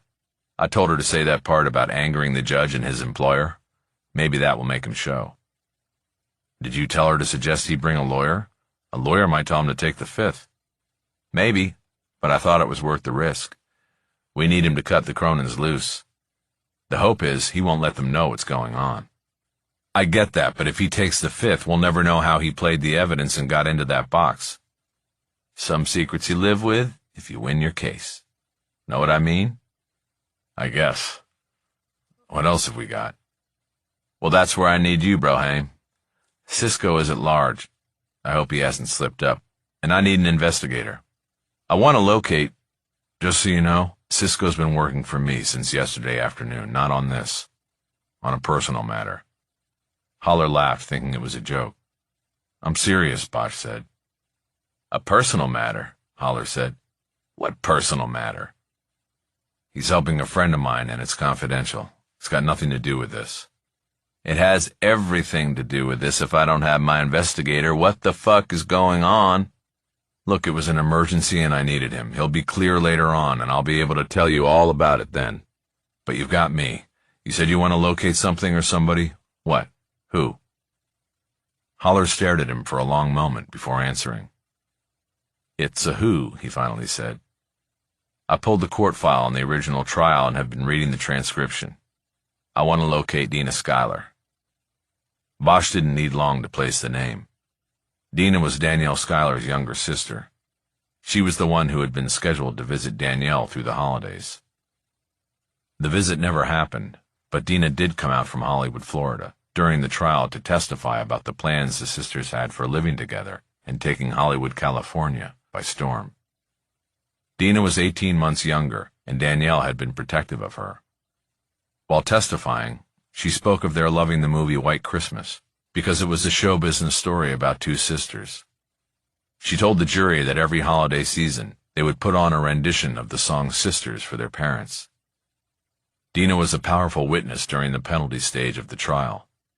Bosch had always felt that her hour of tearful testimony was what swayed both the jury and the judge toward the death penalty. I'm thinking we might need her for the emotional pull, Holler said. I want the judge to know the family still cares that the victim's sister is right there in the courtroom, and he'd better get this thing right. She was a strong presence at the trial. Did she ever move out here? Like she and her sister had planned? Yeah, she did. I stayed in touch with her at the beginning, and then it kind of tapered off. I think I was a reminder of what had happened to Danny. I got the message and stopped checking on her. Danny? Danielle. People who know her called her Danny. If you're not allowed to testify Wednesday, and I will go apeshit crazy if you're not, make sure you call her that. Bosch didn't respond. These kind of subtle manipulations were part of Holler's daily life, but they always bothered Bosch, even if they were done in his favor. He felt that if he didn't condone them from attorneys working against him, he shouldn't accept them from one working for him. Holler moved on. So did she make it? He asked. I looked her up on IMDb and there was nothing. Did she change her name or something? I didn't really track that. I don't know whether she stayed in the business. Do you think you can find her? If she's alive, I'll find her. But if she's not in L.A., I don't know about getting her here by Wednesday morning. Right. Just see what you can do. Maybe we get lucky. Maybe. What else? For you, that's it. I'm going to work here this morning and figure out a case path. What's that? The one thing we can count on is that our request to intervene on the motion to vacate will draw heavy fire from both the DA and Borders. I'll make an argument, and I'll offer a proffer to the judge, sort of an unofficial look at what we'll present if granted standing. I'll run down our witness list and say what each of them is willing to testify to. If we convince the judge, then we're in, and then we kick their asses. Got it. Do you mind if I split? I gotta go in for some follow-up stuff this morning, and I want to go to work on finding Dina. No problem, Harry. Go get him. But between now and Wednesday, get some sleep. I don't want you coming into that courtroom looking like you're guilty. Taking a last gulp of coffee, Bosch pointed a finger at Holler like a gun, and then slid out of the booth. Holler spoke again before he could walk away. Hey, Harry, one last thing. You are a damn fine detective, brother. But I want my man Cisco back. Right. I'll tell him. Chapter 35. Bosch saw a TV truck from one of the Spanish-language stations parked in front of the SFPD headquarters when he drove in. He assumed it was there because of the Farmacia murders, but he didn't think that what had happened over the weekend could be contained for very long, and the Spanish-language media was often ahead of the game when it came to the news in San Fernando. Before going to his office in the jail across the street, Bosch went in the side door of the station to get more coffee, and check on things in the detective bureau. It was a full house this time, with all 3 detectives in their work pods, and even Captain Trevino visible behind his desk through the open door of his office. Only Bella Lourdes looked up at Bosch's entrance, and she immediately signaled him over to her cubicle. He held up a finger, telling her to hold a moment. He returned to the nearby coffee station and quickly poured his second jolt of the day into a cup. He then worked his way around the 3-desk module to get Bella's spot in the back. "Morning, Harry." "Morning, Bella. What's up?" She pointed to her computer screen, where a video was playing. It was obviously taken from a helicopter and shot downward at a water recovery of a body. 2 divers were wrestling with the body of a man floating face down. He was clothed, but the t-shirt he wore was torn off and held to his body by the collar only. The rest of it waved in the water like a white flag of surrender. The divers were struggling as they tried to roll the body onto a rescue stretcher attached to a cable extending down from the chopper. "Salton Sea," Lourdes said. "This was 2 hours ago. They spotted the body on a flyover at dawn." Bosch leaned down, careful not to spill his coffee, to look more closely at the screen and the body. "That the second Russian?" Lourdes asked. Before Bosch could answer, he noticed that they had been joined by Sisto, who was looking over Bella's other shoulder. "Clothes look the same," Bosch said. "From what I can remember. Gotta be him." "I asked them to send us a close-up of the face once they have the body at the coroner's," Lourdes said. "That would wrap things up nice," Sisto said. "On our case, at least." "Sure would," Lourdes added. "Why don't we all go into the war room for updates and to figure out who's doing what on this today?" "Sounds like a plan," Sisto said. Lourdes got up and called to Trevino and Luzon. Bosch could still smell the breakfast he had missed lingering in the air of the war room. The 4 detectives took seats around the table, and Trevino joined as well. Bosch spoke first. Before we start divvying up paperwork and stuff, I'm here to do what I need to do and be available for any follow-up with other agencies. But as you all know, I have a thing in court Wednesday morning with my reputation and possible future with this department on the line, so I need some prep time for that today. There are some things I have to do, and they can't wait." "Understood, Harry," Trevino said. "And if there's anything we can do here to help with that, you let me know. I've talked to the chief, and speaking for him and everybody in this room, we are behind you 100%. We know what kind of detective and person you are." Bosch could feel his face turning red with embarrassment. In all his years in law enforcement, he had never heard such accolades from a supervisor. "Thanks, Cap," he managed to say. They settled down and got to the business at hand, starting with Lourdes summarizing a report she had gotten that morning from Agent Hovan on the DEA's activities since the previous afternoon. She reported that the encampment down near Slab City had been raided and shut down. The addicted inhabitants were evacuated to the naval base in San Diego, where they were being medically evaluated before being offered placement in pro bono rehab programs. Lourdes reported that the DEA had also shut down the clinic in Pacoima and arrested the men operating it, along with a physician of record, Ephraim Herrera. Among those arrested was the driver of the van. Though he was suspected of being the getaway driver in the Farmacia murders, he had so far been charged under federal law only for taking part in a continuing criminal organization. From there, report writing, follow-up inquiries, and notifications were distributed among the detectives, with Bosch getting a full pass. Lourdes and Luzon were assigned to go to the federal detention facility downtown and take a shot at interviewing the driver about the Farmacia shootings, a task all of those in the room predicted would be fruitless. 15 minutes later, Bosch was crossing the street to the old jail, carrying his 3rd cup of coffee of the day. He noticed that the TV truck was now gone, and he guessed that the reporter and crew had been shined on by Chief Valdez. A joint press conference on the case would be held at 3 p.m. at the station with DEA and State Medical Board officials.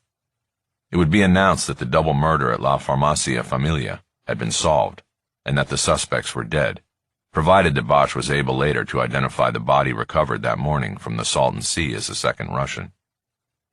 Because Bosch had worked undercover on the case, he had an out and would not be required to appear at the press conference. Besides his coffee, Bosch carried a file containing copies of documents that had been pulled together overnight on the case, The one he was most interested in studying was the Interpol report on the man he had killed on the plane. Once in his cell in the old jail, he sat down behind his makeshift desk and opened the file. It turned out the man he killed was not technically Russian, though it was clear from the Interpol data that he grew up speaking the language. Fingerprints had identified him as Dmitry Sluchek, born in 1980 in Minsk, Belarus. He had served time in 2 different Russian prisons for theft and assault. The Interpol file tracked him until 2008, when he slipped into the United States illegally and never returned. It described him at that time as a six who was associated with a Minsk-based subset of the Russian Bratva, meaning brotherhood, a general word encompassing all of Russian organized crime. The report stated that a six was a low-level mob associate used on the front line of criminal enterprises. The reference came from the lowest rank in a deck of cards used in a Russian game called the Sixes. Such associates were often used as enforcers until they showed leadership skills and were moved up to the position of bratok, or soldier. It appeared to Bosch that once he was in the United States, Sluchek started showing leadership skills and had moved Santos out of the picture in the California operation. He assumed that if the man pulled that morning from the Salton Sea was identified, he would have a history similar to Sluchek's. The report concluded that Sluchek was most likely still connected to the Bratva and reported to and contributed profits from the California operation to a Pakhan, or boss, back in Minsk, who had been identified as Oleg Novichenko. Bosch closed the file and thought about the chain of events that resulted in the Esquivels being executed in their place of business, and people like Elizabeth Clayton being literally enslaved in the desert. The seeds were planted thousands of miles away by faceless men of greed and violence. Bosch knew that people like Novichenko and the men between him and Sluchek would never pay for their crimes here, and that their operation, though down now, would rise again in another spot, with other sixes stepping up and showing their leadership skills. The men who fired bullets into Jose Esquivel Jr. and his father were dead, but the justice gained was small. Bosch could not bring himself to take part in a press conference to laud the quick closing of the case. Some cases were never closed. Bosch put the file on a shelf behind his chair where he put the cases he believed he had worked to the extent of his ability and reach. He turned back to the desk and went to work on the computer, attempting to locate Dina Schuyler. Using the department computer to further his own private investigations had been forbidden when he had first come to work in San Fernando. But once he built an impressive record of closing cases, that rule was treated with a wink and a nod. Valdez and Trevino wanted to keep him happy and in the office as often as possible. The search didn't take long. Dina was still alive and still in L.A. She had gotten married, and her last name was now Rousseau. The address on her current driver's license placed her on Queens Road above the Sunset Strip. Bosch decided to go knock on her door. Part 3. The Intervention. Chapter 36. Bosch got to Union Station by 8:15 Wednesday morning. He parked in the short-term lot in front and went inside to wait for his daughter. Her train was only 10 minutes behind schedule, and when they connected in the vast central waiting area, she had no baggage with her and only carried a book. She explained that her plan was to take a train back down to San Diego after the court hearing, unless Bosch needed her to stay. They ate crepes, her choice, at the station for breakfast before crossing Alameda and walking through the plaza by the El Pueblo de Los Angeles on their way into the Civic Center. There, the monolithic criminal courts building stood like a tombstone at the top of a rise. They split up at the main entrance so Bosch could enter through the law enforcement pass-through because of his weapon. He showed his badge and made it through a solid 10 minutes ahead of Maddie, who had to inch her way through the metal detector at the public entrance in a long line. They made up for the lost time by hopping onto an employees-only elevator and riding up to the 9th floor in Department 107, the courtroom at the end of the hallway, where Judge John Houghton presided. The Preston Borders case was not scheduled to be called until 10 a.m., but Mickey Holler had told Bosch to get to court early so they could discuss last-minute details and maneuvers. Bosch appeared to be the first person on his team to arrive. He sat in the back row of the gallery with his daughter and watched the proceedings. Houghton, a veteran jurist with a shock of silver hair, was on the bench, going through a calendar call of other cases on his docket, getting updates, and scheduling further hearings. There was also a video crew, setting up a pool camera in the jury box. Haller had told Bosch that so many local news stations had requested access to the hearing, following the Times story, that Houghton had specified that one randomly chosen crew could record the hearing and then share the video feed with the others. "Is he going to be here?" Maddie whispered. "Who?" Bosch asked.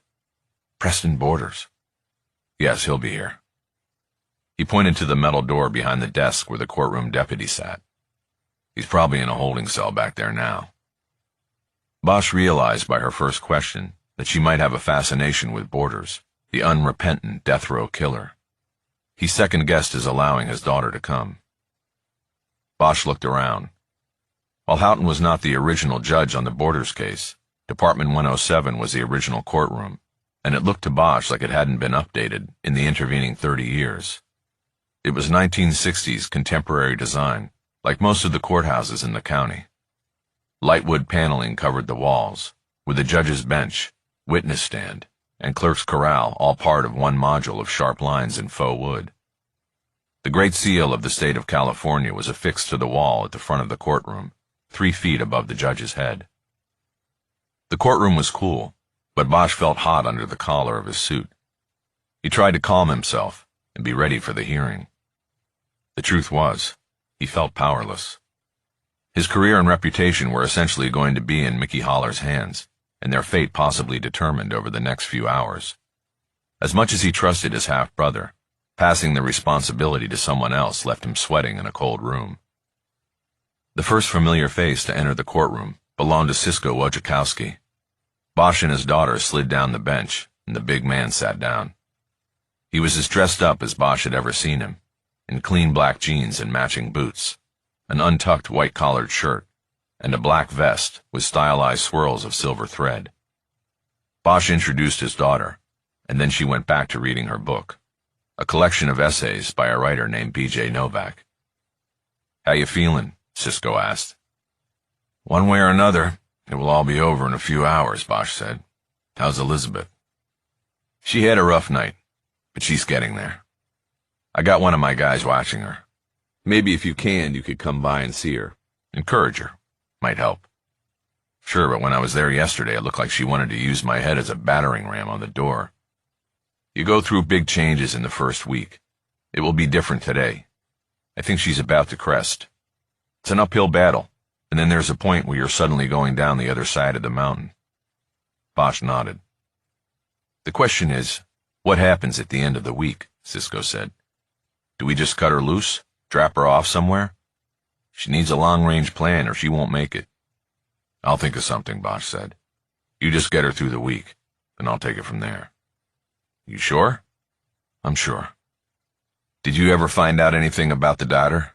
She still doesn't want to talk about it." "Yeah, I found out. Daisy. She was a runaway. Got into drugs in junior high, ran away from home. Was living on the street down in Hollywood, and one night she got in the wrong car with somebody. Shit. She was..." Bosch turned his body casually, as if he were reaching down with his left hand to adjust the cuff of his right pant leg. His back to his daughter, he continued. "Tortured, to put it politely, and left in a dumpster in an alley off of Cahuenga." Cisco shook his head.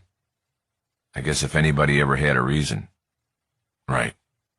Did they at least catch the bastard?" "Nope. Not yet." Cisco laughed without humor. "Not yet," he said. "Like it's going to get solved 10 years later?" Bosch looked at him for a long moment without replying. "You never know," he said. Haller entered the courtroom then, saw his investigator and client sitting together, and pointed in the direction of the hallway outside. He hadn't noticed Maddie because the 2 bigger men had eclipsed her from the doorway angle. Bosch whispered to Maddie to stay where she was, and started to get up. Maddie put her hand on his arm to stop him. "Who are you just talking about?" A woman from a case. She needed help, and I asked Cisco to get involved." "What kind of help? Who's Daisy?" "We can talk about it later. I need to go out and talk to my Your uncle, about the hearing. Stay here and I'll be back. Bosch got up and followed Cisco out. Most people in the long hallway congregated down in the middle near the snack bar, restrooms, and elevators. Team Bosch found an open bench with some privacy by the door to Department 107 and sat down, Holler in the middle. Okay, boys, are we ready to rock? The lawyer said. How are my witnesses? Where are my witnesses? Locked and loaded, I think, Cisco said. Tell me about Spencer, Holler said. You guys stayed with him, right? All night, Cisco said. As of 20 minutes ago, he was still at his new lawyer's office in the Bradbury. Bosch knew that meant Spencer was only 2 blocks away. Holler turned on the bench and looked at him eye to eye. And you? I told you to get some sleep, he said. But you still look like shit. And there's dust on the shoulders of that suit, man. Holler reached out and roughly slapped off the dust that had settled on the suit during the 2 or more years it had been on a hanger in Bosch's closet. I don't have to remind you, this is probably all going to come down to you, Holler said. Be sharp. Be forthright. These people are fucking with everything that is important to you. I know that, Bosch said. As if on cue, the CIU team came out of the stairwell down the hall, having taken steps down from the DA's office. It was Kennedy, Soto, and Tapscott. They were heading to Department 107. Another woman, who was carrying a cardboard file box with 2 hands, followed. She was most likely Kennedy's assistant. Further behind them, coming from the elevator alcove at the same time, walked Cronin and Cronin. Lance Cronin wore steel-rimmed glasses and had slicked-back jet-black hair that was obviously dyed. His suit was black with pinstripes, and his tie a loud aqua. He looked like he went to great lengths to appear young, and the reason was right next to him, matching him stride for stride. Catherine Cronin was at least 20 years his junior. She had flowing red hair and a voluptuous figure, clad in a blue calf-length skirt and matching jacket over a chiffon blouse. Here they all come, Bosch said. Holler looked up from a yellow legal pad he was referring to and saw the opposition approaching. Like lambs to slaughter, he said, his voice brimming with bravado and confidence. Team Bosch remained seated as the others made the turn toward the courtroom door. Kennedy kept his eyes averted, as though there was no one sitting on the bench 15 feet away. But Soto locked eyes with Bosch and peeled off from her team to approach him. She was unhesitant about speaking in front of Holler and Wojciechowski. Harry, why didn't you call me back? She asked. I left you several messages. Because there was nothing to say, Lucia, Bosch said. You guys believe Borders over me, and there's nothing else to say. I believe the forensic evidence, Harry. It doesn't mean I believe you planted the other evidence. The stuff in the paper didn't come from me. Then how did the evidence I found get there, Lucia? How did Danny Schuyler's pendant get into the suspect's apartment? I don't know, but you weren't in there alone. So you're still willing to pass the buck to a dead guy. I didn't say that. What I'm saying is that I don't need to know the answer to that. Bosch stood up so he could speak to her face to face. Yeah, well, see, that doesn't work for me, Lucia. You can't believe in the forensic evidence without believing that the other evidence was planted in the apartment. And that's why I didn't call you back. She shook her head sadly and then turned away. Tapscott was holding the courtroom door open for her.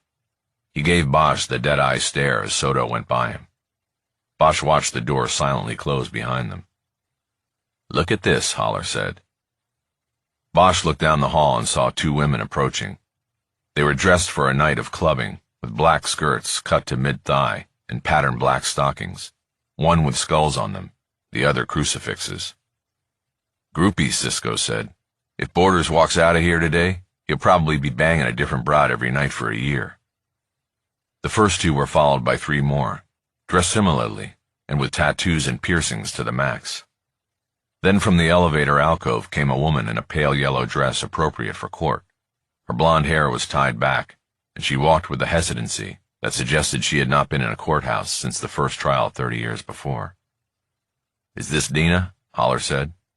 That's her, Bosch said.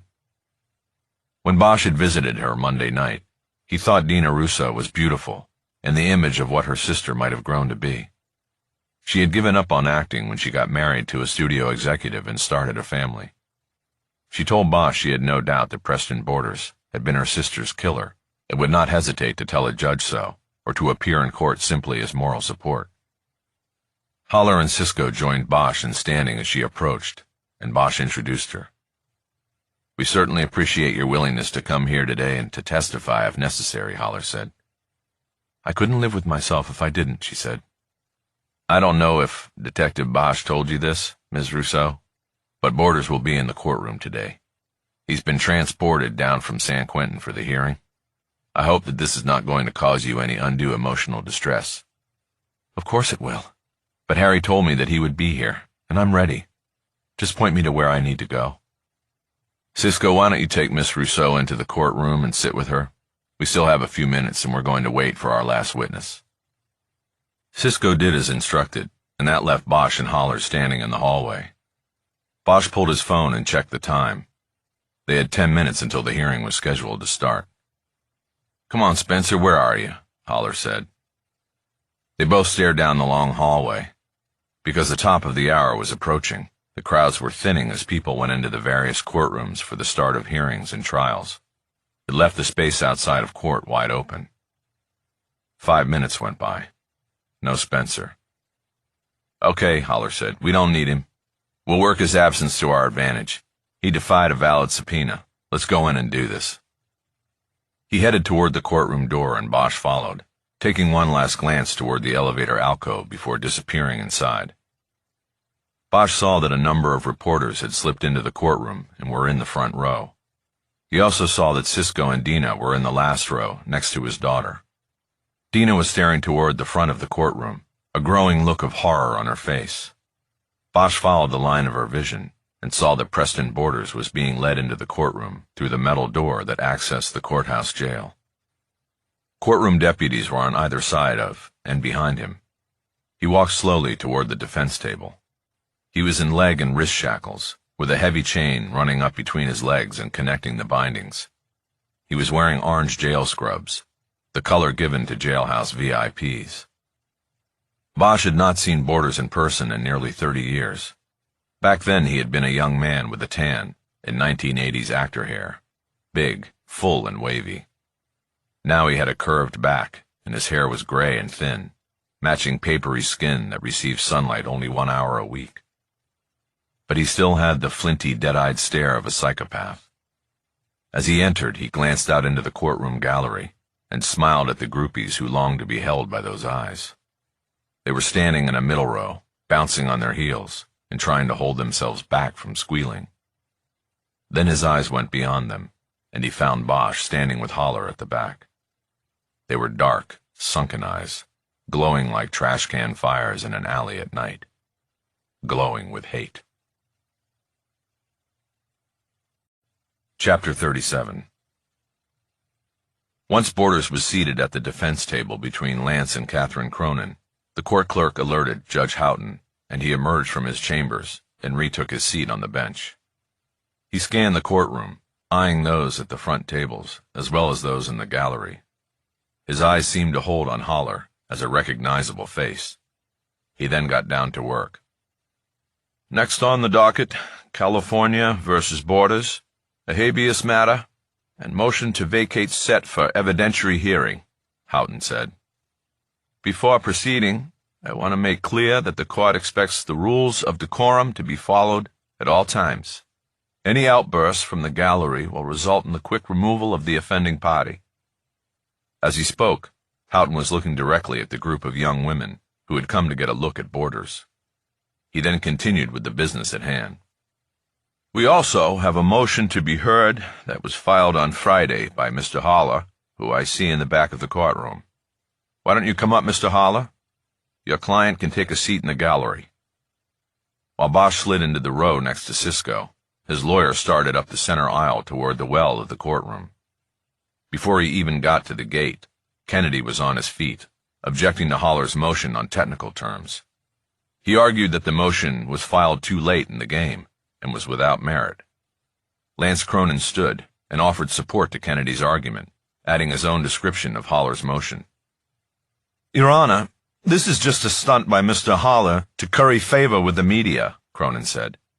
"As Mr. Kennedy aptly put it, this motion has no merit." Mr. Haller is simply looking for some free advertising at the expense of my client, who has suffered and waited for this day for 30 years. Haller had pushed through the gate and moved to a lectern located between the two tables at the head of the room. Mr. Haller, I'm assuming you have a response to that? Houghton said. Indeed I do, Your Honor, Haller said. For the record, I am Michael Haller, representing Detective Hieronymus Bosch in this matter. May it please the court, my client has become aware of the petition for habeas corpus filed by Mr. Cronin and supported by the District Attorney's Office, alleging that Mr. Bosch falsified material evidence used to convict Mr. Borders some 29 years ago. Inexplicably, he was not subpoenaed for this hearing, or otherwise invited to attend and testify in answer to these allegations. And I note here for the record that these unfounded allegations made their way into the Los Angeles Times and were reported as fact, and therefore have irrevocably damaged his professional and personal reputation as well as his livelihood. Mr. Haller, we don't have all day, Houghton said. Make your argument. Of course, Your Honor. My client fervently denies the allegations which impugn his integrity, good name, and reputation. He has testimony and evidence he wants to present that is relevant and material to the resolution of these issues. In short, this whole thing is a scam, Your Honor, and we can prove it, if given the opportunity. Hence I have filed on my client's behalf a motion for leave to intervene, as well as a complaint answering the allegations against him. I have served notice to all parties, and it was most likely that service that resulted in the newspaper article mentioned earlier that trashed Mr. Bosch's good reputation and standing in the law enforcement community. Your Honor, Kennedy cried, the state objects to the malicious allegation made by Mr. Haller. The source of the newspaper story was certainly not my office or investigative team, as we attempted diligently to handle this in a manner least impactful to Mr. Bosch. The story came from somewhere else, and the state asks for sanctions against Mr. Haller. Your Honor, Haller said calmly, I am willing to show clerk of the court records, and my client is willing to show his phone records, which together make it clear that within 2 hours of my filing motions Friday, the reporter for the Los Angeles Times was calling Mr. Bosch and asking for comment. My motions were filed under seal, and therefore copied only to the parties opposing Mr. Bosch right here, right now. You can draw your own conclusions, Judge. I have drawn mine. Houghton swiveled in his high-backed leather chair for a moment before responding. I think we've batted that back and forth enough, he said. There won't be any sanctions. Let's move this along, Mr. Haller. Both Mr. Kennedy and Mr. Cronin object to your client's standing in this matter. How do you respond to that? Haller banged a fist down on the lectern for emphasis before wading into the fray again. How do I respond, he asked. I'm incredulous, Your Honor. Sunday's newspaper dragged my client through the mud. It clearly implied that he planted evidence that sent a man away to death row. And here we are. And he was not even invited to the party? Given that the newspaper account and allegations contained in the state's petition implicate my client's property rights and reputation and good name, I believe he has standing to intervene and defend those rights. If that is not the correct vehicle, then I would suggest the alternative, that he be viewed as a friend of the court and be permitted to testify and adduce evidence relevant to the issues the court must weigh.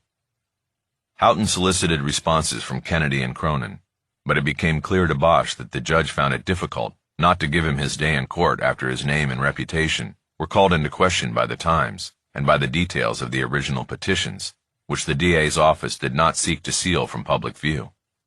Kennedy became frustrated when he made the same read on the judge's words and demeanor as Bosch had.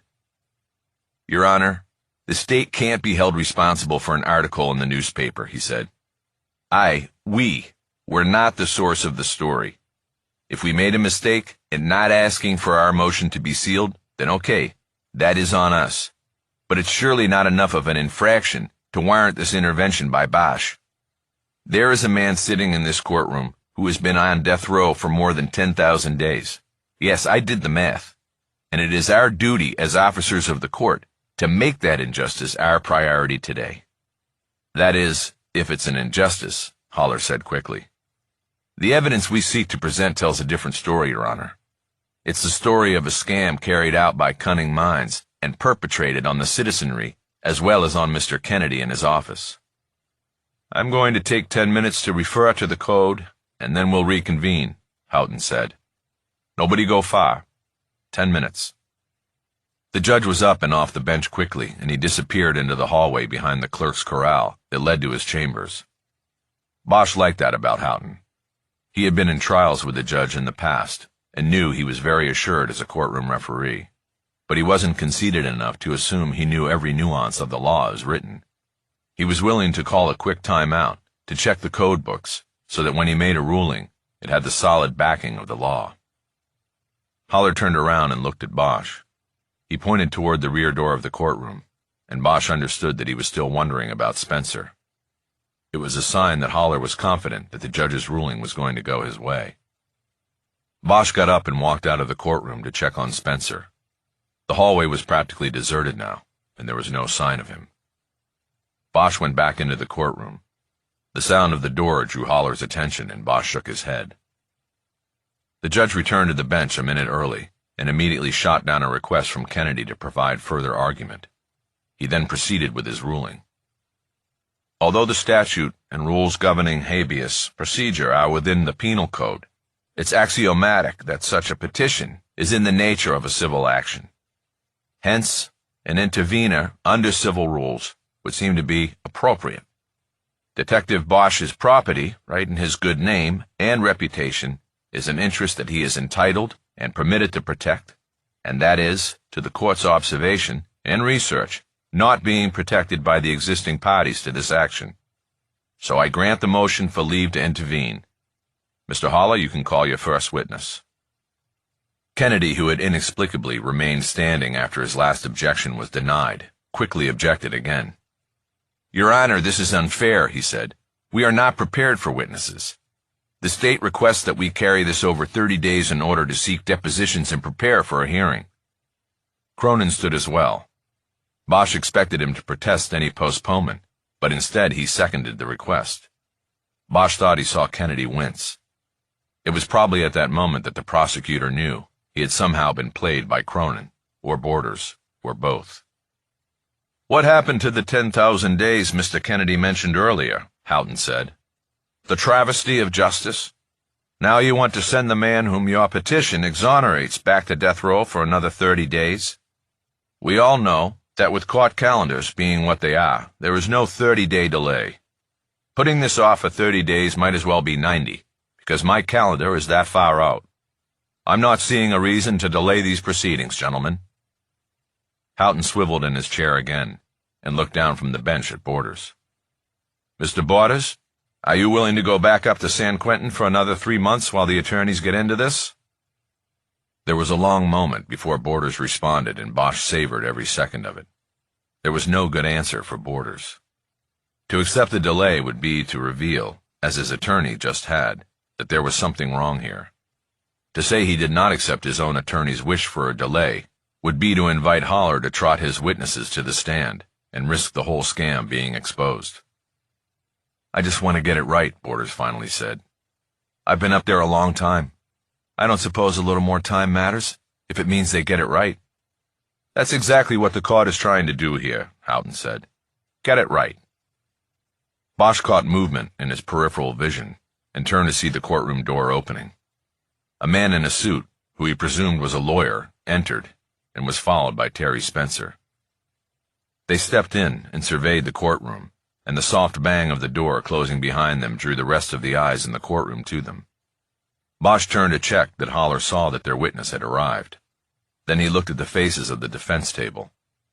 Borders showed minimal interest in the new arrivals, because he didn't know Spencer by sight. But the reactions of the Cronin legal team was telling.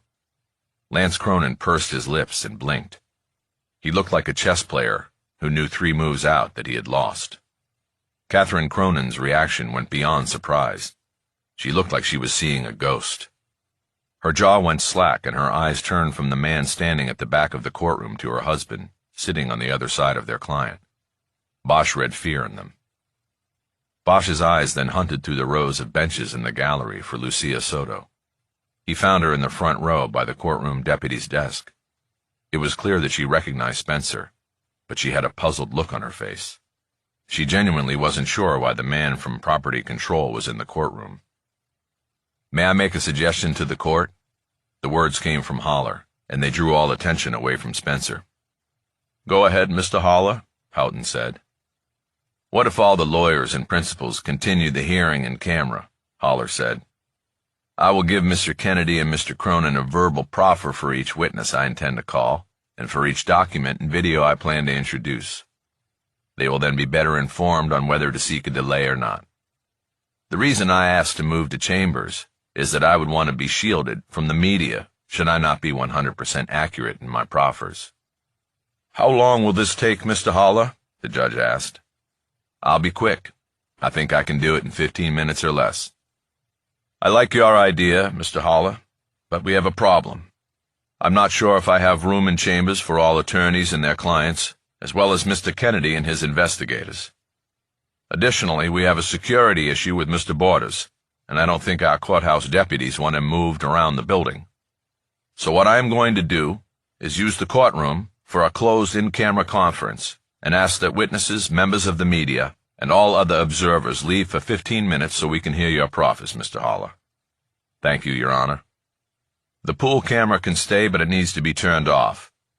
Deputy Gaza, please call for an additional deputy who can stand outside the door in the hallway until we are ready to invite the public back in.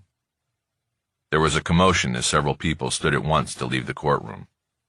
Bosch sat still at first, just admiring the genius of Holler's move, because he was giving the judge a summary of what would be shown and testified to.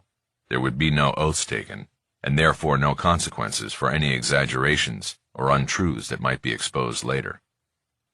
Holler was about to get a free swing at the case against Bosch, and there was nothing Kennedy and the Cronins could do about it. Chapter 38. Holler signaled Bosch to the front.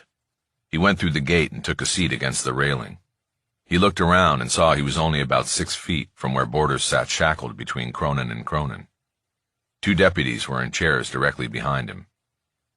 He looked to the rear of the courtroom and saw people still bunched at the door and moving out. His daughter was last in line and looking back at him. She gave him a nod of confidence, and he returned it. After she moved through the doorway, he returned his attention to Borders. He made a low whistle sound, and it caught Borders' ear. The man in orange turned and looked directly at Bosch. Bosch winked. Borders looked away. Holler stepped over and blocked Bosch's view of him. Don't worry about him, he said. Stay focused on what's important. He took the empty seat next to Bosch and leaned into him to whisper. I'm going to try to get you on the record, he said. No proffer from me. You. So remember, be forthright, act outraged. I told you. Not a problem, Bosch said. Holler turned to check the back of the room. Did you talk to Spencer or Daly before they left? No. Is Daly the lawyer? Yeah, Dan Daly. He's usually a federal court guy. Must be slumming today, or he previously knew Spencer. I'll put Cisco on it. Holler took out his phone and started typing a text to his investigator, who had been among those invited by the judge to leave the courtroom. Bosch stood up so he'd have an angle on the screen. Holler was telling Cisco to see if Daly would reveal what Spencer was willing to testify to. He told Cisco to text him back. Just as he sent the message off, Houghton called the courtroom back to order. Okay, we're going to be on the record here, but this is a case management conference of the related parties present, not part of the official hearing record. What is said here is not to go outside the courtroom. Mr. Holler, why don't you walk us through what you plan to do with your witnesses and documents if your motion is granted, and let's be brief. Holler stood up and went to the lectern, placing a legal pad down. Bosch could see that the top page was covered in notes, several of which were circled with arrows, pointing to other circles. It was a schematic of the frame against Bosch. Beneath the pad, he had a file containing the documents he would put before the judge. Thank you for this opportunity, Your Honor, he began. You won't regret it. Because Mr. Cronin and Mr. Kennedy are correct, there has been a miscarriage of justice here, just not the one most people think has occurred. Your Honor, Kennedy said, holding his hands, palms out, and up in a what-is-going-on gesture. Mr. Holler, Houghton said, If I may draw your eyes to the jury box to your left, you will see it is empty. I said be brief. I didn't say make a statement to a non-existent jury. Yes, Your Honor, Haller said. Thank you. Moving on, then. The District Attorney's Conviction Integrity Unit took on this case, and in a forensic review of the evidence, found DNA on the clothing of Danielle Schuyler that did not come from her convicted killer, Preston Borders. Instead, it came from a now-deceased serial rapist named Lucas John Ulmer. Mr. Haller, Houghton interrupted again, you are reciting the known facts of the matter before the court. I granted you entrance to the case as an intervener. An intervention requires something new, a change in direction. Do you have that or not? I do, Haller said. Then get to it. Don't tell the court what it already knows. What I have that's new is this. Detective Bosch can show through documentation and sworn testimony that Lucas John Ulmer's DNA was planted in the evidence box in LAPD property control as part of an elaborate scheme to set Preston Borders free and realize millions of dollars in damages from a false conviction. Houghton held a hand out to stay Kennedy from an obvious objection. A scheme by whom, Mr. Haller? Houghton asked. Are you saying that Preston Borders on death row at San Quentin orchestrated this? No, Your Honor, Haller said. I'm saying Preston Borders bought into it because he had no other shot left at freedom. But the scheme was orchestrated right here in Los Angeles by the law firm of Cronin and Cronin. Immediately, Lance Cronin was on his feet. I strenuously object to this charade, he said. Mr. Haller is besmirching my good reputation with this insidious accusation, when it is his client who— Noted, Mr. Cronin, Houghton said, cutting off Cronin in mid-paroxysm. But let me remind you that we are in a closed session here, and nothing offered by counsel will reach the ears of the public. But then the judge turned his attention to Haller. You are making a very strong allegation, Mr. Haller, he said. You need to put up or shut up. I'll be putting up, Haller said. Right now. Haller briefly outlined the essential contradiction of the case, as Bosch had expressed to Soto in the hallway. If the DNA found in evidence was legit, then the seahorse found during the search of Preston Borders' apartment was not. It was an either-or proposition. Our position is that the seahorse pennant was, and always has been, the true evidence of the case, Haller said. It is the DNA from Lucas John Ulmer that was planted. And before outlining how that occurred, I would ask the court to indulge me and allow my client to speak to this matter of planting evidence.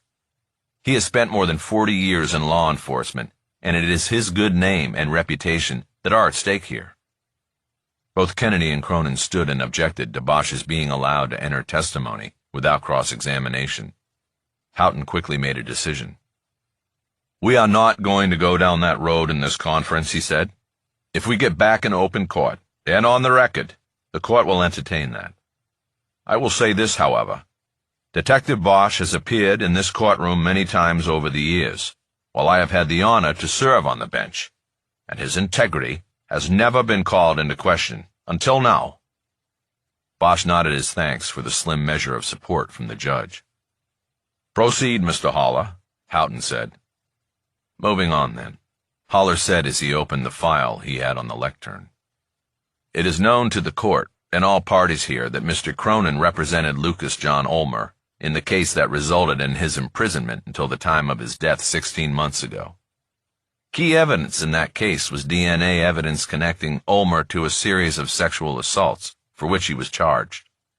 I submit to the court now a copy of a court order taken from the record of that case requiring prosecutors to split DNA evidence with the defense for private testing. Kennedy stood to object. Your Honor, if counsel is trying to insinuate that Ulmer's DNA was handed to Cronin so that he could secrete some of it for himself to use years later in a scheme to free a man from death row, then that is ridiculously offensive. As Mr. Haller certainly knows, Mr. Cronin would not have come near that material. Chain of evidence protocol would require a secure lab-to-lab transfer. Mr. Haller is blowing smoke and wasting the court's time. Haller shook his head and smiled before defending himself. Blowing smoke, Your Honor?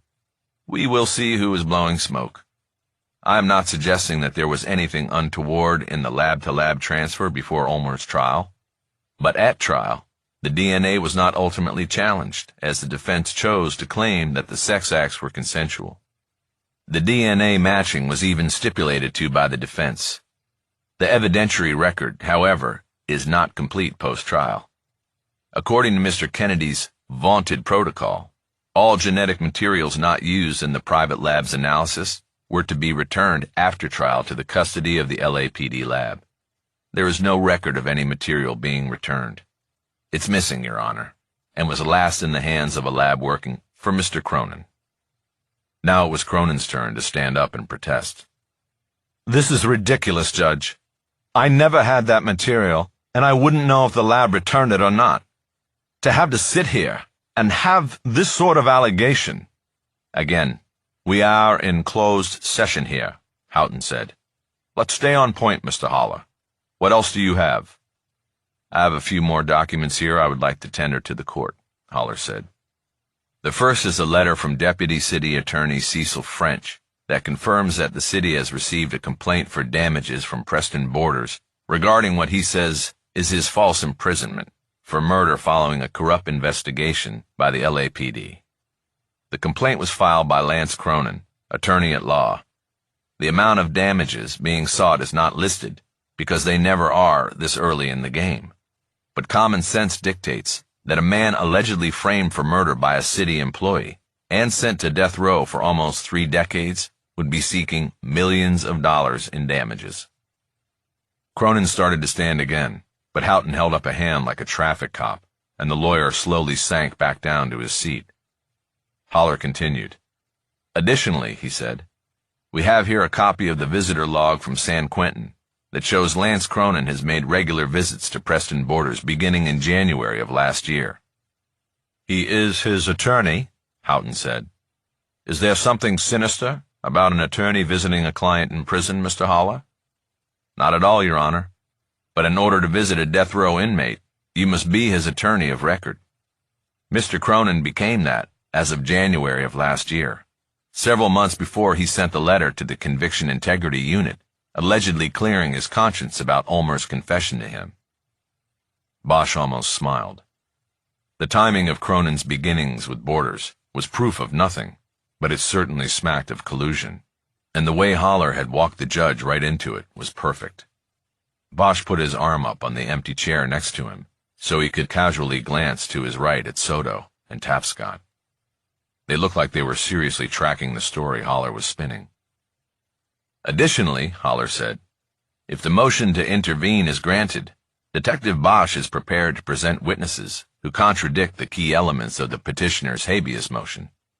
To wit, the petitioner throws the reputation of his trial attorney, Mr. David Siegel, to the wolves, saying that the late Mr. Siegel suborned Mr. Borders' perjury at trial by telling him to testify that the key piece of evidence found in his apartment, the seahorse pendant, was not the victim's, but a facsimile he bought on the Santa Monica Pier.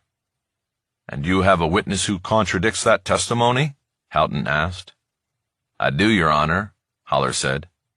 I have Mr. David Siegel himself, who is willing to contradict the report of his own death, as well as the contention that he suborned perjury from his client at the trial in 1988. He is willing to testify that the entire testimony given by Mr. Borders was concocted by Mr. Borders himself in an attempt to explain away the damning evidence that he was in possession of the victim's jewelry. Kennedy and Cronin were both quickly to their feet, but Cronin spoke first. Your Honor, this is absurd, he said. Even if it is proven that David Siegel is alive, his testimony would be a flagrant violation of attorney-client privilege and completely inadmissible. Judge, I beg to differ with Mr. Cronin, Haller said. Attorney-client privilege was wholly shattered by Mr. Borders when he revealed the inner workings of his trial strategy and sought to impugn the good name and reputation of his attorney in his petition, much as he maligned my client, Detective Bosch. I have in my possession a video proffer, an interview with Mr. Siegel 7 days ago, that shows him to be alive and sound of mind and defending himself against the slander perpetrated by Mr. Borders and his attorney. Haller reached into his pocket and produced a digital storage stick containing the video in question. He held it up above his head, drawing all eyes in the courtroom to it. The judge hesitated, and then pulled the stemmed microphone closer. Cronin and Kennedy sat back down. "Mr. Haller," Houghton said, "we're going to hold off on your video for the time being. The court finds it intriguing, but your 15 minutes are just about up, and this matter comes down to one thing. Ulmer's DNA was found on the victim's clothing, and there seems to be no dispute about that. That clothing had been sealed in evidence archives for years before Mr. Ulmer went to trial, and Mr. Cronin may or may not have come into possession of his genetic material, years before Mr. Cronin ever met Mr. Borders, and years before Mr. Ulmer died in prison. Do you have an answer for that? Because if you don't, then it's time to move on to a ruling on this matter." Haller nodded and looked down at his legal pad. Bosch caught a glimpse of Kennedy in profile and thought he was smirking, no doubt because he believed Haller had no answer for the DNA's being in the archive box. "The court is correct," Haller then began.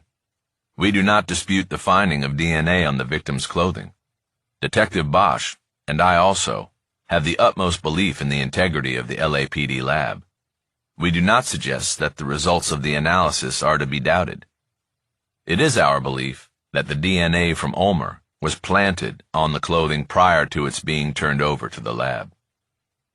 Kennedy jumped up again and hotly objected to the implication that there was corruption in either the property control section of the LAPD or the two detectives who reworked the case for CIU.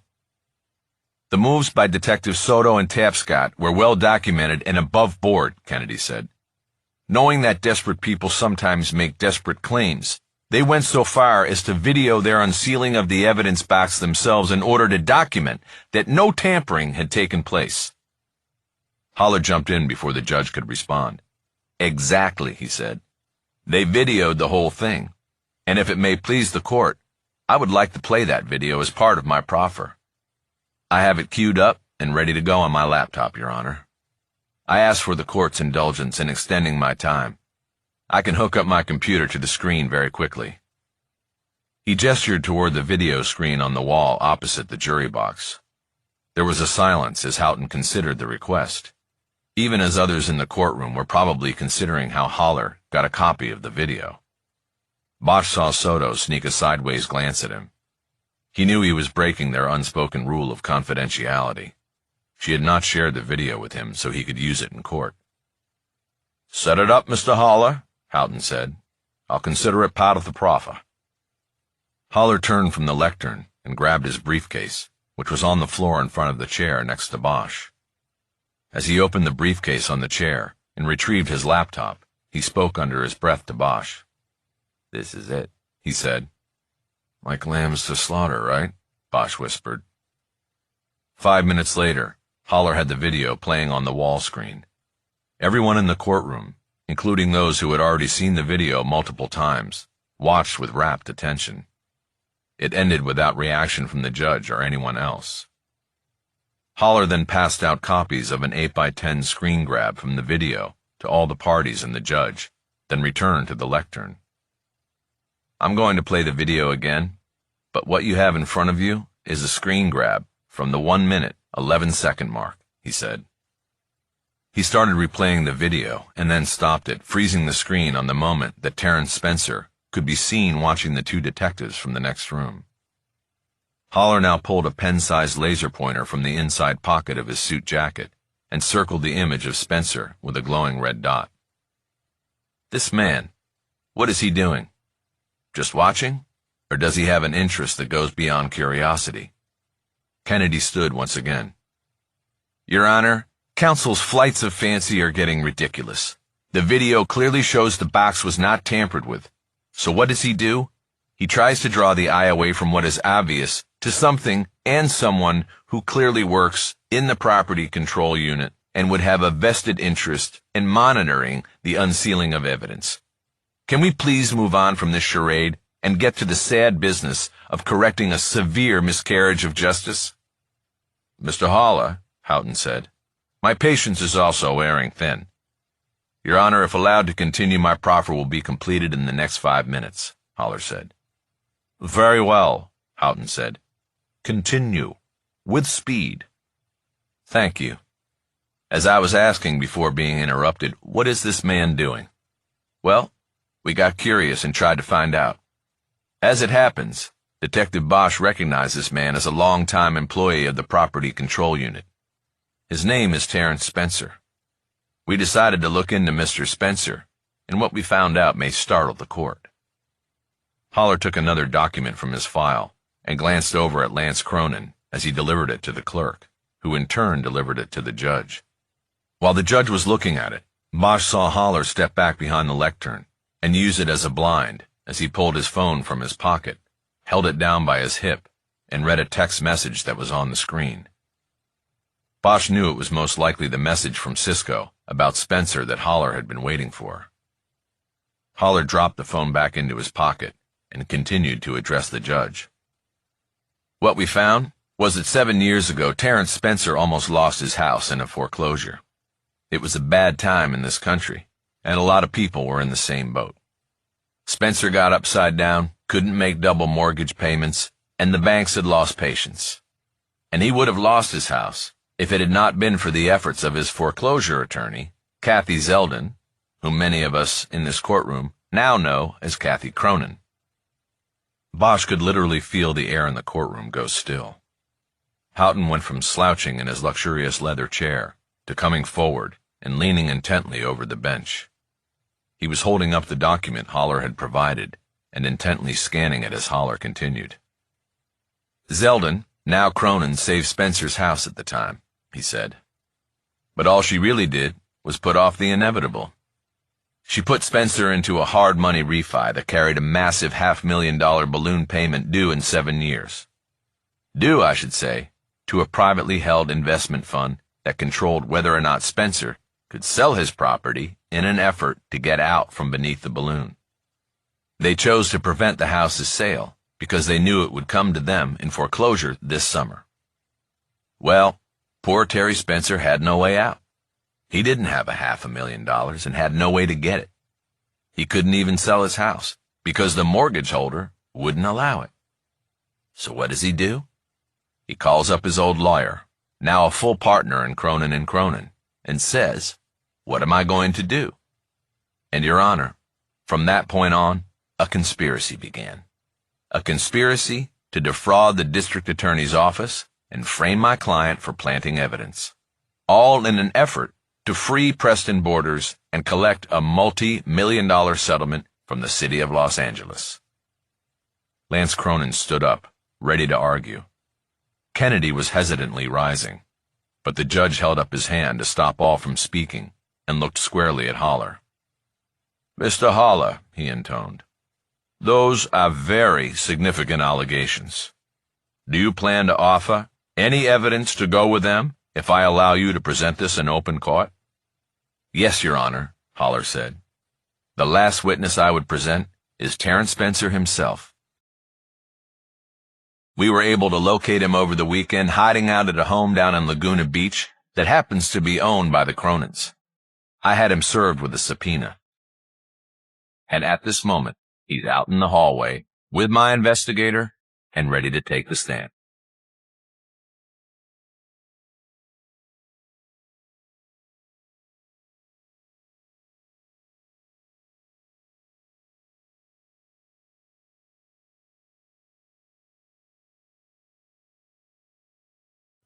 Chapter 39.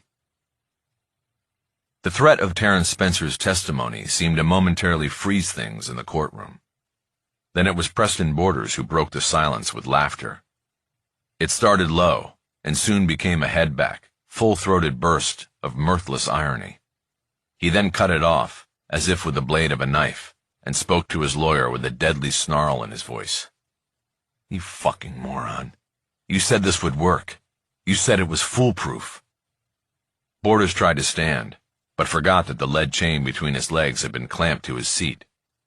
He rose with the seat still awkwardly attached to him, and then dropped back down. "Get me out of here. Just take me back." Cronin tried to huddle in close in order to silence his client. Get the fuck away from me, asshole. I'm gonna tell them everything, your whole fucking plan. Kennedy rose then, seeing the only path he could take. There was a stunned look on his face. Your Honor, at this time the state wishes to withdraw its motions in this matter, he said. The state now opposes the habeas petition. I'm sure it does, the judge said. But you can take your seat for the moment, Mr. Kennedy. Houghton turned his attention to the other table, specifically to Borders, instead of the two lawyers who flanked him. Mr. Borders, he said, as you have seen, your petition for habeas corpus is no longer uncontested. It is opposed now by the district attorney and the lead detective on the case. Furthermore, you have just expressed what I take as a desire to discharge your lawyer and abandon these proceedings. Is it in fact your desire to withdraw your petition? Might as well, Borders said. It ain't fucking going anywhere. Very well, the judge said. The matter before the court is withdrawn. Deputy Garza, you can take Mr. Borders out of here, but keep him in holding. I believe the detectives here may want to talk to him. The judge gestured toward Soto and Tapscott. Garza nodded to the two deputies seated behind Borders, and they moved in on the convict to unlock the lead chain and remove him. As he was stood up, Borders took a last look down at Lance Cronin. Thanks for the road trip, he said. Better than 3 days in the cage. Get him out, Houghton ordered loudly.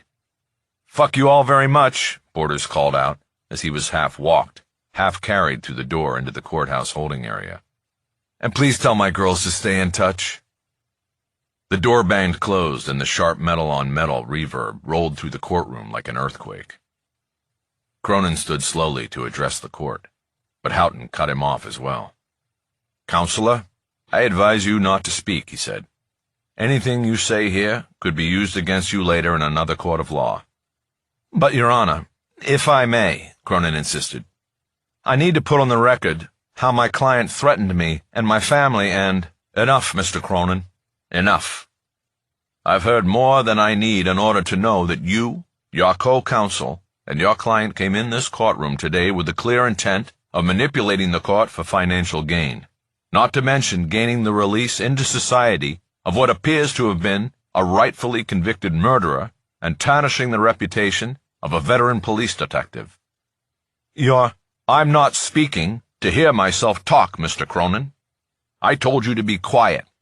One more interruption, and I will have you silenced. Houghton surveyed the entire court before bringing his eyes back to Cronin and continuing. Now I am assuming that the Los Angeles Police Department will have an interest in talking to you, as well as to Terrence Spencer. Criminal charges may arise from that. I don't know. I can't control that. But what I can control is what happens in this courtroom. And I have to say that never, in my 21 years on the bench, have I seen such a concerted effort to undermine the rule of law by attorneys appearing before me. Therefore, I find Lance Cronin and Catherine Cronin in criminal contempt of this court and order them taken into custody forthwith. Deputy Garza, you need to call a female court deputy in here as soon as possible to take custody of Ms. Cronin. Catherine Cronin immediately collapsed onto her husband's shoulder in tears. As Bosch watched, her emotions shifted, and soon she was pounding a fist into her husband's chest. He corralled her with his arms and pulled her into an embrace that stopped the pummeling and only left the tears. Deputy Garza walked up behind him, handcuffs dangling from one hand, ready to take him back into the jail. Now, Mr. Kennedy, Houghton said, I don't know what you plan to do with the information Mr. Haller has brought to light, but I know what I am going to do. I'm going to call members of the media and the public back into the courtroom and tell them exactly what happened in here today.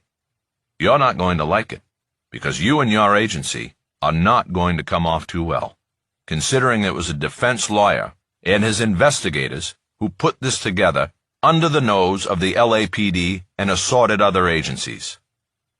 But I'll say this.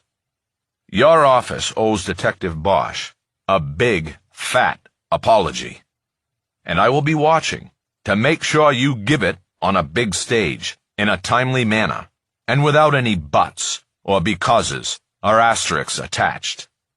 Nothing short of full exoneration of the suspicions and allegations that were published in Sunday's newspaper will suffice. Do I make myself clear on that, Mr. Kennedy?" "Yes, Your Honor," Kennedy said.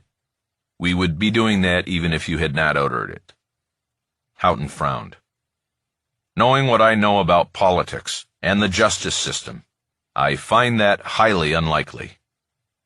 The judge scanned the room again, found Bosch, and asked him to stand.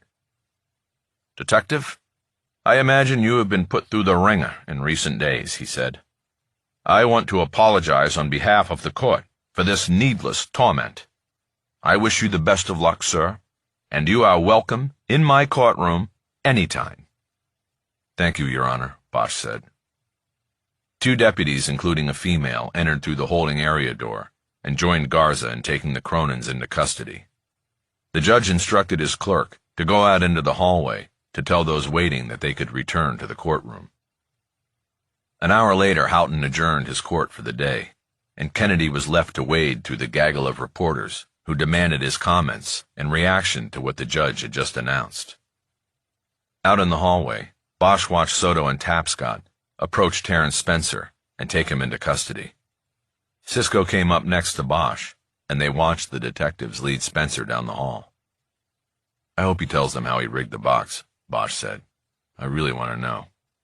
"Not going to happen," Cisco said. "He's taken the fifth." "But you said he was going to testify." "What are you talking about?" "Your text to Holler in the courtroom. You said he was ready to testify." "No, I said you can put him on the stand, but he'll take the nickel." "Why? What did Mick say?" Bosch stared across the hallway at Holler, who was talking one-on-one with a reporter writing in a notebook. There was no camera, so Bosch assumed it was a print reporter, which most likely meant he was from the Times. "Son of a gun," he said. "What?" Cisco asked. "I saw him read your text, and then he told the judge that Spencer was ready to go on the stand. He didn't exactly say he would testify, only that he'd go on the stand. He tipped the whole thing with that bluff. Borders took the bait and blew a gasket. That was it. Smooth move. Dangerous move." Bosch continued to stare at Holler, and he started to put things into place. Chapter 40. After all the interviews were over, Team Bosch decided to get out of the courthouse and walk over to Trax in Union Station to celebrate the across-the-board victory. While Holler and Cisco went into the restaurant to get a table, Bosch walked his daughter down to the ramp to the Metrolink train she was due to board. She had bought a return ticket on her app. "I'm so glad I was here, Dad," Maddie said. "I'm glad you were here too," Bosch said. "And I'm sorry if it sounded like I ever doubted you." "Nothing to be sorry about, Mads. You didn't." He pulled her into a long embrace and looked up the tunnel to the sunlight, waiting at the boarding platform. He kissed the top of her forehead and let her go. "I still want to come down for dinner when you get back to your house. I'll get the app and take the train." "Definitely. Bye, Dad." "Bye, sweetie." He watched her walk up the ramp to the light. She knew he would, and she returned at the top to wave. She was entirely in silhouette, and then she was gone. Bosch joined his lawyer and his investigator in a booth next to a window that looked out on the train station's waiting area of mixed Art Deco and Moorish designs. Holler had already ordered martinis all around. They clinked glasses and toasted. The Three Musketeers, all for one and one for all. Bosch caught Holler's eyes and nodded. His attorney apparently didn't interpret it as the thank you he felt he deserved. "What?" Holler asked. "Nothing," Bosch said. "No, what? What was that look you gave me?" "What look?" "Don't bullshit me." Cisco watched them silently, knowing better than to get in the middle. "All right," Bosch said. "I saw you talking to that reporter in the hallway, after court. He was from the Times, wasn't he?" "Yeah, that's right," Holler said. "They have a major skin back to write. That's what he called it, when they have to set the record straight. It's not a correction because what they went with Sunday came out of court documents. but it was one-sided. It will be the full story tomorrow. What was his name? You know, I didn't catch his name.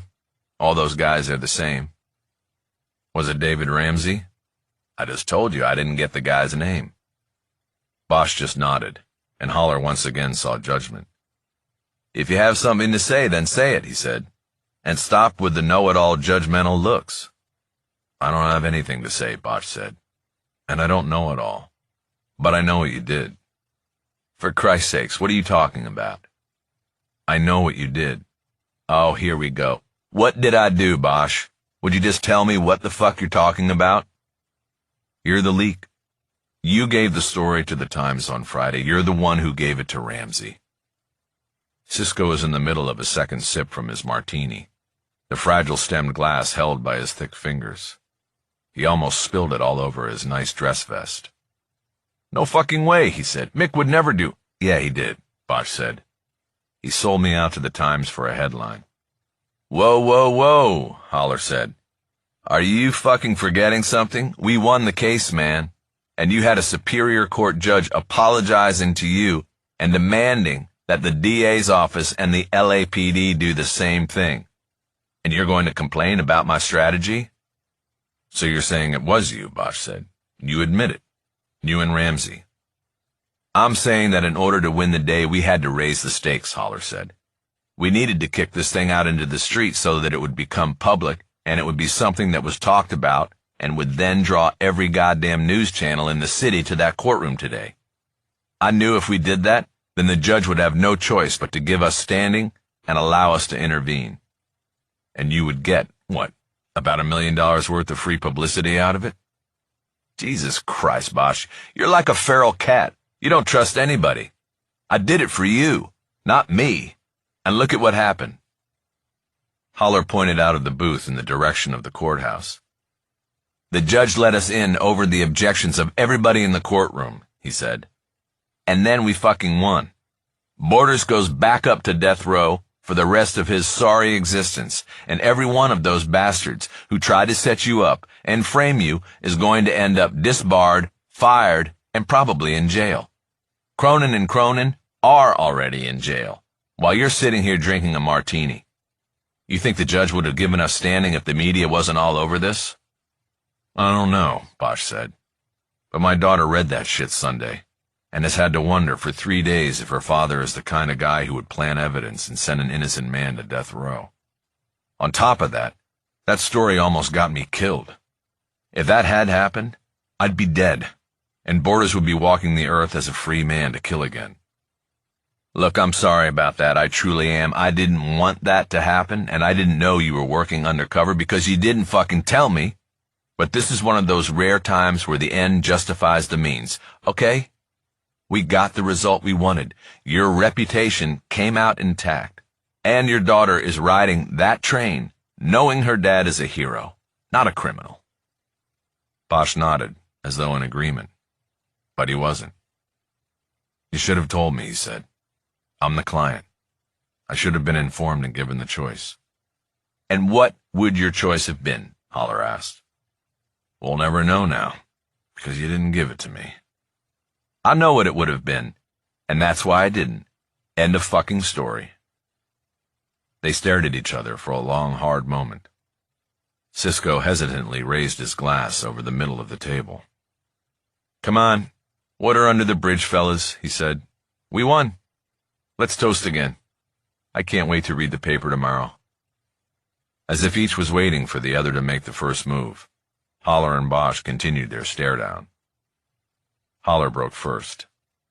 He grabbed his glass by the stem and raised it up, sloshing vodka over the brim and down over his fingers. Bosch finally did the same. The three musketeers clinked glasses like swords again, but it no longer seemed much like all for one and one for all. Chapter 41. As Bosch rounded the last curve on Woodrow Wilson Drive, he saw the city ride parked in front of his house. Someone was waiting for him. He turned the sound down on Kamasi Washington's change of the guard.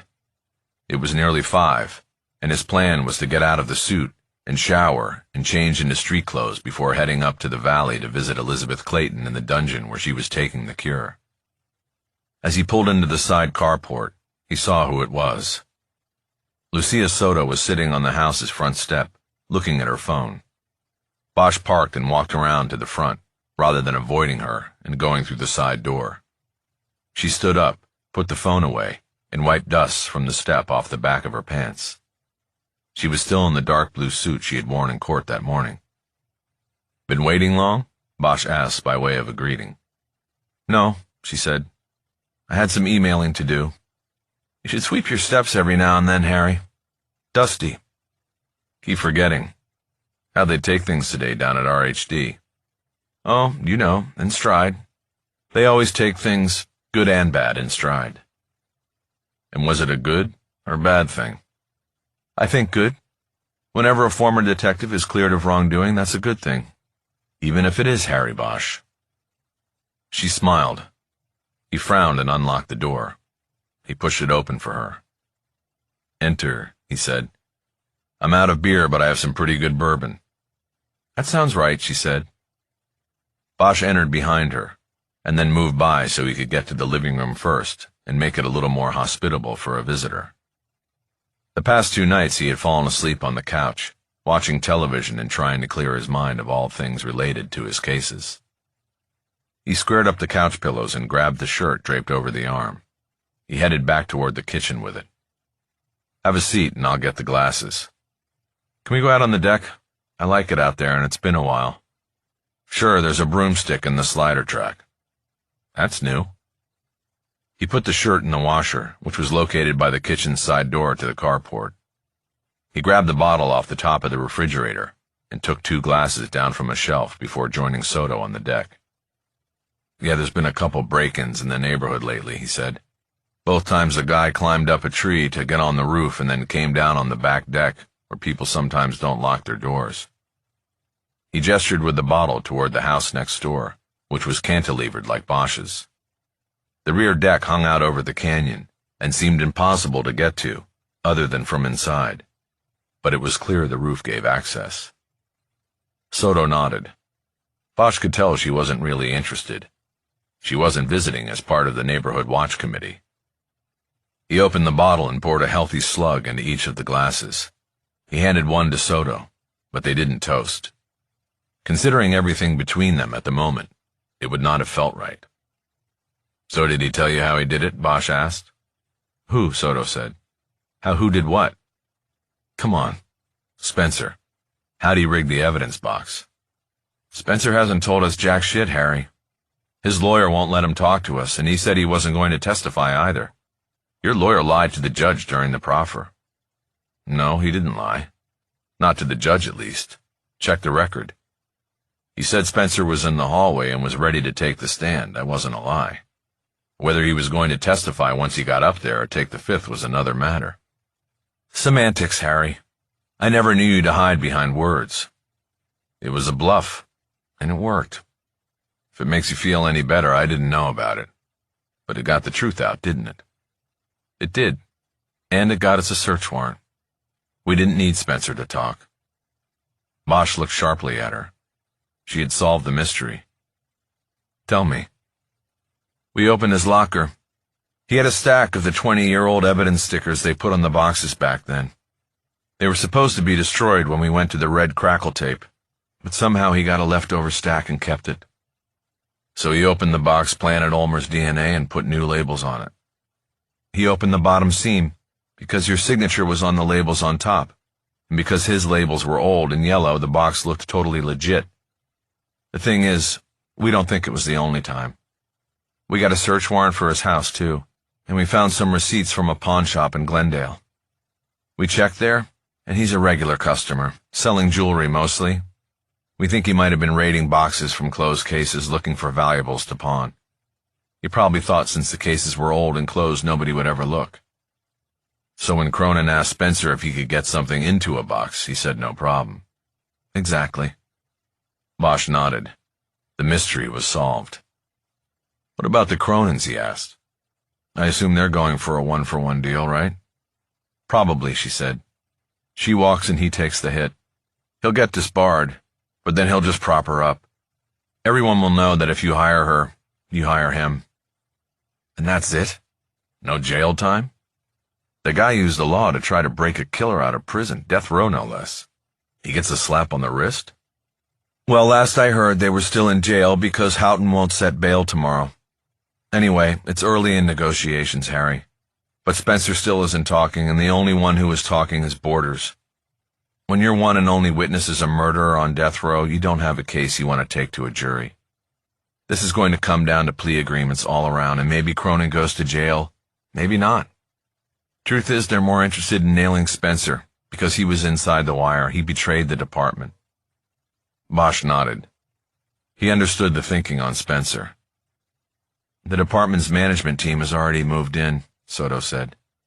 They're revamping the whole booking and retrieving process so that something like this can never happen again. Bosch moved to the wooden railing and leaned his elbows down. It was still at least an hour from sundown. The 101 freeway down in the pass was clogged in both directions, but there were very few sounds of horns. Drivers in L.A. seemed resigned to a fate of waiting in traffic, without the kind of impotent cacophony of horns that Bosch always seemed to hear in other cities he'd visited. He always thought his deck gave him a unique angle on that distinctive L.A. trait. Soto joined him at the railing and leaned down next to him. I didn't really come up here to talk about the case, she said. I know, Bosch said. She nodded. It was time to get to it. A really good detective who used to mentor me taught me to always follow the evidence. That's what I thought I was doing with this thing. But somewhere I got manipulated, or I took a wrong turn, and I ended up where the evidence told me something my heart should have known was flat out wrong. For that I'm truly sorry, Harry, and I always will be. Thank you, Lucia. Bosch nodded. He knew she could have easily blamed it all on Tapscott. He was the senior detective in the partnership, and he called the final shots on case decisions. Instead, she put it all on herself. She took the weight. That took guts, and that took a true detective. Bosch had to admire her for that. Besides, how could he hold anything against Soto when he had heard in his own daughter's voice a worry that it all might be true, that Harry had fixed a case against an innocent man? So, Lucia asked, are we good again, Harry? We're good, Bosch said, but I sure hope people read the paper tomorrow. Fuck anybody who still has a doubt after today. I'll go with that. Soto straightened up. She had said what she'd come to say, and was ready to go home. Soon she would be in the iron ribbon of traffic he was staring down at. She poured the remainder of her bourbon into Bosch's glass. I gotta go. Okay. Thanks for coming here to talk. It means a lot, Lucia. Harry, if you need anything or there's anything I can do for you, I owe you. Thanks for the booze. She headed for the open slider. Bosch turned and leaned back against the railing. There is, actually, he said. Something you could do. She stopped and turned around. Daisy Clayton, he said.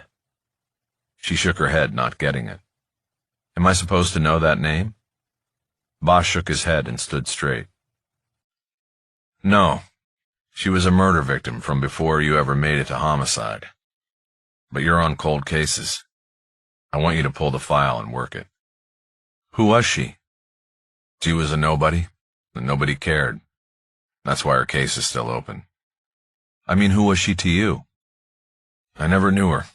She was only 15 years old. But there's somebody out there who took her, then used her, and then threw her away like trash. Somebody evil. I can't work the case because it's Hollywood. Not my turf anymore. But it is yours. You know what year? 09. Soto nodded.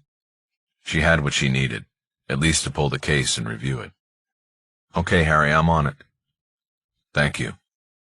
I'll tell you what I know when I know it. Good. See you, Harry. See you, Lucia.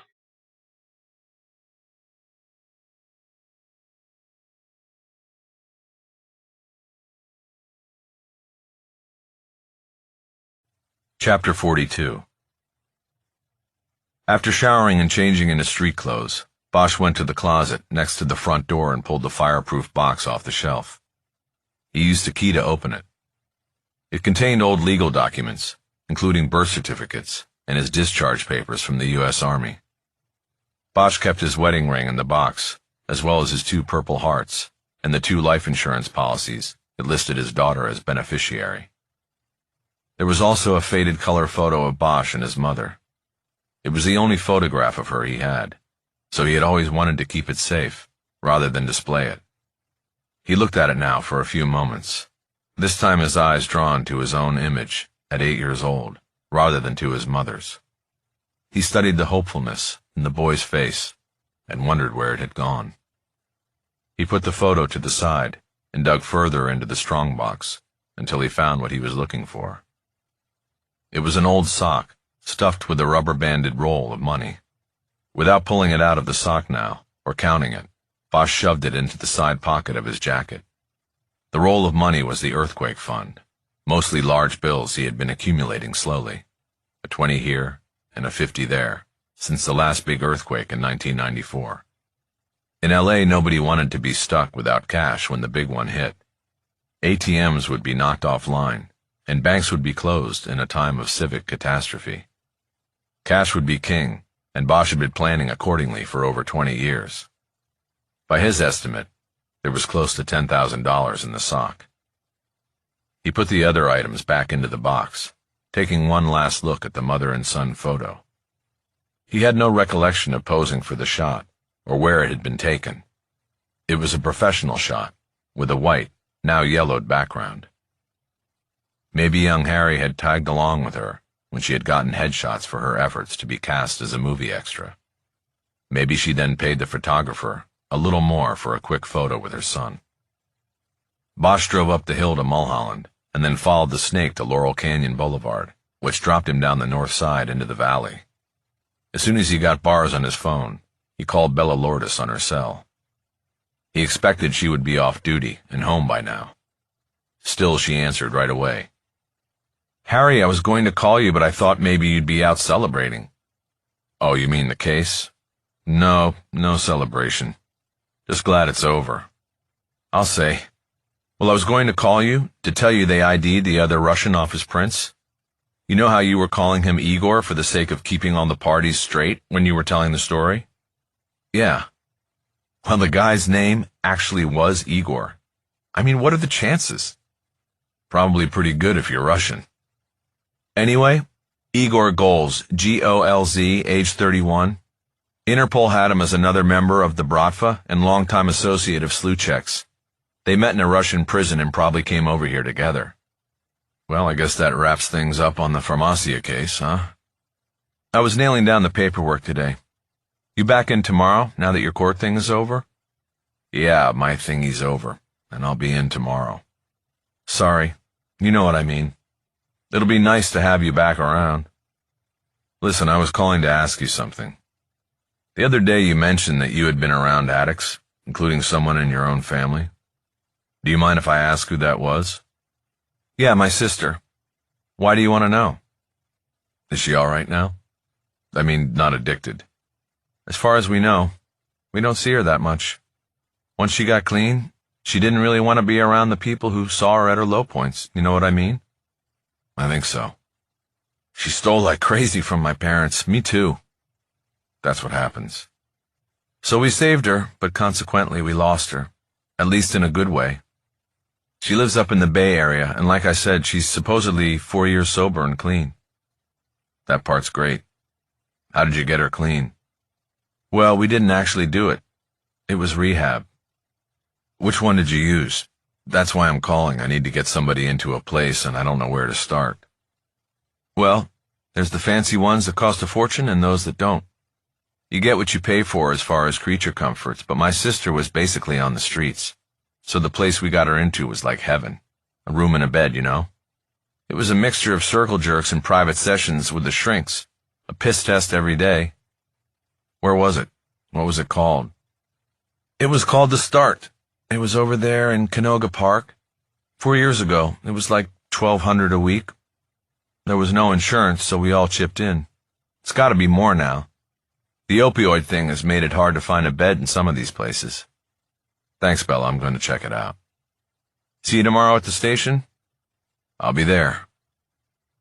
Bosch was on the 101, transitioning north to the 405. He could see the plume of smoke from the brewery up ahead. He called directory assistance and was connected to the start. After being put on hold twice, he was finally speaking to someone called the director of placement. She explained that the facility specialized in treating opioid addiction and that they did not reserve beds, choosing to work strictly on a first-come, first-served basis. At the moment, there were 3 beds open in the 42-bed facility. Bosch asked about pricing and learned that the weekly all-inclusive fee had jumped more than 50% in 4 years to $1,880, paid in advance with a recommended 4-week minimum of treatment. Bosch was reminded of Jerry Edgar's sermon about the crisis being too big to shut down because everybody was making money on it. Bosch thanked the director of placement and disconnected. 5 minutes later, he was pulling into the Road Saints compound. This time there were several motorcycles parked about the front yard, and he wondered if he had stumbled into the monthly membership meeting. Before getting out of the Jeep, he called Cisco to see if he had arrived at the wrong time. No, man. I'll come out and bring you in. Wednesdays are always big here for some reason. I don't even know why. Bosch was leaning against the Jeep when Cisco came out. So how's she doing, he asked. Resentful as ever, Cisco said. But I think that's a good sign. I remember Mick Haller came to visit me when I was in a day 4 of 5. I told him through the door that he could take his job and shove it up his ass. Of course, a week later I had to ask him to pull it out of his ass and give it back to me. Bosch laughed. So have you heard about this place over in Canoga Park, called The Start, he asked. Yeah, the rehab, Cisco said. I've heard of it, but I don't really know anything about it. I heard from somebody that it was good. It got results for them. Costs about $2,000 a week, so it better.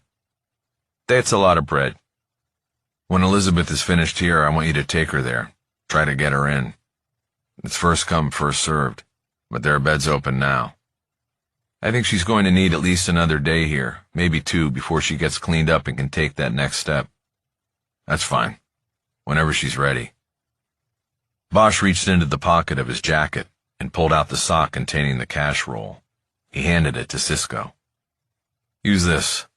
It should get a month at that place, maybe longer if she needs it. Cisco reluctantly took it. This is cash? You just want to give it to me? Cisco looked around the yard and through the fencing to the outside streets. Bosch realized how it might look to anyone watching. Shit. I'm sorry, I wasn't thinking. Now Bosch looked around. He saw no signs of surveillance, but he probably wouldn't have. No worries, Cisco said. For a good cause. So you'll handle that? Bosch asked. You've been paying forward, backward, and sideways with this. I don't mind. We're doing a good thing. You want to go in now? You know what? I was thinking maybe I shouldn't. If she's going to get agitated, then she doesn't need to see me. I don't want to set her off. You sure? Yeah, if she's doing good, keep her doing good. I'm happy with that. Cisco tossed the sock up and then caught it. Let me guess, he said. Earthquake money. Yeah, Bosch said. I thought, what the hell? Put it to good use. Yeah, but you know you just jinxed the whole city. As soon as you spend the earthquake money, the big one hits. Everybody knows that. Yeah, well, we'll just have to see. I'll let you get back to it. Thanks, Cisco. No, thank you. And someday I think she'll be doing the thanking. Not necessary now, not necessary then. Let me know how it goes with that other place if you get her in. Will do. After driving away, Bosch cut west and went by the Start after Googling its location on his phone. He could tell it had once been a Holiday Inn or some other mid-range hotel. It was now painted stark white. It looked clean and cared for, at least on the outside. He was happy with that. He kept driving and started heading home. Almost the whole way he thought about his decision not to go in and visit Elizabeth Clayton. He wasn't sure what that meant or what he was doing. She had tapped into a need. He had to reach out and help someone, whether they welcomed his help or not. He was sure that if he sat down with the shrink for an hour, maybe his longtime LAPD counselor, Carmen Hinojos, there would be a whole raft of psychological underpinnings to his actions. And the money. He had very specifically committed funds that would not upset any financial aspect of his life. So there was a sacrifice in that? There had been a time when Bosch, as a boy, obviously wanting to escape his life in youth halls and foster homes, had become fascinated with the great explorers who had discovered new lands and cultures. Men who had left their places and stations in life to find something new, or to stand against something old, like slavery. As he traveled from one bed to another, the one thing he carried from place to place was a book about the Scottish missionary and explorer David Livingstone, who had done both. Bosch didn't remember the title of the book anymore, but he remembered many of the ideas the man espoused. Over time he had cemented them, like a mason, into his own belief system, and they formed the brick foundation of who he was as both a detective and a man. Livingstone had said sympathy was no substitute for action. There was an essential brick in Bosch's wall. He had built himself as a man of action, and at the moment when the integrity of his life's work had been called into question by a man on death row, he had chosen to turn his sympathy for Elizabeth Clayton into action. He understood, but was unsure if anyone else would. They would see other motives. Elizabeth would as well, and that was why he had not chosen to see her. He knew he had done what he needed to do, and that he would probably never see her again.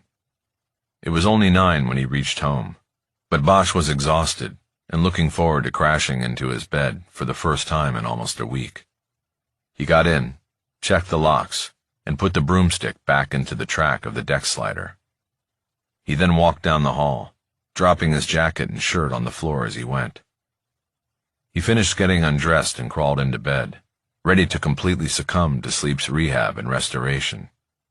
When he reached over to the clock so he could push the daily 6 a.m. alarm back a couple hours, he saw a folded envelope on the bed table. He unfolded it to find that it was addressed to him at the SFPD station. He suddenly thought someone had been in the house and put the envelope there for him to find. Then his weary mind focused, and he remembered placing the letter there 3 nights earlier.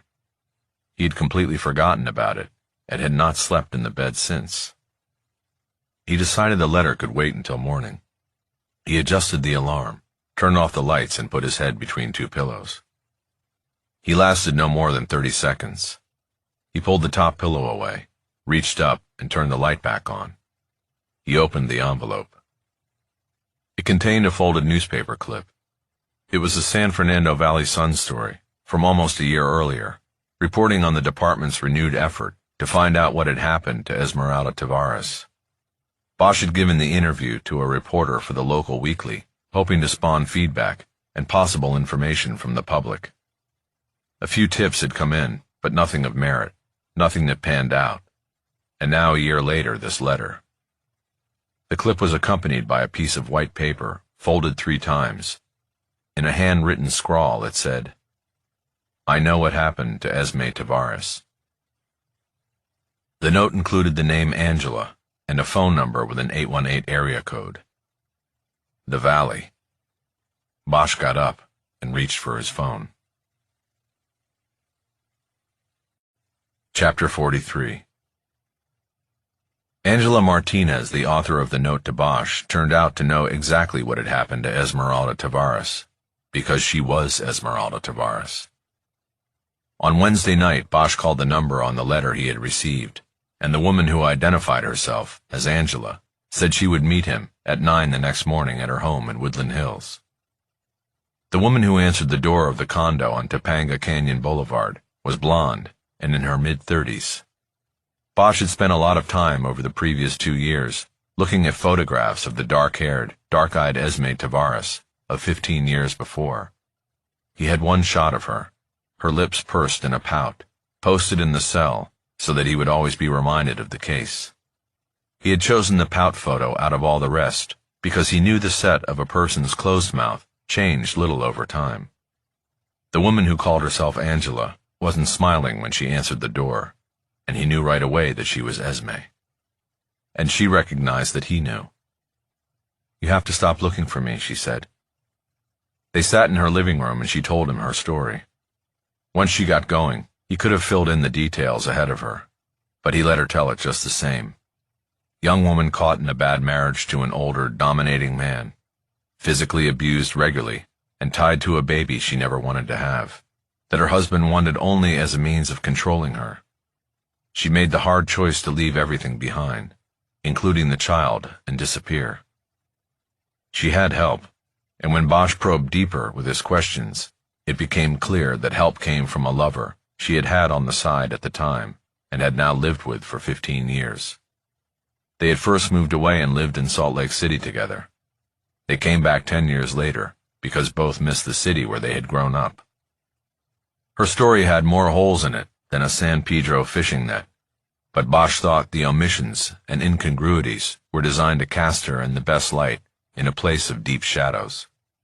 She seemed to show no guilt about the daughter she had left in a crib, or about the efforts of the community to find her. She professed to be unaware of all of that, because she was then living in Salt Lake City. She also claimed that her disappearance was not an effort in any way to cast suspicion on the husband she left behind. She said she had no alternative but to run. "If I had just tried to leave him, he would have killed me," she said. "Admit it, you thought he had killed me." "That might be true," Bosch said, "but that was at least in part dictated by the circumstances of you disappearing with the baby left in the crib." In the end, Angela Martinez, née Esmeralda Tavares, was singularly unapologetic for what she had done. Not to Bosch, the police, or the community, and most of all, not to her baby daughter, whom her husband gave up for adoption a year after his wife was gone. "Do you even know where she is?" Bosch asked, the dispassionate detective pose, not working at the moment. "Wherever it is, I'm sure she's in a better place than if I had stayed in that house of horrors," Martinez said. "She might not have survived it. I know I wouldn't have. But how did you know he would give her up once you were gone? She could still be in that house of horrors as far as you knew back then." "No, I knew he would give her up. He only wanted her so I would be tied to him. I proved him very wrong." Bosch thought about the intervening years and all the efforts to find her. He thought about Detective Valdez, now the chief of police, haunted by the case for so long. Bosch knew that on one level it was a good outcome. The mystery was solved, and Esme was alive. But Bosch didn't feel good about it. "Why now?" Bosch said. "Why'd you reach out now?" "Albert and I want to get married," she said. "It's time.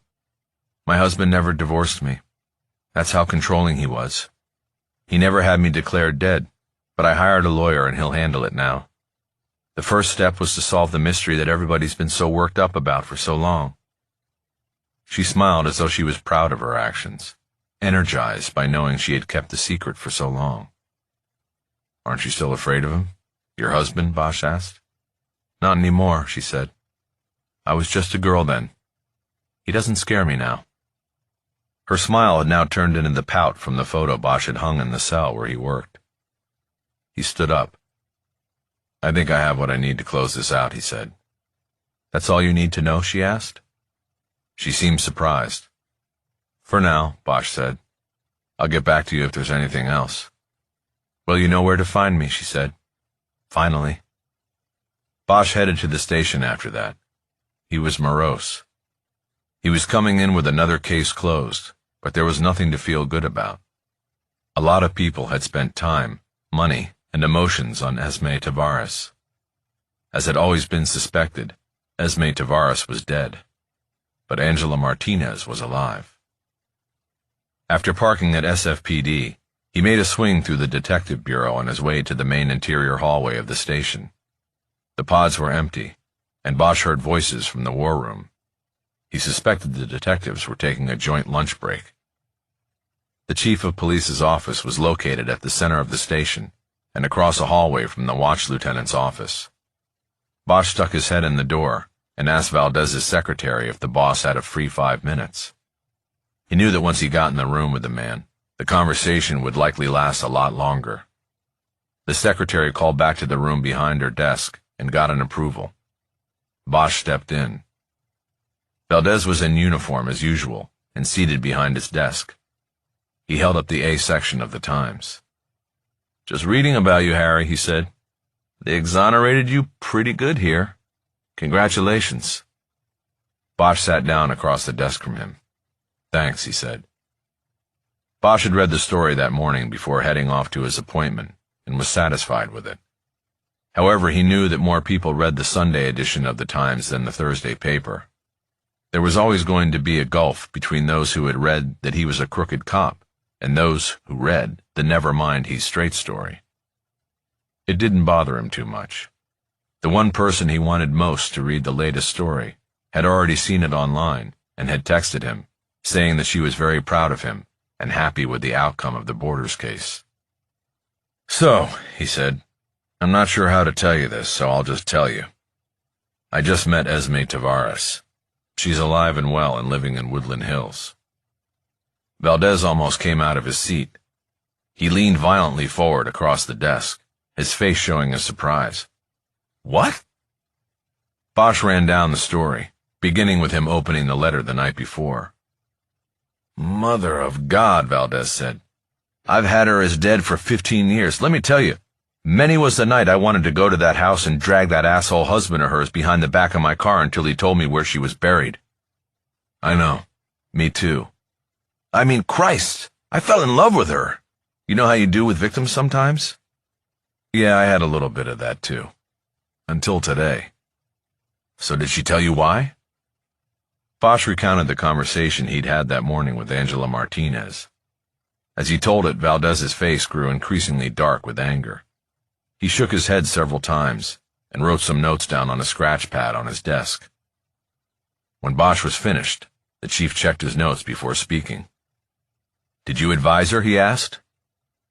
Bosch knew he was asking if Bosch had informed Martinez of her constitutional rights to an attorney and to avoid self-incrimination. "No," Bosch said. "I didn't think I had to. She called me to her place and we sat in her living room. I identified myself and she obviously knew who I was. But it doesn't matter, Chief. I know what you're thinking, and those things never work out." "This is fraud," Valdez said. "Over the years, we've spent probably close to $500,000 looking for her. I remember when she was first reported missing, the overtime was flowing like an open fire hydrant. It was all hands on deck. And then we've never let up, right on up to you taking the case and running with it. Look, I hate to come off as defending her, but she committed a moral crime, not a crime that the DA will find prosecutable. She was escaping from what she considered a dangerous situation. She was long gone before the overtime and everything else started flowing. She can claim she didn't know, or that it was too dangerous to call in and say she was okay. She's got a lot of defenses. The DA won't touch it." The chief didn't respond. He leaned back in his chair and stared at a toy police helicopter hanging on a string from the ceiling. He liked to say it was the tiny department's air squadron. "Shit," he finally said. "I wish there was something we could do about it." "We just have to live with it," Bosch said. "She was in a bad situation back then. She made the wrong choice. But people are flawed. They're selfish. All this time we thought she was dead, she was pure and innocent to us. Now we find out she was the kind that would leave a baby in a crib to save herself." Bosch thought about Jose Esquivel Jr. dying with his cheek on the linoleum in the back hallway of his father's business. He wondered if anybody was pure and innocent. Valdez got up from his desk and went to the bulletin board over the low row of filing cabinets against the right wall. He flipped back some deployment sheets, then weeded through a stack of wanted flyers until he found the missing leaflet with a photo of Esme Tavares on it, circa 2002. He tore it off the board and crumpled it between his hands, crushing the ball as small as he could. He then fired a shot at a trash can at the end of the file cabinets. He missed. "What's this world about, Harry?" he asked. "I don't know," Bosch said. "This week I closed out a double murder and a 15-year-old missing persons case. I don't feel good about any of it." Valdez dropped back into his seat. "You gotta feel good about the Farmacia caper," he said. "You took 2 pieces of shit off the board." Bosch nodded, but the truth was it felt to him like he was walking in circles. True justice was the brass ring just out of reach. Bosch stood up. "You going to call up Carlos and tell him he's off the hook?" he asked. Carlos Tavares was Esmeralda's husband, 15 years a suspect. "Fuck him," Valdez said. "He's still an asshole. He can read about it in the paper." Bosch went to the door, and then looked back at his boss. "I'll have the report on this finished today," he said. "Good," Valdez said. "Then we go drinking." "That sounds right." Chapter 44. Bosch wanted to avoid the detective bureau. He didn't want to talk anymore. Bella Lourdes and others would find out soon enough about Esme Tavares being alive and well, and it would be the talk of the department, and then the whole town. But Bosch had talked about it enough for the time being. He walked out the front door of the station and then crossed the street. He went through the public works yard and into the jail. After unlocking his cell, he slid the heavy steel door open, and it banged hard against its frame. Like the police chief, Bosch went to the photo of Esme Tavares to yank it down. But then he stopped. He decided to leave it in place, so he would always see it, and it would remind him about how wrong he had been about the case. It was the child in the crib that had misled him. He knew this. It seemed against all laws of nature, and so it had led him, and many others before him, down the wrong path. He stood there looking at the photo and considered the irony of the week. Elizabeth Clayton couldn't recover from the loss of a child and wandered the earth as a zombie, not caring what was done to her or what depravity she had willingly sunk to. Esme Tavares left the child in a crib and apparently never looked back. The reality of the world was dark and horrifying. Bosch sat down behind his makeshift desk to do the paperwork that would document the grim reality of it. But he found that he couldn't even begin. He contemplated this for a long moment, and then stood back up. There was a bench that ran down the center of the cell perpendicular to his desk. He used it mostly to spread out photos and files so that he could review stubborn cases from a fresh angle, often looking at the crime scene photos placed side by side down the length of the scarred wooden bench. He had been told that the bench had been nicknamed the diving board back in the day because it had been the jumping-off point to oblivion for a handful of inmates over time. They would step up on the bench, wrap one leg from their jail pants through the bars, guarding the overhead air vent, then wrap the other around their neck. They'd jump off the end of the bench into the dark pool of emptiness, and their misery would be over. Bosch stepped up onto the bench now. He reached above his head to grasp one of the overhead bars for support. He dug into his pocket and pulled out his phone. Checking the screen, he held the phone up, turning on the bench, moving his arm until he saw one service bar finally appear in the corner. With his thumb, he went to his contact list and scrolled until almost the end and hit the number he was looking for. Lucia Soto answered right away. "Harry, what's up? Did you pull that case I told you about?" "Daisy Clayton? Yes, first thing this morning." "And?" "You were right. Gathering dust. Nobody's worked it in 3-4 years except for the annual due diligence reports, which are word-for-word copies of the year before. You know how it goes. No viable leads at this time because they didn't really look for viable leads." And I think they were wrong. I saw some stuff. There are workable angles. It was pretty much written off as a serial. Somebody who moved through Hollywood, did his thing, and moved on. But I'm not so sure about that. I looked at the photos. There was a familiarity with her, and the place where she was left. He knew the area. I'm going to... Lucia? What, Harry? Cut me in. What do you mean? You know what I mean. I want in. Let's go get him.